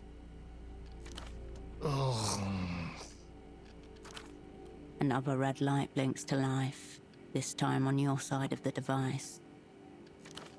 Subject eye contact established. Establish eye contact. Object. That must be you, the object. The red light blinks with a slow, steady pulse, awaiting your response.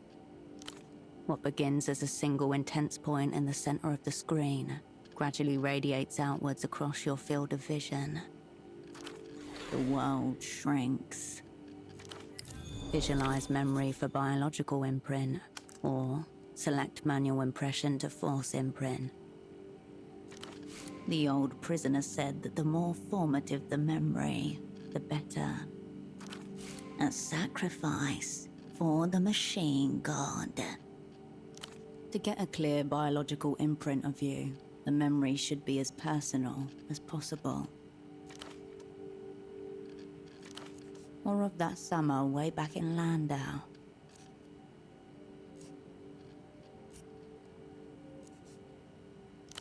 Ave Imperio.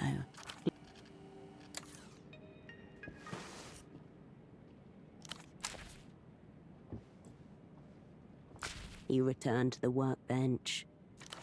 This now is a gunsmith's workshop, just waiting to realize itself. The perfect place for your first attempt at improvised weapon manufacture. Your reason for being here is simple. Glue two pieces of a toy together. If only it were as trivial as that, your dexterity may be severely tested. There's not much you can do to repair a single train wheel without the train.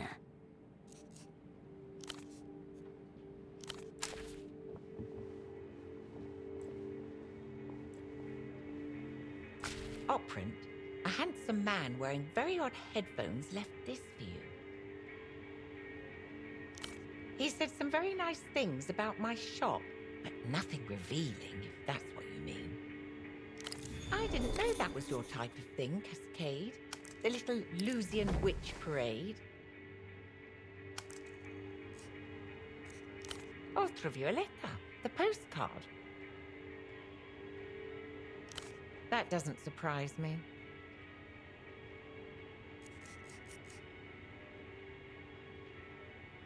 Apologies, Operant.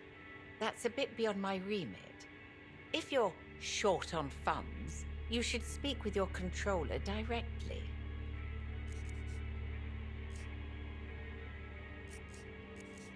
If that's what you're after, I believe Enter has a new loan scheme. The Financial Citizen, or some such.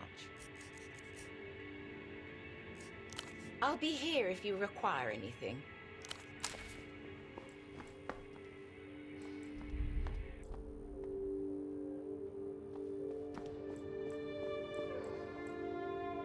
Bagman's piercing eyes follow you around the room. The woman and her coffin watch over you, mysterious, knowing. Watchful eyes stare at you from the walls. Raw information atomizes itself on the other side of the... Cascade.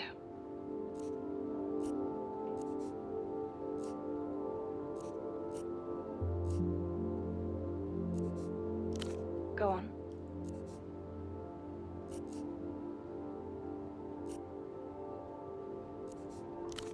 Fine.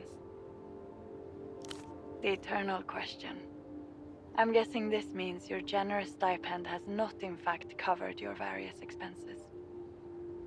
The assignment. Very well, must be important. Dripping skepticism. Realistically, I see three options available to you. You could resort to a life of minor criminality, you could adopt a more lucrative ideology, or of course, you could get a job.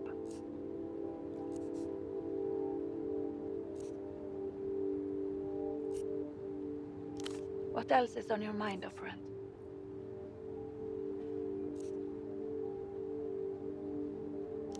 your old schnapps then? A ripple through your heart. She remembers. Was it as you left it? But it wasn't. You passed many evenings with your assets there. Places like that tend to be thick with associations. Spoken from experience. Of finding something exactly as you left it, but also irrevocably lost. Yes, of course. The street I grew up on. Our neighbor's roof lost its chimney in a storm. She righted it and used it as a planter in her front garden. Peonies. I found the current occupant still tend it the same way, though they cannot know how the strange planter came to be. A child's memory. Frightened. It's just nostalgia, Cascade. So the plan is to stuff the past in the back of the closet and forget about it. Does that sound about right? You've changed. In the old days, you'd have drowned yourself in your dark and sticky parts. Mildly. Was there something else? Luck and skill, operant.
Ultravioletta gazes out at you from the postcard, draped in a half-length cape and decked with shimmerings. A pair of pilot goggles hangs around her neck. She offers a V-shaped salute with her right hand. Expression unreadable, as if you caught her on the fringes of a dream. It's definitely your imagination, but her image seems to smile a little. Ultra's fly formation, reads the electric text beneath her. It seems she wants you to join her fan club.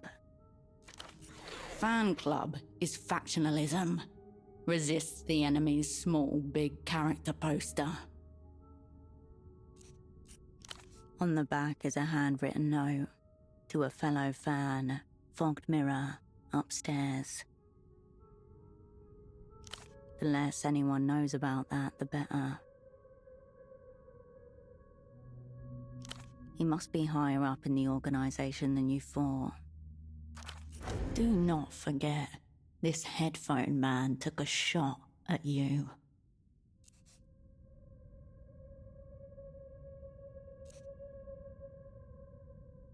Scores carved upon the headboard of your professional life. Either way, it appears transnational capital has come to the table. Will you take your seat across from him? Don't forget the membership fee, which the Operant Bureau will definitely not approve as a professional expense. Likely not the first time that Ultravioletta has received offerings of blood. The Lusians do love their aircraft. Unlikely that she's military-grade pilot as the branding implies, but a hobbyist pursuit is entirely possible.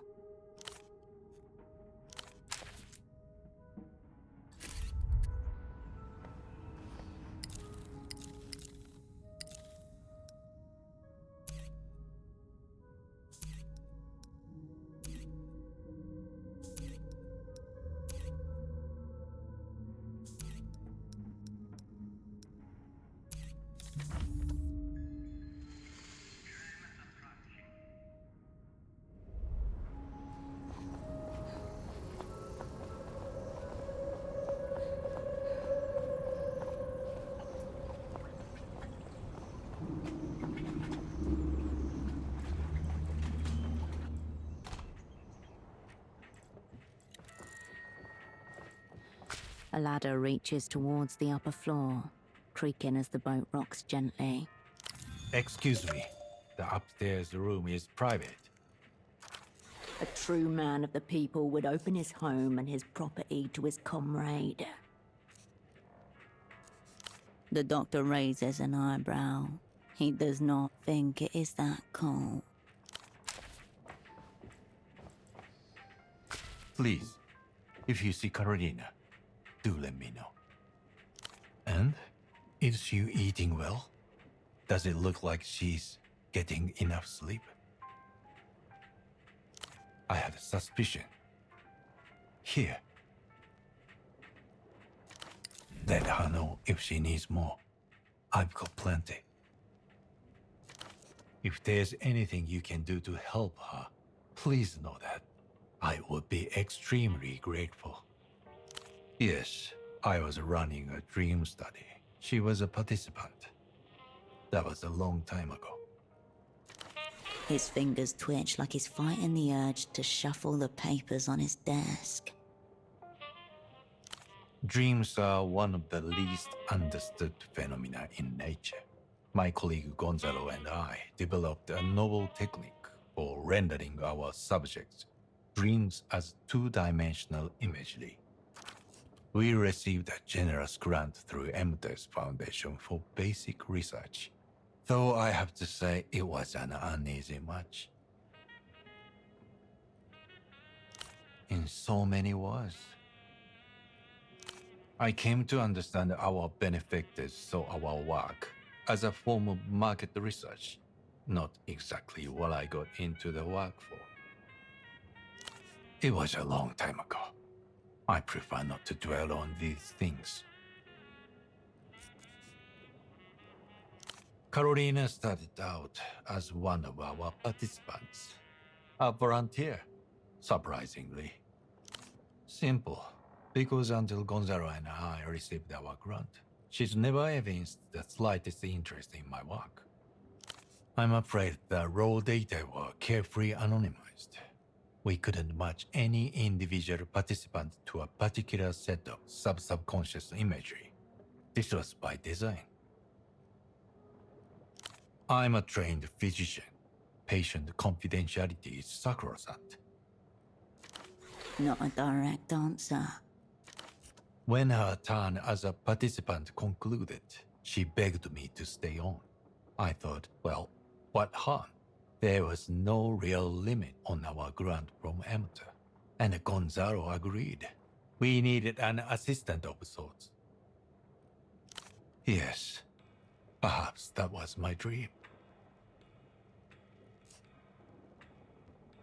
She was responsible for organizing and cleaning the visualizations, a massive undertaking, very labor-intensive.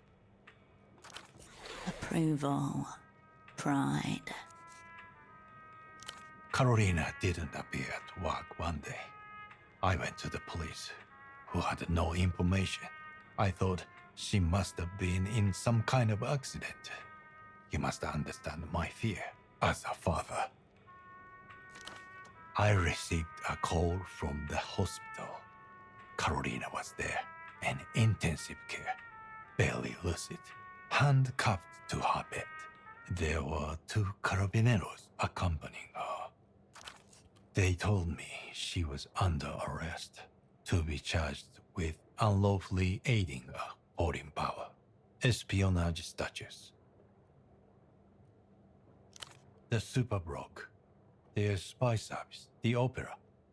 Isn't that how they call it? I was in shock, borderline delirious. It took me some time before I realized what it meant. For his work, he means. EMTA pulled their support. The study was shut down within days. All our data seized. I was investigated too, of course, along with Gonzalo. She was held for nearly a year. When she came home, I said some things, perhaps things I shouldn't have. Thank you. You understand? Of course. She left after that. Then I opened this clinic and moved down here to Kisak. And here he stayed. I suppose I do feel responsible, somehow. Though I know it doesn't make sense. In any case, that's all in the past. No changing it now.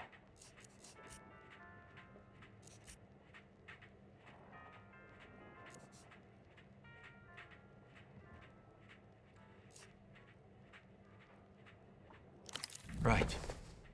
Of course.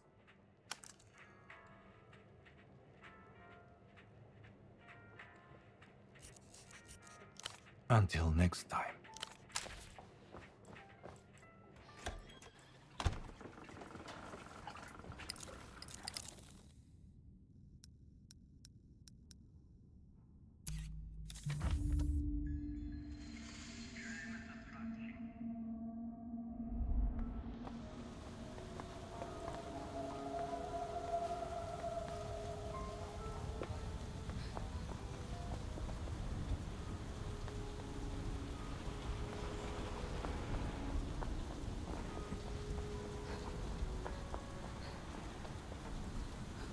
Hey, you.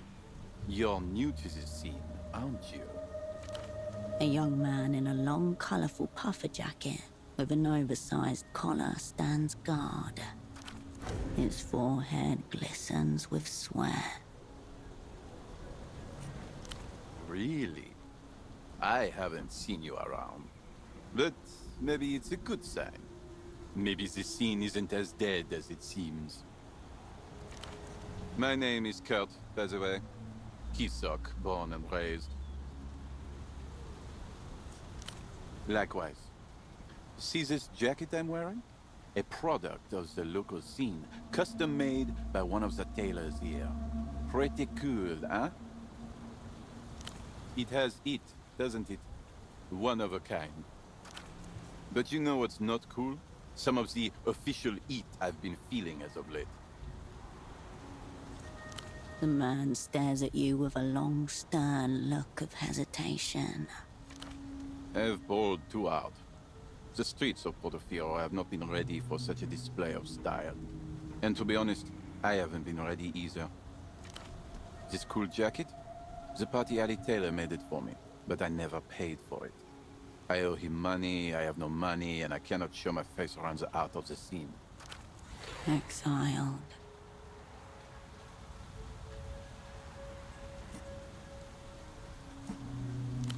To be honest, I don't actually know.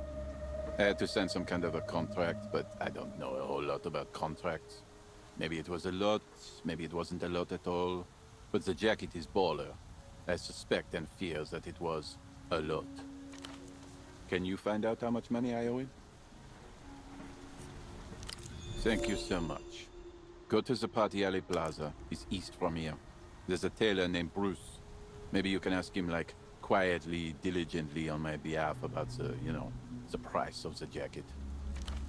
I'll be sure to make it worth your while. See you on the scene.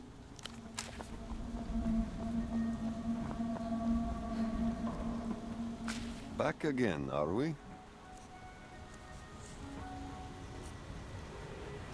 Ah, my young friend of the avant-garde, the savant of the scene. Has he sent you for another high-end piece of mine? This sociopathic debt collector has been cast from the same mold of dishonesty as all other such parasites. There must be a misunderstanding. The jacket's paid for. He is genuinely surprised. Let me clarify. The young man doesn't owe me any money. He owes the bank money. He must be confused. One of their subsidiaries recently launched a new scheme called the Financial Citizen. It allows people to buy things, art and services, here, in the now, but pay for them later. Taxing the future for today. The wettest dream of the capitalist.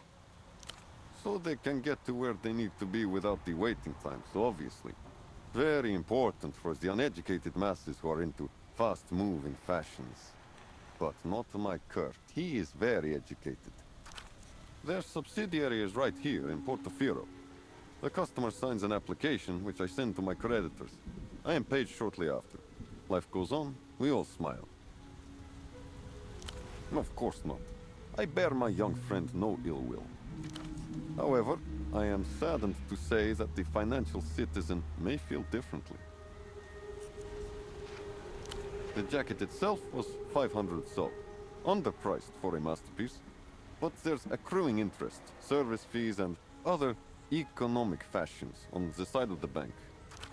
I'm perplexed. Does the young savant not understand how he afforded the jacket? How is that possible? Unless he does not know how money works either. Please tell Kurt not to worry about me. We are settled. But do remind him of his arrangement with the bank. I'd like to keep making pieces for him. Of course you will.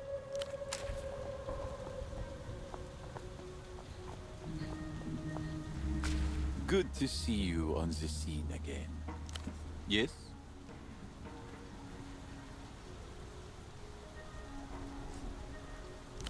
What? The bank? Really? How can it be? This is not what the scene is about. I owe money to Emter? See you on the scene. Good to see you on the scene again.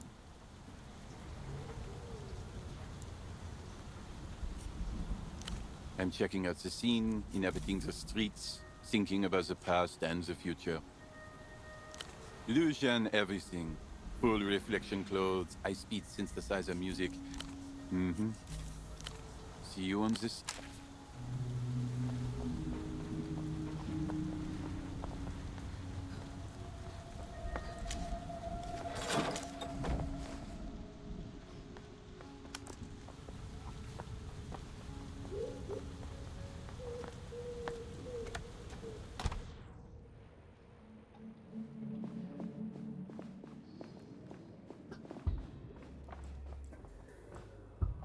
Purple plastic shimmers as you approach. Tucked to the side, you brush your finger into the nearest key. Middle A. Good start. Hirsch, what are you doing?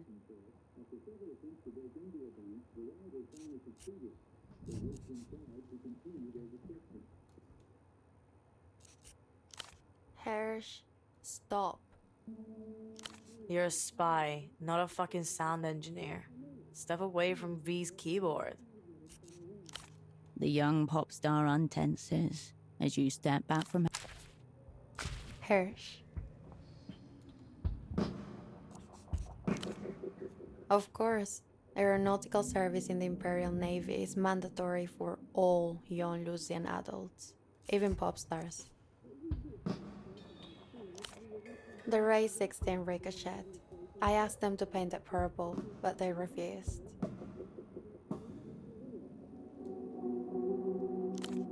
Lucy's always at war. I don't think they'd put me on any kind of front line. I'd be targeted and killed immediately. Afterwards, they made me the official cultural ambassador to the Imperial Navy. They paint my image on plain noses sometimes. Sweet.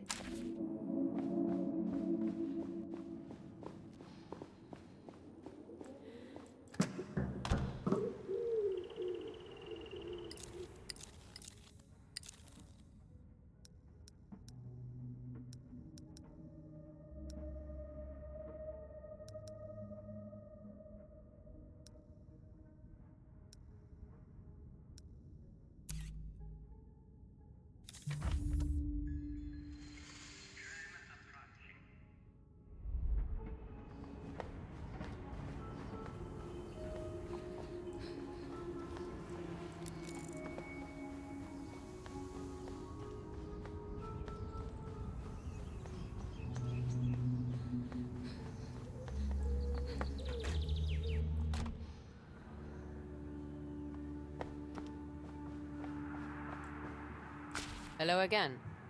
What'll it be? You seem to meet a lot of strange men here. She snorts. He's waiting in the lounge upstairs. Late start or an early one?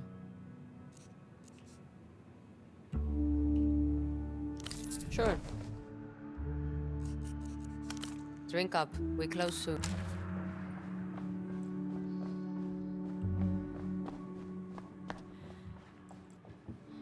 Fine cold day, bucko. The man doesn't alter his posture, but follows your movement with unblinking eyes. He's tense around the shoulders, twitchy at the edges. Grubby little place, but it's got some color to it. First time in this part of it, let's say.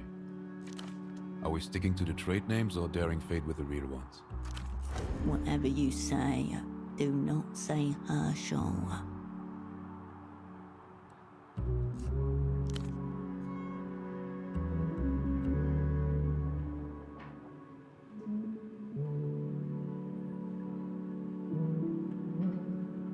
Kaleidoscope. The secret treaties. And doomed spies. You know this man is partial to a loaded gun. Given your last encounter, you should be in control of the bullets. Of course. I presume the same of you. There is a little vacuum of a gun-shaped space beneath your coat.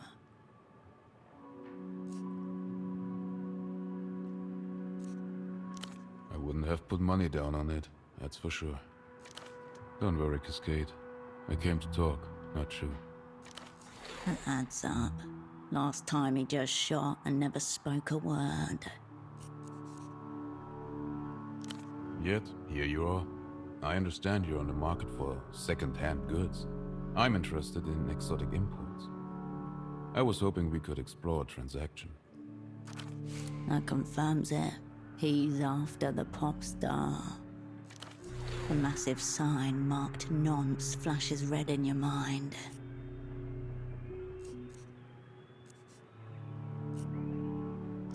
Exceptionally rare. The one-of-a-kind kind. Here's my pitch. I will get any and all information you want out of the Lucian prisoner. In return, you give me any and all information about the whereabouts of Ultravioletta.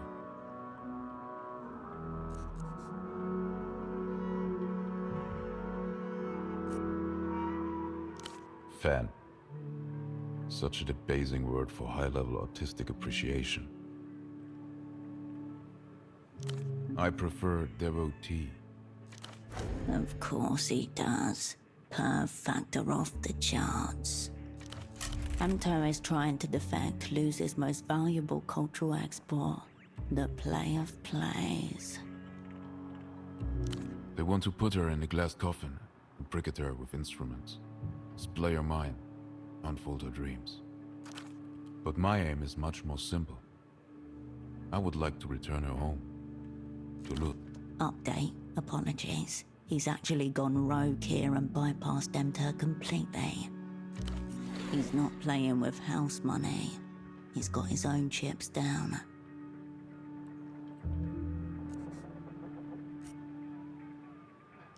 Of course she does.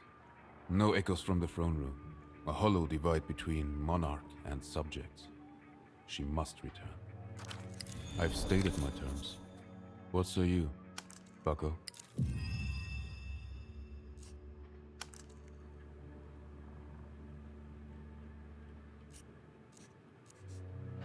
I shot at you. It was a warning shot.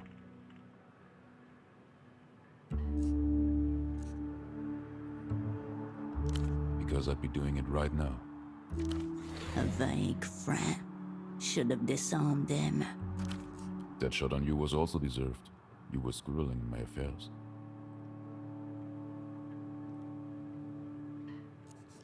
I'm not. Can we just put it behind us? Such things happen in theater.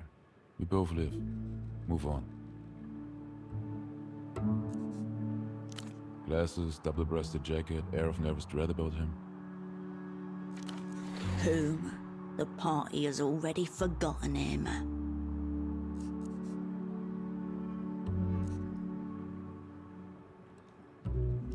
My apologies. I didn't expect it.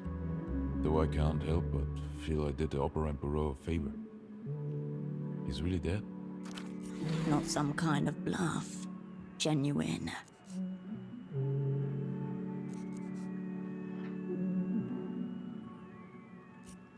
Because I am, of course. The cold truth which you may not want to hear? Your friend told me he was a spy. Outright. Own goal, then an early bath. So I took him to be fair game. Inner circle, you know. One among the mirrors. No hard feelings, I hope. Or maybe he was too early. Maybe we were meant to meet. The vagaries of fate. Impossible to say. I have direct access to the Elysium prisoner in our secret jail. He tells us his name is Poor Dante. And that the poor part is very important. I will extract whatever information you want from him. In return, you tell me what your former asset has done with Ultravioletta and where she might be now. Clear, concise, uninflected. Don't you agree?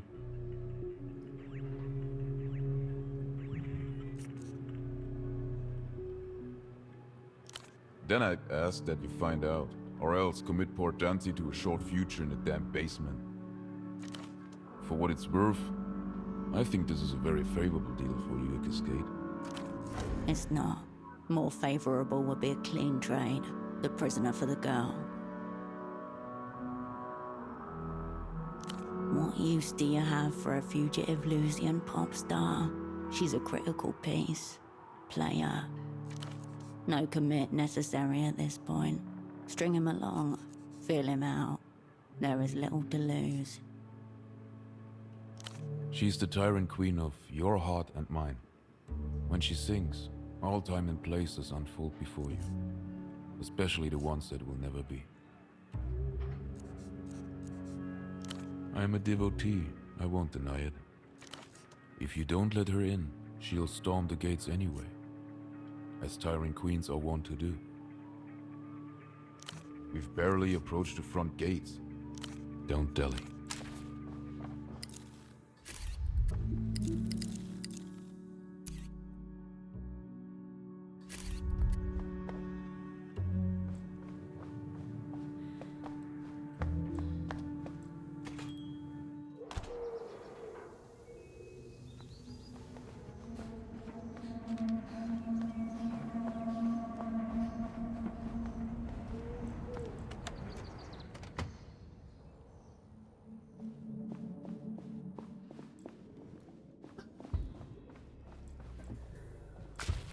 Hello.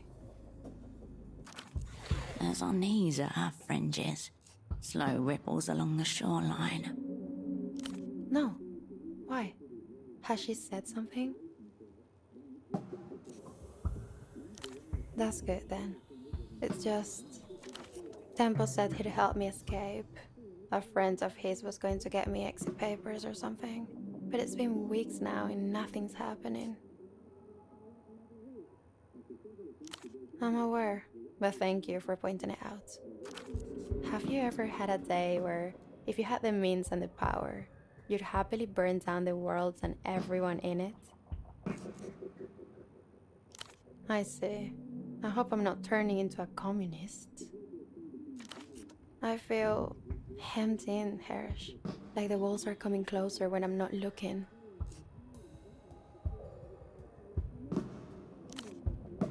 I'm not going. Ever.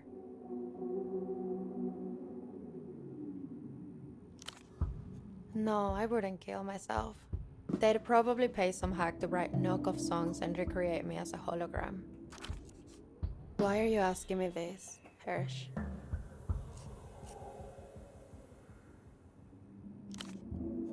I don't think so. I don't think you know me at all. What happened?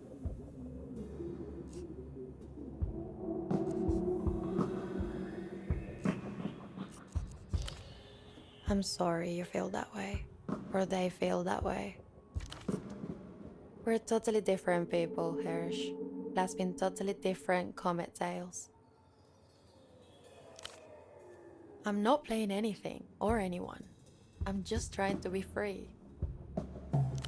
The young pop star stares at you intensely.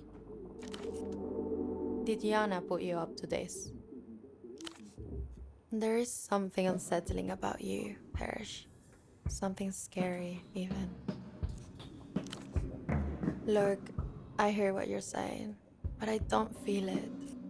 I can't feel it. Easy.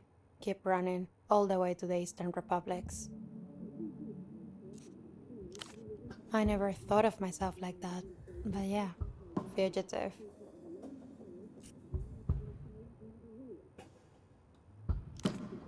You're wrong. I will. As long as I have something that makes sound by my side, I'm not afraid to disappear.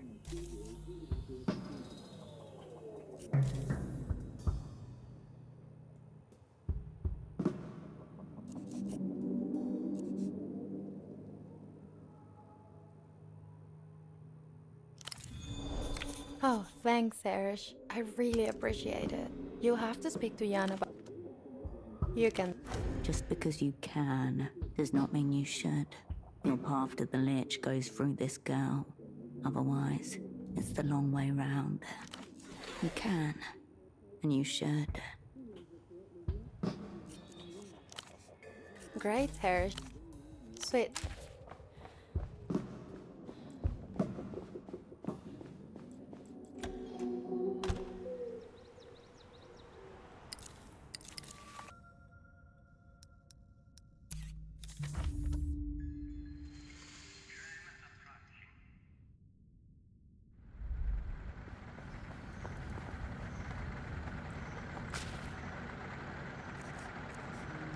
Goat Eyes taps his watch and shakes his head.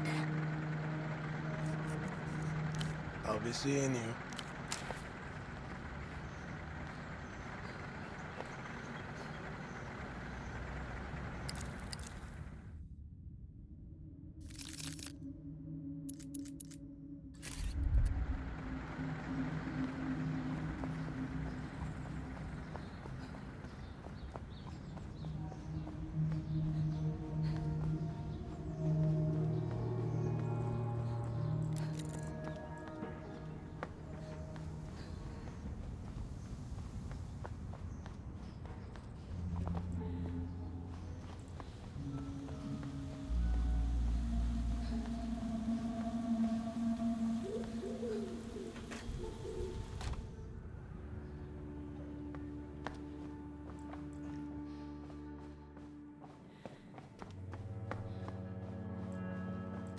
Welcome back, Bucko. The song remains the same.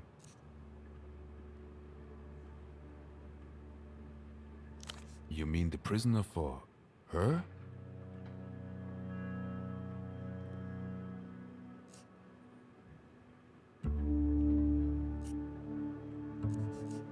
I see. What a twist. Behind the white blue of his eyes, a rapid recalibration is occurring. Alongside fear and respect.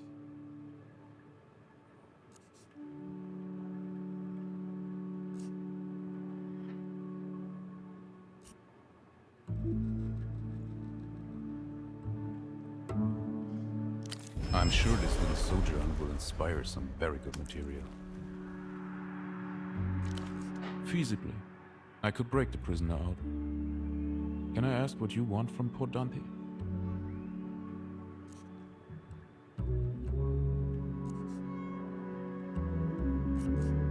Intriguing.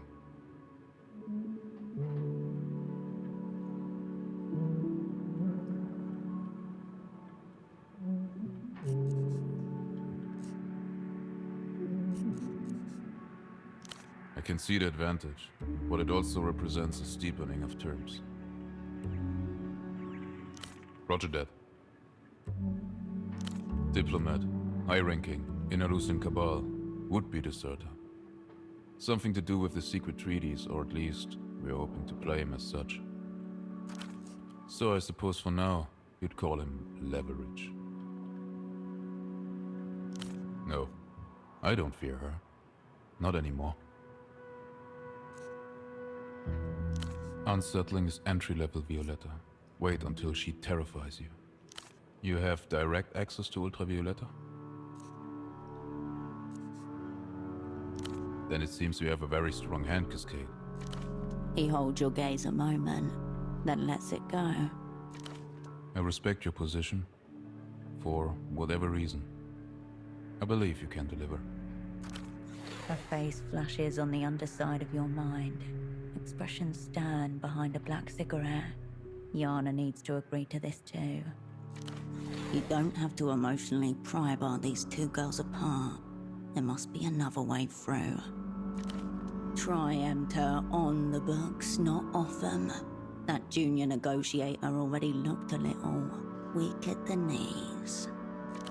The man puts a gentle hand on his headphones, as if to ground himself.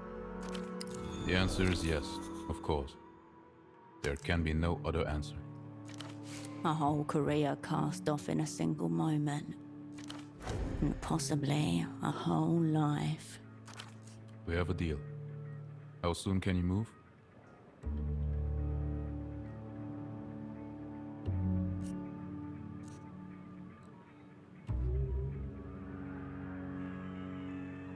I have encountered a few of those out in the Ultrasphere.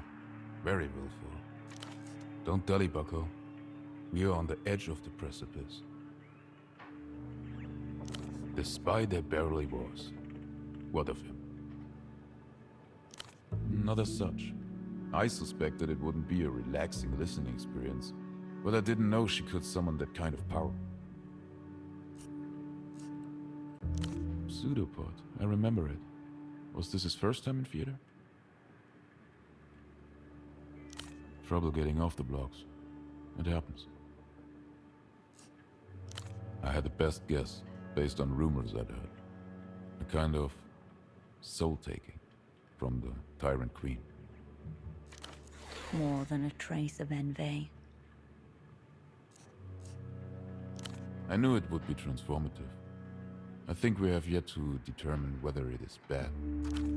It's very likely that Ultravioletta... A light glows beneath the pale... Of course. I've wondered what it sounds like. And yet... Fine. The spy there barely... Fine by me. Operant.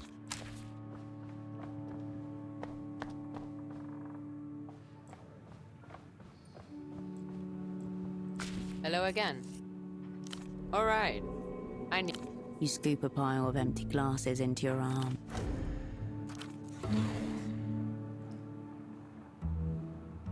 The trick you've... As soon as you've got them clean, another table beckons you to collect another set. You keep going until there are no more glasses to gather. That was a busy one. Nice job.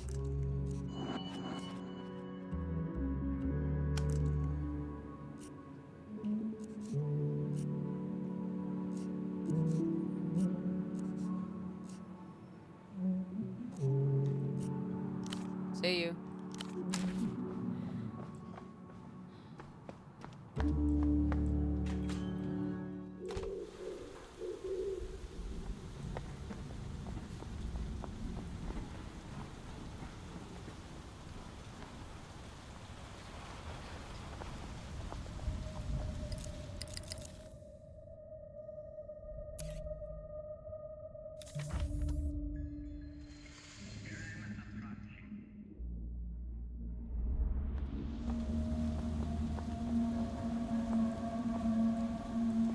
The clinic's metal door is scabbed with rust and so warped from... We could kick this in. Open nights, no knock-in. You turn...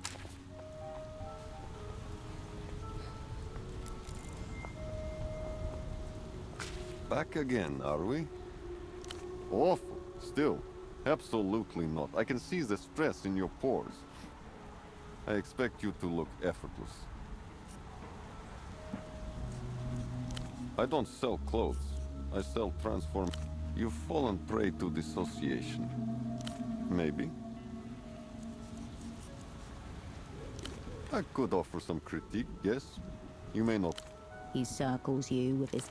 This look doesn't evoke much. I prefer a unified. This is what's there for you.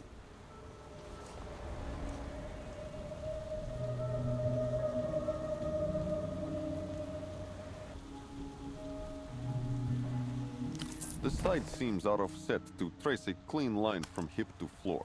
Do not... If you scuff those on a curb, don't come back. It'll break my heart. Well then. Of course you...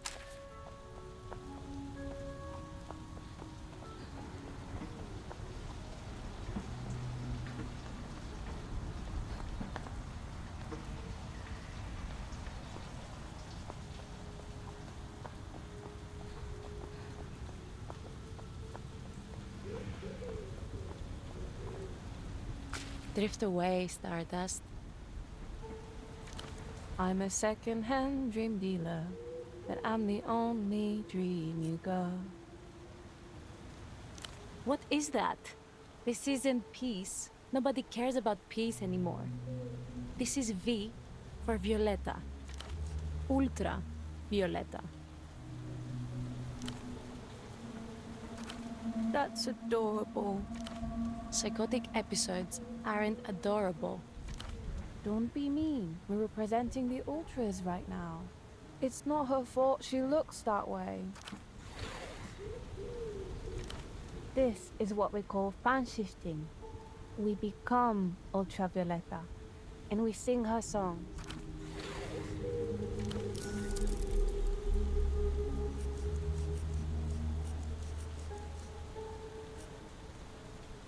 Why do you have that? Yeah, we're fan shifting, right? We like to do it together. It's fun to make the costume. And it's nice to sing to the world when it listens. Thanks. Obviously. We're not pretending. Why can old people not wrap their heads around it? Ugh, like that guy with the weird headphones the other day. You do? Why is he like that? That's very understandable. Oh, maybe that's why Ultraviolet has been missing all this time. Maybe the weird headphones guy kidnapped her and he's keeping her songs all for himself. No, that's it. Case closed. No way. But he looked so old. Wait, no, actually that's so chic. That fits. It's unreal. Like, almost the exact embodiment of the moon glow spirit.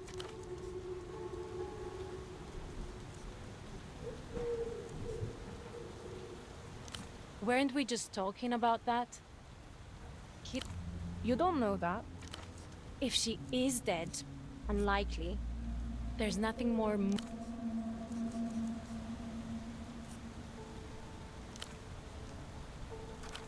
Yuck. That freak with the colored hair? Definitely not Moonglow. It's true. She could never be a... Thank you.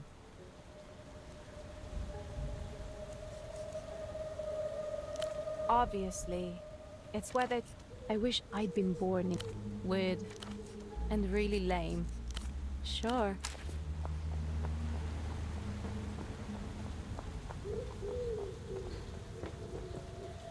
Ahead, the electric hum. You will light the next.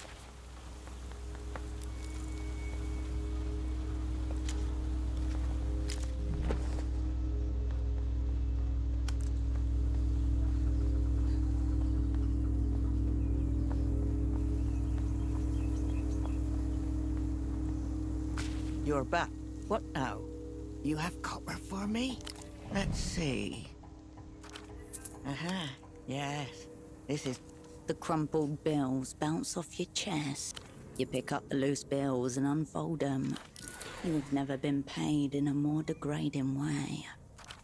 You want more? There is always more. Bring me more copper. Yes, yes.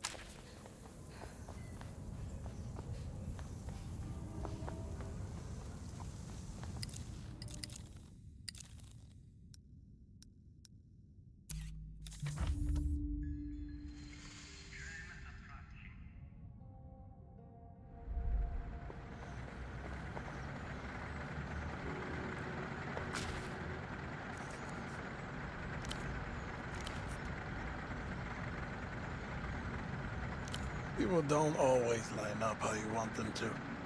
But don't worry.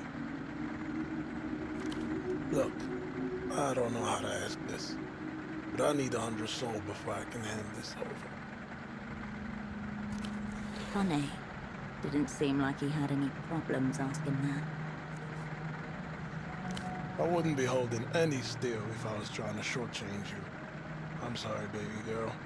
It is what it is.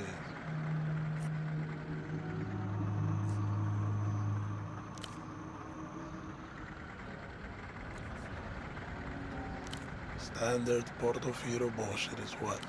The meat was in the lot behind Mezquita al Nor, a mosque in old Viudas, way east. Tourists don't go there. Hell, most Portofirans don't. Poorer than the rest. Used to be butchers and livestock there. Slaughter lanes, lime tanks, cold rooms. Not a place for living these days. But people do. Anyway. The guy holding wasn't the guy selling. Wrong voice, wrong accent, wrong smell, you know. He started saying the right things to make me stay. That made me walk faster. Ducked into a kebab joint with people around. He didn't follow. Paid off a logistics clerk down in Kizak. Works one of the port depots. But open it for me. A few hundred soul for 20 minutes. Yeah.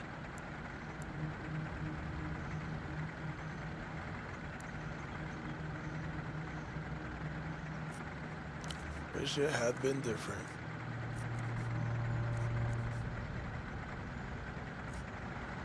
He takes the cash, neatly, and tucks it into his vest.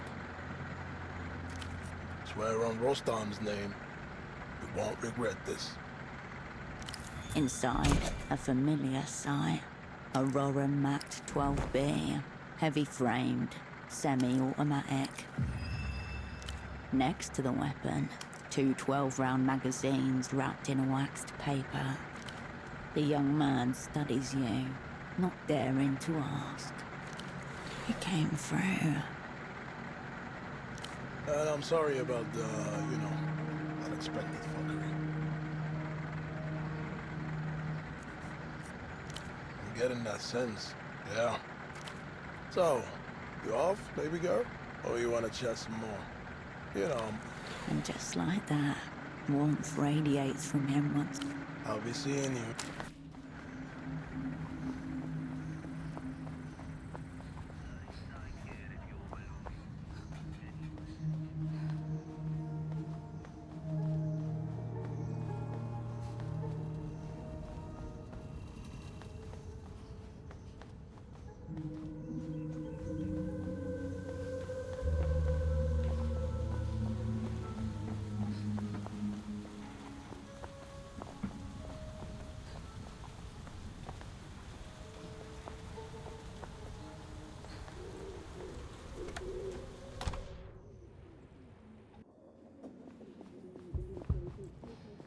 Hirsch, I've been thinking, or projecting maybe, future-wise.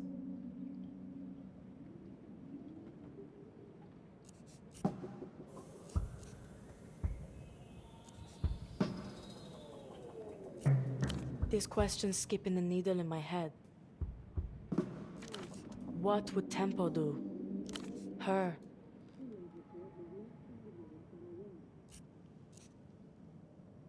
Yeah. Behind the black cigarette, the girl's features soften.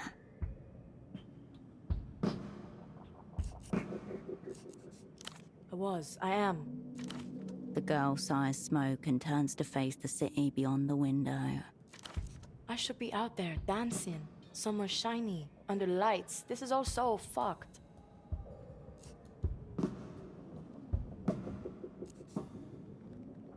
That was the deal, yeah.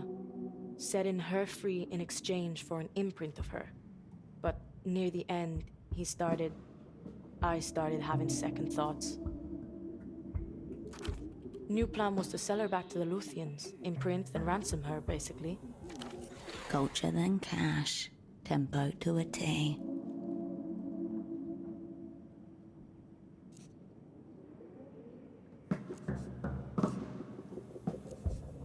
What do you mean, too? I'm fucking Tempo. I want to do it.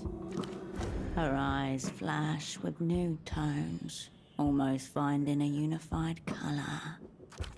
But I also want to help V. I really want to help her. The girl takes a skewed drag of her cigarette, then studies the embers intently.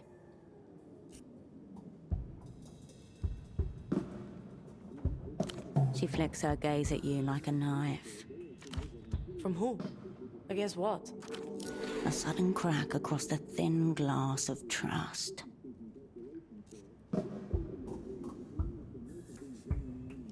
Don't cut me out, Hirsch. Who is it? Let her off easy. She won't handle the guilt well.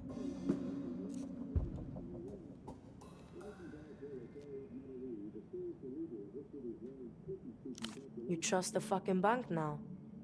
What do they want with V? Yeah, I probably wouldn't have asked either. And what are you getting out of it? I doubt that. V's net worth is like 3 billion sol. You must have thoughts, Miss Big Time Spy. Gauging you. Hard. A mega gauge.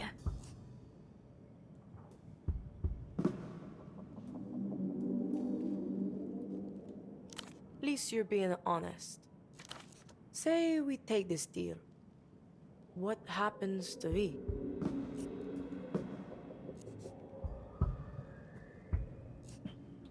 You're very fucking slippery, Hirsch. I hope you know that.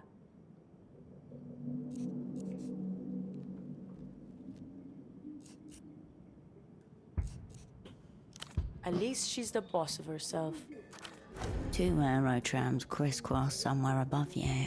The apartment's windows rattle in their frames. This is a sick little game you're playing, Herschel. Massively fucked up. Casually asking me to betray my friend. I'm kind of impressed you sunk this low, to be honest. Didn't think you had it in you. Speak your piece.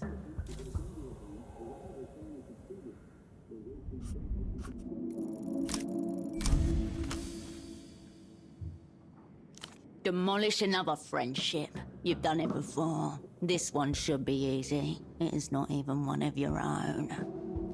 What do you mean? No, but that wasn't the point.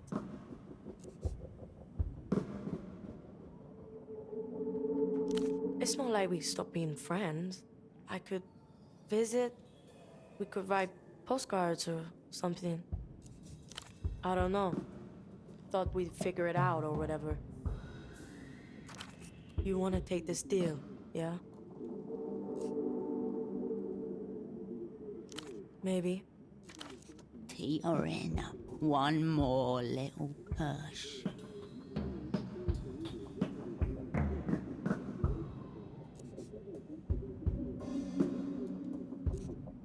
From the room next door, the piano unfolds delicately into a new key.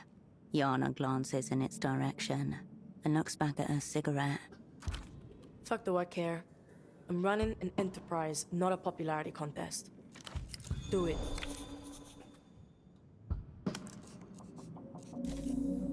Bye.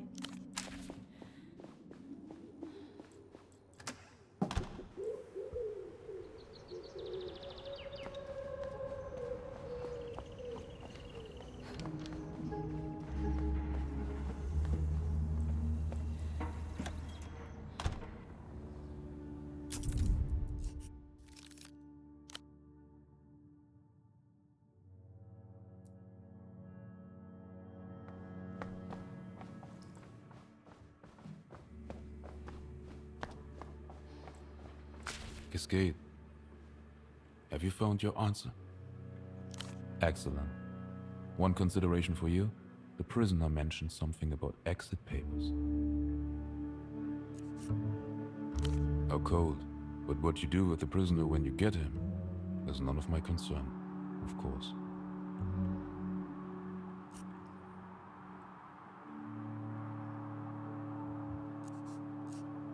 As I said, how cold. Poor Dante. Let's conduct the exchange at the pier on the Pito tract. Neutral ground, completely our own. Clear access to water. Good choice. But he's dictating a lot of terms here. Bring a gun. He will.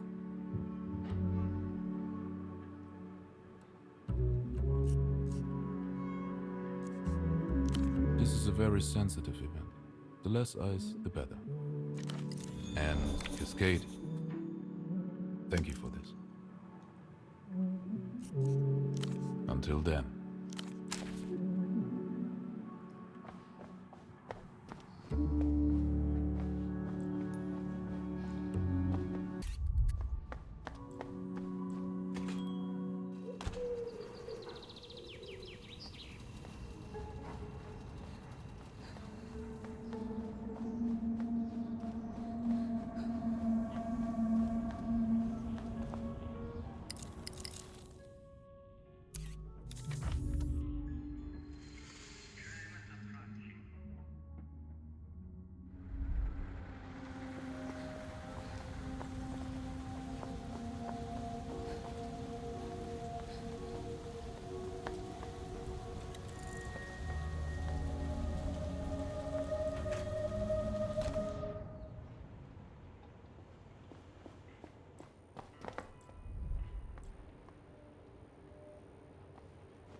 The bed welcomes.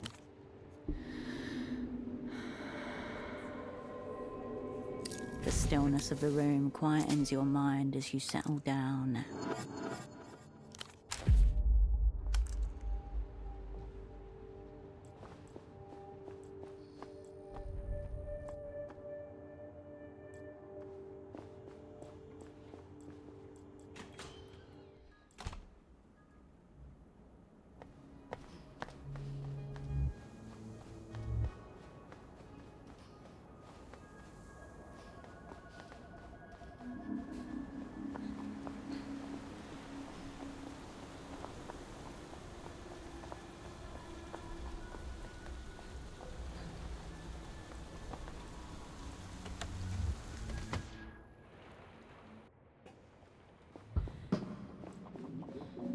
Lot of to-in and fucking fro-in, Hirsch. Smart place. Good. You're sure about this, Hirsch? I thought so. 4, maybe. But she was clutching something more with the barest of fingertips. That's gone now. You almost heard it go. You want me to come? You do not. Emotional liabilities become operational liabilities.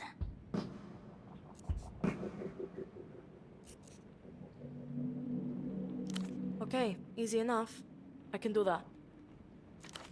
She can't bear the thought. You shoved her into this. You alone will follow it through. I should get her then.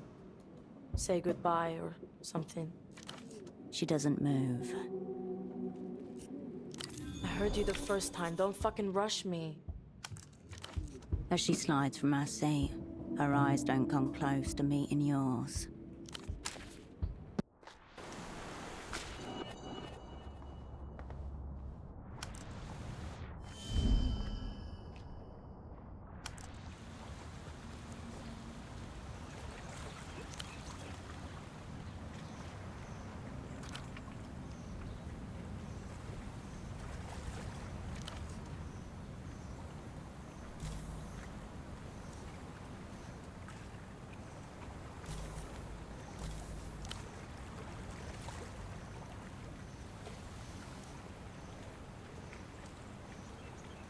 You don't understand at all. Maybe you can't. Maybe that's my fault.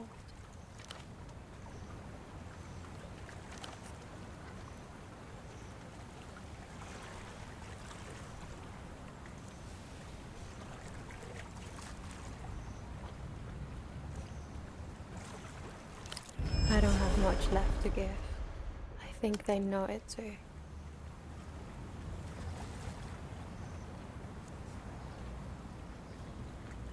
There is always something more they can take. Yes. I'm talking about what I'm willing to give. The words are firm, despite the gentle trembling that's overtaken her.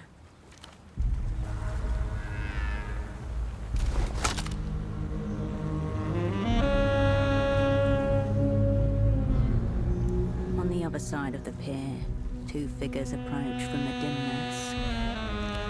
The old man's eyes flit between you and the girl. He appears more frail than his voice made him sound. Don't get shot, Herschel. That would be a real shame. Kaleidoscope stares at Ultravioletta like he can't look away. Sounds like you've got it all figured out.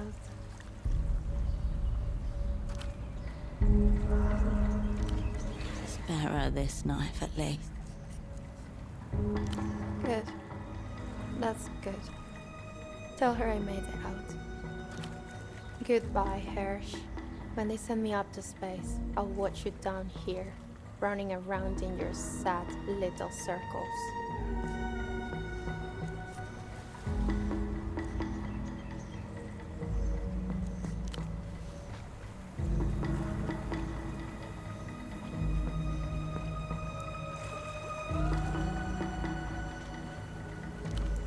Suddenly, she stops and looks back at you, her face frozen in a mask.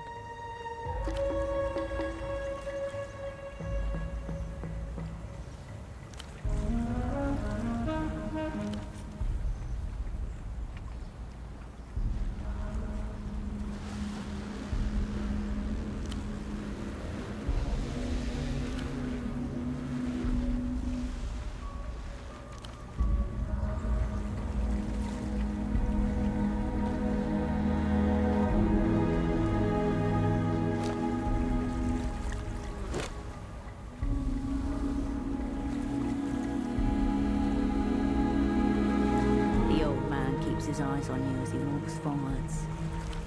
Long time no speaky, nameless one. The now former prisoner turns to one side, then the other, as though taking the measure of his situation for the first time. It seems poor Dante is worth his weight in posters. Because we are one and the same. I'm one of great Facundo's famous unfortunate body doubles. Your mind rebels at the thought. Zero out this uncanny monster.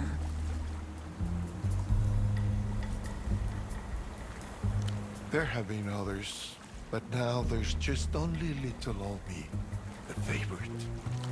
We came from the same village, Facundo and I.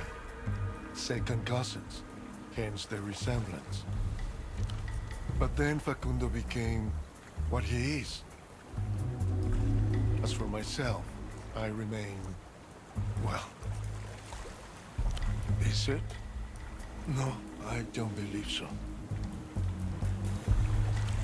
I was given a sacred role to play. I was made to step into death's path and read the lines prepared for Facundo. Instead, he'll be speaking the words meant for me.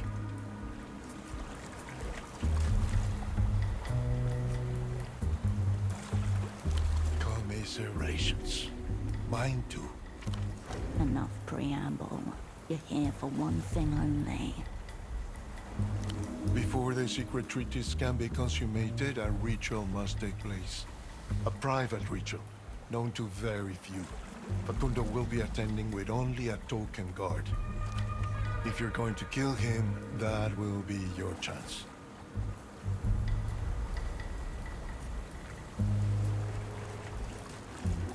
Versions of it take place once a year across the Illuminated Empire. A time to honor our so-called deathless heroes, the warriors of Reunion.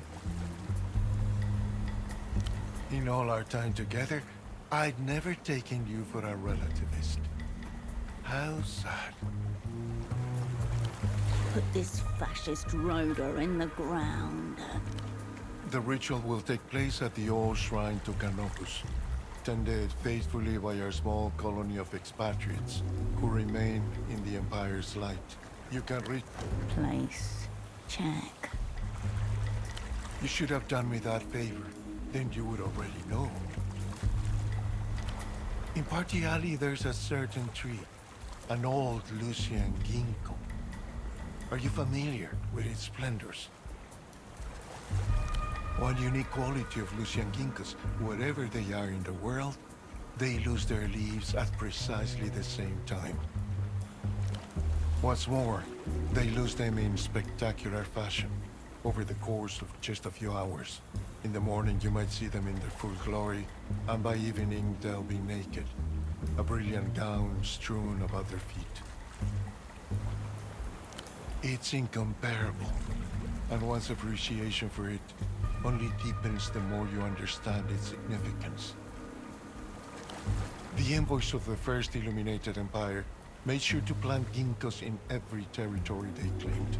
Thus, wherever the Empire's light touched, no matter how remote or seemingly inhospitable, there's a reminder of home. And now it will mark the start of Facundo's visit. Time. Check. That's it. A few simple words and it's done. Disconcerting how fast the big stuff occurs sometimes, isn't it? Now, I believe you have some papers for me.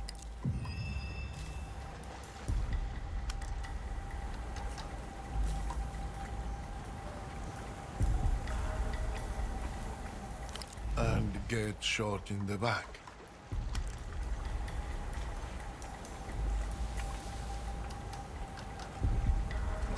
Honorable for a communist.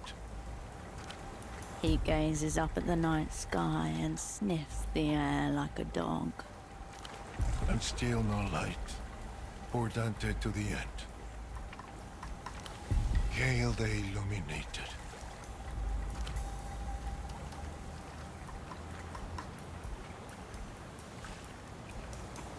The old man's pace is almost leisurely as he dissolves into the night.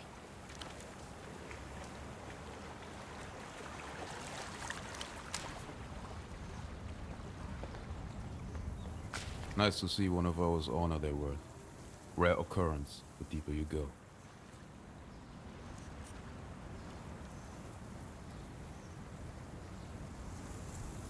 Murk the waters with unpredictable actions.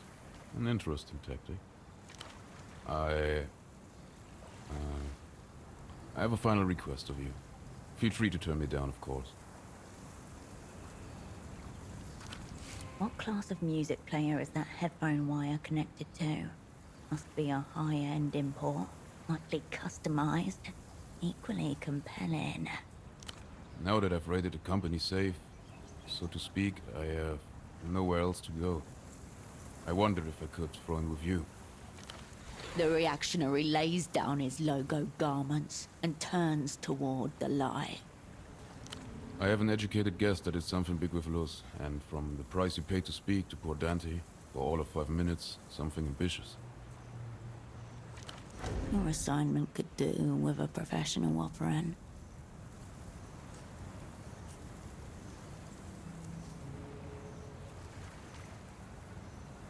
Yes, professional operant. So, bucko, room for one more? No cause. I do as you direct. In Thor, I probably vastly outrank you in both experience and ability. The man stares at you for a long moment.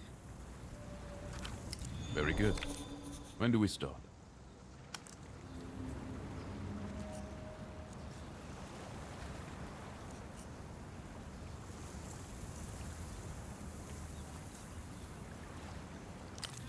Once I see Ultravioletta Toulouse, I'll await you signal at the fog mirror.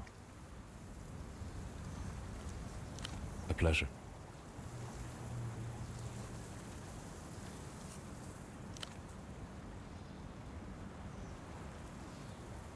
Be well, Cascade. He offers you a small salute, then turns and walks towards the boat.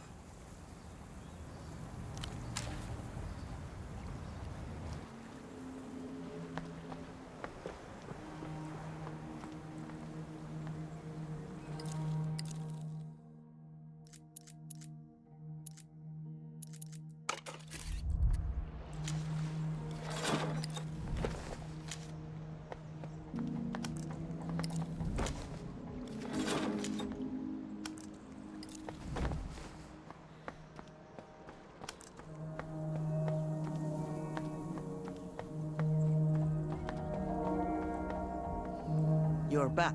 What now? Aha! You say you're not a scavenger, but you are a good scavenger. Fool.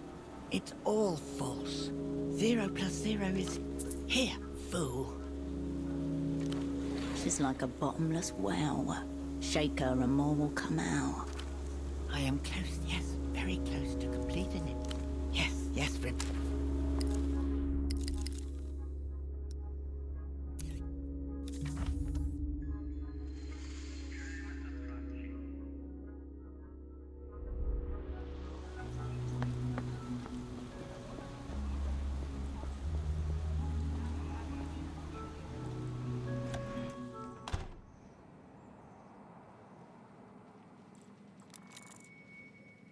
Bored? What do you want?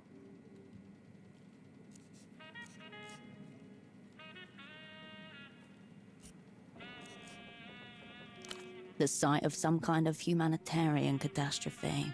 The surface of Gonza's desk is buried under unopened envelopes, pill bottles, loose syringes, and pens. Atop the pile sits a child's drawing of a two-headed horse and a crumpled note with a few scrawled phone numbers. The doctor's twitching, though watchful eye inspects you as you scan his mess. That's how the board gets you. Open a government threat and it becomes a conversation. Keep those things sealed, and then you have their fear.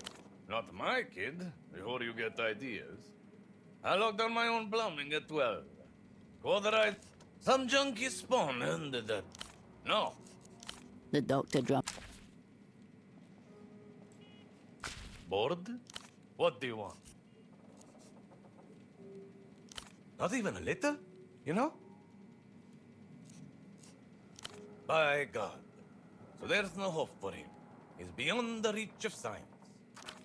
Any man who doesn't rise up, still hard. From my treatment is functionally brain dead. Another man lost the last. He offers a limp salute and bows his head.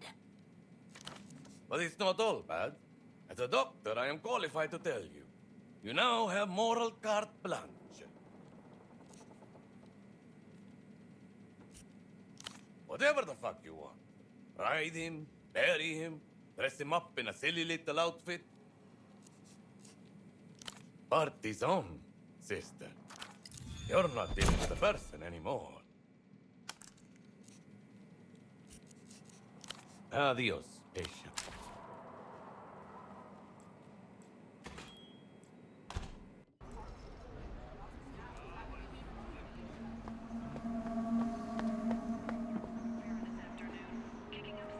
Back again, are we? This is what's there for you. Don't ruin it by slouching, yes? Well then. Of course you.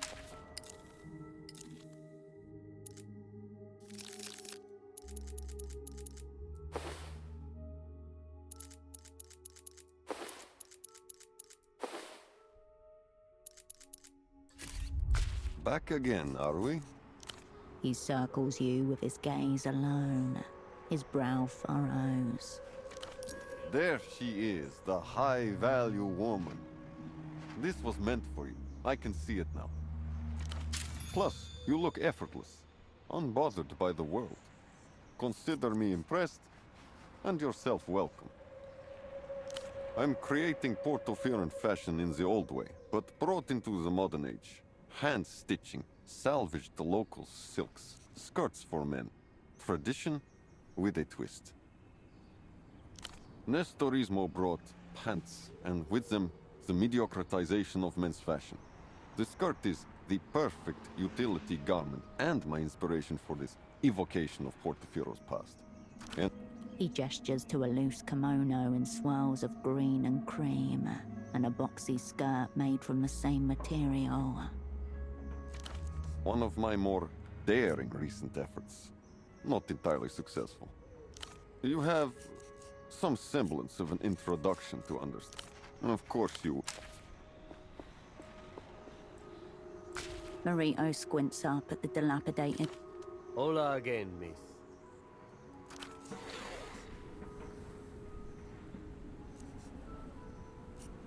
Marito's the one with the badge and qualifications here. An eviction notice. We got squatters in the Palace of Culture. He leans to the side, peering into the dark entrance. Then, he tilts forwards, just a bit, and stops entirely. Does the proto-fascist larvae not know that palaces of culture were built to be free and open to all? It's for their safety. The building's all rotten on the inside. Bits have been coming off for ages. And it's getting worse. They shouldn't be in there. Not to mention that if anything happens, we'll waste valuable Guardia time picking their remains out of the rubble. I'd prefer willingly. He makes no move towards the building at all. It's just methodological complexities. See, per procedure, an officer must occupy the zone of obtrusion to ensure no further trespass occurs. The zone's here. But in parallel, an officer must breach the zone to serve the eviction notice. Look, wobbling legs, prey shakes. That's what a laywoman would say. You need tactical training to get the dimensions of it all. It just needs some figuring.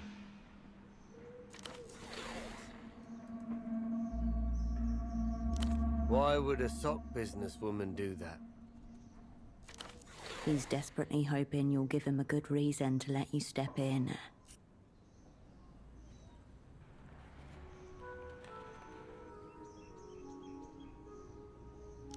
Huh?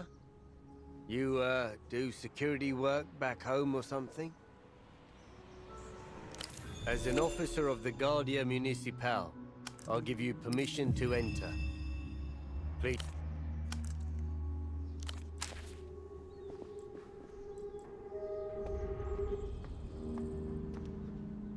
You emerge from the tunnel into darkness. It crowds around you for a better look. You'll need your flashlight to compensate for your pathetic fleshy corneas. Two voices, low and comfortable. Fingers skim the strings of a guitar. You see the shape of a canopy, outlined in an orange glow. Light flickers with the sing-song iridescence of open flame. Candles. And distantly, as if in the walls, a drumbeat. The party lives on.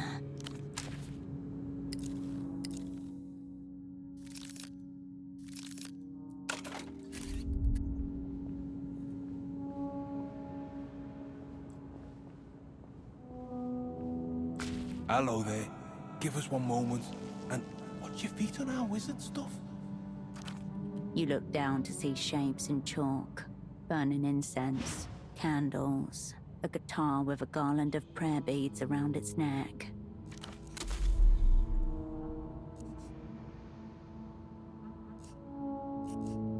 Bootlegged crap, every piece. Now please, shh. The woman mouths to herself, moving her fingers along to a rhythm you cannot hear, then stops abruptly. Ugh! Lost the bass line again. Oh, I almost had it that time. We're getting closer. Do you hear it? There's a song. He decorates the word song with a wiggle of his fingertips. It's playing constantly in here. Quiet, funky, weird. Shh. Listen. Her voice, even hushed, echoes in the cavernous hall. You listen to the silence in its wake. Thump, thump, thump. Your arteries or a bass line. It's hard to tell the difference, but something thrums through your body. A vibration from deep within the walls. We've searched everywhere, upstairs and down, for speakers. Nothing. No source. Musical poltergeist type of thing. We're trying to lure it out. Does all this chalk circle and incense frippery. We're trying all the occult stuff. He wouldn't let me sacrifice a pigeon. She tried to sacrifice a pigeon.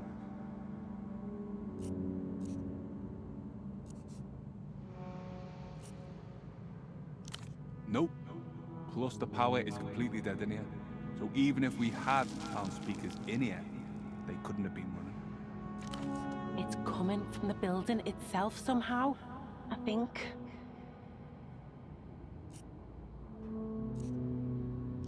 Well, so sound alters space. Motion transfers between particles. Maybe the concrete's vibrating and the particles are arranging themselves in a way they never have before. Could just be magic. We're covering all bases, really. Oh, poor building. Who knows how long it's been playing to no audience. Explore the place a little. Let yourself feel the rhythm. Let it sing to you. No squatters in here. Just us. We don't squat. We groove. We're a band. We're a scum synth duo act. I'm un, she's the. Together, un the. Can a name be real? And if it can, then what does it depend on? Origin? Sound? Our mother named him Feral Jim. Ate my own umbilical cord. He ate his own umbilical cord, but that's beside the point. Which is that our names are Un and De. We were on the hunt for a music video location, and we've broken into real shit instead. It's awful in here. Go see the basement bathroom. Divine. The GMs are disregardable at best. Disregard them. There's a mystery in these walls. Don't you want to figure it out? Out of the corner of your eye, you notice the balcony above them is tilted slightly. We're gonna keep on trying to figure out the song. Look around, see the place. You'll hear it.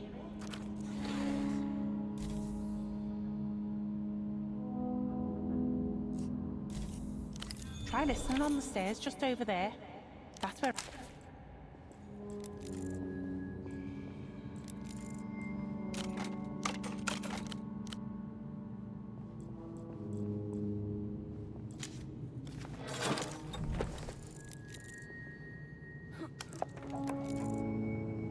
A colony of lice thrives happily in the whole seat-in. You hear someone's voice singing, but only for a moment. 4 inches in diameter, about 2 inches deep, cratering towards the middle. You back away from the wall.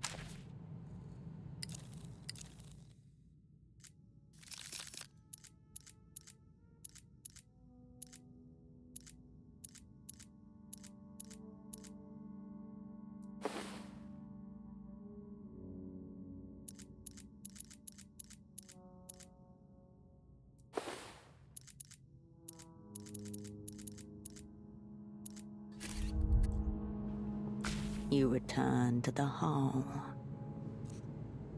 Your finger disappears to the first knuckle. You feel concrete. This structure is not stable. Thrust proudly into the orifice. You pull out a purse. You back away.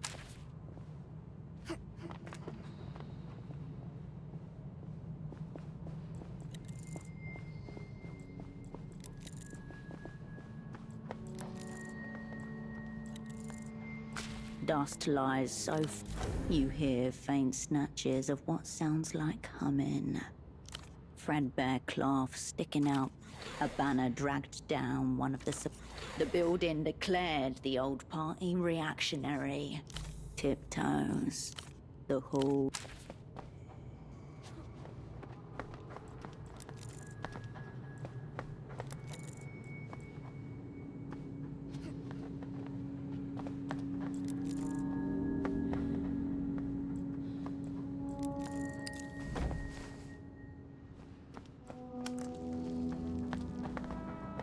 The glow from the camp beneath you dominates the room. For a split second, you're sure you can hear someone strumming a bass guitar.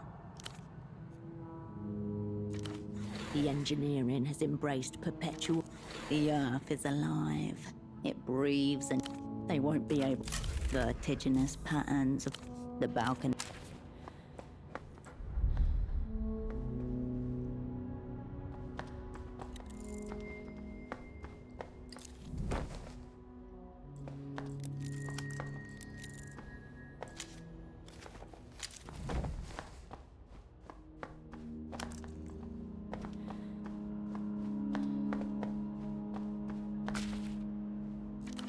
A guitar riff seems to sound from the chair itself, momentarily. You step up.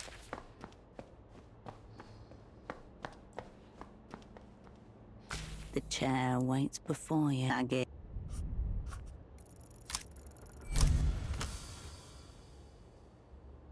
You breathe in, taste in the building's flavor. Stale, damp chalk. Dust swims through your lungs. The building knows you now. It will allow itself to be known in turn. Figures appear in the room. Hazy, human, laughing. They walk through you. One tacks up a banner in the corner which reads, International Party Conference 66. With the ghostly figures comes a song. A low and constant sound. The room.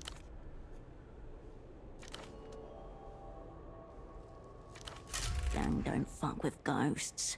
Scatter. A pair of hands passes you by. As the song grows louder, a spectral form takes shape, hovering in the chair. Ghost. A ghost. We've outgrown the need for perpetual revolution. That's what they don't understand. Even in this spectral form, you recognize him. Sweet Nestor, Portofiro's supreme leader. You're the only one of them with any sense, Antoine. You follow his eyes to the desk. A miniature soldier stands watching him, immobile and unsympathetic. A pocket combatant, a type of miniature army which reached its sales height in the 50s. Recalled, discontinued, sued into bureaucratic oblivion when the figures were found to be made of lead. Point out that they haven't sponsored a single successful coup in years, and you get accused of being a counter-revolutionary pessimist or an intellectual midget? Rich indeed, for the Cohilans to accuse a man of intellectual midgetry while bringing us nothing but a popular song. It must be a very good song. The last song you need to hear. The song that solves music. Portofino needs money, Antoine. Emter vultures will fund hospitals and homes for the indigent. Then we'll accept technical advisors from the superblock. Use their expertise to develop our own private sector industries. They try to regulate Nestorismo. Compromises, concessions, permissiveness. Não mais. Nestorismo is past and future. It is individual and collective. It is what will hold. We've been cuckolded enough, Antoine. Time for Nestorismo to do some fucking. Nestorismo. Nestor's personal brand of politics. It meant whatever he meant at that moment. It appears to be peeling, shedding its old skin. It's the damp. Your lungs have probably aged 2 years since. There is no doubt. You step up.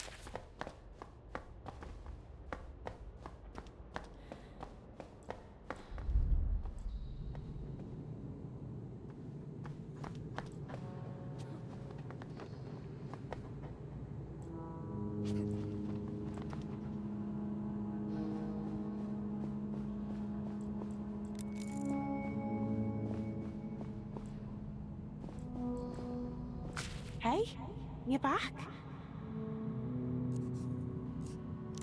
No ghosts. Oh, I do think the song got louder. So you're doing something right. Wait, why aren't we getting ghosts? Is something about you attracting them? Speculate on it.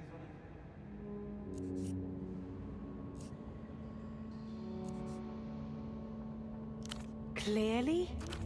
Beyond doubt. Please keep looking around the place. It obviously wants to tell you what it knows. We'll keep up the drill.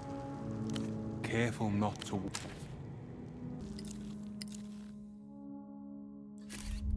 Hey, you back?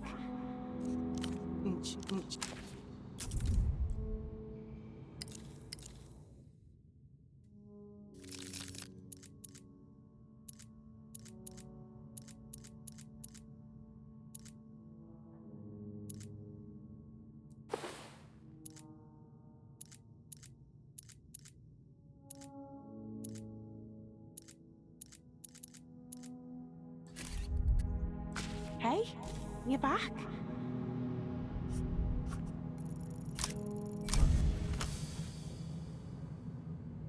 You look up to the ceiling, glance around the walls and structural beams. You can see a crack all the way from the topmost light fixtures to your right foot. You could just... The crack expands, wind into the rafters in a movement more like a thread in an old sweater than concrete. The squatters turn to watch its ascent with identical swivels of the head. The crack reaches the rafters, shakes a hole in the ceiling. Shards of concrete land by the door, freshly liberated. I'm afraid of all that. It's a crumbling shithole, but it's been a crumbling shithole all my life. Hard to imagine the old communist headquarters would do something so radical as fall. Then fall it must. Nothing that cannot be radical can be called communist. This was the party line all along. I'm glad that we were here to hear it sing. Portofino will be different without it. Maybe that's what the song's about. Or what our song should be about. The building is a monument to failure, but also to the possibility that we might try at all. But we have so much of the song. Let's play what we have just once. I want the building to hear it. Ah, yes. Well, now I'm afraid I can't resist. Hit it, Dirt. She hits play. Dust streams from the ceiling. The balcony quivers. See? It's dancing. Your lips move. Muscle memory. You know this song. She flips the switch off. The building settles in silence. Shit! I think she might be right. This place is coming down. We can't get flattened before we get this beat. Come on, let's take what we have. I'm feeling it already. A eulogy for the building. We can probably answer those. Certainly. Goodbye. Hey? You Goodbye.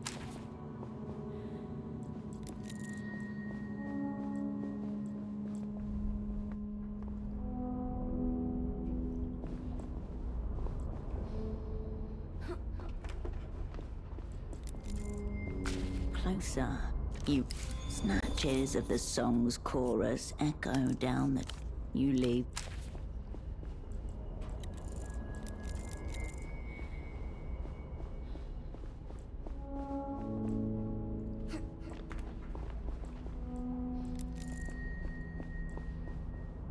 A damp breath. A melody. You turn.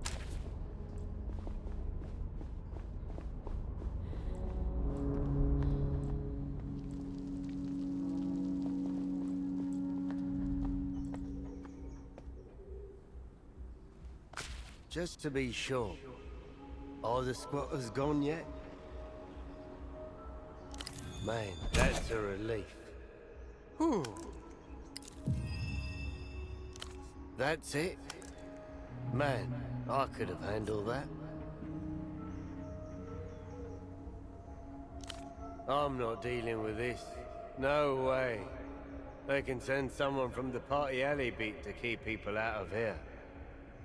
I'm going back to the bazaar.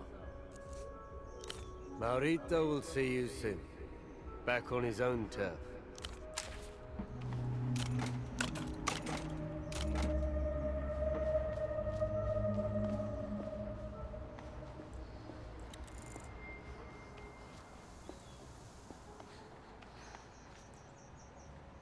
The cleaning tuk-tuk with its soap bubbles and secrets.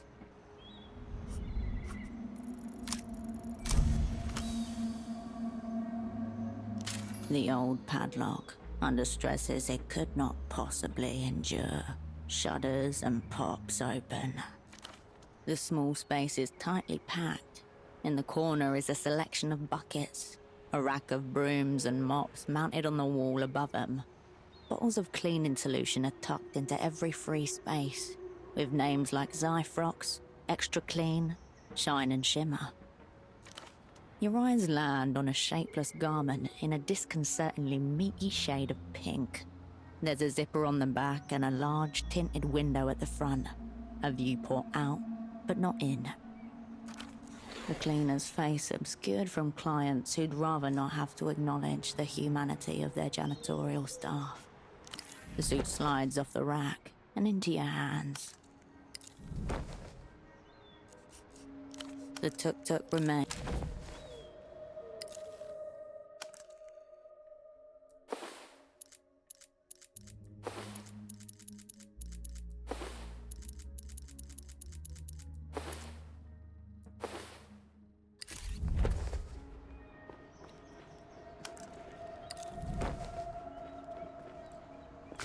Good to see you on the scene again.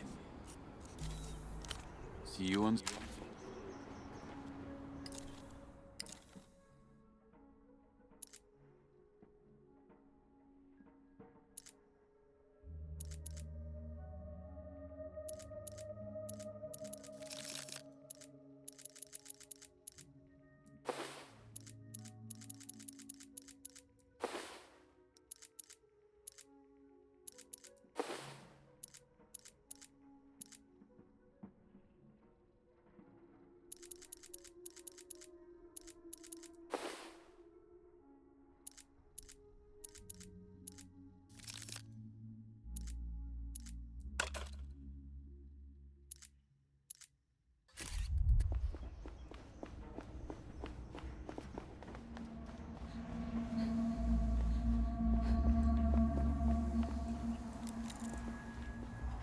Copper light spilled.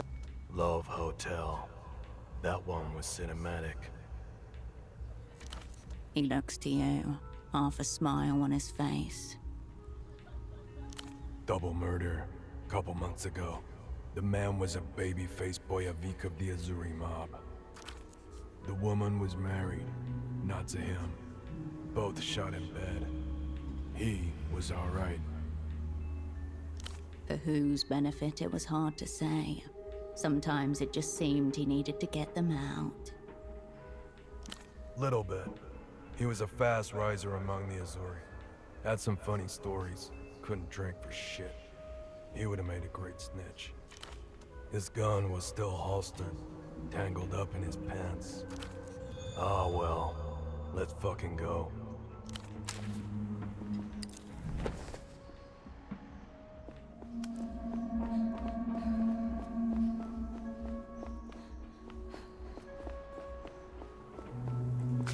Good to see you on the scene again. See you on...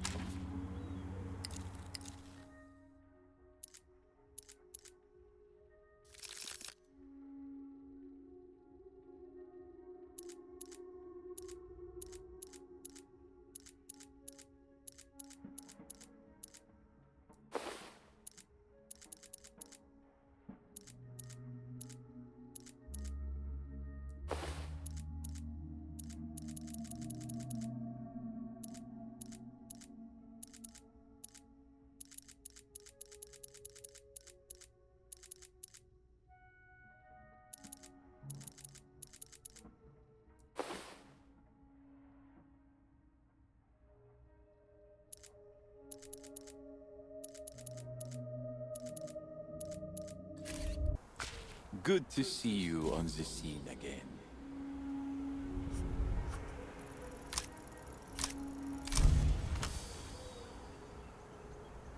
Money. Some say it is real, others say it is fake. But it definitely has an impact on the world at large and the individuals within. For this young man, the explanation should be as simple as possible.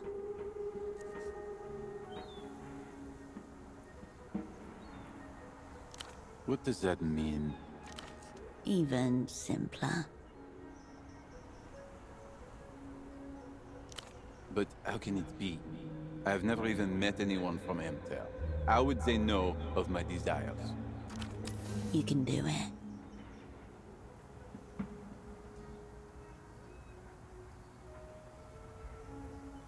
There is a moment of almost serene, silent reflection within his eyes before the stark reality washes over him.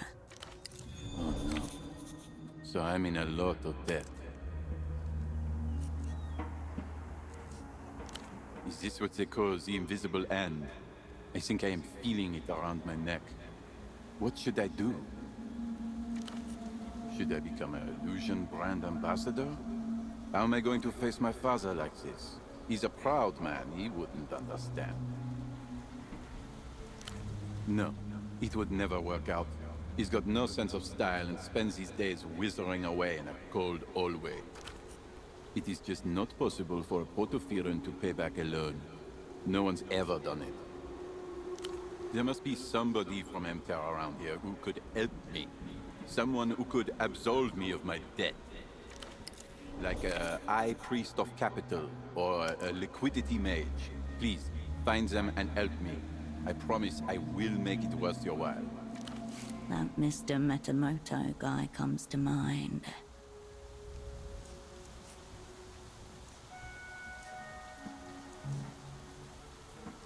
He's old school, living in his delusions of past grandeur. Thinks he's got it all figured out with the money, the business. Very proud. Zero knowledge of the scene or what's fresh. Going to give me another one of his lectures. Very uncool. Yeah, like what's definitely out. The scene's the scene. See you on this...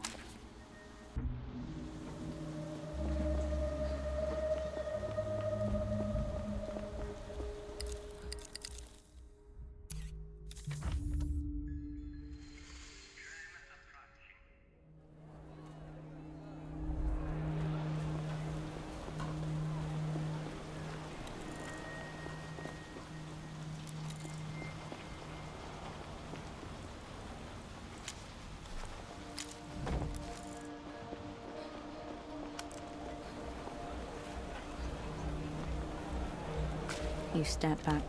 Their pelts are damp and shiny with rain. You expect the smell of wet dog. There is none. You turn back. A cosmonaut suit. A relic of Project Autonomia. It 5,000 souls. No wonder it's still here. Your focus.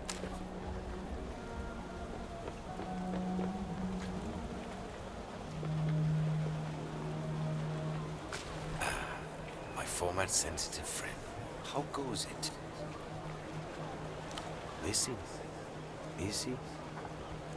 I'm not surprised. That fool, I've seen him dizzer around here. It's no wonder it eventually got. Maybe not.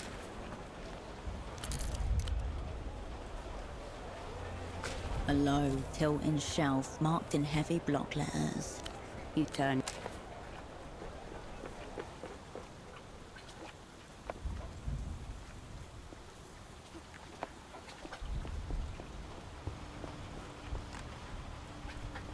The brightly colored refreshments seem even more vivid. The refreshment.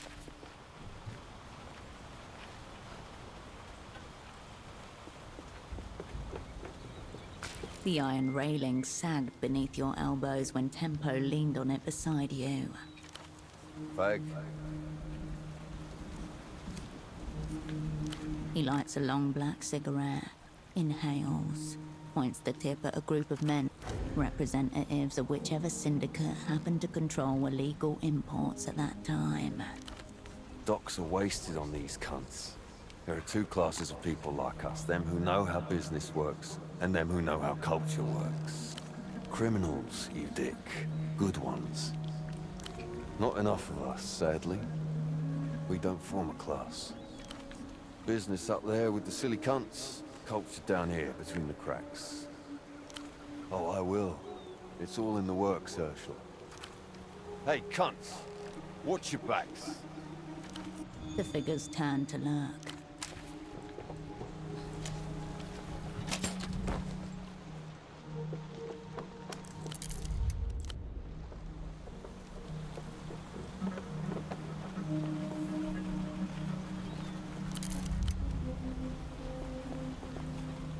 The smuggler inclines his head in silent recognition.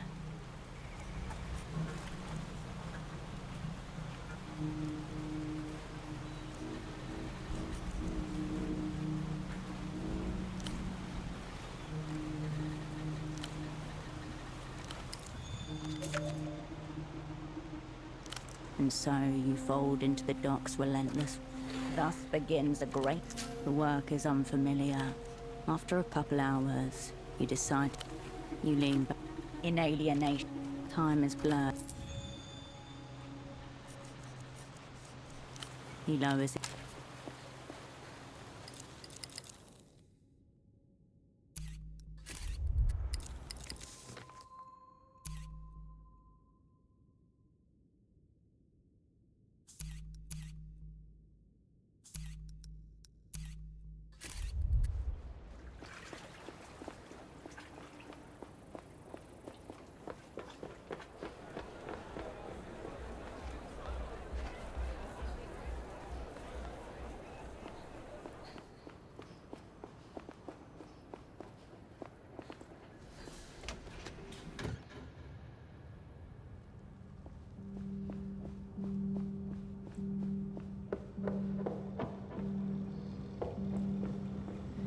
You return to. You back away.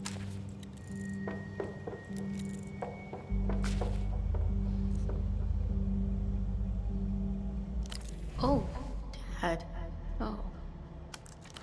She takes the bottle, squinting at the label. You told him about this? No, I don't want to talk about him. Please. Oh, okay. Nobody? This is all mine. She smiles through the haze of her delirium, eyes roving over the equipment around her. She bit. Remember I studied. She points. That one means. It does not. When people. She might be right. She clearly knows more than you.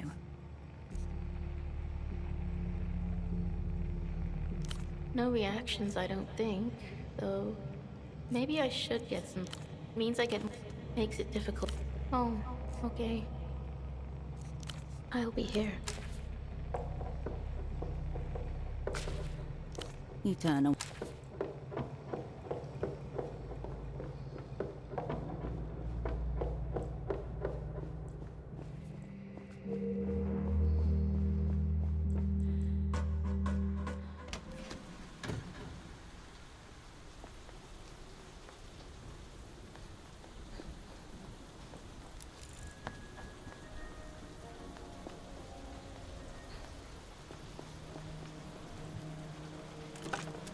You pick up the payphone's handset. A dolphin emblem smiles at you. A faint... He's gone. People's Trade Bureau, Novesta's office. Go on. Pseudopod? What do you want to know? Okay. Thank you for letting me know. Okay. What does that have to do with the opera? Fascinating. Leave him there. Please. Until next... The receiver clicks. You step up.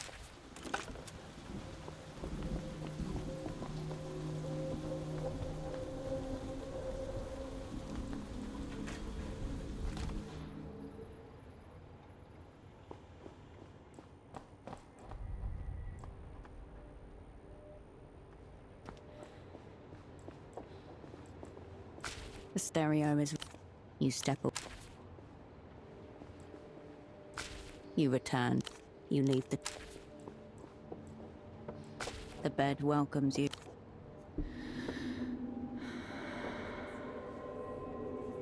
The stillness of the room quietens your mind as you settle down. As you are about... Operant, are you busy? A strange cadence. Uneasy syllables stumbling over a sloshing B. Yes, it's me. She sounds quite drunk. Again, you say it like I stopped.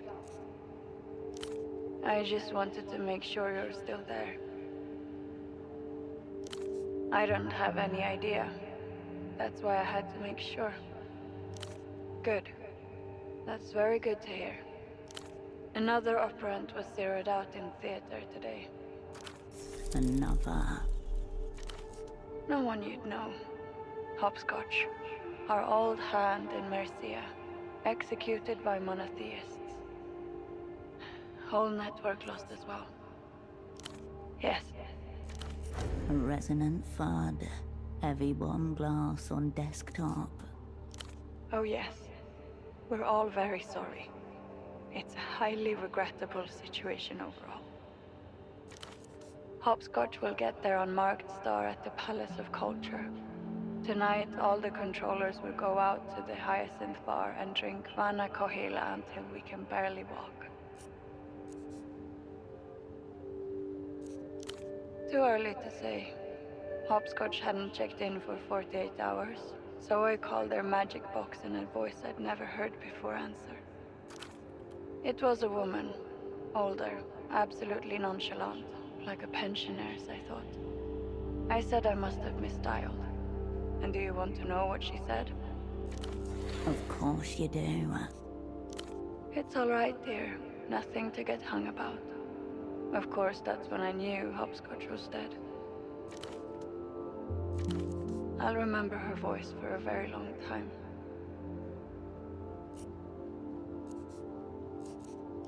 You already said that. Say something else. Brighten things up. This took a very sad turn. It won't be easy to swing it back around. Life sparkles in death's presence, magnificent and fragile. Draw her close. Probably you're right. I don't know what I was expecting. God, my head's going to hurt tomorrow. Her voice sounds distant, but she's already putting down the receiver. The line goes dead.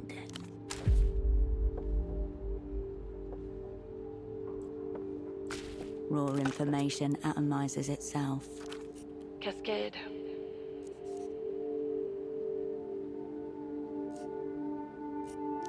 Tell me everything. As I recall, Tempo del Sur is a hulking middle-aged man. 51 years old, weight 140 kilos or so. Ah, I see. You've got yourself the famed Lucian imprinting device. Is that it? Please. Dubious lore about Lucian imprinting techniques are stock and trade. We get defectors shopping all kinds of wild tales. Personally, I find this stuff a bit hard to follow. But the usual line is that these imprints are meant to preserve the consciousness of an old political philosopher called Anonimo. Oh yeah? Does it work? How convenient.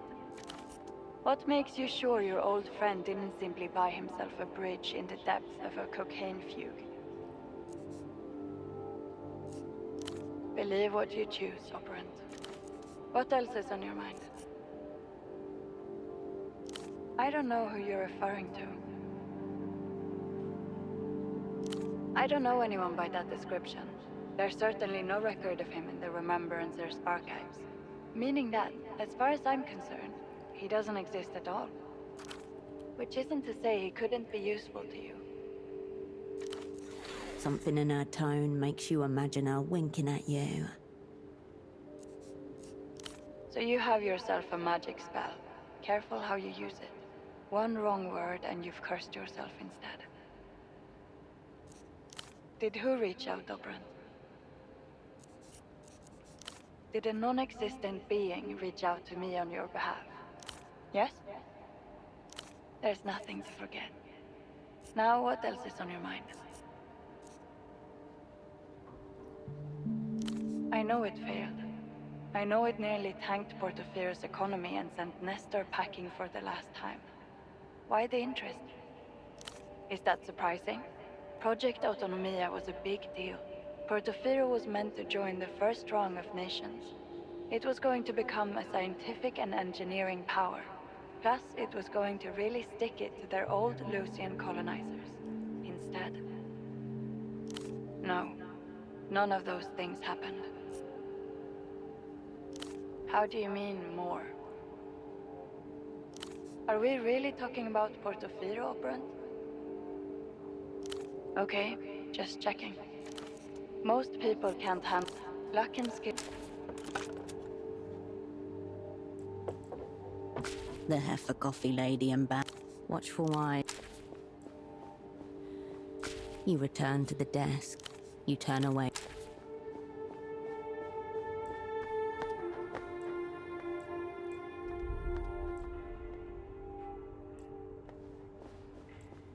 Operant.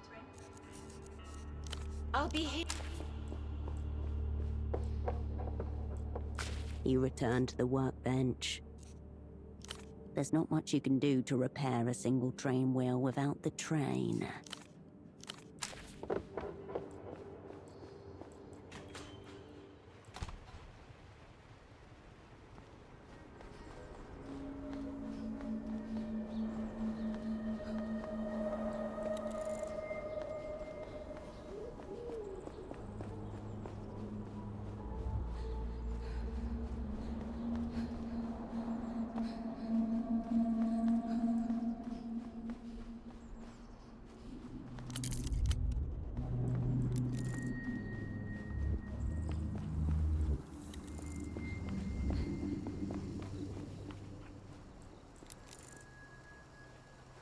You're back again.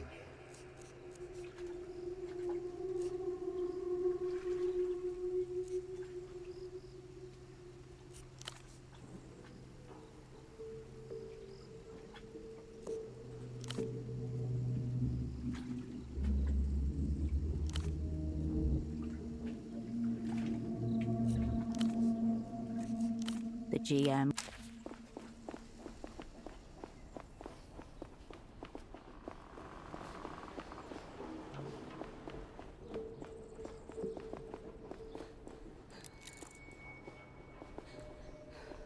You're not Portofiro. As he addresses you, the gazes of his two table mates veer towards you, like cataract. Foreigners always have the best stories, much more interesting than the local fauna. You're a long way from Marseille. Clocked you instantly. What happened, sugar tits? Kill this letter. Wait, miss.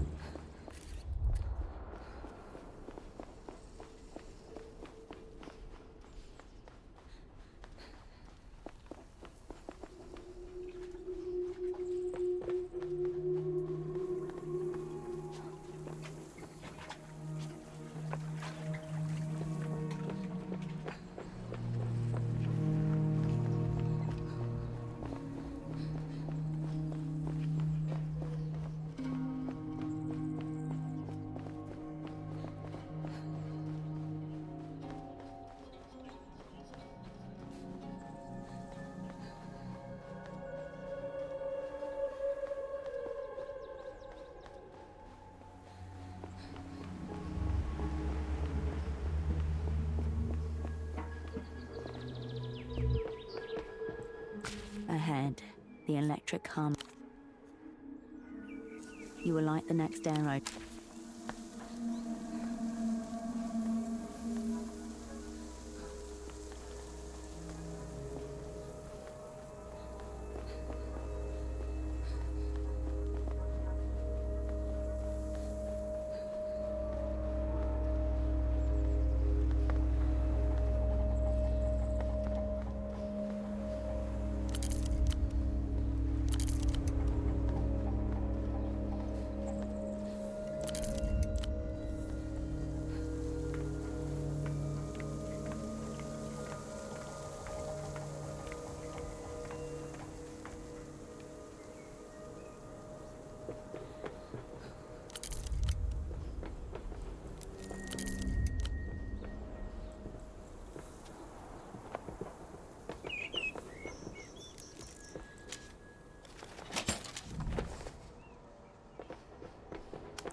You're back.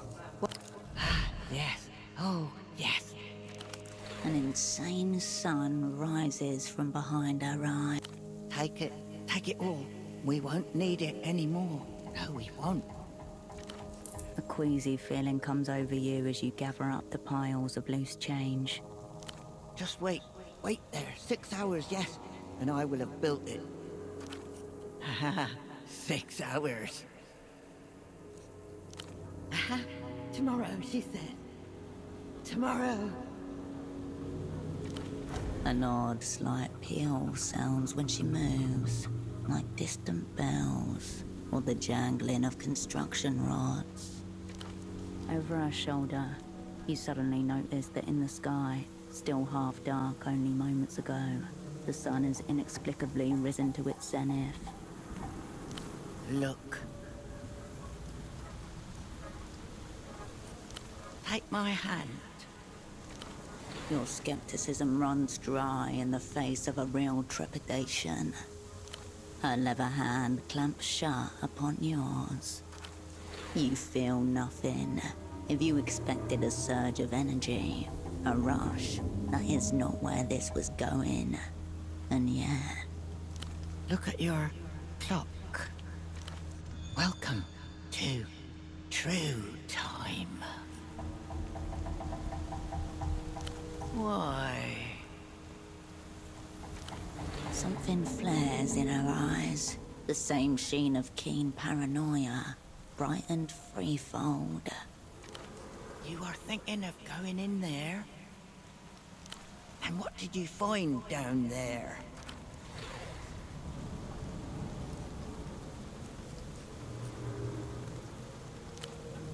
Yes, I've seen it. He's a slave. Just running. As though you could run away from this trap. The heat of unwanted attention prickles your skin. She wants something from you. Silo was abandoned in a hurry. Many things left down there. Things left intact, yes. Documents, papers, discs, other things. No, never.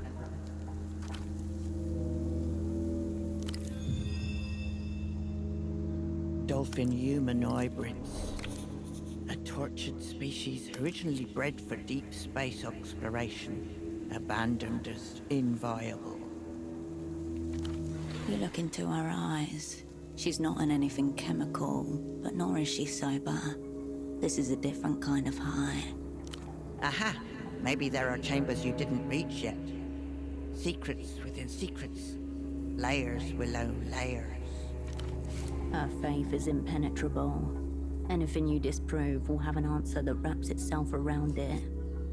Yes, remember. You...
Hey, bud. You look a bit pale, bud. Quite the heavy load for a staircase. But then, you've humored me enough, bud. I'll keep you...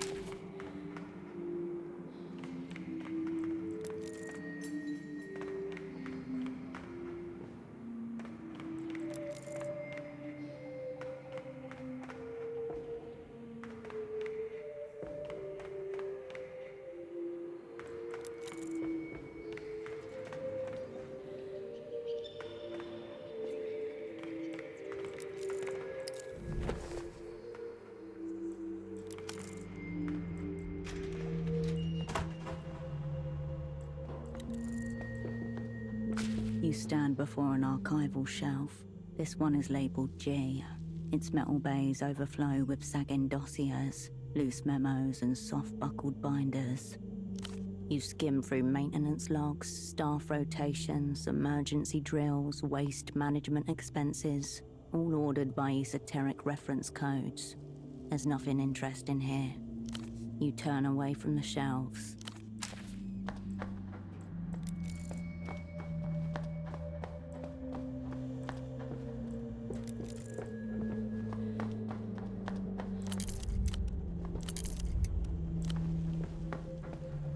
You stand before an arc.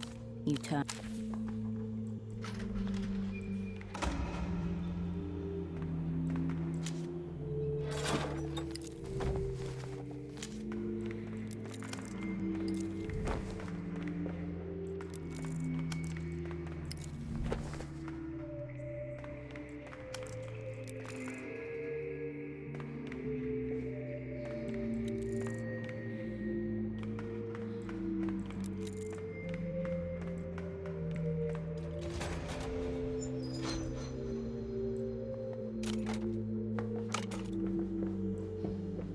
Cascade.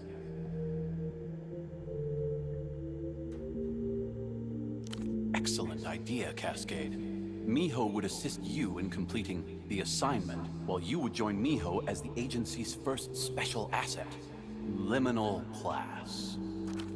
A shocking demotion. Rung number 1 on the ladder of being.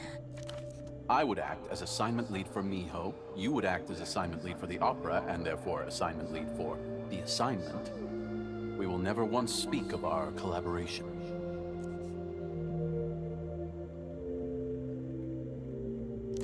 Your former double looks beyond you and goes completely still for a long moment.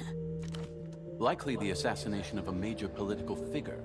Lucian, I would venture, one of their photocopied ministers.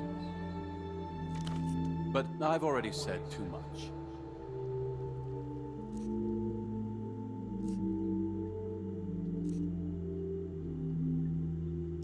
Of course, I have my almost certainly accurate suspicions. Best for both of us if I withhold. There is my proposition. An interdepartmental collaboration. You join Miho as a temporary asset. Miho lends its full force to the opera. Temporary asset? He has lost his mind. There is nothing temporary about Operant Cascade.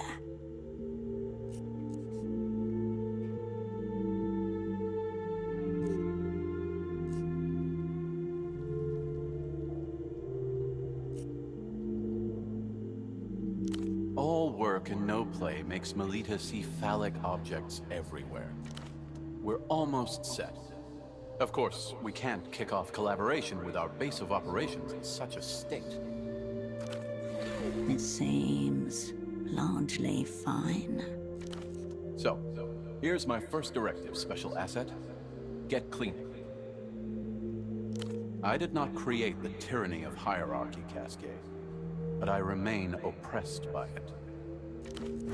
It's not even messy.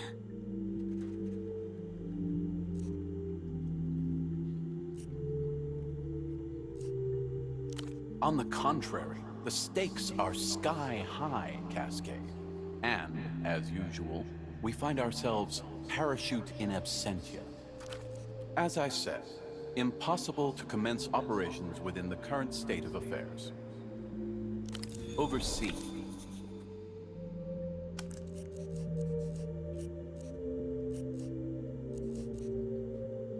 In your own time, Cascade.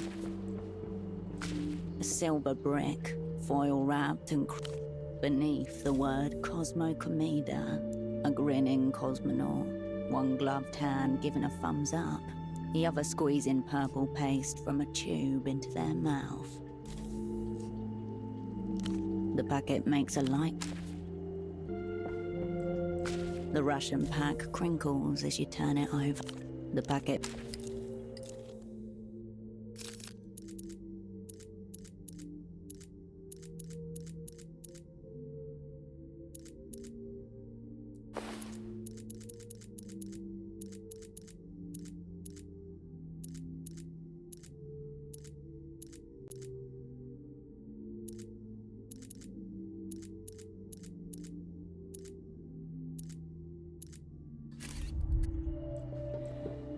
The Russian pack crinkles as you turn it.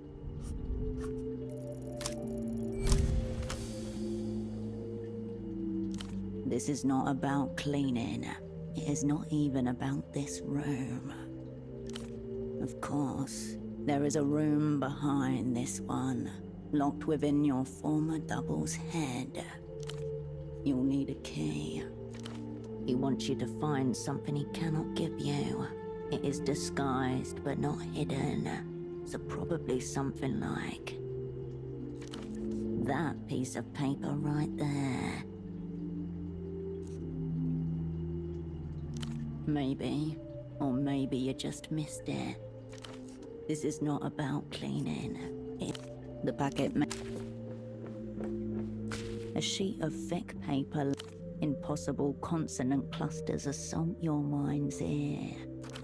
Milivorchskva osmowordvish nkunadka fumapubtiviga johedakatjivata ichpigduvershaz vilurbitsu gzningerornvik salas van roos convershmea. Six joyam vakajik sakfe, vi sexborg ritjugvika, swalviju korgiti shivlium wilv. Oetunuvik betilak simvadiv getja, guumengox blodiv schmningum, iloahabje, sikalshivikum bitagat, huarg bitches figadikist.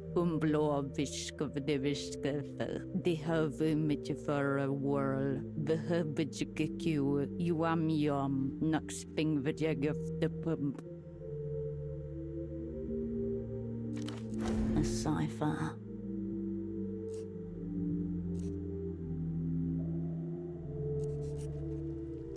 One glance, and you know it is. The key that requires a key. Right now. That's the attitude. Almost certain. You refold the paper and slip it into your pocket. Well, the room situation is much improved, Cascade. Very clean. Fine job.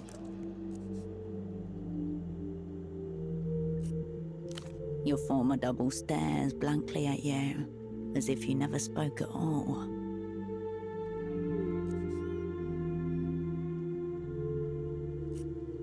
A thorough clean will always turn up expected and completely mundane items. And coincidence is a story we tell ourselves. He runs a smoothing hand across his hair.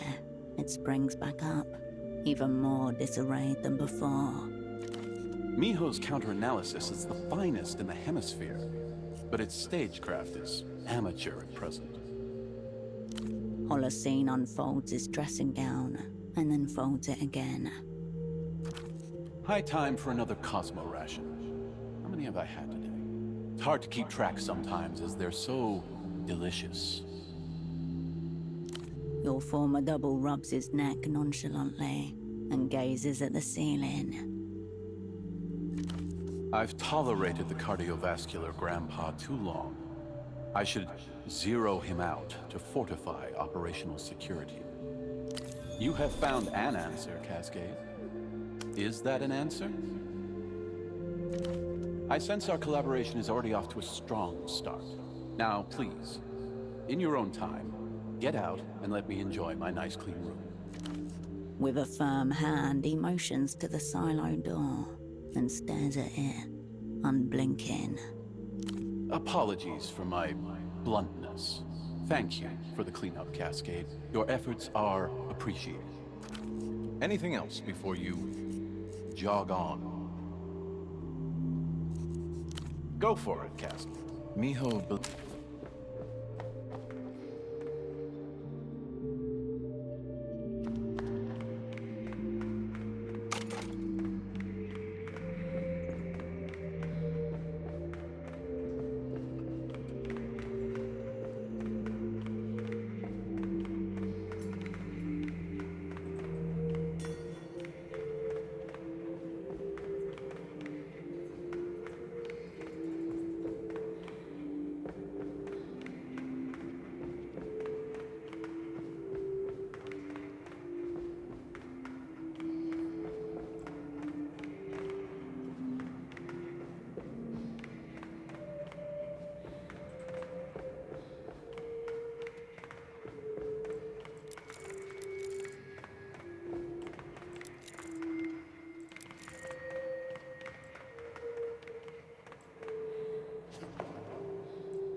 The cleaning tuk-tuk. The tuk-tuk.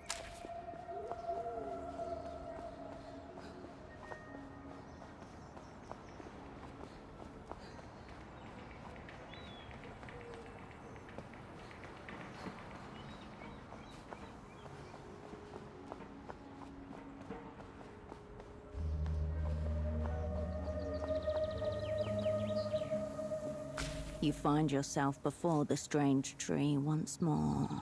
The answer lies in the delicate interplay of hormones and chlorophyll, in secret negotiations deep in the tree's archaic heart, only dimly understood even by botanists.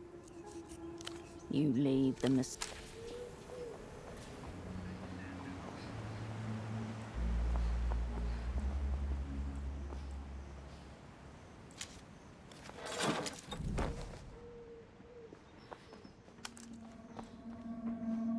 The woman holds herself and the book in her hand. Hello there.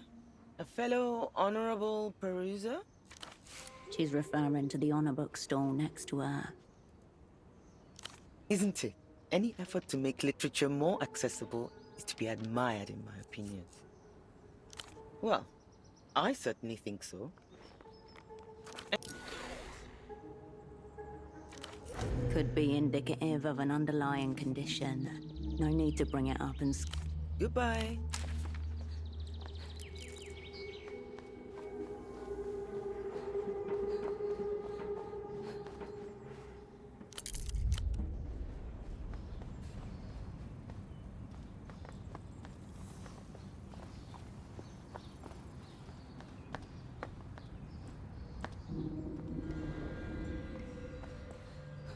With awkward reverence, you approach the shrine again. Ink stains and in your guide, dockwork.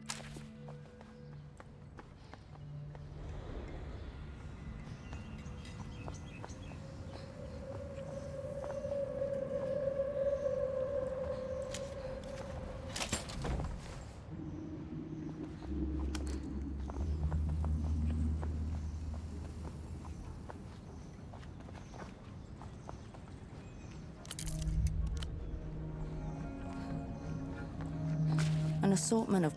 You step up.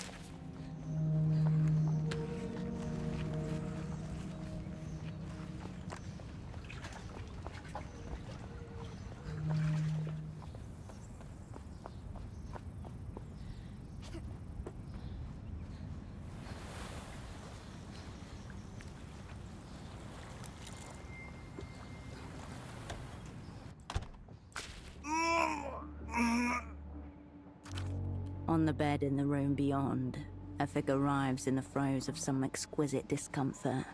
In his hands, a bare light bulb strobing. Muscles clenched in futile effort. A syllable strains against his lips. He's trying to say something, but his jaw is locked shut. The other man in the room watches with unblinking intensity.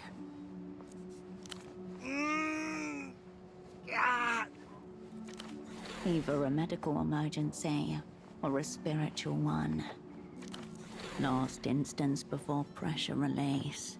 The fin building up inside is about to rupture its container and free. You have time for one deep breath and the attendant drop in heart rate before it happens. The syllable erupts from a twisted mouth. The neck convulsively snaps back, and in that moment, you lock eyes. Recognition, inescapable, undeniable. You know each other well. Mother! Mother! Full body spasms rack him as a torrent of syllables falls from his mouth. You are not ready for this. Run. Run and don't look back. All right. I'm getting violence. Animal imagery. Masculinity, perhaps.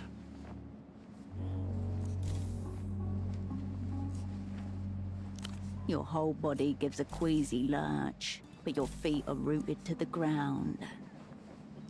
Shh. His status and finances matter not. No one should be shushing. Everything's quite all right, I assure you. Now, please. Annoyed but unperturbed, he hardly glances at you before returning to his spectacle. Alago postlos suha kita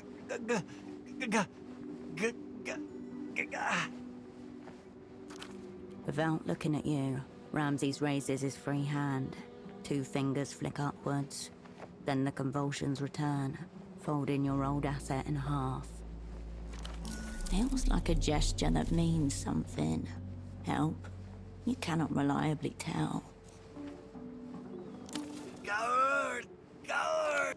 All right. I hear winds. Sky. Maybe the idea of indefinition. Lack of division? An audible crack in his spine as he lets go of the light bulb. It stops flickering. His chest heaves as the spell. I see. Well, thank you.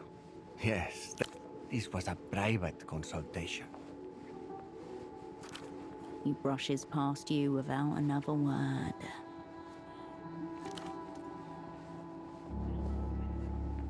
Ramses' breaths come in staggered bursts. One arm braces against the floor as he tries to sit up. Jackhammer's in my fucking skull. But there's a nice groove to it. Ramses Tayed Al-Fatik Malloy, plague metal worshipper, pristine blunt roller, Rustamian refugee, ultimate, or at least, he was. I'll get up in a minute. Trying to decide if I'm hallucinating you first. Guess that settles it.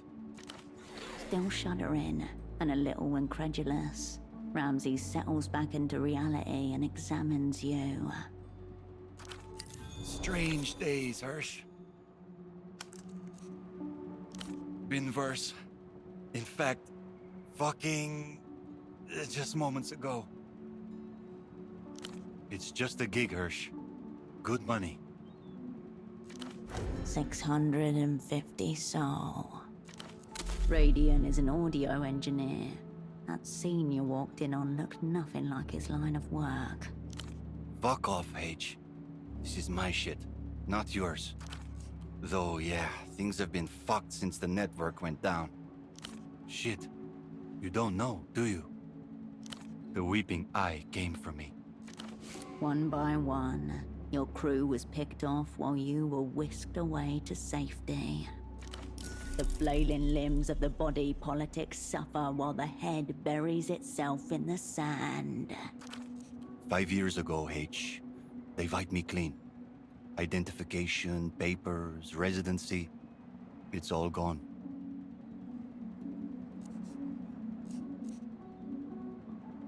Not much to tell, H. Fucking... Ones that picked me up were dressed like carabineros. Drove me to, I don't know, some kind of cover apartment. Fluorescent lighting, concrete walls. You know how it is. Eventually 2 women show up. Lucian. Foreign suits, shaved heads, both of them. Green eyes, I think. They were calm and polite. Oh, they weren't even trying. Fucking shiny new uniforms with tacky plastic badges. Looked more like strippers than anything else, really. Besides, I've had my share of run-ins with the carabineros. Pussies, down to the last one. Not these guys. I've been in Portofino long enough. I've got the accents down. But more than that, there's the whole fucking... The faces. Strange cousins to Portofirans in more ways than one. Information. About us. But what little I knew they already had. I don't know. I had assumed. They let me go about a day later. Came back to a ransacked boat. Power, water, phone line, all dead. Figured they'd broken shit for fun. Yeah, I made calls. My accounts were gone. The Casa de Registro had nothing under my name. Identification, work permit, all gone. They just fucking erased me, H. Pretty damn effectively, too. More than once, I was informed Ramses Tayed Al-Fatik Molloy doesn't exist. I tried to argue that I'm me, on account of fucking Turns out presence is not proof of existence. I'm the wrong person to ask. I figured that was standard for, you know. Yeah. For a while I was doing small gigs. Fixing old gear. Radios, instruments, that kind of stuff. But eventually...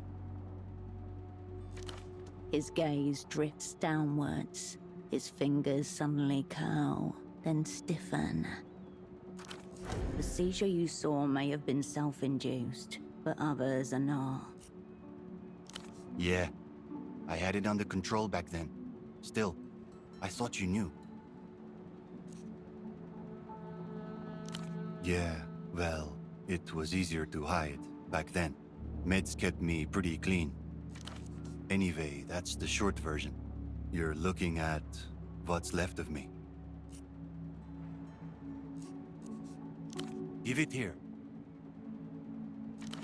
Oh, Hirsch. You listen to L-pop now?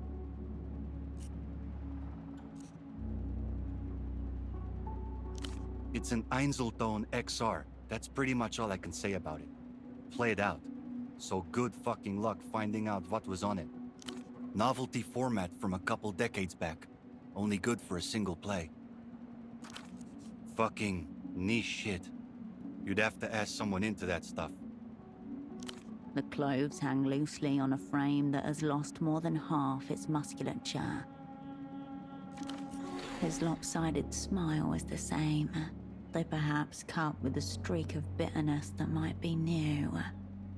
Let me guess.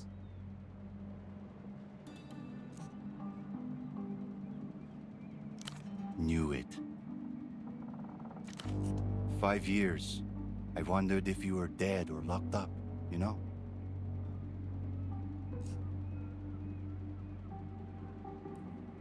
Even worse. Look, whatever this is, I'm not... I mean, you got eyes.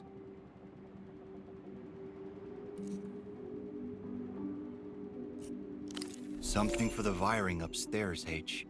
Carbamazepine, oxcarbazepine, anticonvulsants. Sans prescription, obviously, on account of me not existing and all. Doubt it'll work. Even prescription holders are struggling lately. It's not just anti-epileptic pills. Things don't flow into the city the way they used to. All right, Hirsch, you see what you can do, yeah?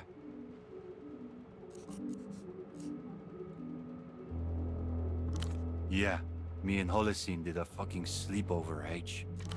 It's a miracle I've even seen my dealer, as far as I'm concerned. When all is said and done, the weed plug is Ramses's last point of contact with the world of humans. I don't know his name, but he's, you know, fucking big money. Got a fucking penthouse. Fucking rich people, H. If it's not paying a dominatrix to shit in their mouths, it's this stuff. Honestly, I should be grateful. I don't have the looks to be a dominatrix. Or the sphincter control. He's not the worst of them. He thinks I'm some kind of oracle. Basically, I speak in tongues, he listens and does some word association shit with what he hears. No, and he doesn't really think I can. It's more, you know, looser. He calls it intuition hacking. Says it helps him with his fucking business. Does it look like I do? Nah. Pawned off most of the gear even. There's a couple of things I couldn't bring myself to get rid of. Fucking, you know, mostly the shit I made myself.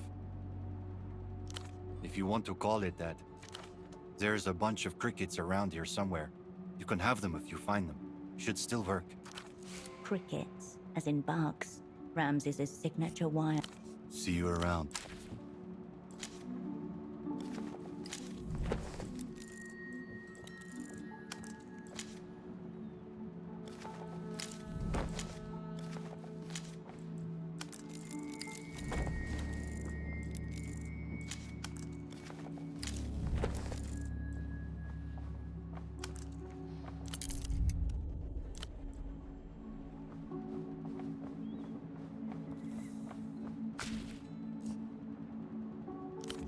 you around.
Hello, again.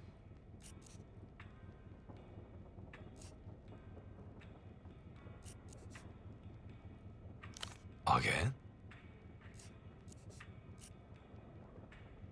Medication can be ordered. Do you have a prescription? How bad is it? If it's an emergency, you should call an ambulance. No ambulances, no hospitals, no cops. If it's that bad, you must call an ambulance. Happy to sort him out afterwards once the situation is under control. Just ask him to give you his prescription. I appreciate it could be difficult for him to stop by my clinic himself. Without his meds, the outside world might as well be one big giant seizure-inducing machine. You're not getting Ramses all the way over here without... Skip it? If it's anti-seizure medicine you are looking for, there are no over-the-counter alternatives. That sounds like a very unfortunate situation. One that raises enough concerns for me to consider calling the Guardia Municipales. Thank heavens. Of course, if you were that desperate, you'll need to find a doctor who... Actually, forget it. Oh, you've already met Gonza. Then I need say no more. Please understand that this is not a recommendation of any sort. There's a reason his medical license was revoked. Anyone desperate enough to require his services, well, it's already too late for them. Until next...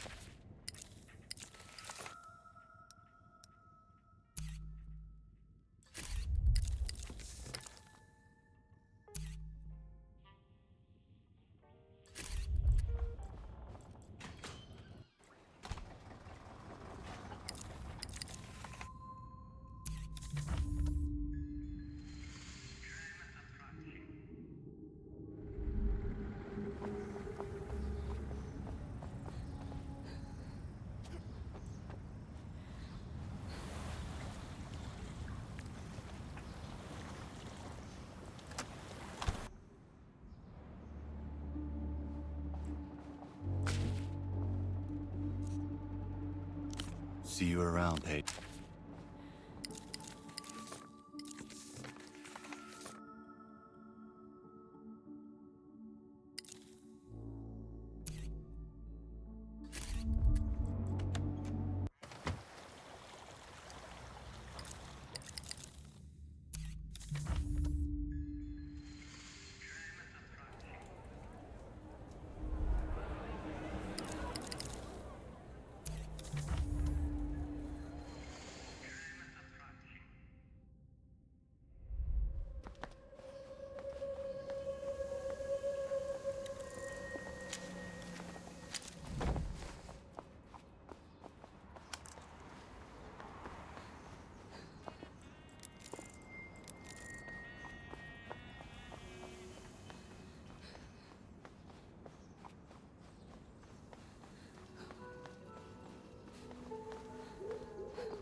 clinic's metal door is scabbed with rust and surrounded by graffiti.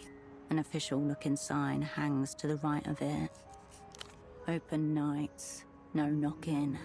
Next animal who bleeds on this door gets sedated through the eye. Flimsy, much like the door. You turn.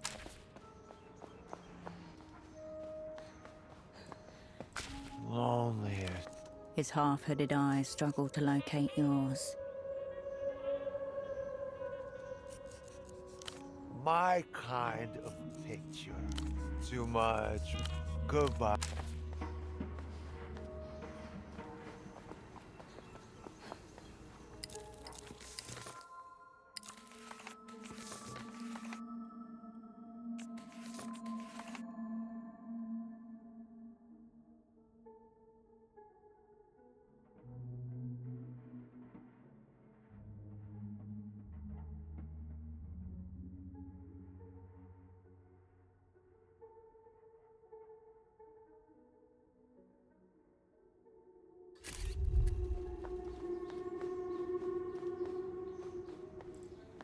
The machine is still sound.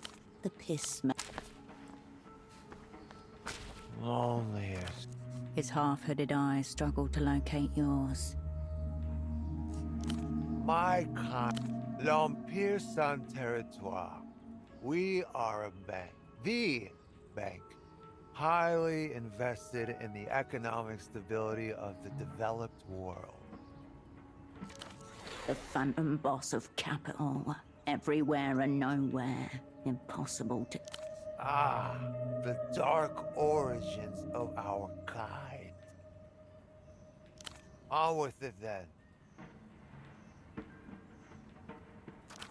Centuries back, far before Lector Wulgar and the vivisection of the world, Amter was one of the first banks ever incorporated. Of course, in those days, it was simply Banque Imperiale.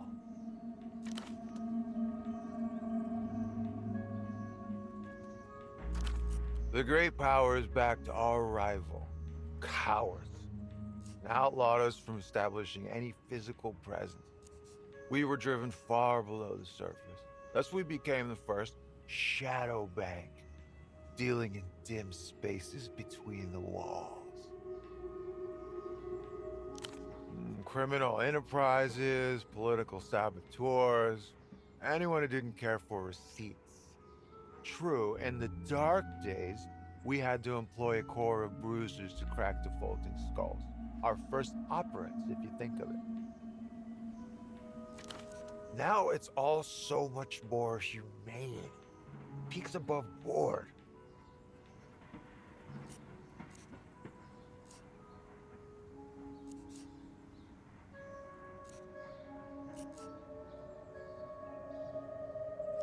But look, you see, we bankrolled a certain enterprising rebel faction in the Auto Lima. Bloody struggle, many years. Once the last of the blood had been hosed off the streets, our clients realized it takes even more money to run a government than the top one. Hence our greatest innovation, the stability loan. Devourers of sovereignty. Cannot be seen, cannot be killed. Now we grip a string on every limb of the world.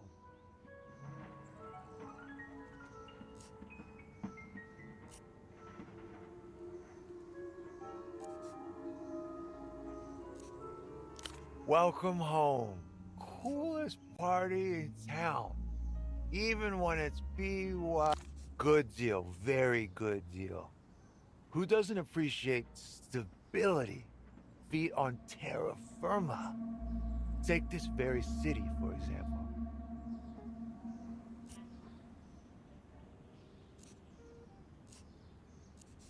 Sorry to hear. Maybe try taking on some debt personnel. Look around you. We saved this place, you realize that? Peripheral backwater, barbaric. Without us, swallowed by Reunion, eaten alive by the sister kingdom. Don't just believe, I live it. Debt is stimulating. Makes people work for tomorrow, the future. Next, the city sheds its deadweight industries, steps blushing and virginal upon the world stage, ready to be ravished by multi-tentacled capital. They should be thanking me for my largesse. Nothing down there but disused buildings and kicked-in doors. Fully agree. You're welcome! Officially, near nothing. Also, massive chunks of equity. Every night. Oh, so not just big picture. Copies of copies of copies of copies of copies of copies of copies of copies of. Lusian Minister of High Economy. He had a name, but no hope of recall, I'm afraid, given current circumstances. Geo something. No, it was more poetic, more hefty. Doesn't do the gravitas justice. Geo. First time official, big table talks, lobby of a vacant hotel. Diplomatic jousting. Aggressive, but honest. No nonsense. Replete with vision. A necessity for big picture stuff. Behind milky corneas, his eyes sharpen. Rapid on logistics. Got the layers, the interlocking. Talked about growth, dynamic curves. A copy? An alleged imprint? I'll be honest, I could not. Not at first, at least. But eventually there was something uncanny about him. Like he was imitating movement. A fraction of a second behind the true conductor. But who's to say I wasn't simply projecting? Years ago, sovereign funds, overseas. North Kino, post-Civil War. Where to put money and how to put it. Then, of his sacred deals, I can tolerate them if they're not too long and I have a good boot. The self-defeated enemy amid. Ah, the opera of the opera. Too much magnitude for you? A forgiver. We are around. We linger. Whose debt needs abracadabraing? The bank is not predatory. It is simply a balance sheet that must add up. I wouldn't call a piece of paper predatory. Did your friend avail of the financial citizen? Our program for the disadvantaged allows them to increase purchasing power. I'm a big proponent. Why not? Seems I have very little on. But I require holy water for the right of forgiveness. The liquidity mage needs liquid. That is the official term, isn't it? The forgiveness of debt in return for a confession of sin against cap. We all live at the in well-stocked markets and machines. The name, Wisnia Schnapps. On tour. The on tour part is return with it. And we can begin. Very good. Let us commence. He takes the on tour from you with both hands and drinks it with surprising care. Hands suddenly steady. I hereby forgive thee and thee associate. May the cold breath of The veil is lifted. That was it. I've taken the debt and made it my own. Fortunately, for your friend, I am awash with liquidity. The stain barely registers. Intriguing. The enemy. The dark magic of personal finance works in mysterious. Applauds at gunpoint. It has already taken.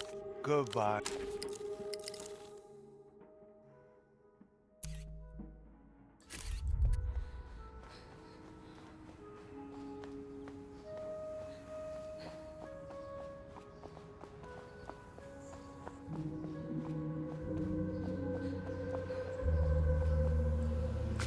Did you find an empty person? A right of forgiveness? What does that mean for the scene? Extremely big news for the scene. But wow, is this how it usually works? Anyway, I am very grateful for you helping me out of this bind. The scene was on the verge of collapse. I'm thinking of broadening my horizons and those of the scene. Not just looking towards the future, but also the past. Further than the now. How can I? These economic realities have got me agitated. The fate of the scene hangs in the balance.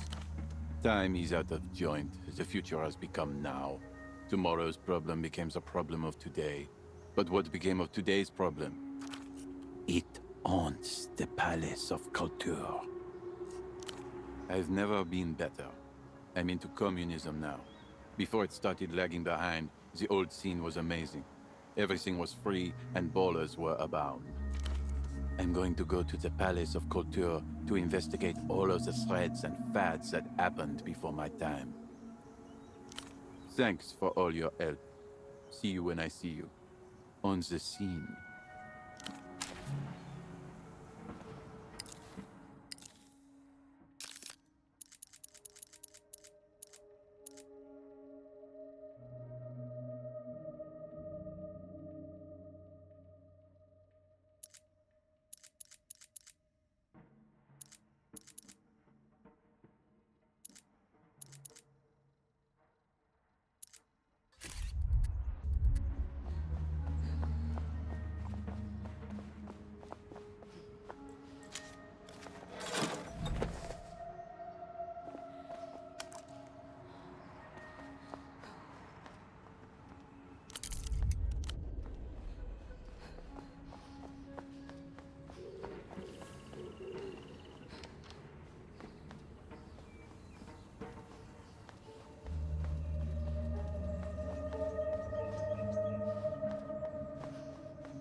Spare me the bleating you call an accent and listen up.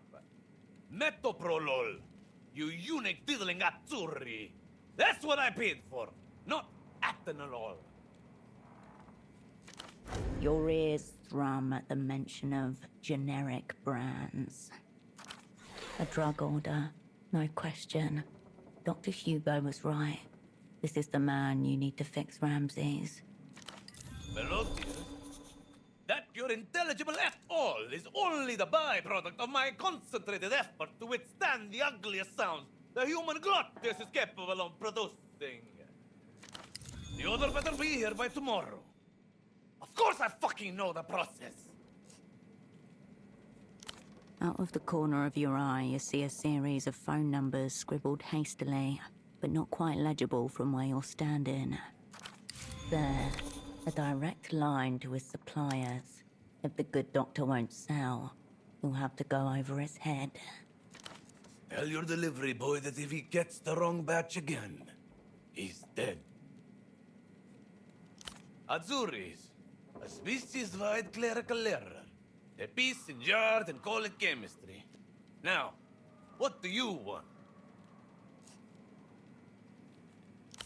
Hey.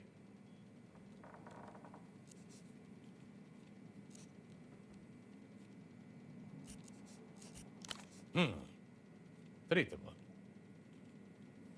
If you want to go old school, potassium bromide. Get it right at the base of the motor cortex. Smother it like an aging relative with a big insurance policy. Can't help you with anti, but if you want something that will make you seize up like there's electrodes attached to your nipples, I've got you covered.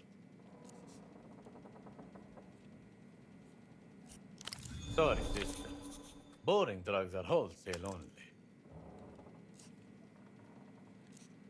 Anything that doesn't make you see shit and then want to fuck the shit you see, all that's either bulk or nothing. 30 grand per crate. Cash.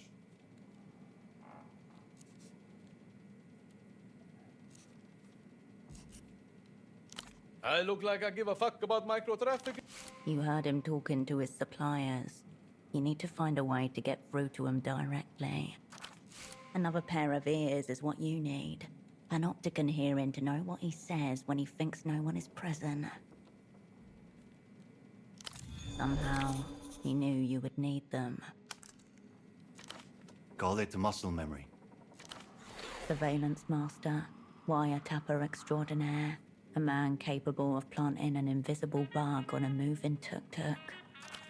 Alternatively, your friend could just get a fucking prescription. He knows full well you wouldn't be here if that were an option. Sure you feel qualified to make that call? You don't seem so sane yourself. Delusional how?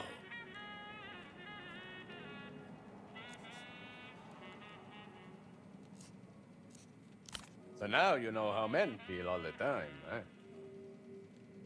So? They probably did. That's what organizations and colleagues do. If you don't get that, then you're probably the Hugo Abe to your colleagues' concept. Not remotely. Mediocre fucks are always eager to diagnose anyone with even a gram of brains as delusional, sociopathic, a disgrace to the medical profession. Sounds like your colleague is surrounded by him. Easy way to fry your brain. Listen, I love uppers as much as the next man, but at some point, you've got to sweep the line away and reach for the bottom. What's wrong with a good nightmare? You wake up, the bed is soaked and cold. The sleep paralysis shadows are sodomizing each other on your chest. It's a great time. What you're describing is a problem of personality, not a health issue. She doesn't need a doctor, she can help her fucking self. Whatever little demons your friend is dealing with, I can guarantee that A, they are house cats compared to the shit I've got lurking around in there. And B, there's nothing a gorilla dose of sedatives won't smother. If she's stupid enough to try to deal with her conscience raw, I'm afraid she's beyond help. Do with it what you will. Terminal in breathing. A little prejudice builds rapport faster than truth. Not an insult. Medical fact. You think those shelf brows just develop naturally? They've basically done to themselves what we've done to those little dogs with the flat faces and the breathing problems. You want anything done in the city, you have to learn to deal with those animals. No two ways about it. Told you before, unless you're liquid, don't bother. No, find your own inbred supply. Now, why are you here? Again. Real? It was not the board that made me. Smear all you want. Adios.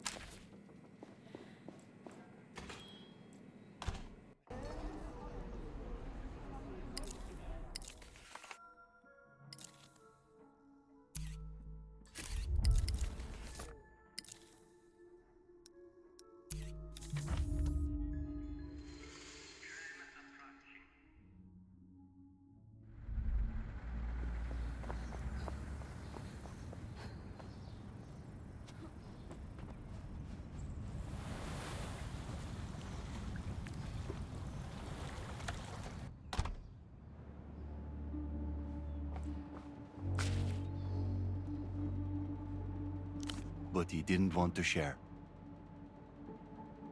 And then you remembered your you. So if he has supplies... Good news for us. Gonza's clinic. How buggable is it? Sounds like the next step then. Remember to give me around half a day after the deed's done, yeah? See you around, Hedge.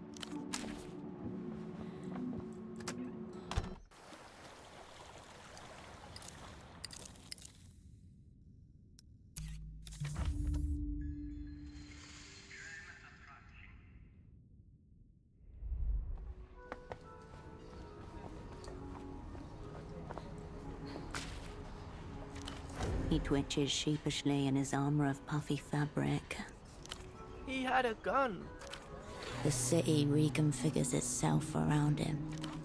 How did you didn't get shot?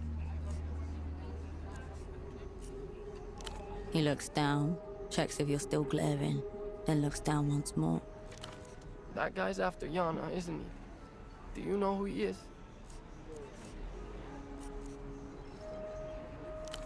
I see.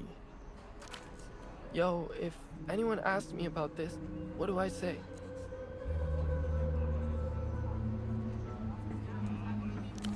Yeah, sorry.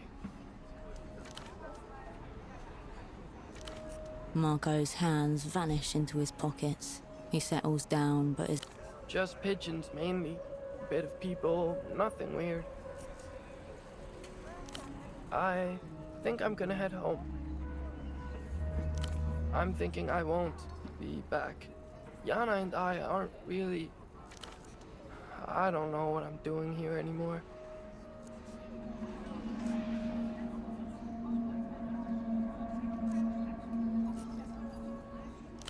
Yana doesn't talk.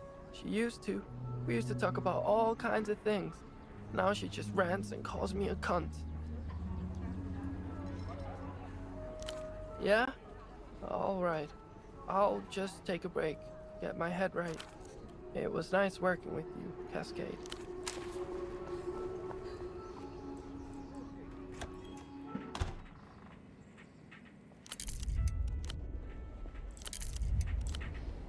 Bored? I say the same thing to you. What do you want? I already told you. If the first dose didn't work on your man, he's a goner. I have just been pondering what effects it might have on the female body. You might die, of course.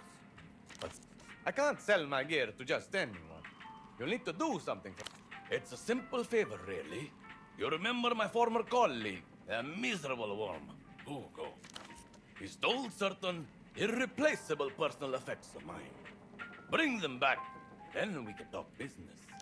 A research-grade apparatus, used for advanced diagnostics. Very sophisticated, finely calibrated, for thousands of souls.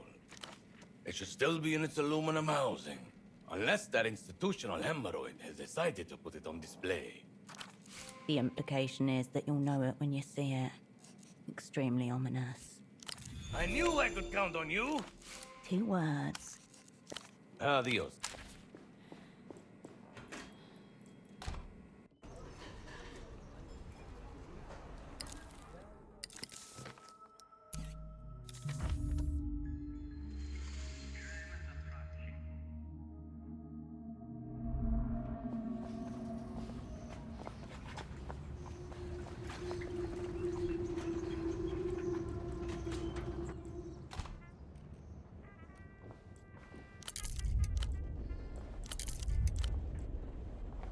The one personal touch and the otherwise sterile blank. A collage of someone else's life begins to... A formal... Hugo. The gallery continues. Hugo. The gallery. He's haunted by... There are many... At his medical school graduation. Hello. Again?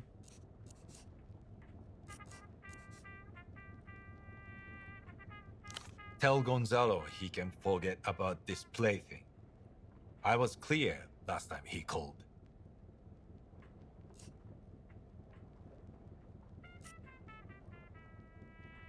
I'm getting nauseous.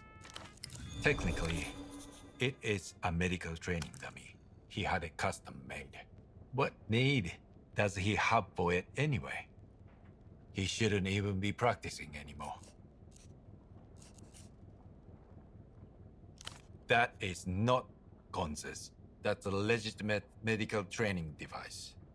I keep Gonza's monstrosity well out of sight of my patients. Whatever pathology is at play, I want no part of it. I wouldn't know anything about that. I store it upstairs in the spare room, so I don't have to look at it. His eyes very carefully do not flick towards the ladder. I'm afraid not. That area is private. I've considered it. The sort of disposal feels worse somehow. Because this place feels hollow enough as is. Yet the space frames a ghost. No, not. It wouldn't be terribly hard to fetch it yourself later tonight. A little breaking and entering practice, for old time's sake. We could leave it here. The man is clearly using it to fill a sad, sad hole. Just have to figure out what to tell Gonza. Until next. You return to the Stop. Hello, again. This isn't actually about Gonzalo's medical dummy, is it? Then I suppose that's, well... He gestures to the small ladder leading up to the... Until... You return to the doctor shuffle.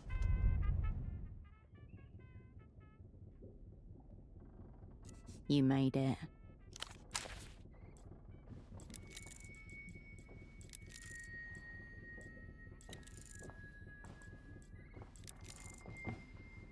A child's set of toy figurines sits on the shelf.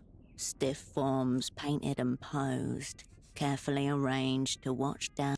He can sit at his desk and pretend there's someone upstairs. It coats the tip of your a miniature rocket and a group of cosmonauts. Portofiero's failed space program. These toys are yet another remnant. Project Autonomia was Sweet Nestor's.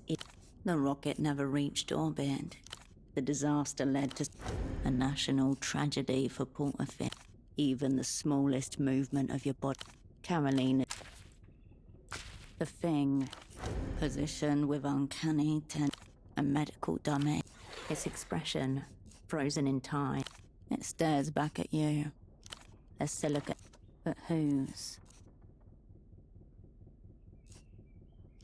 If that is true, the dummy has the same... The template before you. A perfect copy of yourself. Not a single... Take that as a no. There is no response. A shutter. Minutes past. Made of glass. Money has been sunk into this. You pull focus. Printed words. Gonza's so-called personal... The dummies.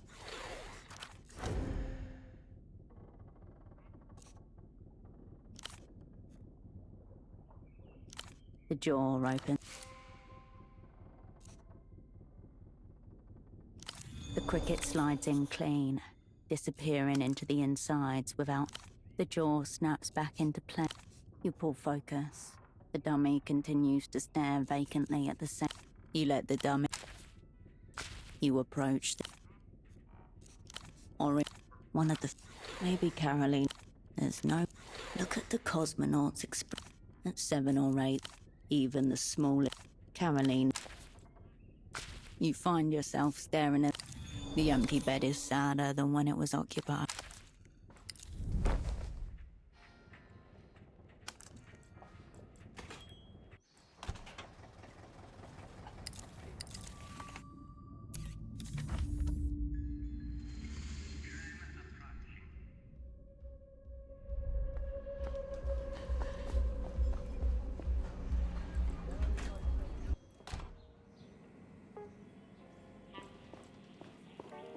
Bored? What do you want? Metaganza. I'll have to hose him down after whatever that swine Hugo Abe has done to him. But did that... Shut the fuck up. The doctor eagerly reaches for the wiretapped medical dummy and stares lovingly into its eyes. Give it half a day before you check in with Ramses. Something will have been captured by then. Next time you should get the payment up front. I could fuck you over, you know. Most in my profession would. Here, let me know if you need more. Store's open.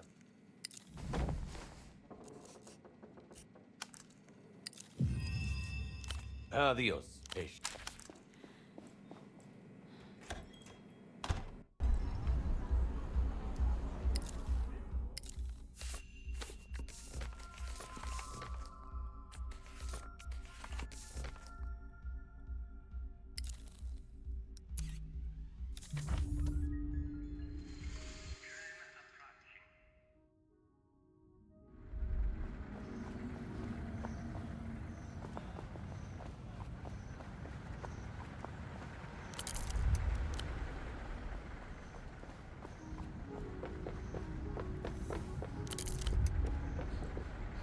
Ahead, the electric. You will light the next aero.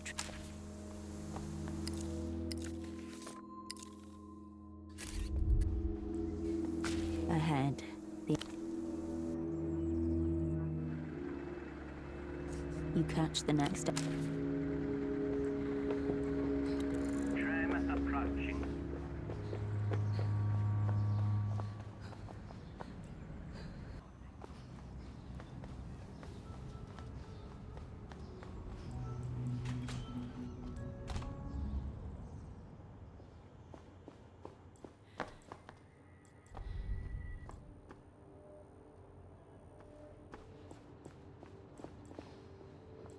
The bed.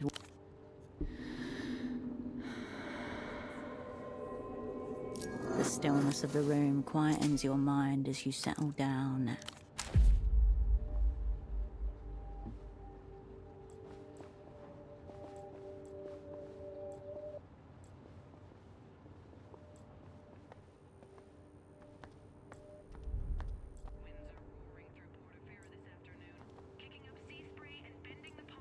Operant. I'll be here. You approach your double's bedside.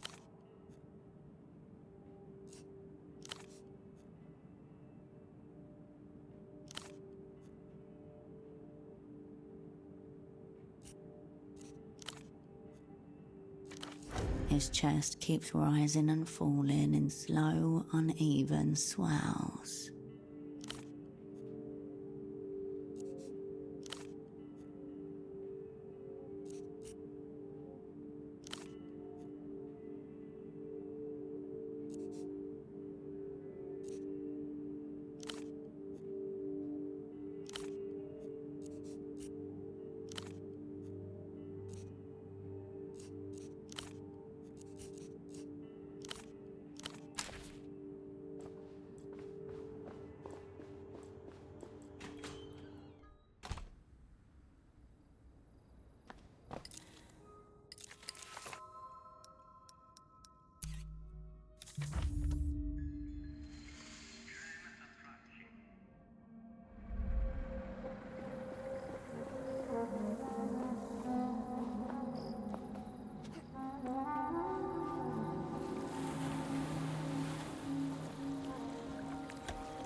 Not much to go on so far. Give it a while longer, yeah? See you.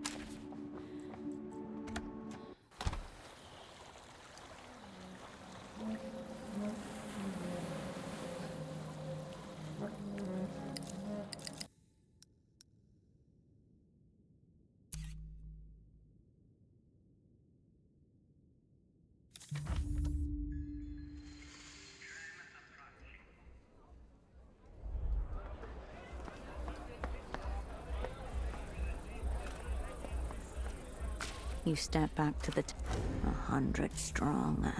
If only they could move. You turn back.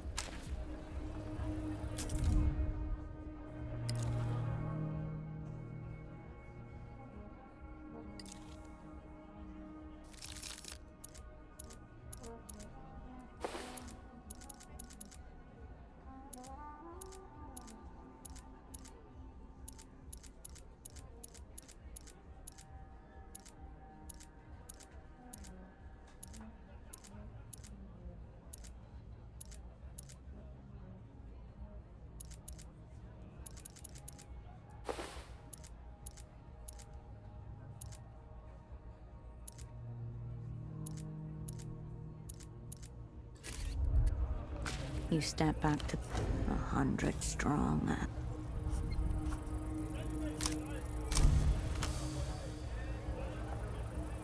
Inside you. Nothing. Yeah. Still hunting. Plushie 3 has shredded the social contract. Plushie number 3 is you. You turn back to the bazaar. You step back 100 strong. You turn.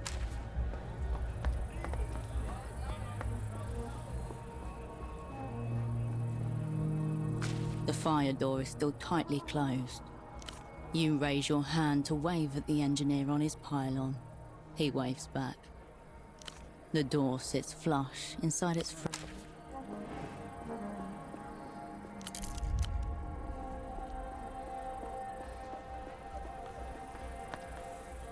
Bagman gestures the sound.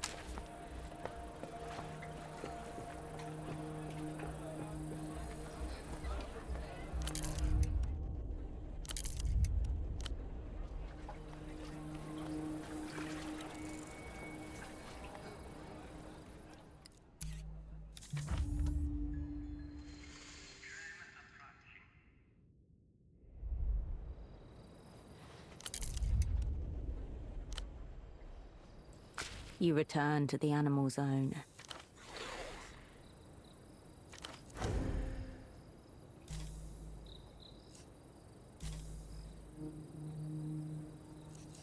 You turn away.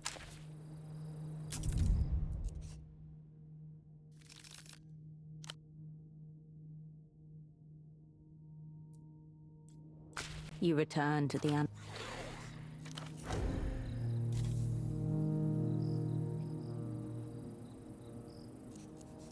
You turn away.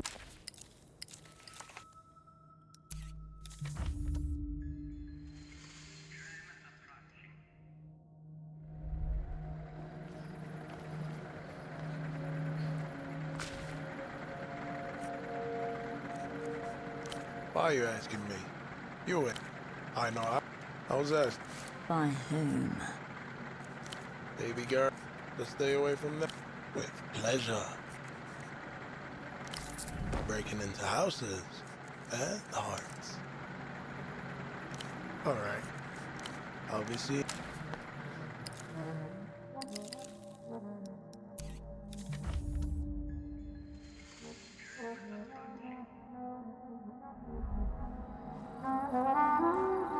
You return to.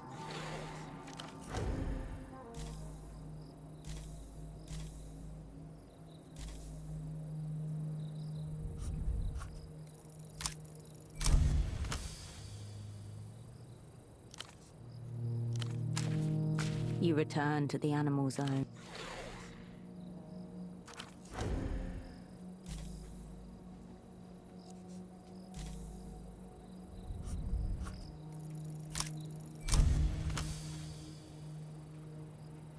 You slip your lockpick into the keyhole at the bottom of the shutter. You hear there's a loud metallic clank.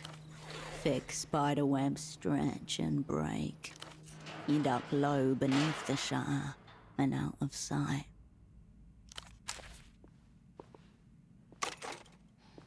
Amid the chaos and disrepair, the ghost of what this room used to look like emerges for a moment. Walls lined with cages large and small, the faux rainforest cacophony of chirps, squawks, and yips. And in the center of the room, a circle of people crowding around a brightly lit patch of floor. 20 on the tiger beetle. By day, a normal pet shop. On weekend nights, they used to clear out a space for invertebrate death matches. Mostly beetles, occasionally a tarantula. Ramses used to love this stuff. The perfect balance of pointlessness and grit. Who are you going for, H? Tiger or stag? Don't be distracted by the tiger beetle's iridescent shell. Look at his eyes. The eyes of a killer. Fucking, if the stag beetle gets the tiger between its pincers, it's all over. It'll snap it right in half. But it won't. Thing's so clumsy, it looks like nothing it does is on purpose. The tiger beetle, on the other hand, purpose. Let's fucking go. The competitors are released. Suddenly, Ramses leans in and exhales. A pressurized column of smoke strikes the floor and expands, enveloping the insects in heavy gray-brown billows. Would taking a bath in hallucinogens used by advanced creatures 100 times your weight calm you down? Fucking check it out. It's like a brush fire. You can almost smell the animal panic as the jungle goes up in flames. For a moment, stillness. Suddenly you hear an awful chainsaw buzzing. The two beetles begin to whir like enraged wind-up toys. Here we fucking go. Your words ring out in the empty space. The room is back to its current state of disrepair, still vaguely smelling of animal fur. The memory is gone, and so is Ramses.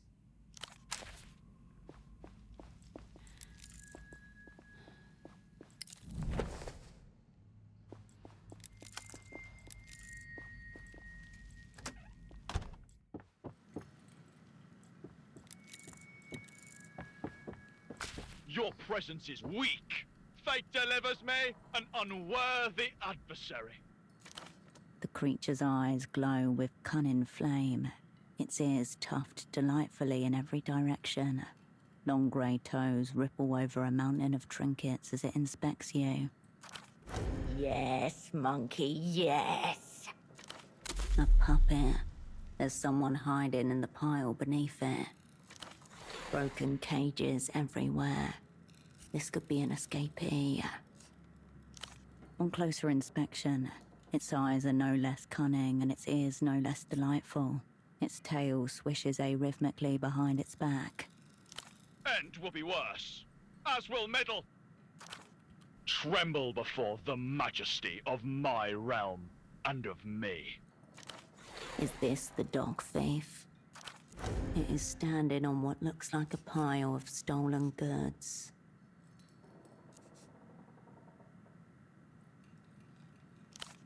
Foolish question.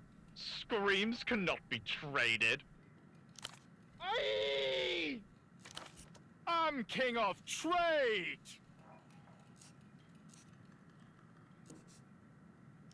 For now, enter the economic war zone.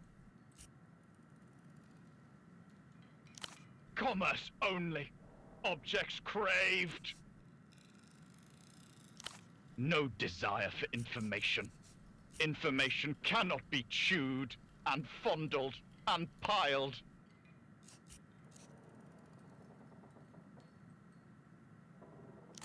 You seek the unit. The monkey descends into a series of gnashing shrieks and limb spasming in excitement and outrage at your quest. Yes, for you. If you seek my prized, the unit, you must offer something of greater value. The monkey reaches a mortifying fist into the pile of objects at his feet. The fist re-emerges holding a cosmonaut figurine. Behold the unit. What have you for my best treasure to trade? Then maybe she should trade for better time. The little man boasts an economic order based on pure want, greed and corruption away. Oh, ha, ha!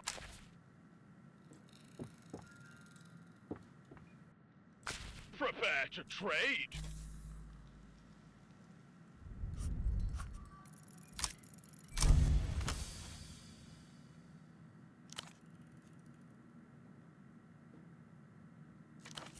Ah, ha, ooh, ooh.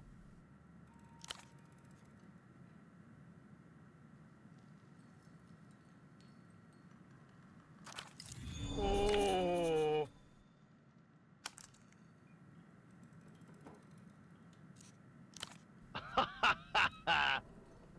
No mercy. At the center of the bazaar stands a mound of flesh, rendered in cotton, reflective eyes, brown fur, a long tail. Yes, yes, shaman. He wriggles his toes, drawing your attention to the pile of miscellaneous objects atop which he stands. A sneer waves him. Symbolism unnecessary. Monarchy absolute. The monkey bares his teeth at you.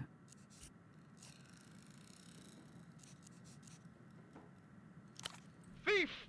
Thief! The monkey rummages through his treasure until he finds a plastic tube with a bulging silicone mound at one end. On its side, you make out the model, Pre-Breeder 6ZR. No.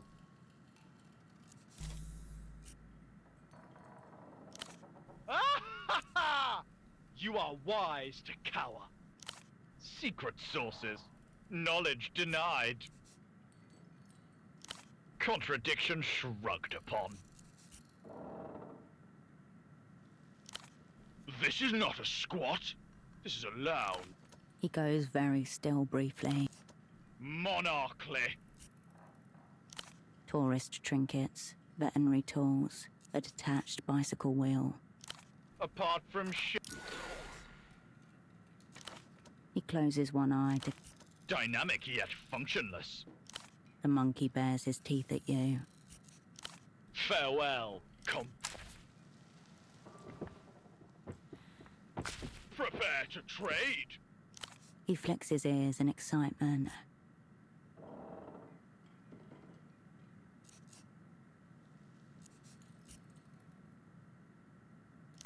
Commence economic combat. Prove yourself.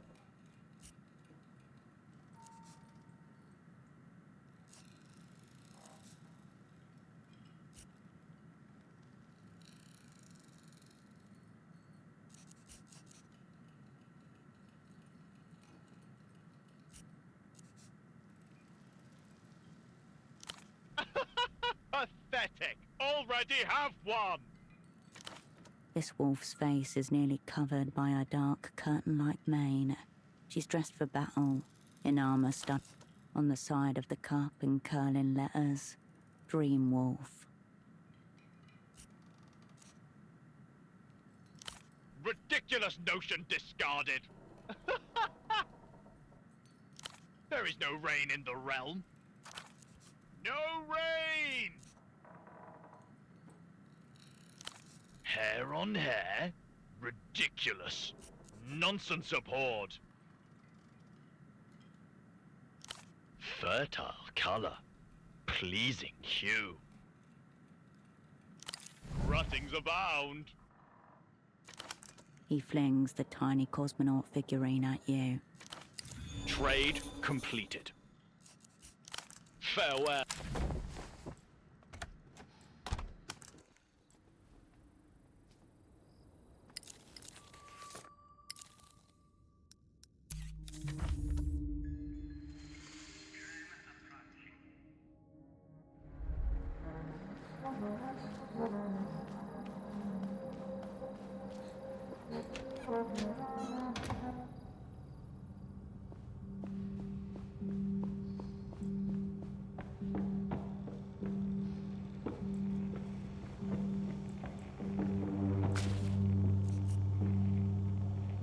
Her eyes settle on the cosmonaut.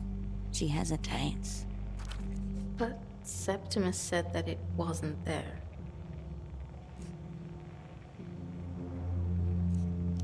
Yeah, cool. No.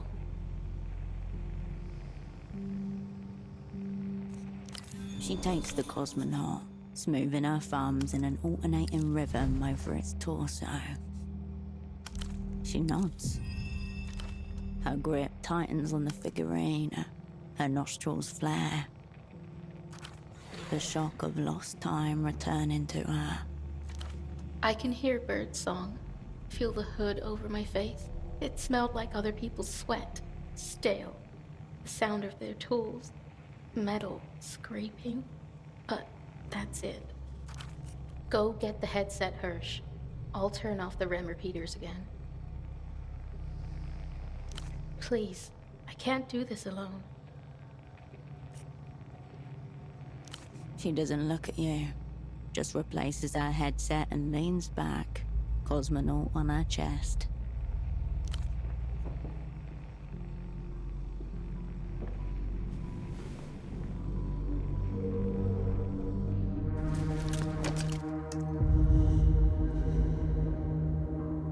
Light refracts within your cornea. You are someone else, somewhere else. A man and a woman look down at you and at each other. Intimacy and pleasure in their gaze when it connects. There are cages strewn over the floor. A casual intimacy to the interrogator's posture, slouched towards each other. Their partners. You cannot. Rope bites into your skin. The fibers damp with weeping flesh. Each movement sends a bolt of electric agony through your arms. She's confused. I told you not to hit her in the head. Yeah.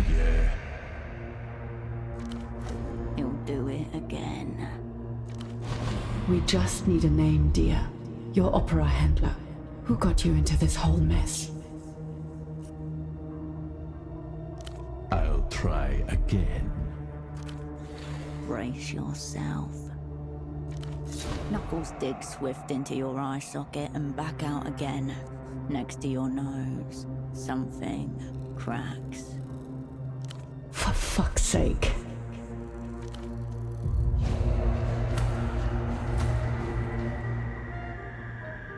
The room scrambles, fades, returns.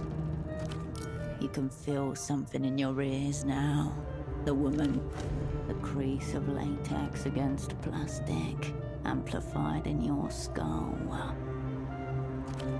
What did they promise you? Money? Did they tell you they'd make you a big-time communist operant? It doesn't have to be this hard. The woman smiles, closes her hand around the device. Oral torture. Wicked.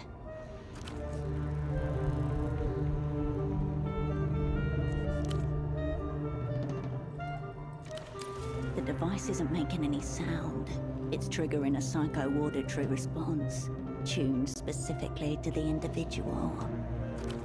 Don't pass out. Shit.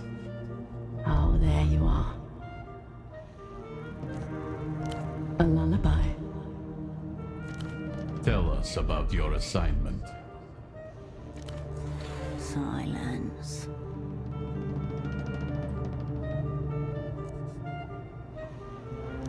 Come on. It's my turn.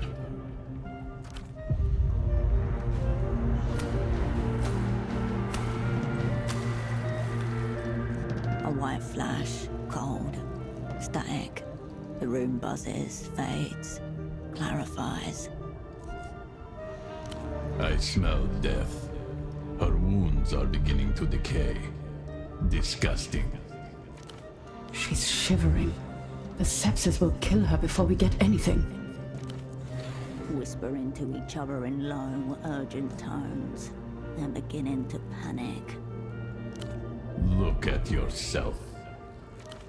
He grabs your hair, forces your gaze downward.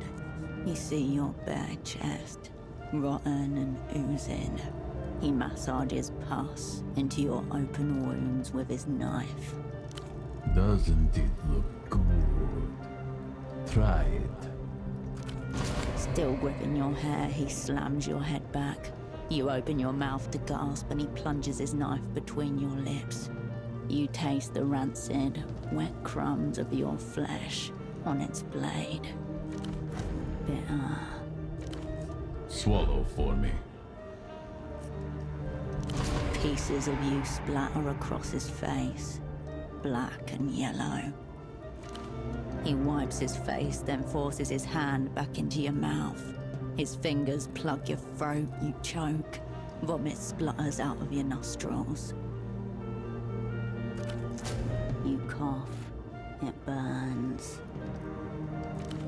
Did you like having his hand inside you? Do you want him to do it again? Maybe we should bring Dr. Hugo here to visit you. Is that what you want? To see your daddy? We'll say that his little girl told us that he was the head of the network. He'll die thinking you sacrificed him to save someone else. It's up to you whether we have to bring him here or not. We'll keep him right downstairs. You'll be able to hear everything. Make it stop. Who was in charge? There must be an operant in there. Come on, don't tell him. Lie. It feels like drowning, like clawing your way through dark water, like you don't know which way is up.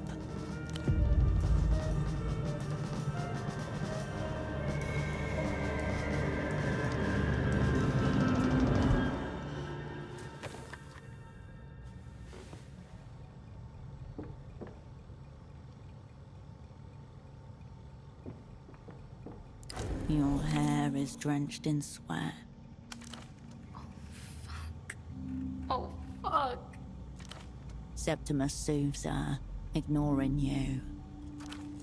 Luz's interrogators have broken assets far more experienced than Kindred. She gave up what she could to protect what she must.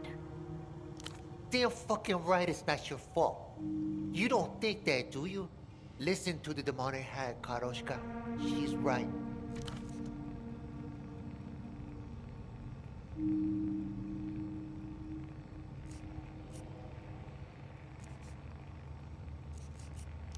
Alright, well, kinda sick, kinda weird. Not our problem. Huh? He...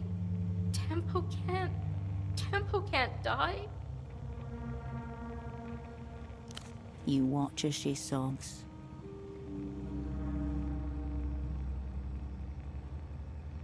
I can't stand it.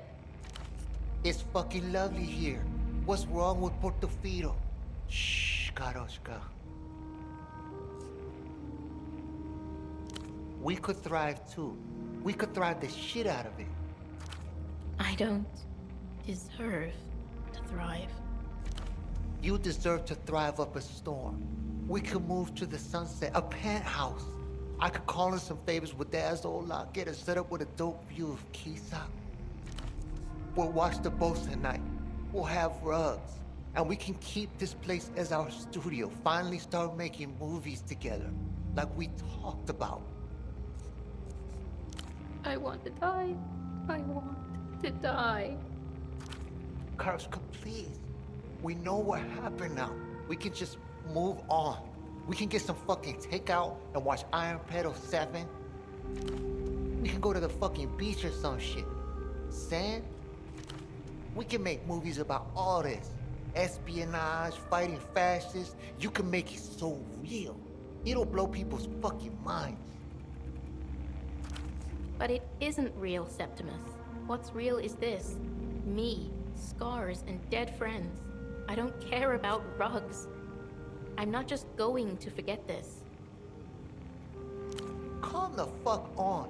We all just saw what this thing looks like. He waves an arm madly in the direction of the headset. Herschel's fucked. She's gone all inhuman and weird, just like Dad's guys when they done too much. You need to stay out of it. No. Stop telling me what I need. It's you who's afraid of this. All your uncles and your dad? I'm not. I can take it. I can do something about it. Carolina sits up, looks at you. Hirsch, why are you here? Why did you come back? So there's another assignment? Another chance? Let me help. No. Look at me. Look at what I survived. This is reverse psychofuckery, Karoshka. Don't let her psychofuck you. I can do this. Let me prove it. No. Ignore this rugless bitch. Absolutely the fuck not. She means it. She's with you, no matter what. She smiles up at you, grateful and forlorn. Karoshka, please.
With pleasure. All right. I'll be seeing you.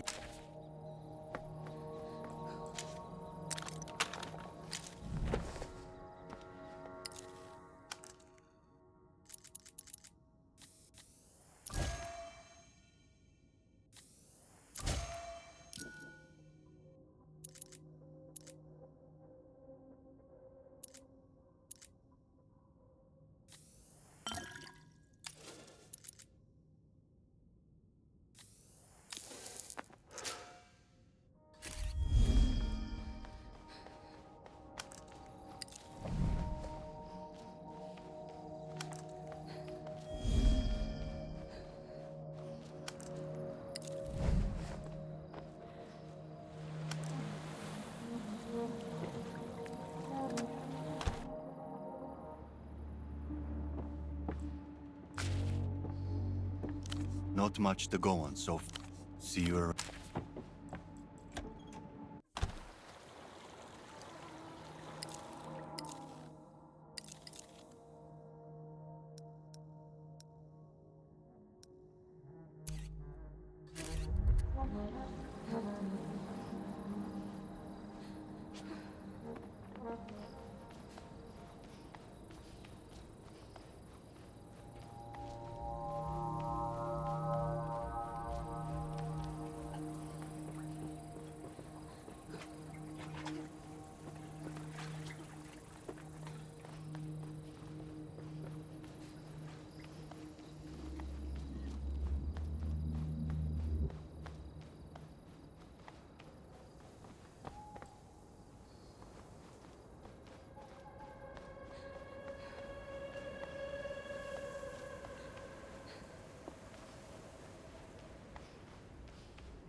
Ahead.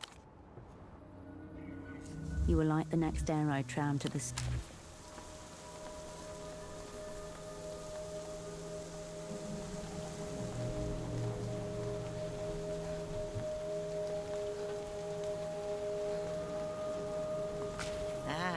Here.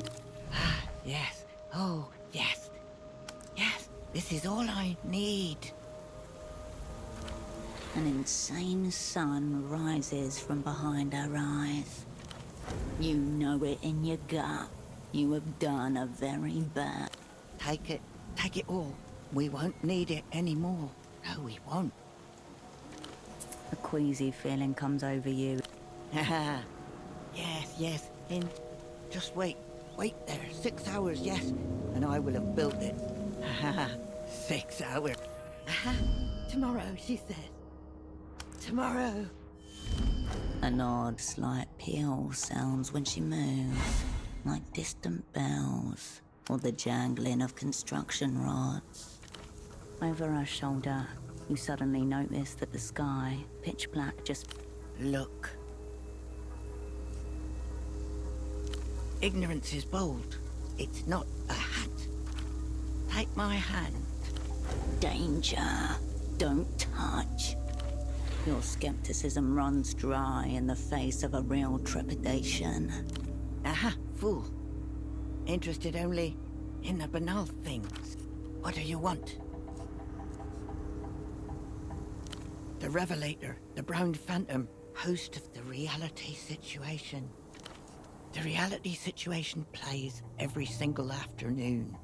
You should watch him, at least once. Just the beginning. Yes, keep watching, yes. More. Just as time is false, if you watch him, soon you will realize more and more things are false. Almost everything. All of it. You can see with your own eyes. Hopefully you... Yes.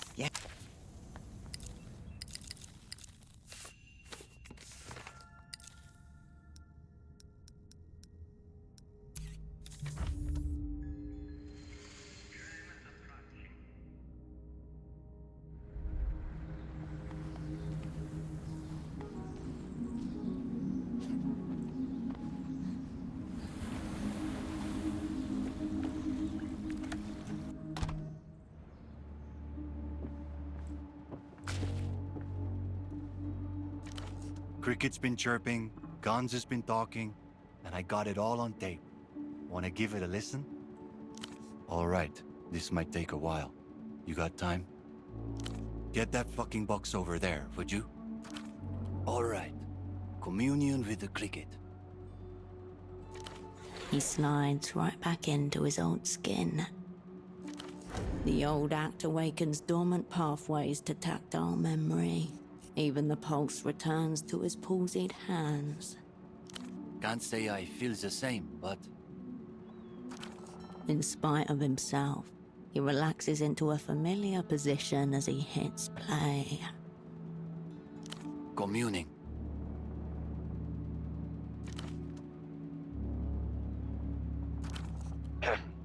Mord?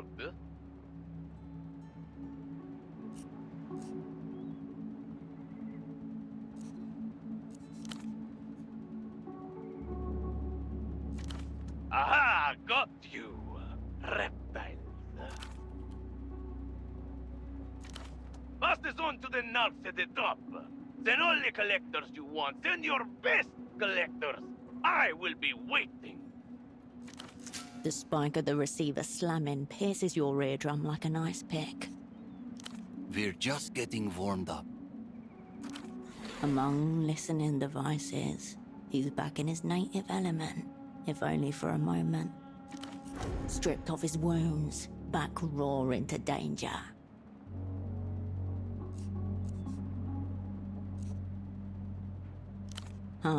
Static, click. Gonzalo, you miserable bastard. Is that you? Have you been today, Marcel? Guttural, breathless, and somehow strained, as though in the middle of some physical exertion. Not just. 6 calls over, everything comes out. Yes, Gonzalo.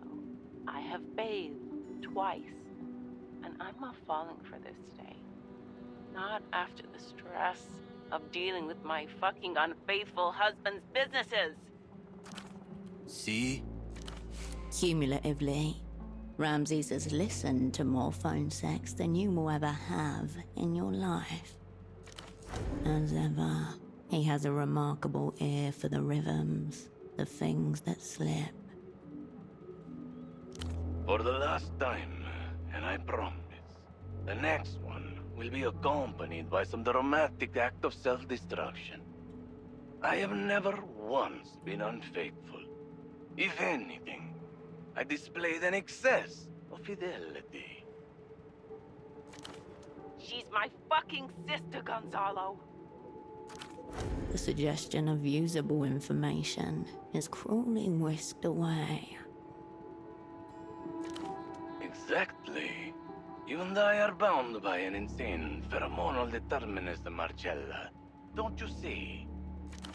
Anyone who shares your genes is subject to the same inexorable pull. Frankly, it would be weird if I hadn't fucked her. Gonzalo, you sick, violent man. You know what I need at the end of a long day, Marcella. Come on. What about my day, Gonzalo? Your fucking supplier. Target acquired. Ramses' ears perk to attention by your side.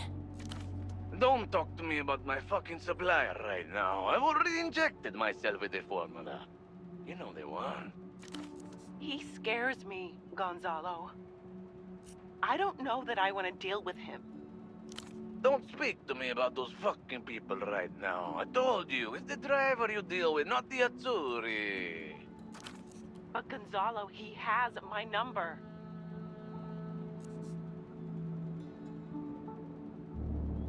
Not with our setup. God curse you, woman. Already I'm starting to lose sensation in my lower body. You can do what you want with it, Marcella. It's yours. Oh, you sick fuck. You would paralyze yourself for me? Irrigational miracles. This is her shit. I already have. And you leave me to run your businesses alone? All you need to remember about the business is the passphrase, Marcy. That's it. Derrotado, pero inclaudicable. Ramses flashes you a piece of paper. Quicker than you on the pen. He already has it down. Success nears. Big man hungers. You can almost taste those anticonvulsants. That's all there is to it. Those words through the party alley payphone. Make sure you do it at night this time. And you never need to hear that man's voice again. Oh, fine. Now come on. I'm as hard as a rock, but unfeeling, unresisting, vulnerable to anyone who wanted to do something to me. Got what we needed. Roger that. All sense of humor is gone. All he wants is to go chasing after those meds. My legs are gone. My groin is numbing. From the waist down, I'm yours. Soon, I'm going to lose the upper body, and this phone will slip from my hands. You better be here when it does. Unnameable homemade concoctions surround the motor cortex and zero in for the kill. Ah, you depraved man. But what if somebody cuts you while you can't move? What if they wound you? Then I would be fucked. Utterly fucked. Helpless as a cripple. Get over here. Now! Marcella's breathing deepens to the beginnings of panting. Suddenly, the line goes dead. Cricket communion complete. For a moment, he'd forgotten how weak he is. Just about holding it together, H. The dealer's number. You got it? Fucking... Can you please? That's all we're missing. And if she makes the call before us, we might not get another chance. He nods, which unsteadies him, taking a couple of seconds to find balance again. All right. Hirsch, guessing we don't have the soul for this kind of deal. Is this going where I think it's going? The market has failed. The time has come for state-driven redistribution. Another year convulsing for rich fucks? Maybe I could put in a quarter of an order. No, I don't see another way. I assume you have a gun. Good. What next? Synaptic roots light up. A grid of variables emerges. Timing, sightlines, crowd density. From the party alley phone. That's the easy part. You're not worried about fucking being seen? Why didn't we think of that? That part was self-evident. That's why you didn't think of it. This was not a failing on your part. Do not admit to it being a failing. Hey, you know. Just checking. Where do you want me? You're out of your fucking mind. I'm coming with. Non-negotiable, Hirsch.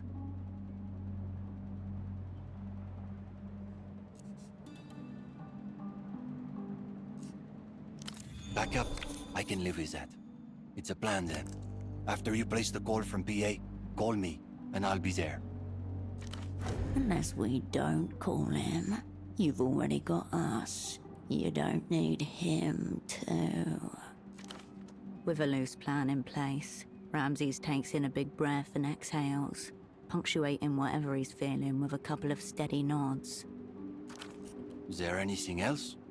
Or... Hopper is still keeping you on a starvation diet, huh? If they could, they fucking would. Here, it's something. No, you won't. And I wouldn't ask you to. See you around, H.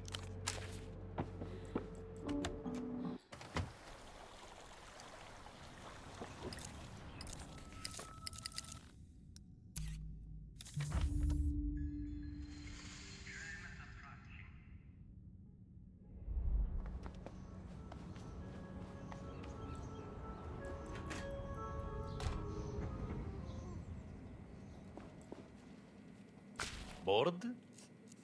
What do you want?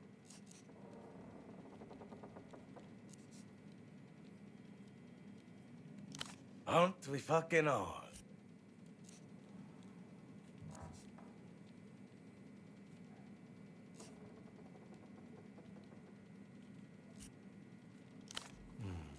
What are those words?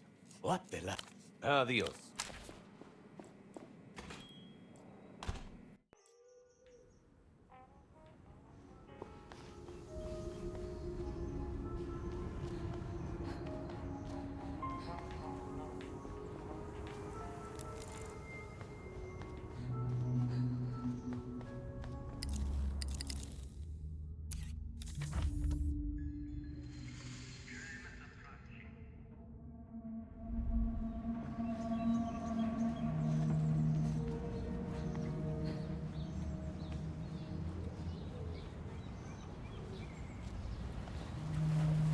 The smuggler inclines his head in silent recognition. You sink into an older dog. A small... Your muscles shriek. The woman hollers. Your shift ends with a shriek. He lowers it.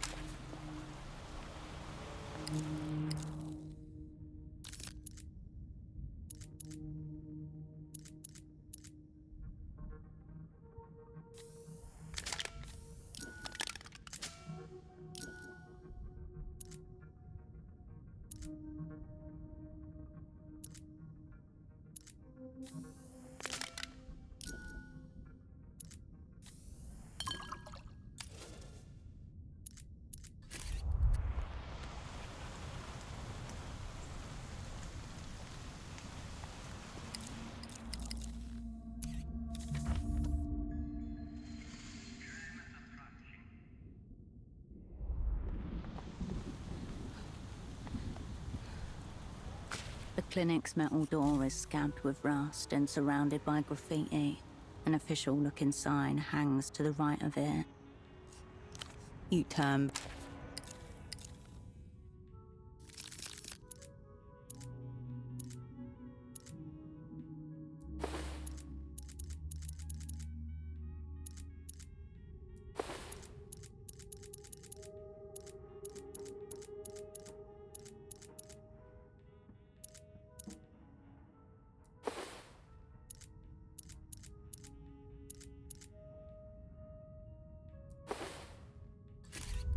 The clinic's metal door is scabbed with rust and surrounded by graffiti with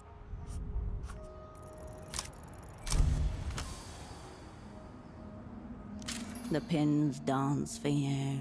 Pressure just shy of arrogant, tension held like a cigarette kiss. Click.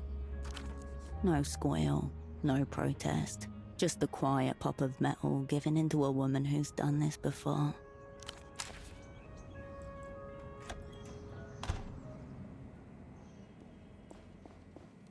You return to the ruinous desk. Its author and inhabitant now absent.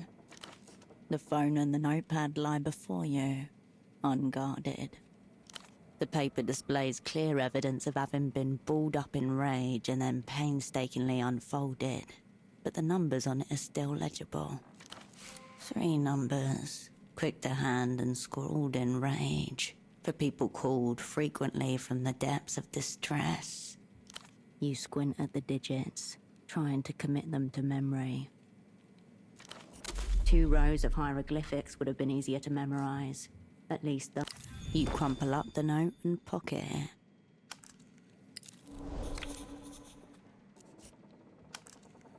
The drawer slides open with a wheeze. Inside, a collection of branded pens, scissors, the rest of the desk. You turn away.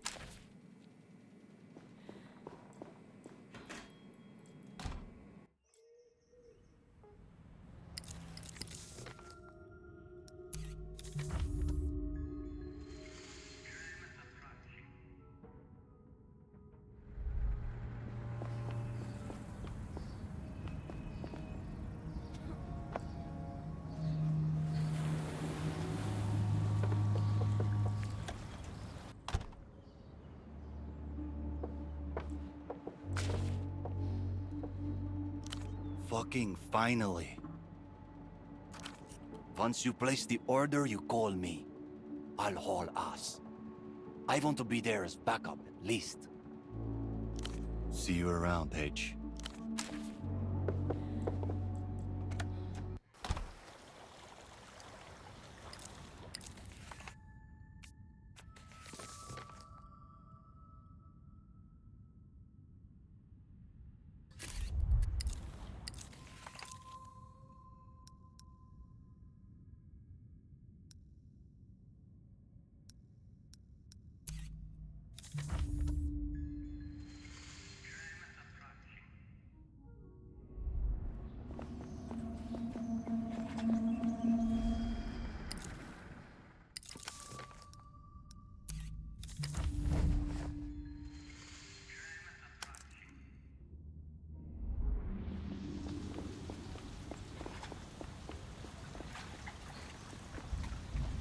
Shh.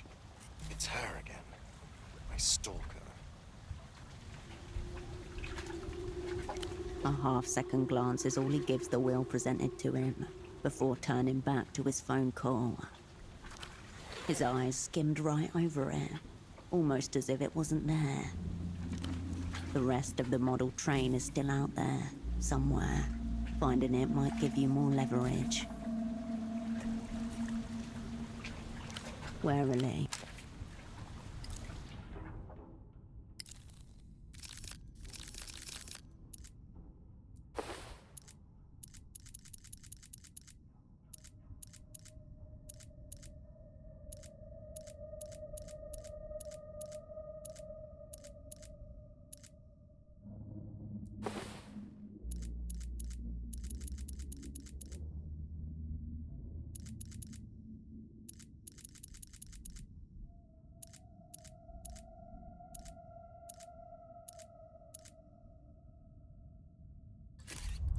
deadlines. Yes, I'm missing them. The lanky young man hugs the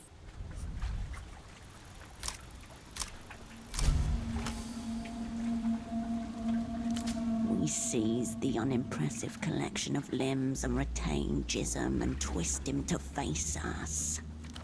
His face spotlit, quivering with terror and pleasure in an ever-shifting ratio. What's happening? An intervention. The reallocation of resources. He wavers back and forth between you and his precious receiver for a few moments, before speaking into it, morose. I have to go.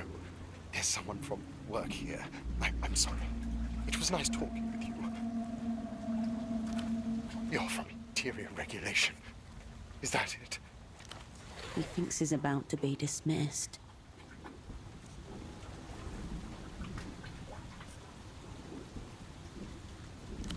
Oh, God, I knew it! This is a performance review. To what does this pertain? Anticipation, building, bursting. But if I could tell you, then I wouldn't be here. No one outside of global situations has any idea what goes into negotiations at this level. The advanced planning itself requires thousands of work hours. Proposals, counter-proposals, decision trees all mapped out. Hundreds of variables. Ah! He wipes a wet lock of hair from in front of his glasses. No gang for him, only work.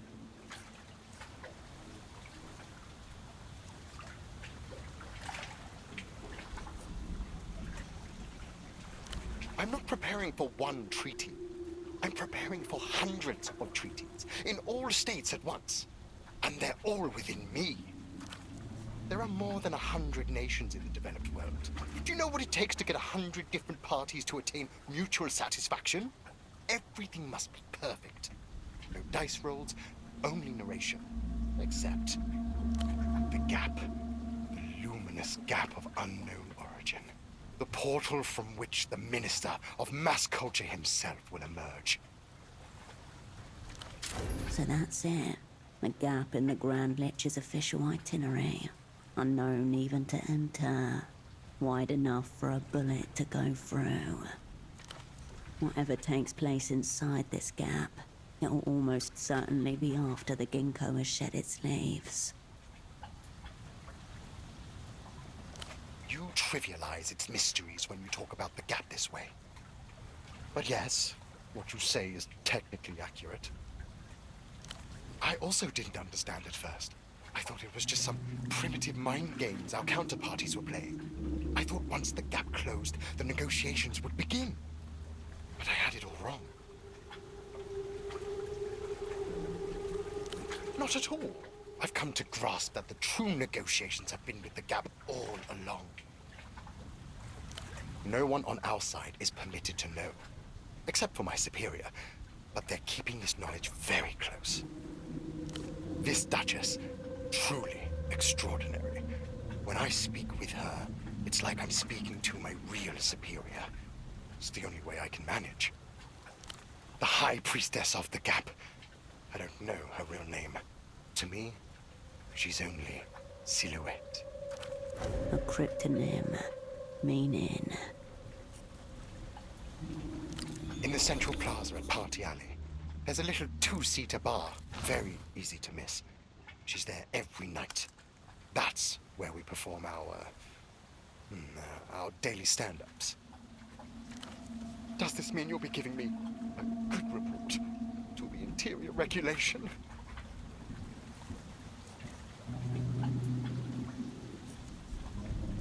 Ah, that's what I want, of course. The way he says it, he's not sure whether that's really true.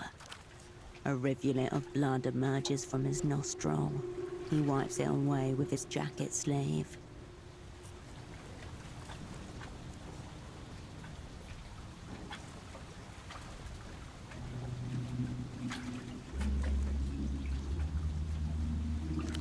That's what this is? A mercy dismissal. Would you like some Nurofen? I don't think I need it all anymore. I hope it helps you with your work. If you'll just let me say some goodbyes. You've wrung what you need from this limp rag. Time to move on. He turns back to the payphone and slowly picks up the receiver once more.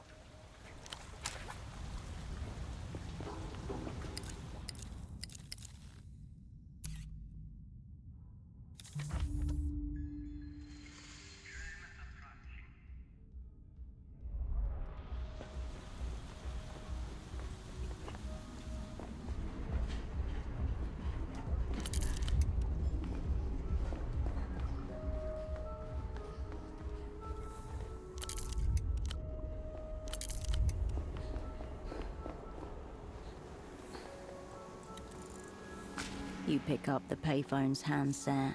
A dolphin emblem smiles. Hello. Hello. A joke, obviously. This show would never dead. Mostly. Suicide. You see, the hybrids weren't a bad idea in principle, but what the scientists failed to take into account was that apparently the human parts of their brains simply couldn't deal with the dolphins' urges. The survivors have a tank at the bottom of Nestor's old silo. Though, who knows how many remain. You didn't see anything resembling a tank down there. Salute. The receiver clicks back into place. The Reno-tail dolphin eyes you expect. You reach for the crumpled page. Yes. What is the ailment? You can't be totally sure this is Gonza's wholesale supplier, but sometimes you have to take a risk. Ah, very well. I will send out driver. 30 minutes. Got it? 3-0. The streets exhale around you. The shouts of partygoers slacken and music thins to echoes. Beyond Party Alley, your asset awaits your signal. The interval before Ramses picks up is not even a full ring. Be good? Despite the quick answer, his voice sounds as though he's just emerged from sleep. Got it.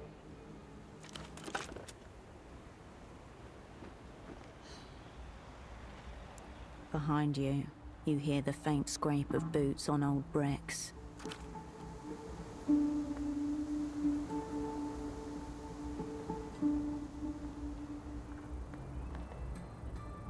You know, I wasn't sure you were going to call. The jovial words are accompanied by a shaky voice, as if from some kind of wounded animal. What's the worst that could happen? I turn more epileptic? How much time we got? Perfect. Like old times? A hit to steady the fibers can't hurt, just a small one.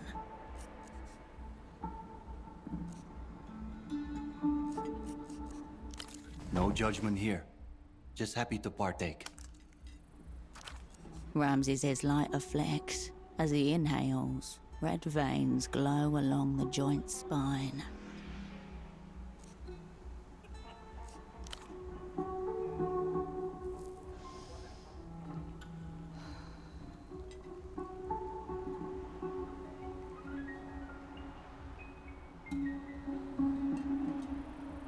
You take in smoke like a measured breath, just enough to douse your lungs.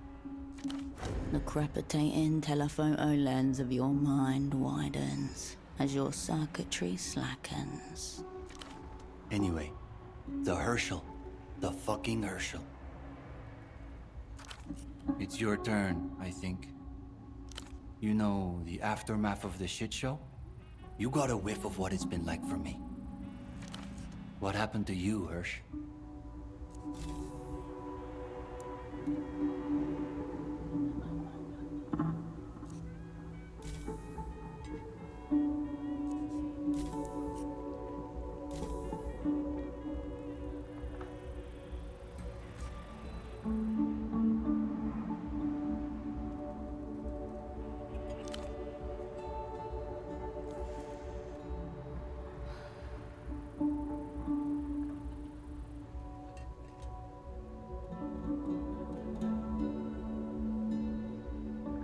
Warmth streams into your chest, carrying with it weight and the faint promise of reprieve.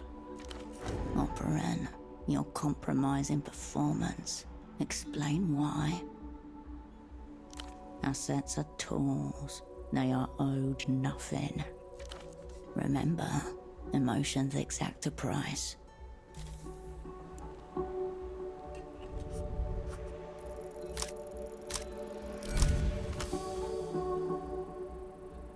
Floodgates open, one by one. Great walls of water come crashing down. Uh-huh. What, like cryosleep? Satellite Facility B, a suburb-sized arrangement of honeycomb structures. I always figured they just, took you out back. For how long? Ramses exhales and looks up at the sky, taking it all in. You set anything on fire on your way out? Hard to imagine you manning a fucking desk. Back when I knew you, you could hardly sit still for a wiretap.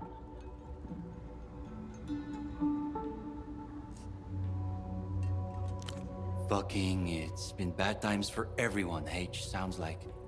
You think something to do with the stars? Glad you're all thawed out, H. Time dilates as you both stand there, blowing clouds.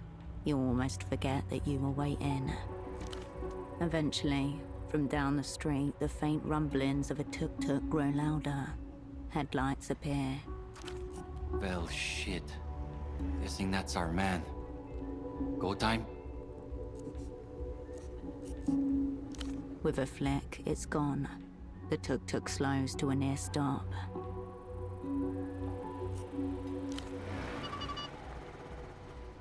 No flickering lights from nearby windows.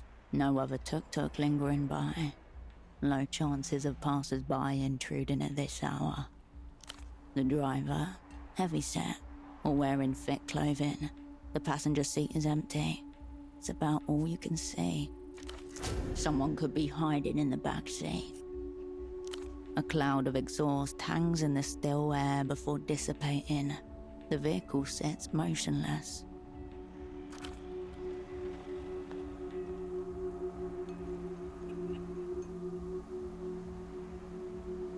Oh no, this hash must have me seeing things, because I can't believe my eyes. If Ramses is high, this guy's on a Zeppelin coasting over the Noscarentis Sea. Baby girl, you're like a mirage sent to torment a thirsty man. Baby, haven't you realized all roads lead to gold eyes? No offense intended, Habibti. It's my Rastamian passion. I go wild for a woman in control. Gazelame, what's going on? He's going. I would expect at least one of you to have a briefcase for me. Are you really going to do this to him?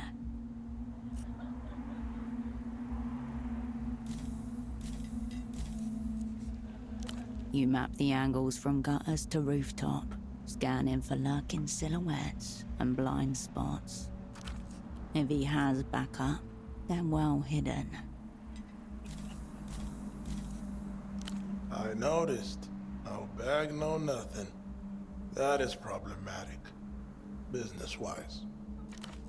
And I know you're carrying, since I sold you the piece. Baby, I sleep with a gun under my pillow. I don't eat without a gun. I don't shower without a gun. Wallah, I have robbery in my blood. But you're new to this. I can see your nerves got to you. I have robbery and business in my blood.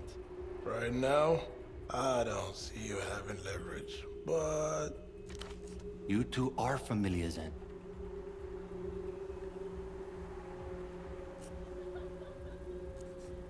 Big man, she always this cold? She tends to be.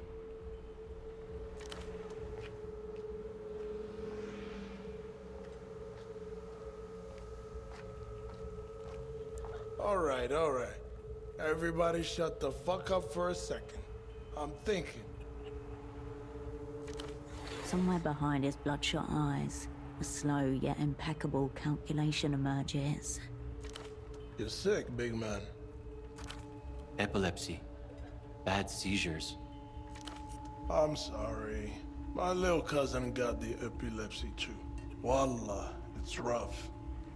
So, this isn't business, is it? Fuck. How many pills a day, big man? 4. Alright. Let's say 3 crates will do. 1,000 blister packs in each. That's like, a solid amount. Years worth of medication. With proper storage, the expiration dates shouldn't be an issue. You offend me with this unfound suspicion. No catch. Just celebration. A candlelit dinner. You, me, lamb so tender you gotta eat it with a spoon. And that's the low point of the night. I could do lamb. You weren't invited, big man. Quickly, you and Goat Eyes split the crates on the back of the tuk-tuk. As you drive away, you look at the passenger seat, where Ramses looks tired but content. He's already helped himself to the meds. The engine sputters as you park the tuk-tuk. You pull the key from the ignition and the world stills. Water laps gently against the shore.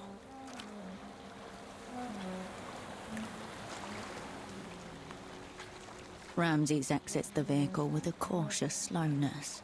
He rolls his shoulders back in a delicate stretch. He stares at his houseboat, then at the tuk-tuk. You know, I think I'm good. I should make a call. It's all right, Hirsch. That call's long overdue. Yeah, I will do. Might be time to anchor this thing. I think I'm done with the hermit scene. What about you, H? You ever think of ditching your scene? Figured you'd say that. Anyway, I wanted to say, you know, when the time comes, I want in, Hirsch. You break 'em over and over, and still they stick by you. He nods. If you care about him, the best thing you can do is step out of his way and let him rejoin life, regardless of what he wants. He nods firmly. I'll be at the fogged mirror. When you need me, I'm ready. Oh, one more thing before I forget. Here, I want you to have it. It looks like a human skull frozen in mid-scream. Ritualistic symbols are inked all over, while at the top is what appears to be a mouthpiece. Clay teeth, no eyes. It's my death whistle. Fucking nasty sound. Pig death and, I don't know, internal screaming. You know, in case you ever need to strike fear into your enemies. Your hand closes upon the clay bulk. With a loose fist, Ramses taps his chest twice and mutters words in Rustamian. You turn away from each other. The night air cools your face as you step forward. Portofiero's lights pulling you back into their orbit.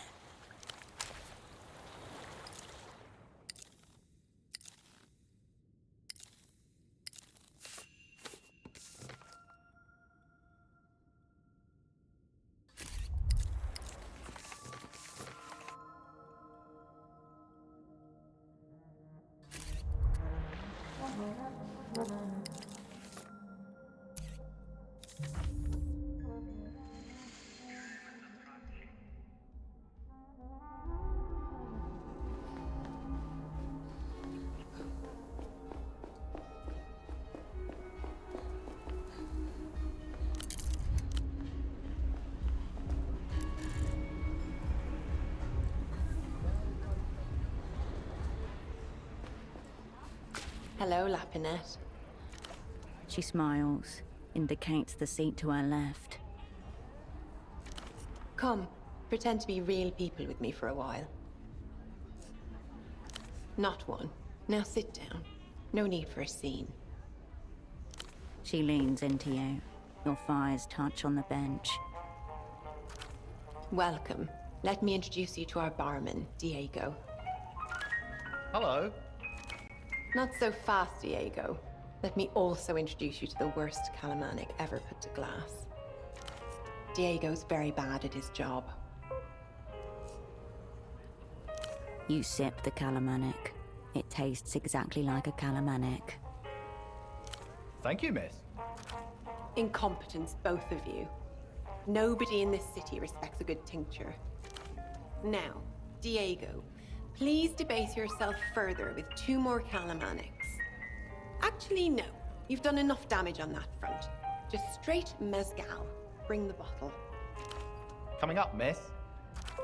Look what he's reduced us to, sharing a bottle like 2 doe-eyed secretaries.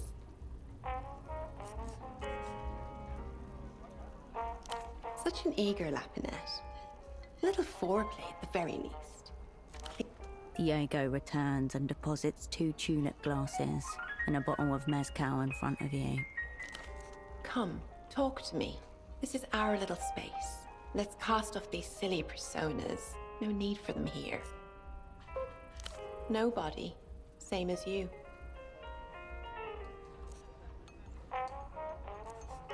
The mezcal was light, airy, cold. She watches it disappear into your mouth. Cheers. Now, no more questions with no answers, Lapinette.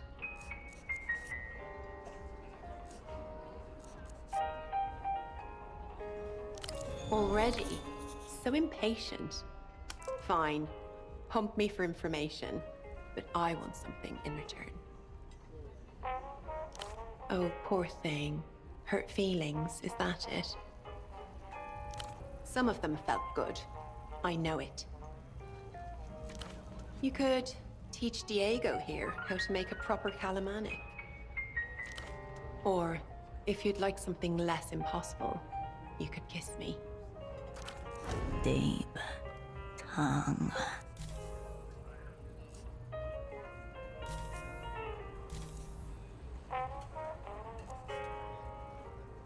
What money always wants. A stable business climate. Call it a hedge against a shift in market conditions. Right now, the Elysian stock is rising. But if that were to change, well...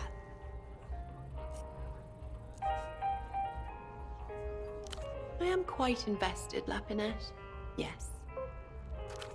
You think Emter is some blank-faced monolith, but its secret genius has always been the fire screen between its many departments. Global situations, shadow banking, human capital. Each its own vicious little fiefdom. It ensures that we cover every side of every wager, even against ourselves. I'd take poetry over that, any day. Lapinette, it is high time to accept that this is the best of all possible worlds. Her face adjusts, then sets. She believes this. No cataclysmic wars, no mass death from famine or plague, an abundance of goods unknown to earlier forms of humanity.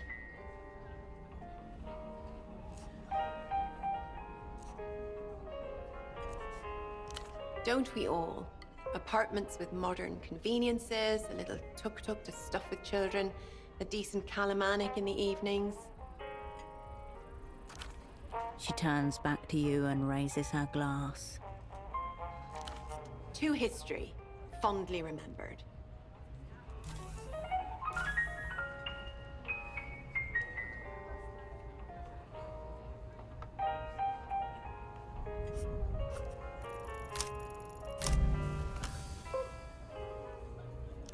You pout your lips and lean forwards, preparing your soul for the big, sexy betrayal. No, Lapinette, no. I can't believe you're really going to. but I appreciate the attempt. I did, and now I don't. Don't worry, I'll tell you what I know, even though I don't know more than anybody else. The mysterious gap isn't that mysterious. The Grand Lich and his entourage will visit the Lusian war criminal shrine at the top of Portofino. Fascism will bleed upon a monument to itself. They call it a pilgrimage. I call it group masturbation. Either way, that is where Facundo Reyes will be. When he will be there, you'll have to procure from other sources. They haven't told me. Beside you, Diego puts down one glass and picks up another. Probably to prevent the exact type of incident you have in mind. This is information that you already had, but now you know you're not a step behind.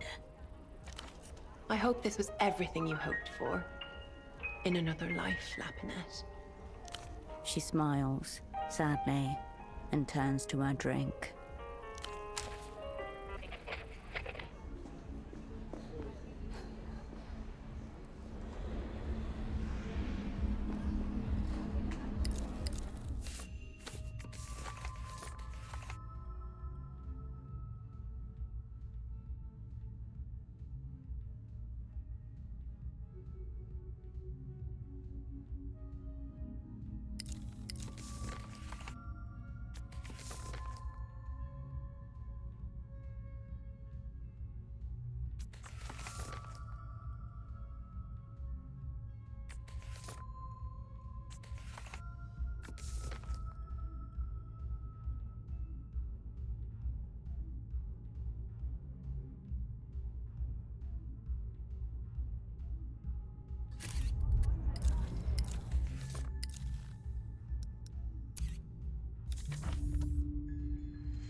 Ah, here you are, yeah.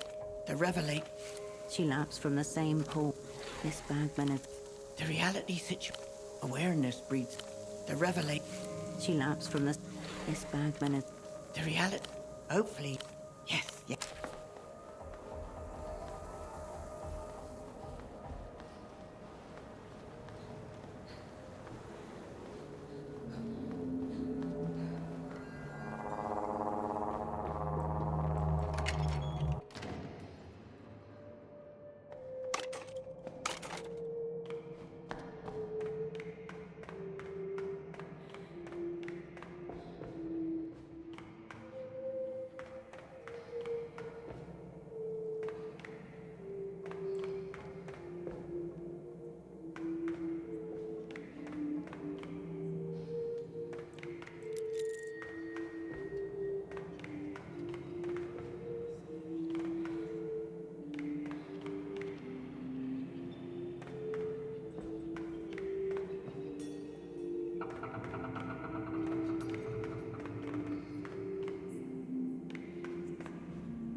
Yesterday, there was a curtain of leaves.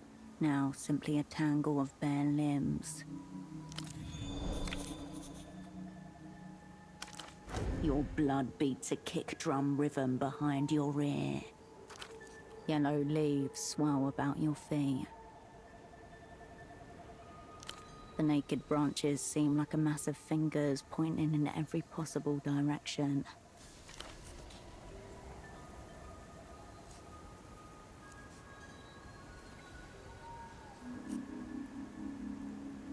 Party Alley gives way to Orphanage Street.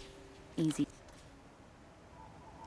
Tuk-tuks patter about in an endless cycle, their drivers indifferent to the reminders of the district's halcyon days. Swells of dye runoff slide over the surface of one of the most polluted waterways in the developed world. Nevertheless, there are those who make their home there. Past the Hill of Pigs, the bare branches sway.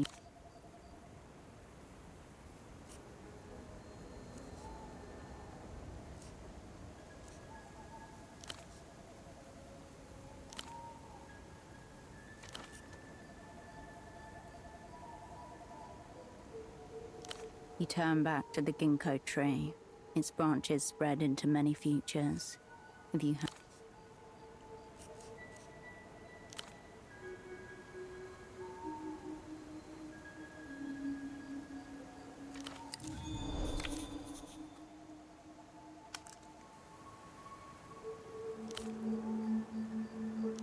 The fallen leaves crunch gently beneath your feet. Night is already upon you.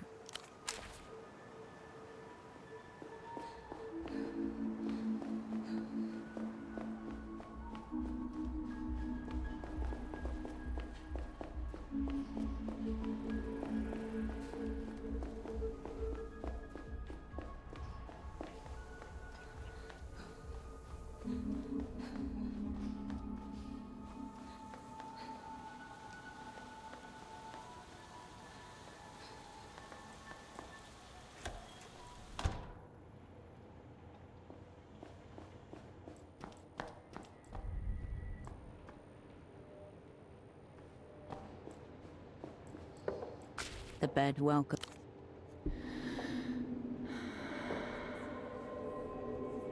The stillness of the room quietens your mind.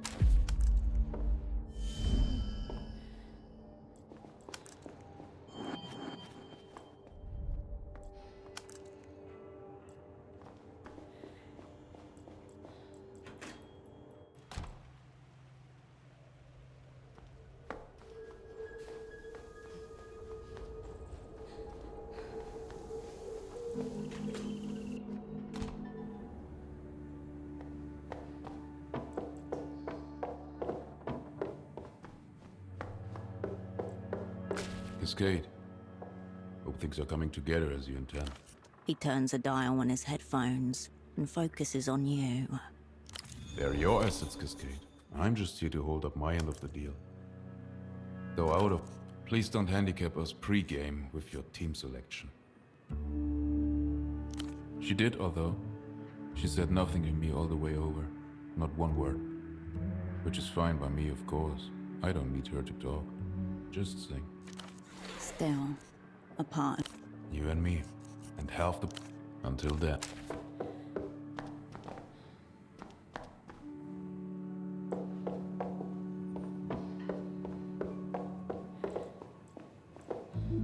Hey, Hirsch. Carolina still looks gaunt and tired, but animated. There is an excitement to her move.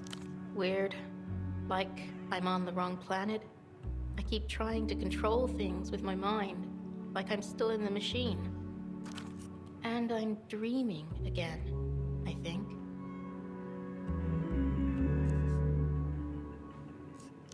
I saw a man in a tent filled with smoke. There were soldiers or hunters gathered around him with spears.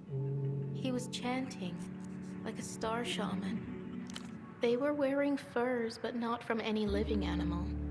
Thick, brown, and white stripes. Tent was lit by flame in a pit. He threw what looked like dice onto the ground, but when he picked them up, I saw they were bones, each side carved with the rune script, just like I use. I didn't understand anything that they were saying, but they didn't like whatever the bones told them. It was like they'd been sentenced to death. She's trying to seem detached, but she's clearly disturbed. Yeah, probably. It's nice to have dreams that are just mind nonsense again. Difficult. See you.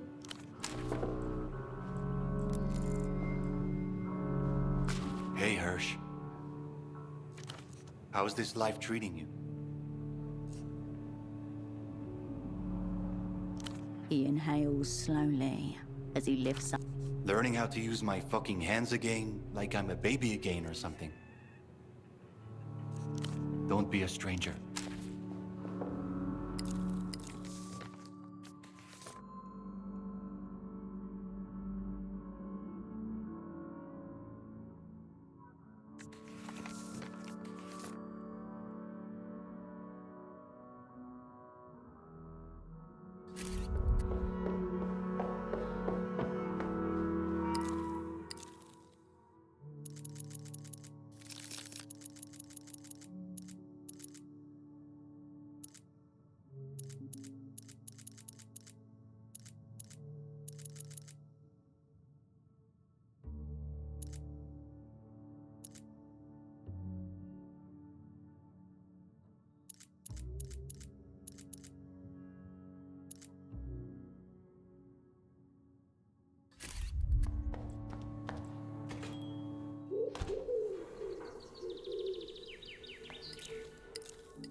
Raw information atomizes itself. Cascade. Tomorrow. So that means you got everything in order. Plot. We need to go through it, for the records. Ready when you are. To your chosen four then. Let's start with the easy one. You, Cascade. You will be Knight Errant. The one who must only bend and never break. A tensing deep in your gut as your name is committed. Your cupbearer? The one who should never waver. Who the hell is Kaleidoscope? A long silence on the other end of the line. The man has nowhere else to go. There is no one better for the assignment. Kaleidoscope it is then. You're astronomist? The one who provides a different point of... Kindred. Lastly, you're Fool? The one you cannot do without. Radiant. So that's Knight Errant, Cascade, Cupbearer, Kaleidoscope, Astronomist, Kindred, and Fool, Radiant. It sounds like a hit list. Sounds like a band. So it is. So it will be. Yes. What have you found out? Good. Very good, Operant. This is a lot to work with. Hold on. The guard detail. What do we know about it? The head of the Weeping Eye is there? In Portofino? Stopped in her tracks. Cascade, something about this doesn't smell right. It makes me think. She should call off the assignment.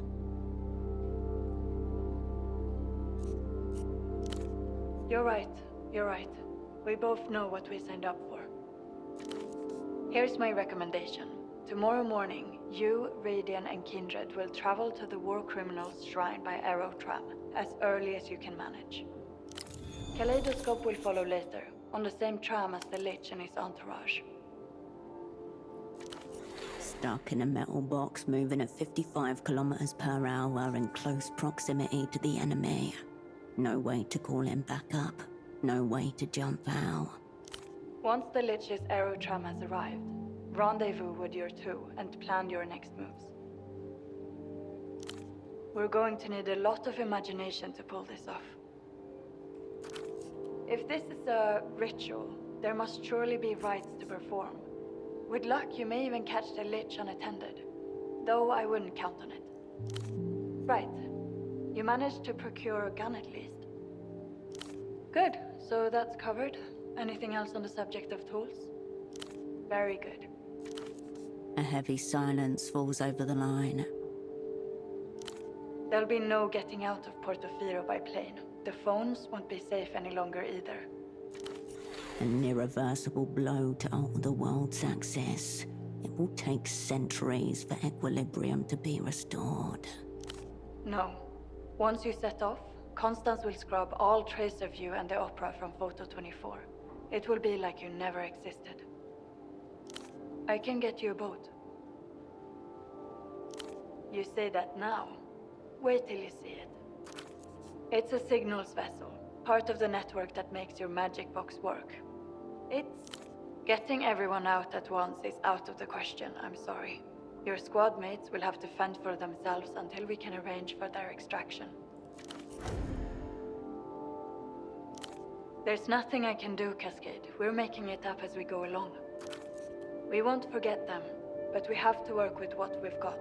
And what we've got is a single, very cramped boat. You're lucky we can get anyone out on such short notice. Our jobs, Cascade. Same as we always have. There's a relay buoy in the Nos Correntes, international waters. It's secure and safe. Call me when you reach it, and we'll discuss next steps. Get whatever rest you can, and take solace in this. By this time tomorrow, it will be over. Luck and skill, operant.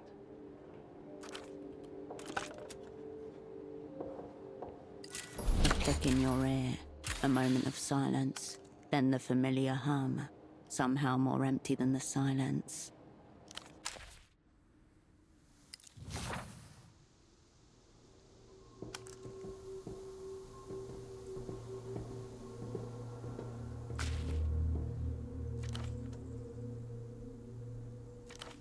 She's dressed just like you when you first came to Portofino. She looks down at herself, realization dawning. Shit. I didn't even think. I just thought I should look normal. Spy normal. And it has pockets. She flaps her hands around inside them to demonstrate volume. Is it okay? Sick.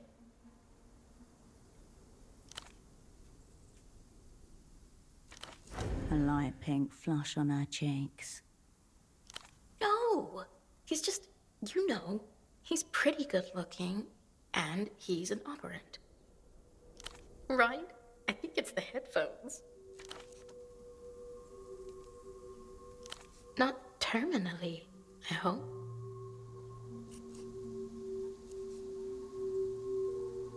Oh, I thought you meant... Right. Stupid. Nice save. Hell yeah. Gang parry. Got it, Hirsch.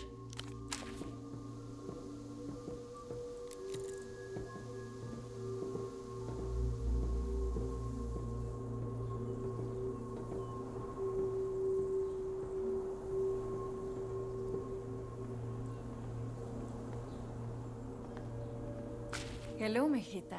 We'll be opening up soon. Let me know if I can help you with anything in the meantime. The woman behind the counter sucks on the straw of a large plastic cup. with a ferocious-looking cartoon wolf topper.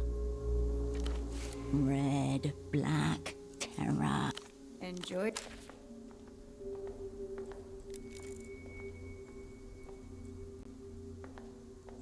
What's on your mind, H?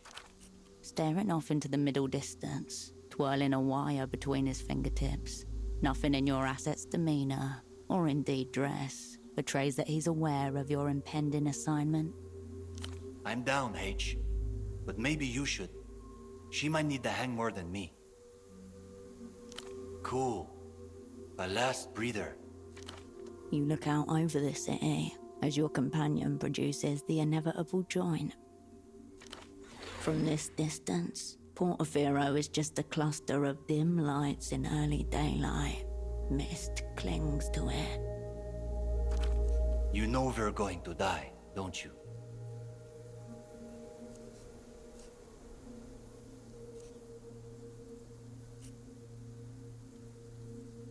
All right, just checking if you knew that.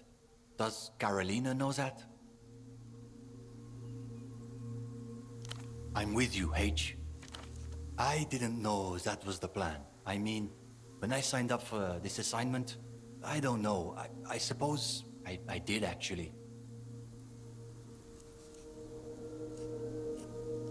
Not in the slightest. Have I ever told you about Def Romero? Well, see, there was this label in Rostam back in the day, Strapado. They did death and plague metal stuff. They used to include an insert note with every album. It said, listen in darkness and at maximum volume only. And they spelled maximum wrong with 2 A's. So Def Romero, I mean, he was just Romero then, I guess. Goes and buys a Strapado record. I think it was Semenrot, and can you guess what he does? Ruptures both eardrums at first listen. Just 0 to 100. One blast and it's blood running down his cheeks. Right there in his friend's basement. Fucking legend of the Rostam scene. I knew you would get it. Lots of people talk, you know?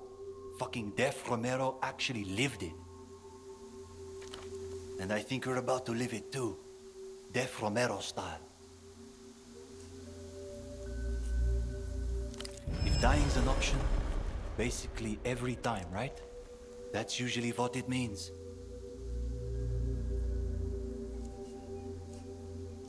After you. The tram lines creak and crackle above you as the carriage lumbers into view, stained with mist. It's been an honor, Habibti.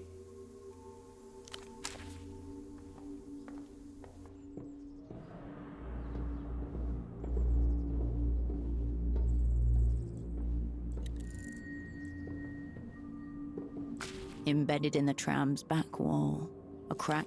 The lock that was holding it closed has been bashed, broken. The jukebox isn't going anywhere.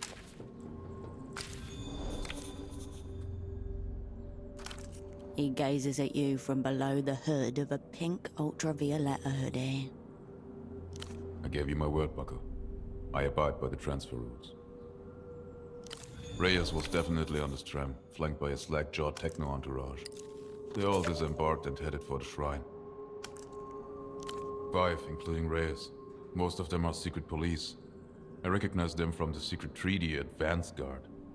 But Cascade. One of the entourage was a man I've never seen before.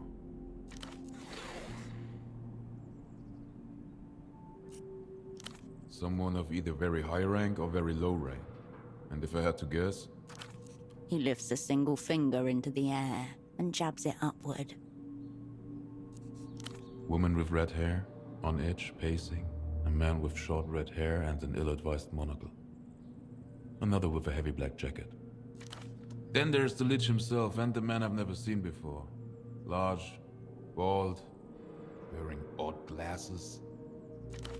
As for weapons, I counted 3 firearms at least. Pretty safe to assume they are all armed. Significantly. His hands have been wedged in his hoodie pocket since you approached. Well, let's take stock. Besides you and I, you've managed to muster up a youth with obvious PTSD and a latent drug addict. I'm sure he does. There's always some kind of condition that needs treating, isn't there? Regardless, if it kicks off as you say, I suspect you and I will be doing a lot of heavy lifting. Understood, Cascade. Do you have a signal in mind? To kick off. This zero outside has a single exit. This aerotram. We need some kind of unifying signal if we find ourselves backs to wall. Could I suggest the jukebox? If we can't see each other, for instance, nothing like a song to rally the core for final charge. He motions to the music player beside you, wedged awkwardly into the space behind the back seats. It wouldn't take much to break into it and set your own music. At best, a distraction. At worst, a war cry. Something whole, something sick, and definitely something crude. Upstairs, all of them sat together around that table, which I found a touch odd. Because no one ever sits near him on public transport. Nonce vibes. Because usually security entourages prefer to cover off threats, not press their backs to the proverbial wall. Long live the opera, or whatever the catchphrase is. That place, also historically accurate. Bon courage, Bucko. The vandalized jukebox is where you left it. The damage is its body has been... It will do for your purposes. The plastic dome lifts easily. It's now that you're actually here, you see every time to select. Better to be prepared. If you... There are worse things to go out to. They are few.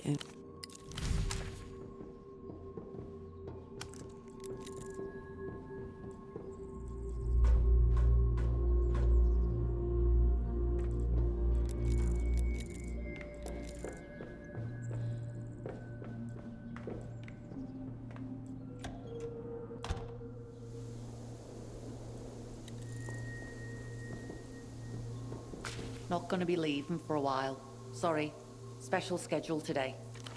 She takes short puffs on her pipe, like she's trying to make it last. Behind her mirrored sunglasses, she's around your age. Is she in on this? Paid off, threatened, fanatical?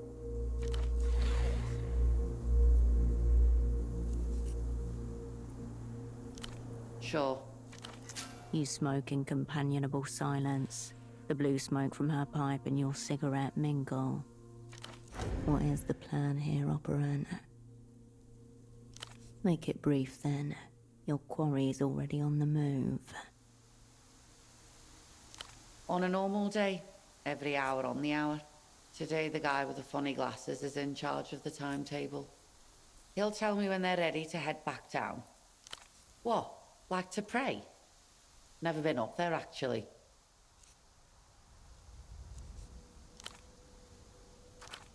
To be honest, the place just gives me a bad feeling. Eerie-like. You mean aside from the diplomatic delegation? Because you don't see that every day. There was a guy in a pink sweatshirt that kept asking me if we had any ultraviolet discs. I had to tell him they'd all been stolen about 3 times before it seems to have sunk in. No. You will catch the reactionary in the act yet.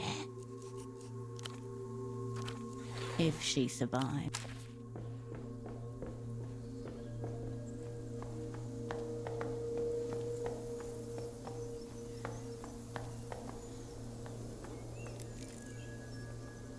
Your asset cowers before the shrine like a penitent monk. She looks up at the sound of your voice. The hue of her eyes has changed. Her pupils are an empty swallow in black.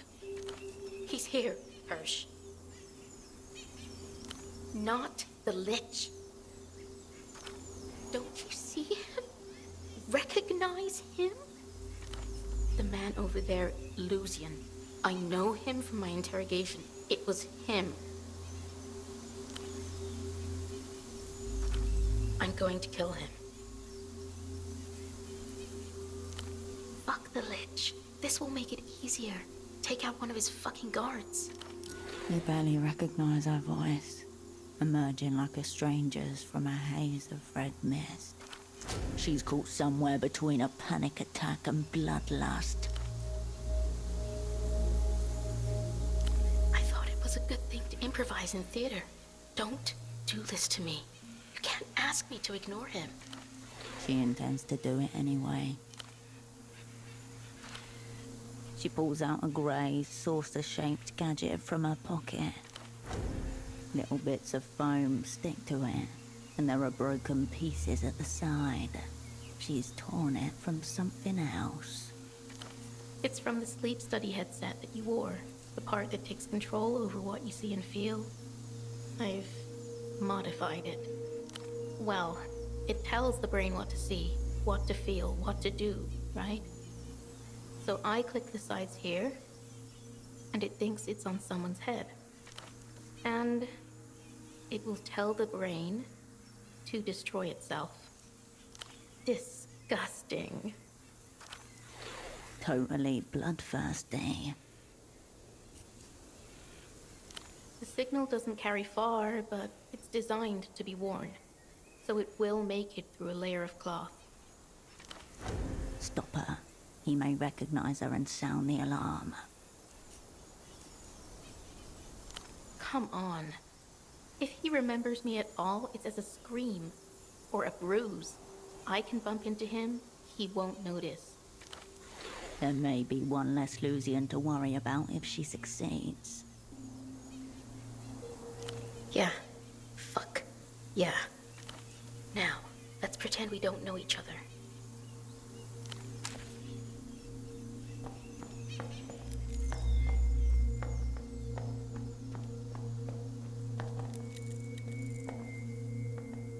Hundred. This shrine, despite its reputation as an unfortunate star, the faces and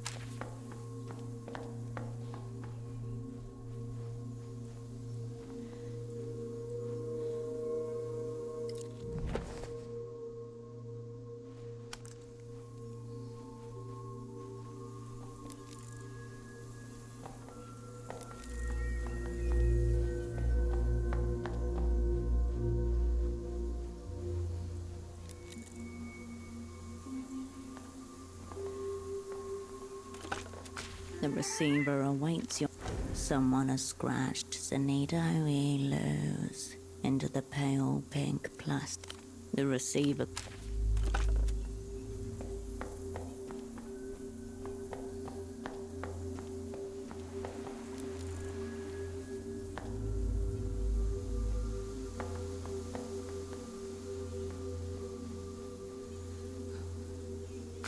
Lovely day.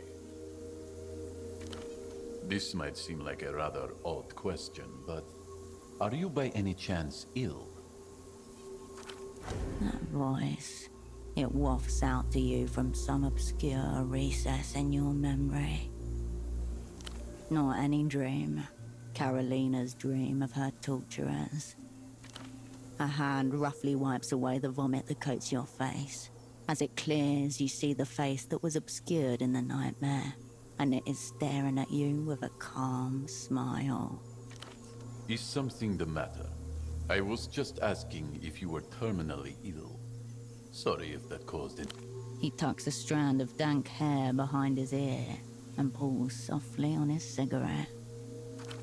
Once seen, it is obvious. He's not just an asset. He's a high-level operant for the Weeping Eye. Another conclusion follows. Half inference, half intuition. Yes? You've been staring at me for some time with... Has all this talk of death frightened you? Is that it?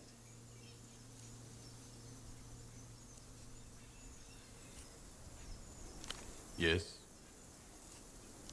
We're already in it, and I do see you.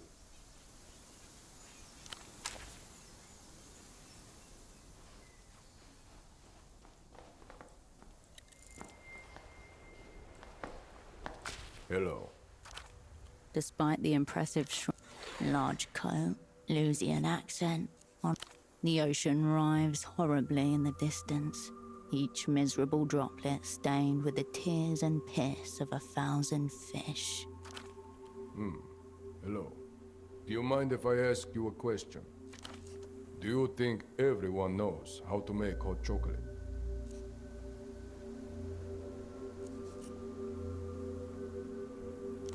Exactly.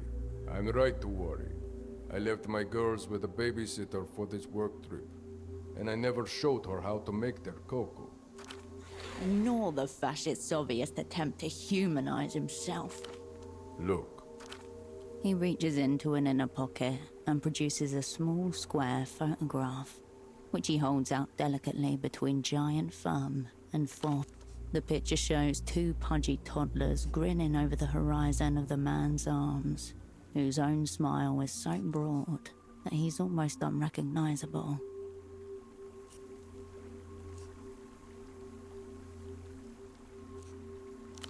They're so much lovelier in person.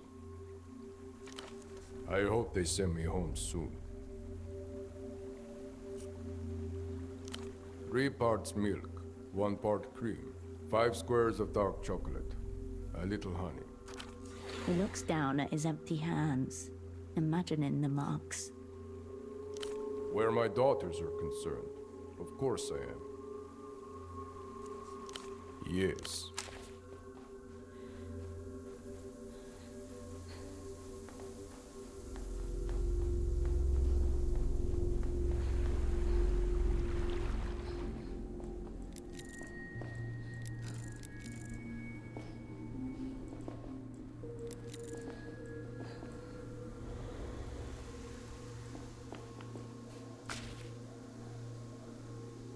I believe this is where I'm supposed to offer you a deal. And somewhere beyond them, the shores of the Luz. He's identical to his body double. A clean haircut and a good night's rest are all that separate his face from that of the man who you freed just days ago. Whatever you want.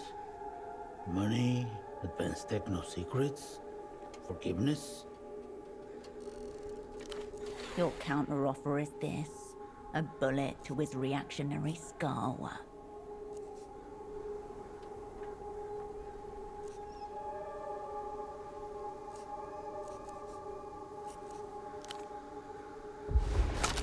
Straight to business, then.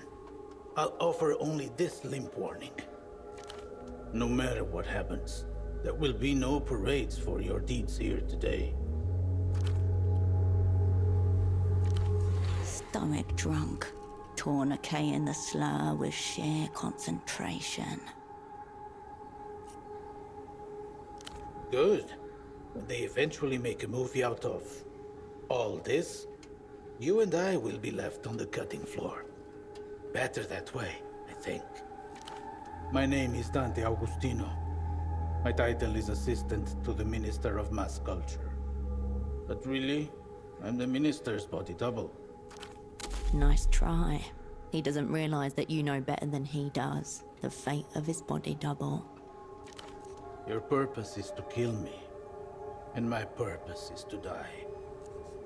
I know my lines. Have you memorized yours? Facundo made it out?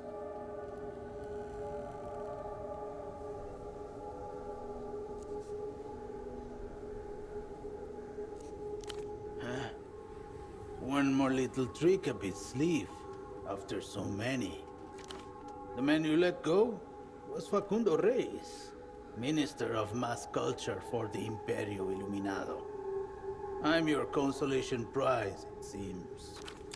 Circuits in your brain spark violently as they rebel against their own conclusions. You let him go. You let him go. You let him go.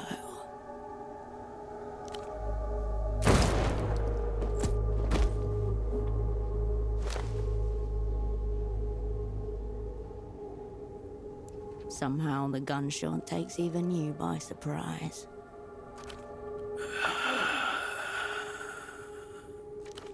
A rustling sound, like a bag of dry leaves. A sudden loneliness descends upon the shrine as you contemplate the corpse strewn on the stone. A useless death, a small fleshy monument to futility.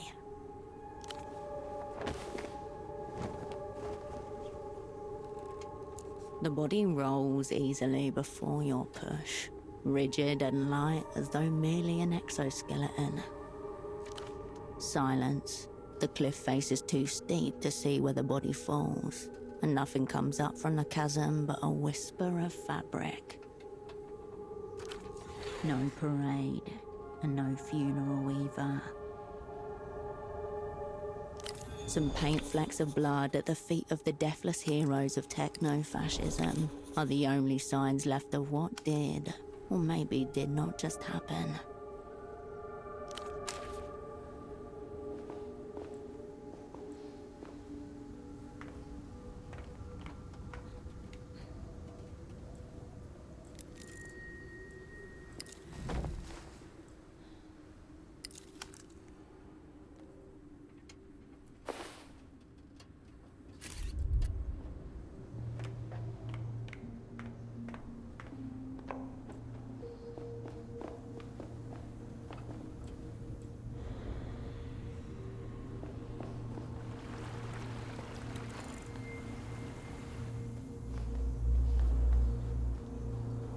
Dull the blade and unsteady the hand.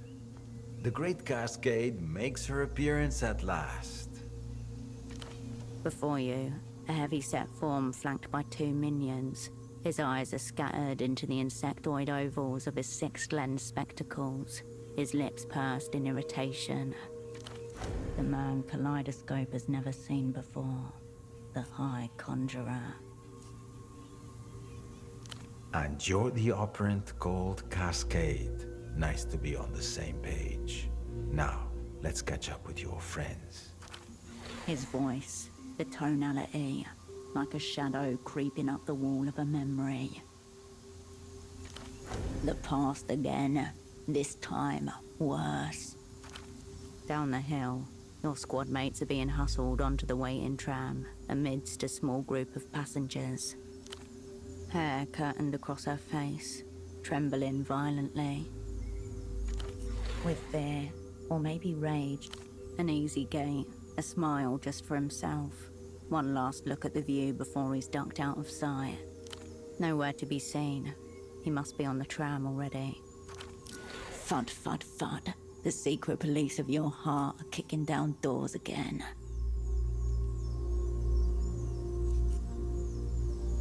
A girl, little more than a child, and one of Rustam's. The best you could do? Your heart rips. You feel warm, hard metal against this new, fresh... Nah, they're perfectly fine for the moment. Nameless corpses, piled in flames, faces turned toward each other. The composed man moves quickly, rough hands across your body. Declawed. Prey. Exeunt. Curtain down. Look, the audience have already made for the exits. He takes one last glance around, then turns to his minions. Come on then, if we miss this tram, it'll be an hour before the next one.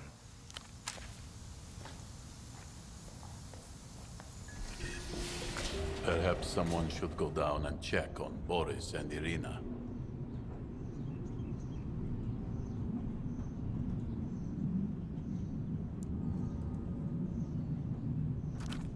They'll be all right. Irina didn't seem any more agitated than usual. Meanwhile, the head of the Weeping Eye has been watching you. You see your face reflected back 6 times in his sextuple lenses. There's something I've been meaning to ask, Operant. How did you earn your name? Was it just assigned to you at random? Or was it chosen with purpose? Which makes me wonder, have you grown to fit the name? Assignment compromised. Rating catastrophic. The day is lost. Time. You need time.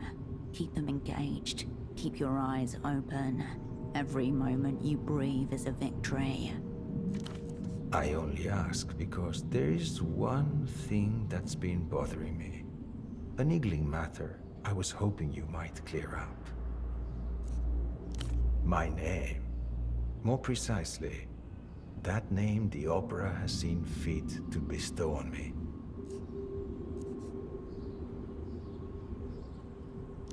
A tourist? Fine.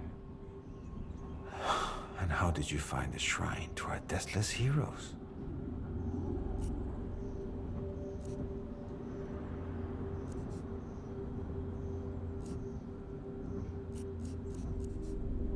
Let's not pretend there was anything worth seeing there. A few gaudy statues and some dubious informational plaques. If it weren't for my current obligations, I would keep myself very far from it. She was much more polite before. You could have a conversation with her. The man pulls at his collar, uncomfortable. The veins on his neck bulge. Blood drips from his ear.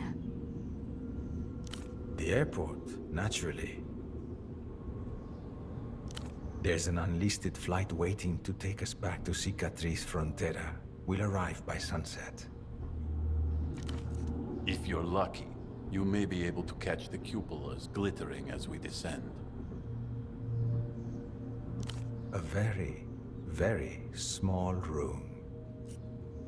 And in that room, a very small desk. And on that desk, a new script. You feature heavily. He glances out the window. The city-state of Portofino blurs somewhere beneath you. Its people blur with it. Some look up as the oldest aero tramline in the city shudders high above them. A bird without wings. And that brings us at last to your role. The doomed opera assassin. The only thing to hand is intimidation. They know you, but they don't know what you're capable of.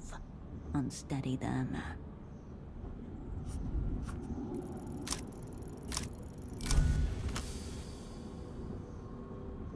The 4 words come clean and sharp, like the flick of a blade. The men around the table glance at each other. That's very good. That should play nicely in front of the cameras. Never gets tired of what, though? I don't understand. Unsettled. Will we? Got one. It's good that you're already inhabiting your role. The depraved opera assassin, murderer of our own Minister of Mass Culture. As he looks at you evenly, his eyelid begins to twitch. The Imperialists are shaping new realities while you sit and do nothing. What a tragedy. That poor Facundo relied on us for his protection, and in his moment of dire need, we were nowhere to be found. Massive fucko on our part. Please, operant, explain the joke. Deranged figments of a mind corroded by post-historical materialism. The mind plays strange tricks on the dying. She may have no memory of what she's done. Your Grand Leech, our Minister for Mass Culture, was just shot by a depraved opera assassin. That would be you. Dread, realizing itself as vomit rising up the back of your throat. Whatever you may be feeling now, take heart in this. You played your role very adequately. A movie, yes. An overlong documentary, 4 or 5 parts, I'd expect. Behind the man's gaze, the world turns against you. In a few hours, we'll be in Cicatriz Frontera. There will be state media and propagandists from across the Imperio Iluminado waiting to record your arrival. They'll expect another convincing performance from you. Max will make sure your camera ready. The composed man nods and gives you a sad smile. This prick still has our gun. When the moment comes, we jump in first. Your show trial will be compulsory viewing, I expect. The finale and the live executions will be a public holiday across the illuminated empire. What about your friends?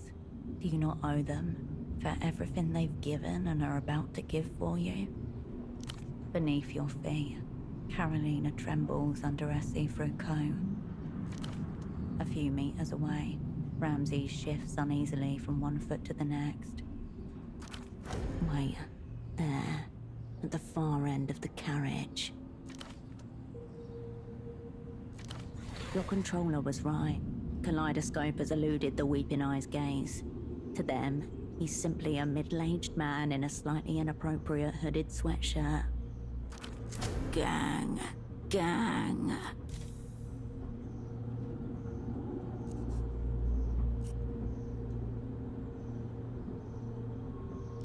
Go ahead. It's good to make sure you've got your backstory down. You're right. I want nothing to do with the developed world and its degenerates. Anonymous imprints were meant to transcend the cesspool of the now, not go dipping our cocks in it. But Facundo has his own ideas. Cultural victory. Pop music, space concerts. Bleh. Something about the way he says the name, Facundo. Don't you get it? This is the darkness. It's fine. One day, a new warlord... I hope that cleared it up for you.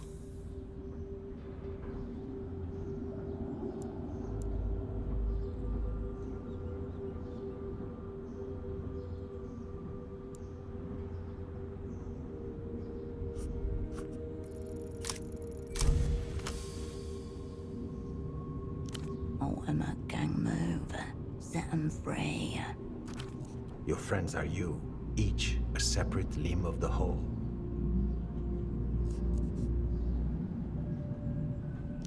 What an offer. Tell me, if our situations were reversed, would you take it? Then you're a liar or an idiot, possibly both. You and your friends embarked on this together. You will see it through together. Fate and fascists have decreed. The gang stays gang. In spite of your pleas, relief floods your heart. The head of the Weeping Eye looks at you for a long moment. He reaches into his coat. Right. Now that the formal part is out of the way, let's get to the fun stuff.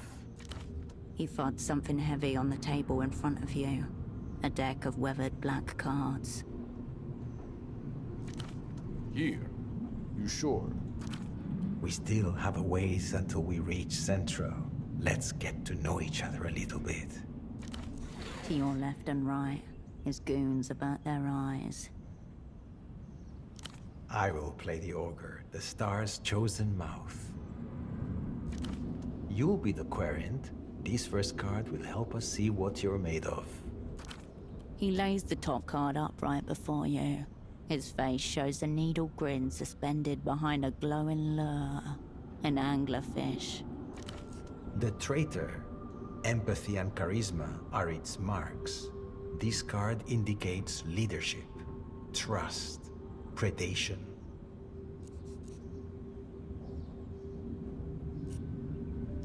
Cavalier phrases are one of the traitor's unfortunate symptoms. The card sees your power over others. He shuffles the deck, then lays two cards side by side on the table. Second, for what you have made of your life, choose one only.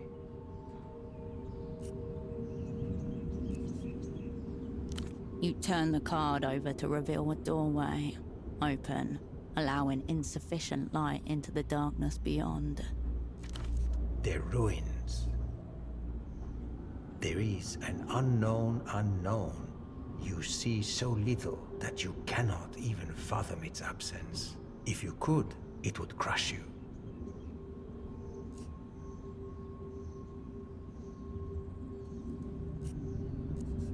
It's not the cards to say.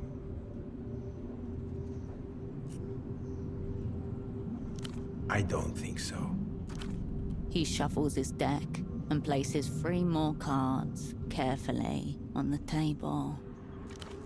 Third for your now.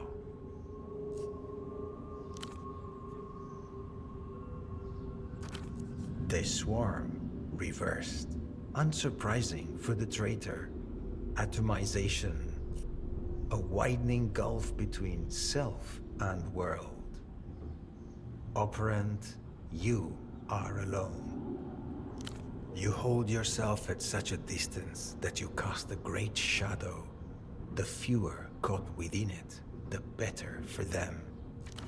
He puts your cards delicately aside, then shuffles his deck again.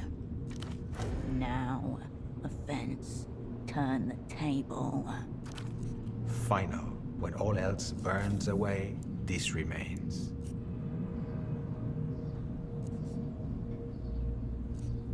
You flip the card to show an image of a dying fire, over which hangs a collection of heavy pots. The hearth. A home you can never return to. Comforts, physical and mental. Your friends downstairs. The ones you've drawn together again. Kaleidoscope is still unknown to him. Good.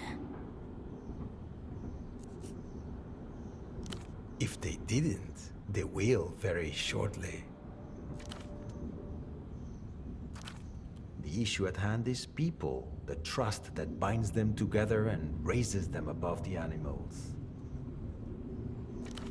You've gained that trust by promising that things will be different this time. Your friends wanted the best, but so far, it's turned out like always.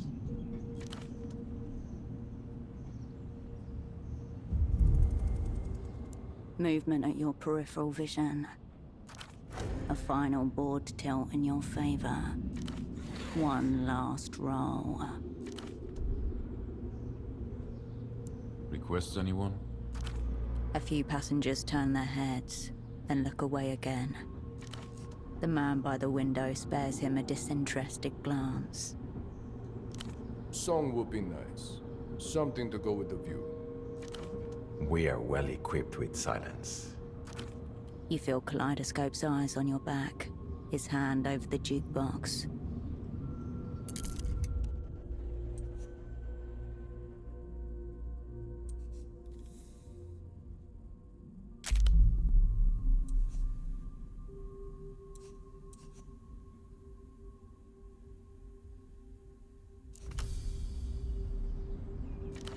Good municipal beats. A puppet of jazz. You may mistake it for jazz at a moment's glance, but it has no eyes, no soul. It is merely a hand wearing Jazz's face. Fascinating. Whose hand? The Department of Transportation.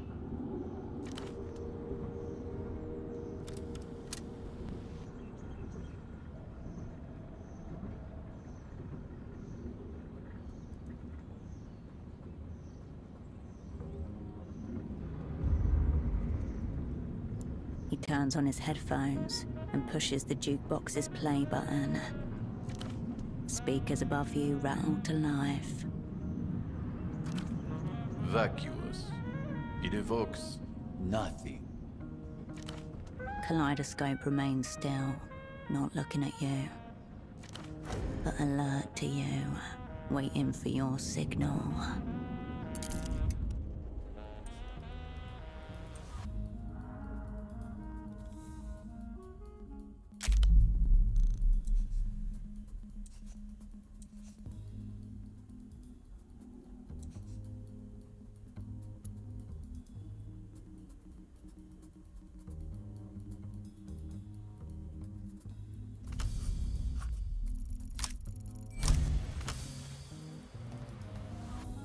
Synchronized fire.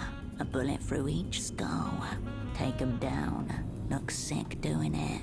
But first, the gang needs gun.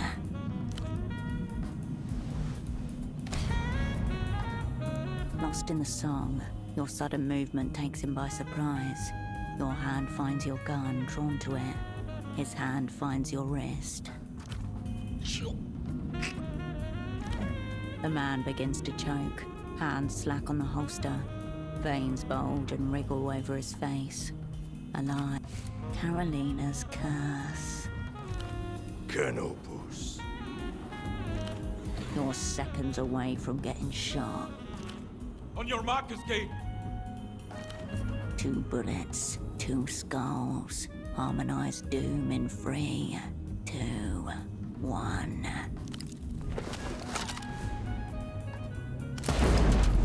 You wrench your weapon free and spin on your heel. The bullet cracks into your enemy's chest. Right in the photographs he keeps beside his heart. In front of you, a face disintegrates as Kaleidoscope's bullet finds its mark. Shards of skull spatter onto your neck. Itchy.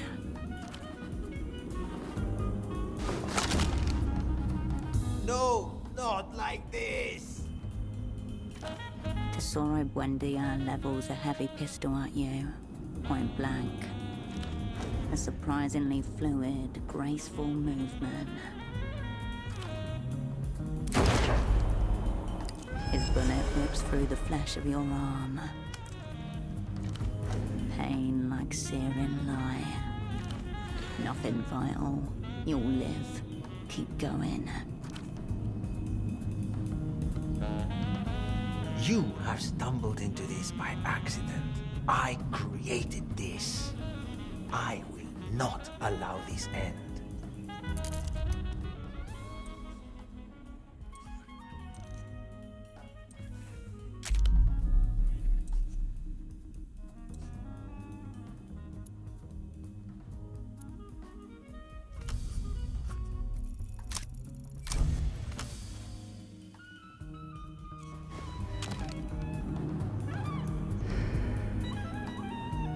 A bullet 5 years in the making. Ends this cunt. Cascade or nothing. Surprising, yet inevitable. You did it. We're with you, H. The crew is forever. The gun leaps in your hand.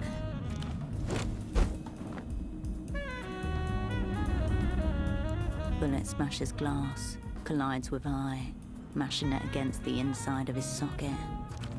7 figures loom over him as he dies, unable to lift his head and meet their faces. Gunshots beneath you, fury and shorn metal. Your partner looks to you as bullets pierce the floor around your feet. Escape, we need you!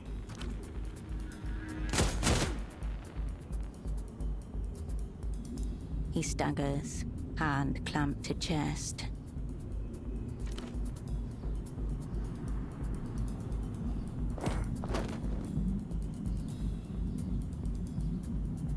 A last desperate glance as your ally stumbles away from you.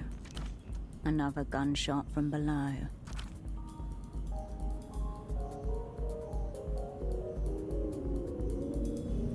Kill shot. Finality. Carolina shudders, folds in 2. Her body joins the others on the floor.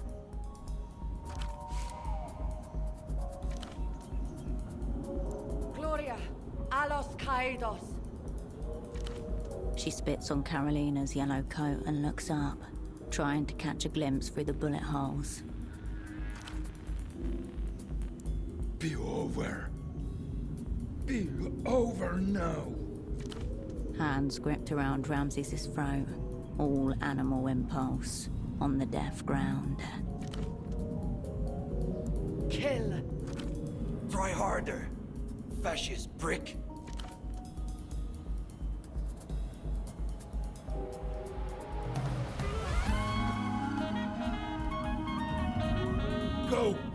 Upstairs, the commander.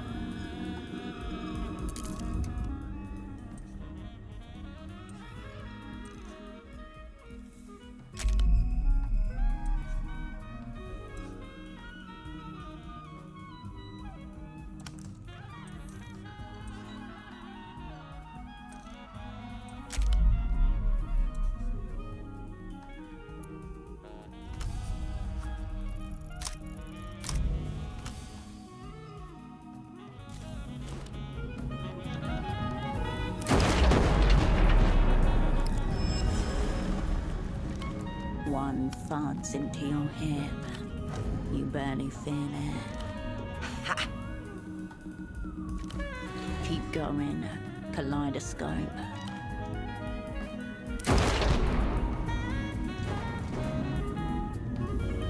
The balcony is cramped and awkward. You take what cover you can find as bullets splinter around you. Skate. Dire Straits. All over. Cascade. He's dying. My headphones. One last song.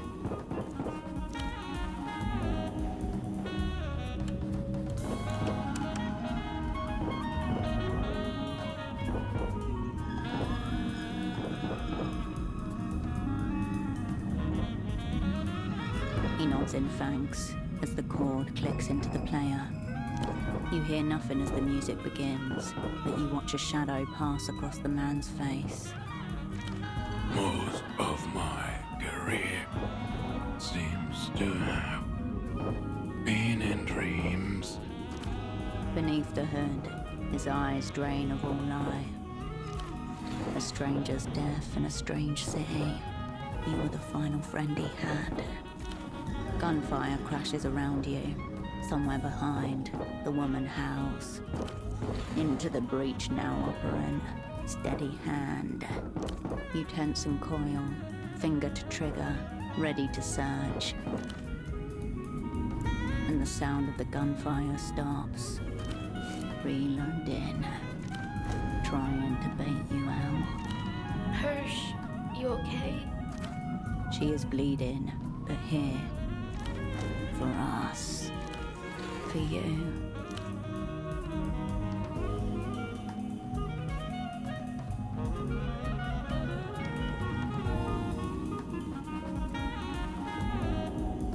The world is stained before you.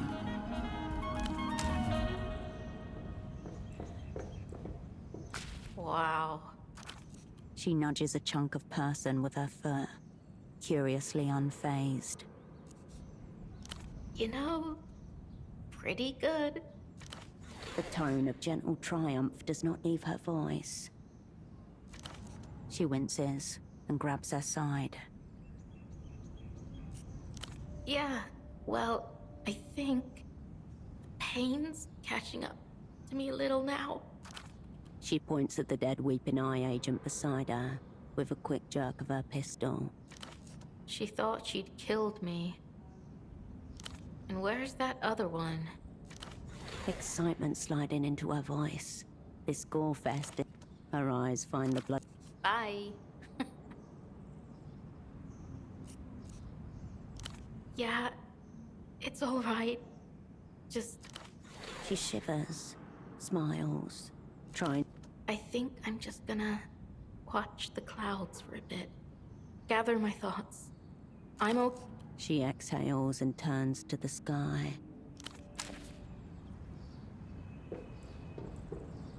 We're almost...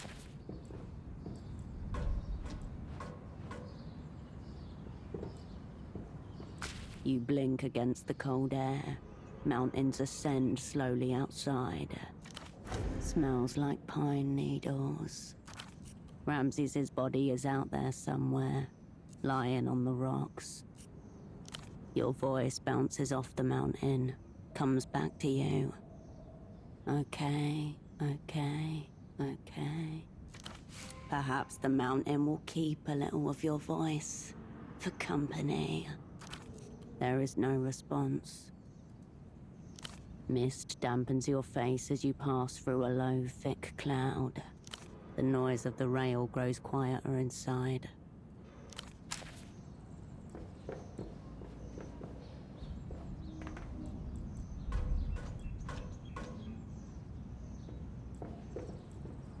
The city rises to from this altitude. It looks like goosebumps on the back of your neck, as if all the... You hear the first horns and yells of city traffic. A faint smell of petrol arrives on the breeze.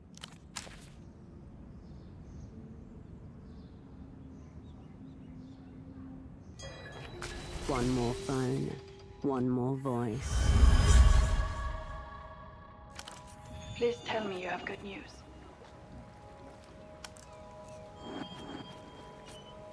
Maybe. It's a start. The first reports made it to Novessa 20 minutes ago. Some dramatic shit appears to be going down in Portofino. A running gunfight on a public aerotram between members of the opera and the Weeping Eyes to some kind of avant-garde ambient soundtrack?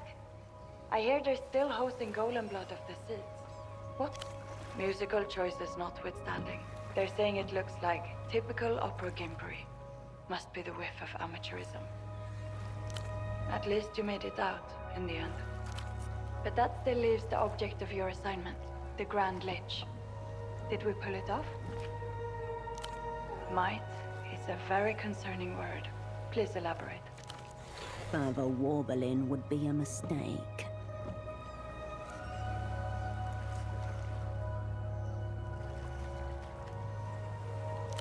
Very clever of him, and very slow of us. And what of your squad? How... Damn. Who did we lose? Kaleidoscope. Lost. The sound of a box being marked on a standard form. She's done this many times. Radian. Lost. Another. What about Kindred? Is she alright? Has she made it safely to cover? Right. That's good to hear. As soon as we're able, we'll get them out. Not a complete disaster, then. Still, 2 unmarked stars. It'll be a long night at the Hyacinth Bar. And to top it off, the object of the assignment itself remains unfulfilled. Leaves an ashen taste in the mouth, I have to say. No use arguing about it now. What's done is done. We came for socks and left with bare feet. There won't be any do-over for this one. I suppose that just leaves the final ranking. These rankings are all arbitrary anyway. But then again, so's fate. But for now you should get going. If you depart now, you'll make the Eastern Republics by nightfall. Hardly. Once you get back to Novessa, we'll have the standard quarantine, battery of debriefings, physical examinations, ideological decontamination, and so on. For now, best to lay low. Back to Novessa as soon as possible. Strange with the connection. What? Sound like?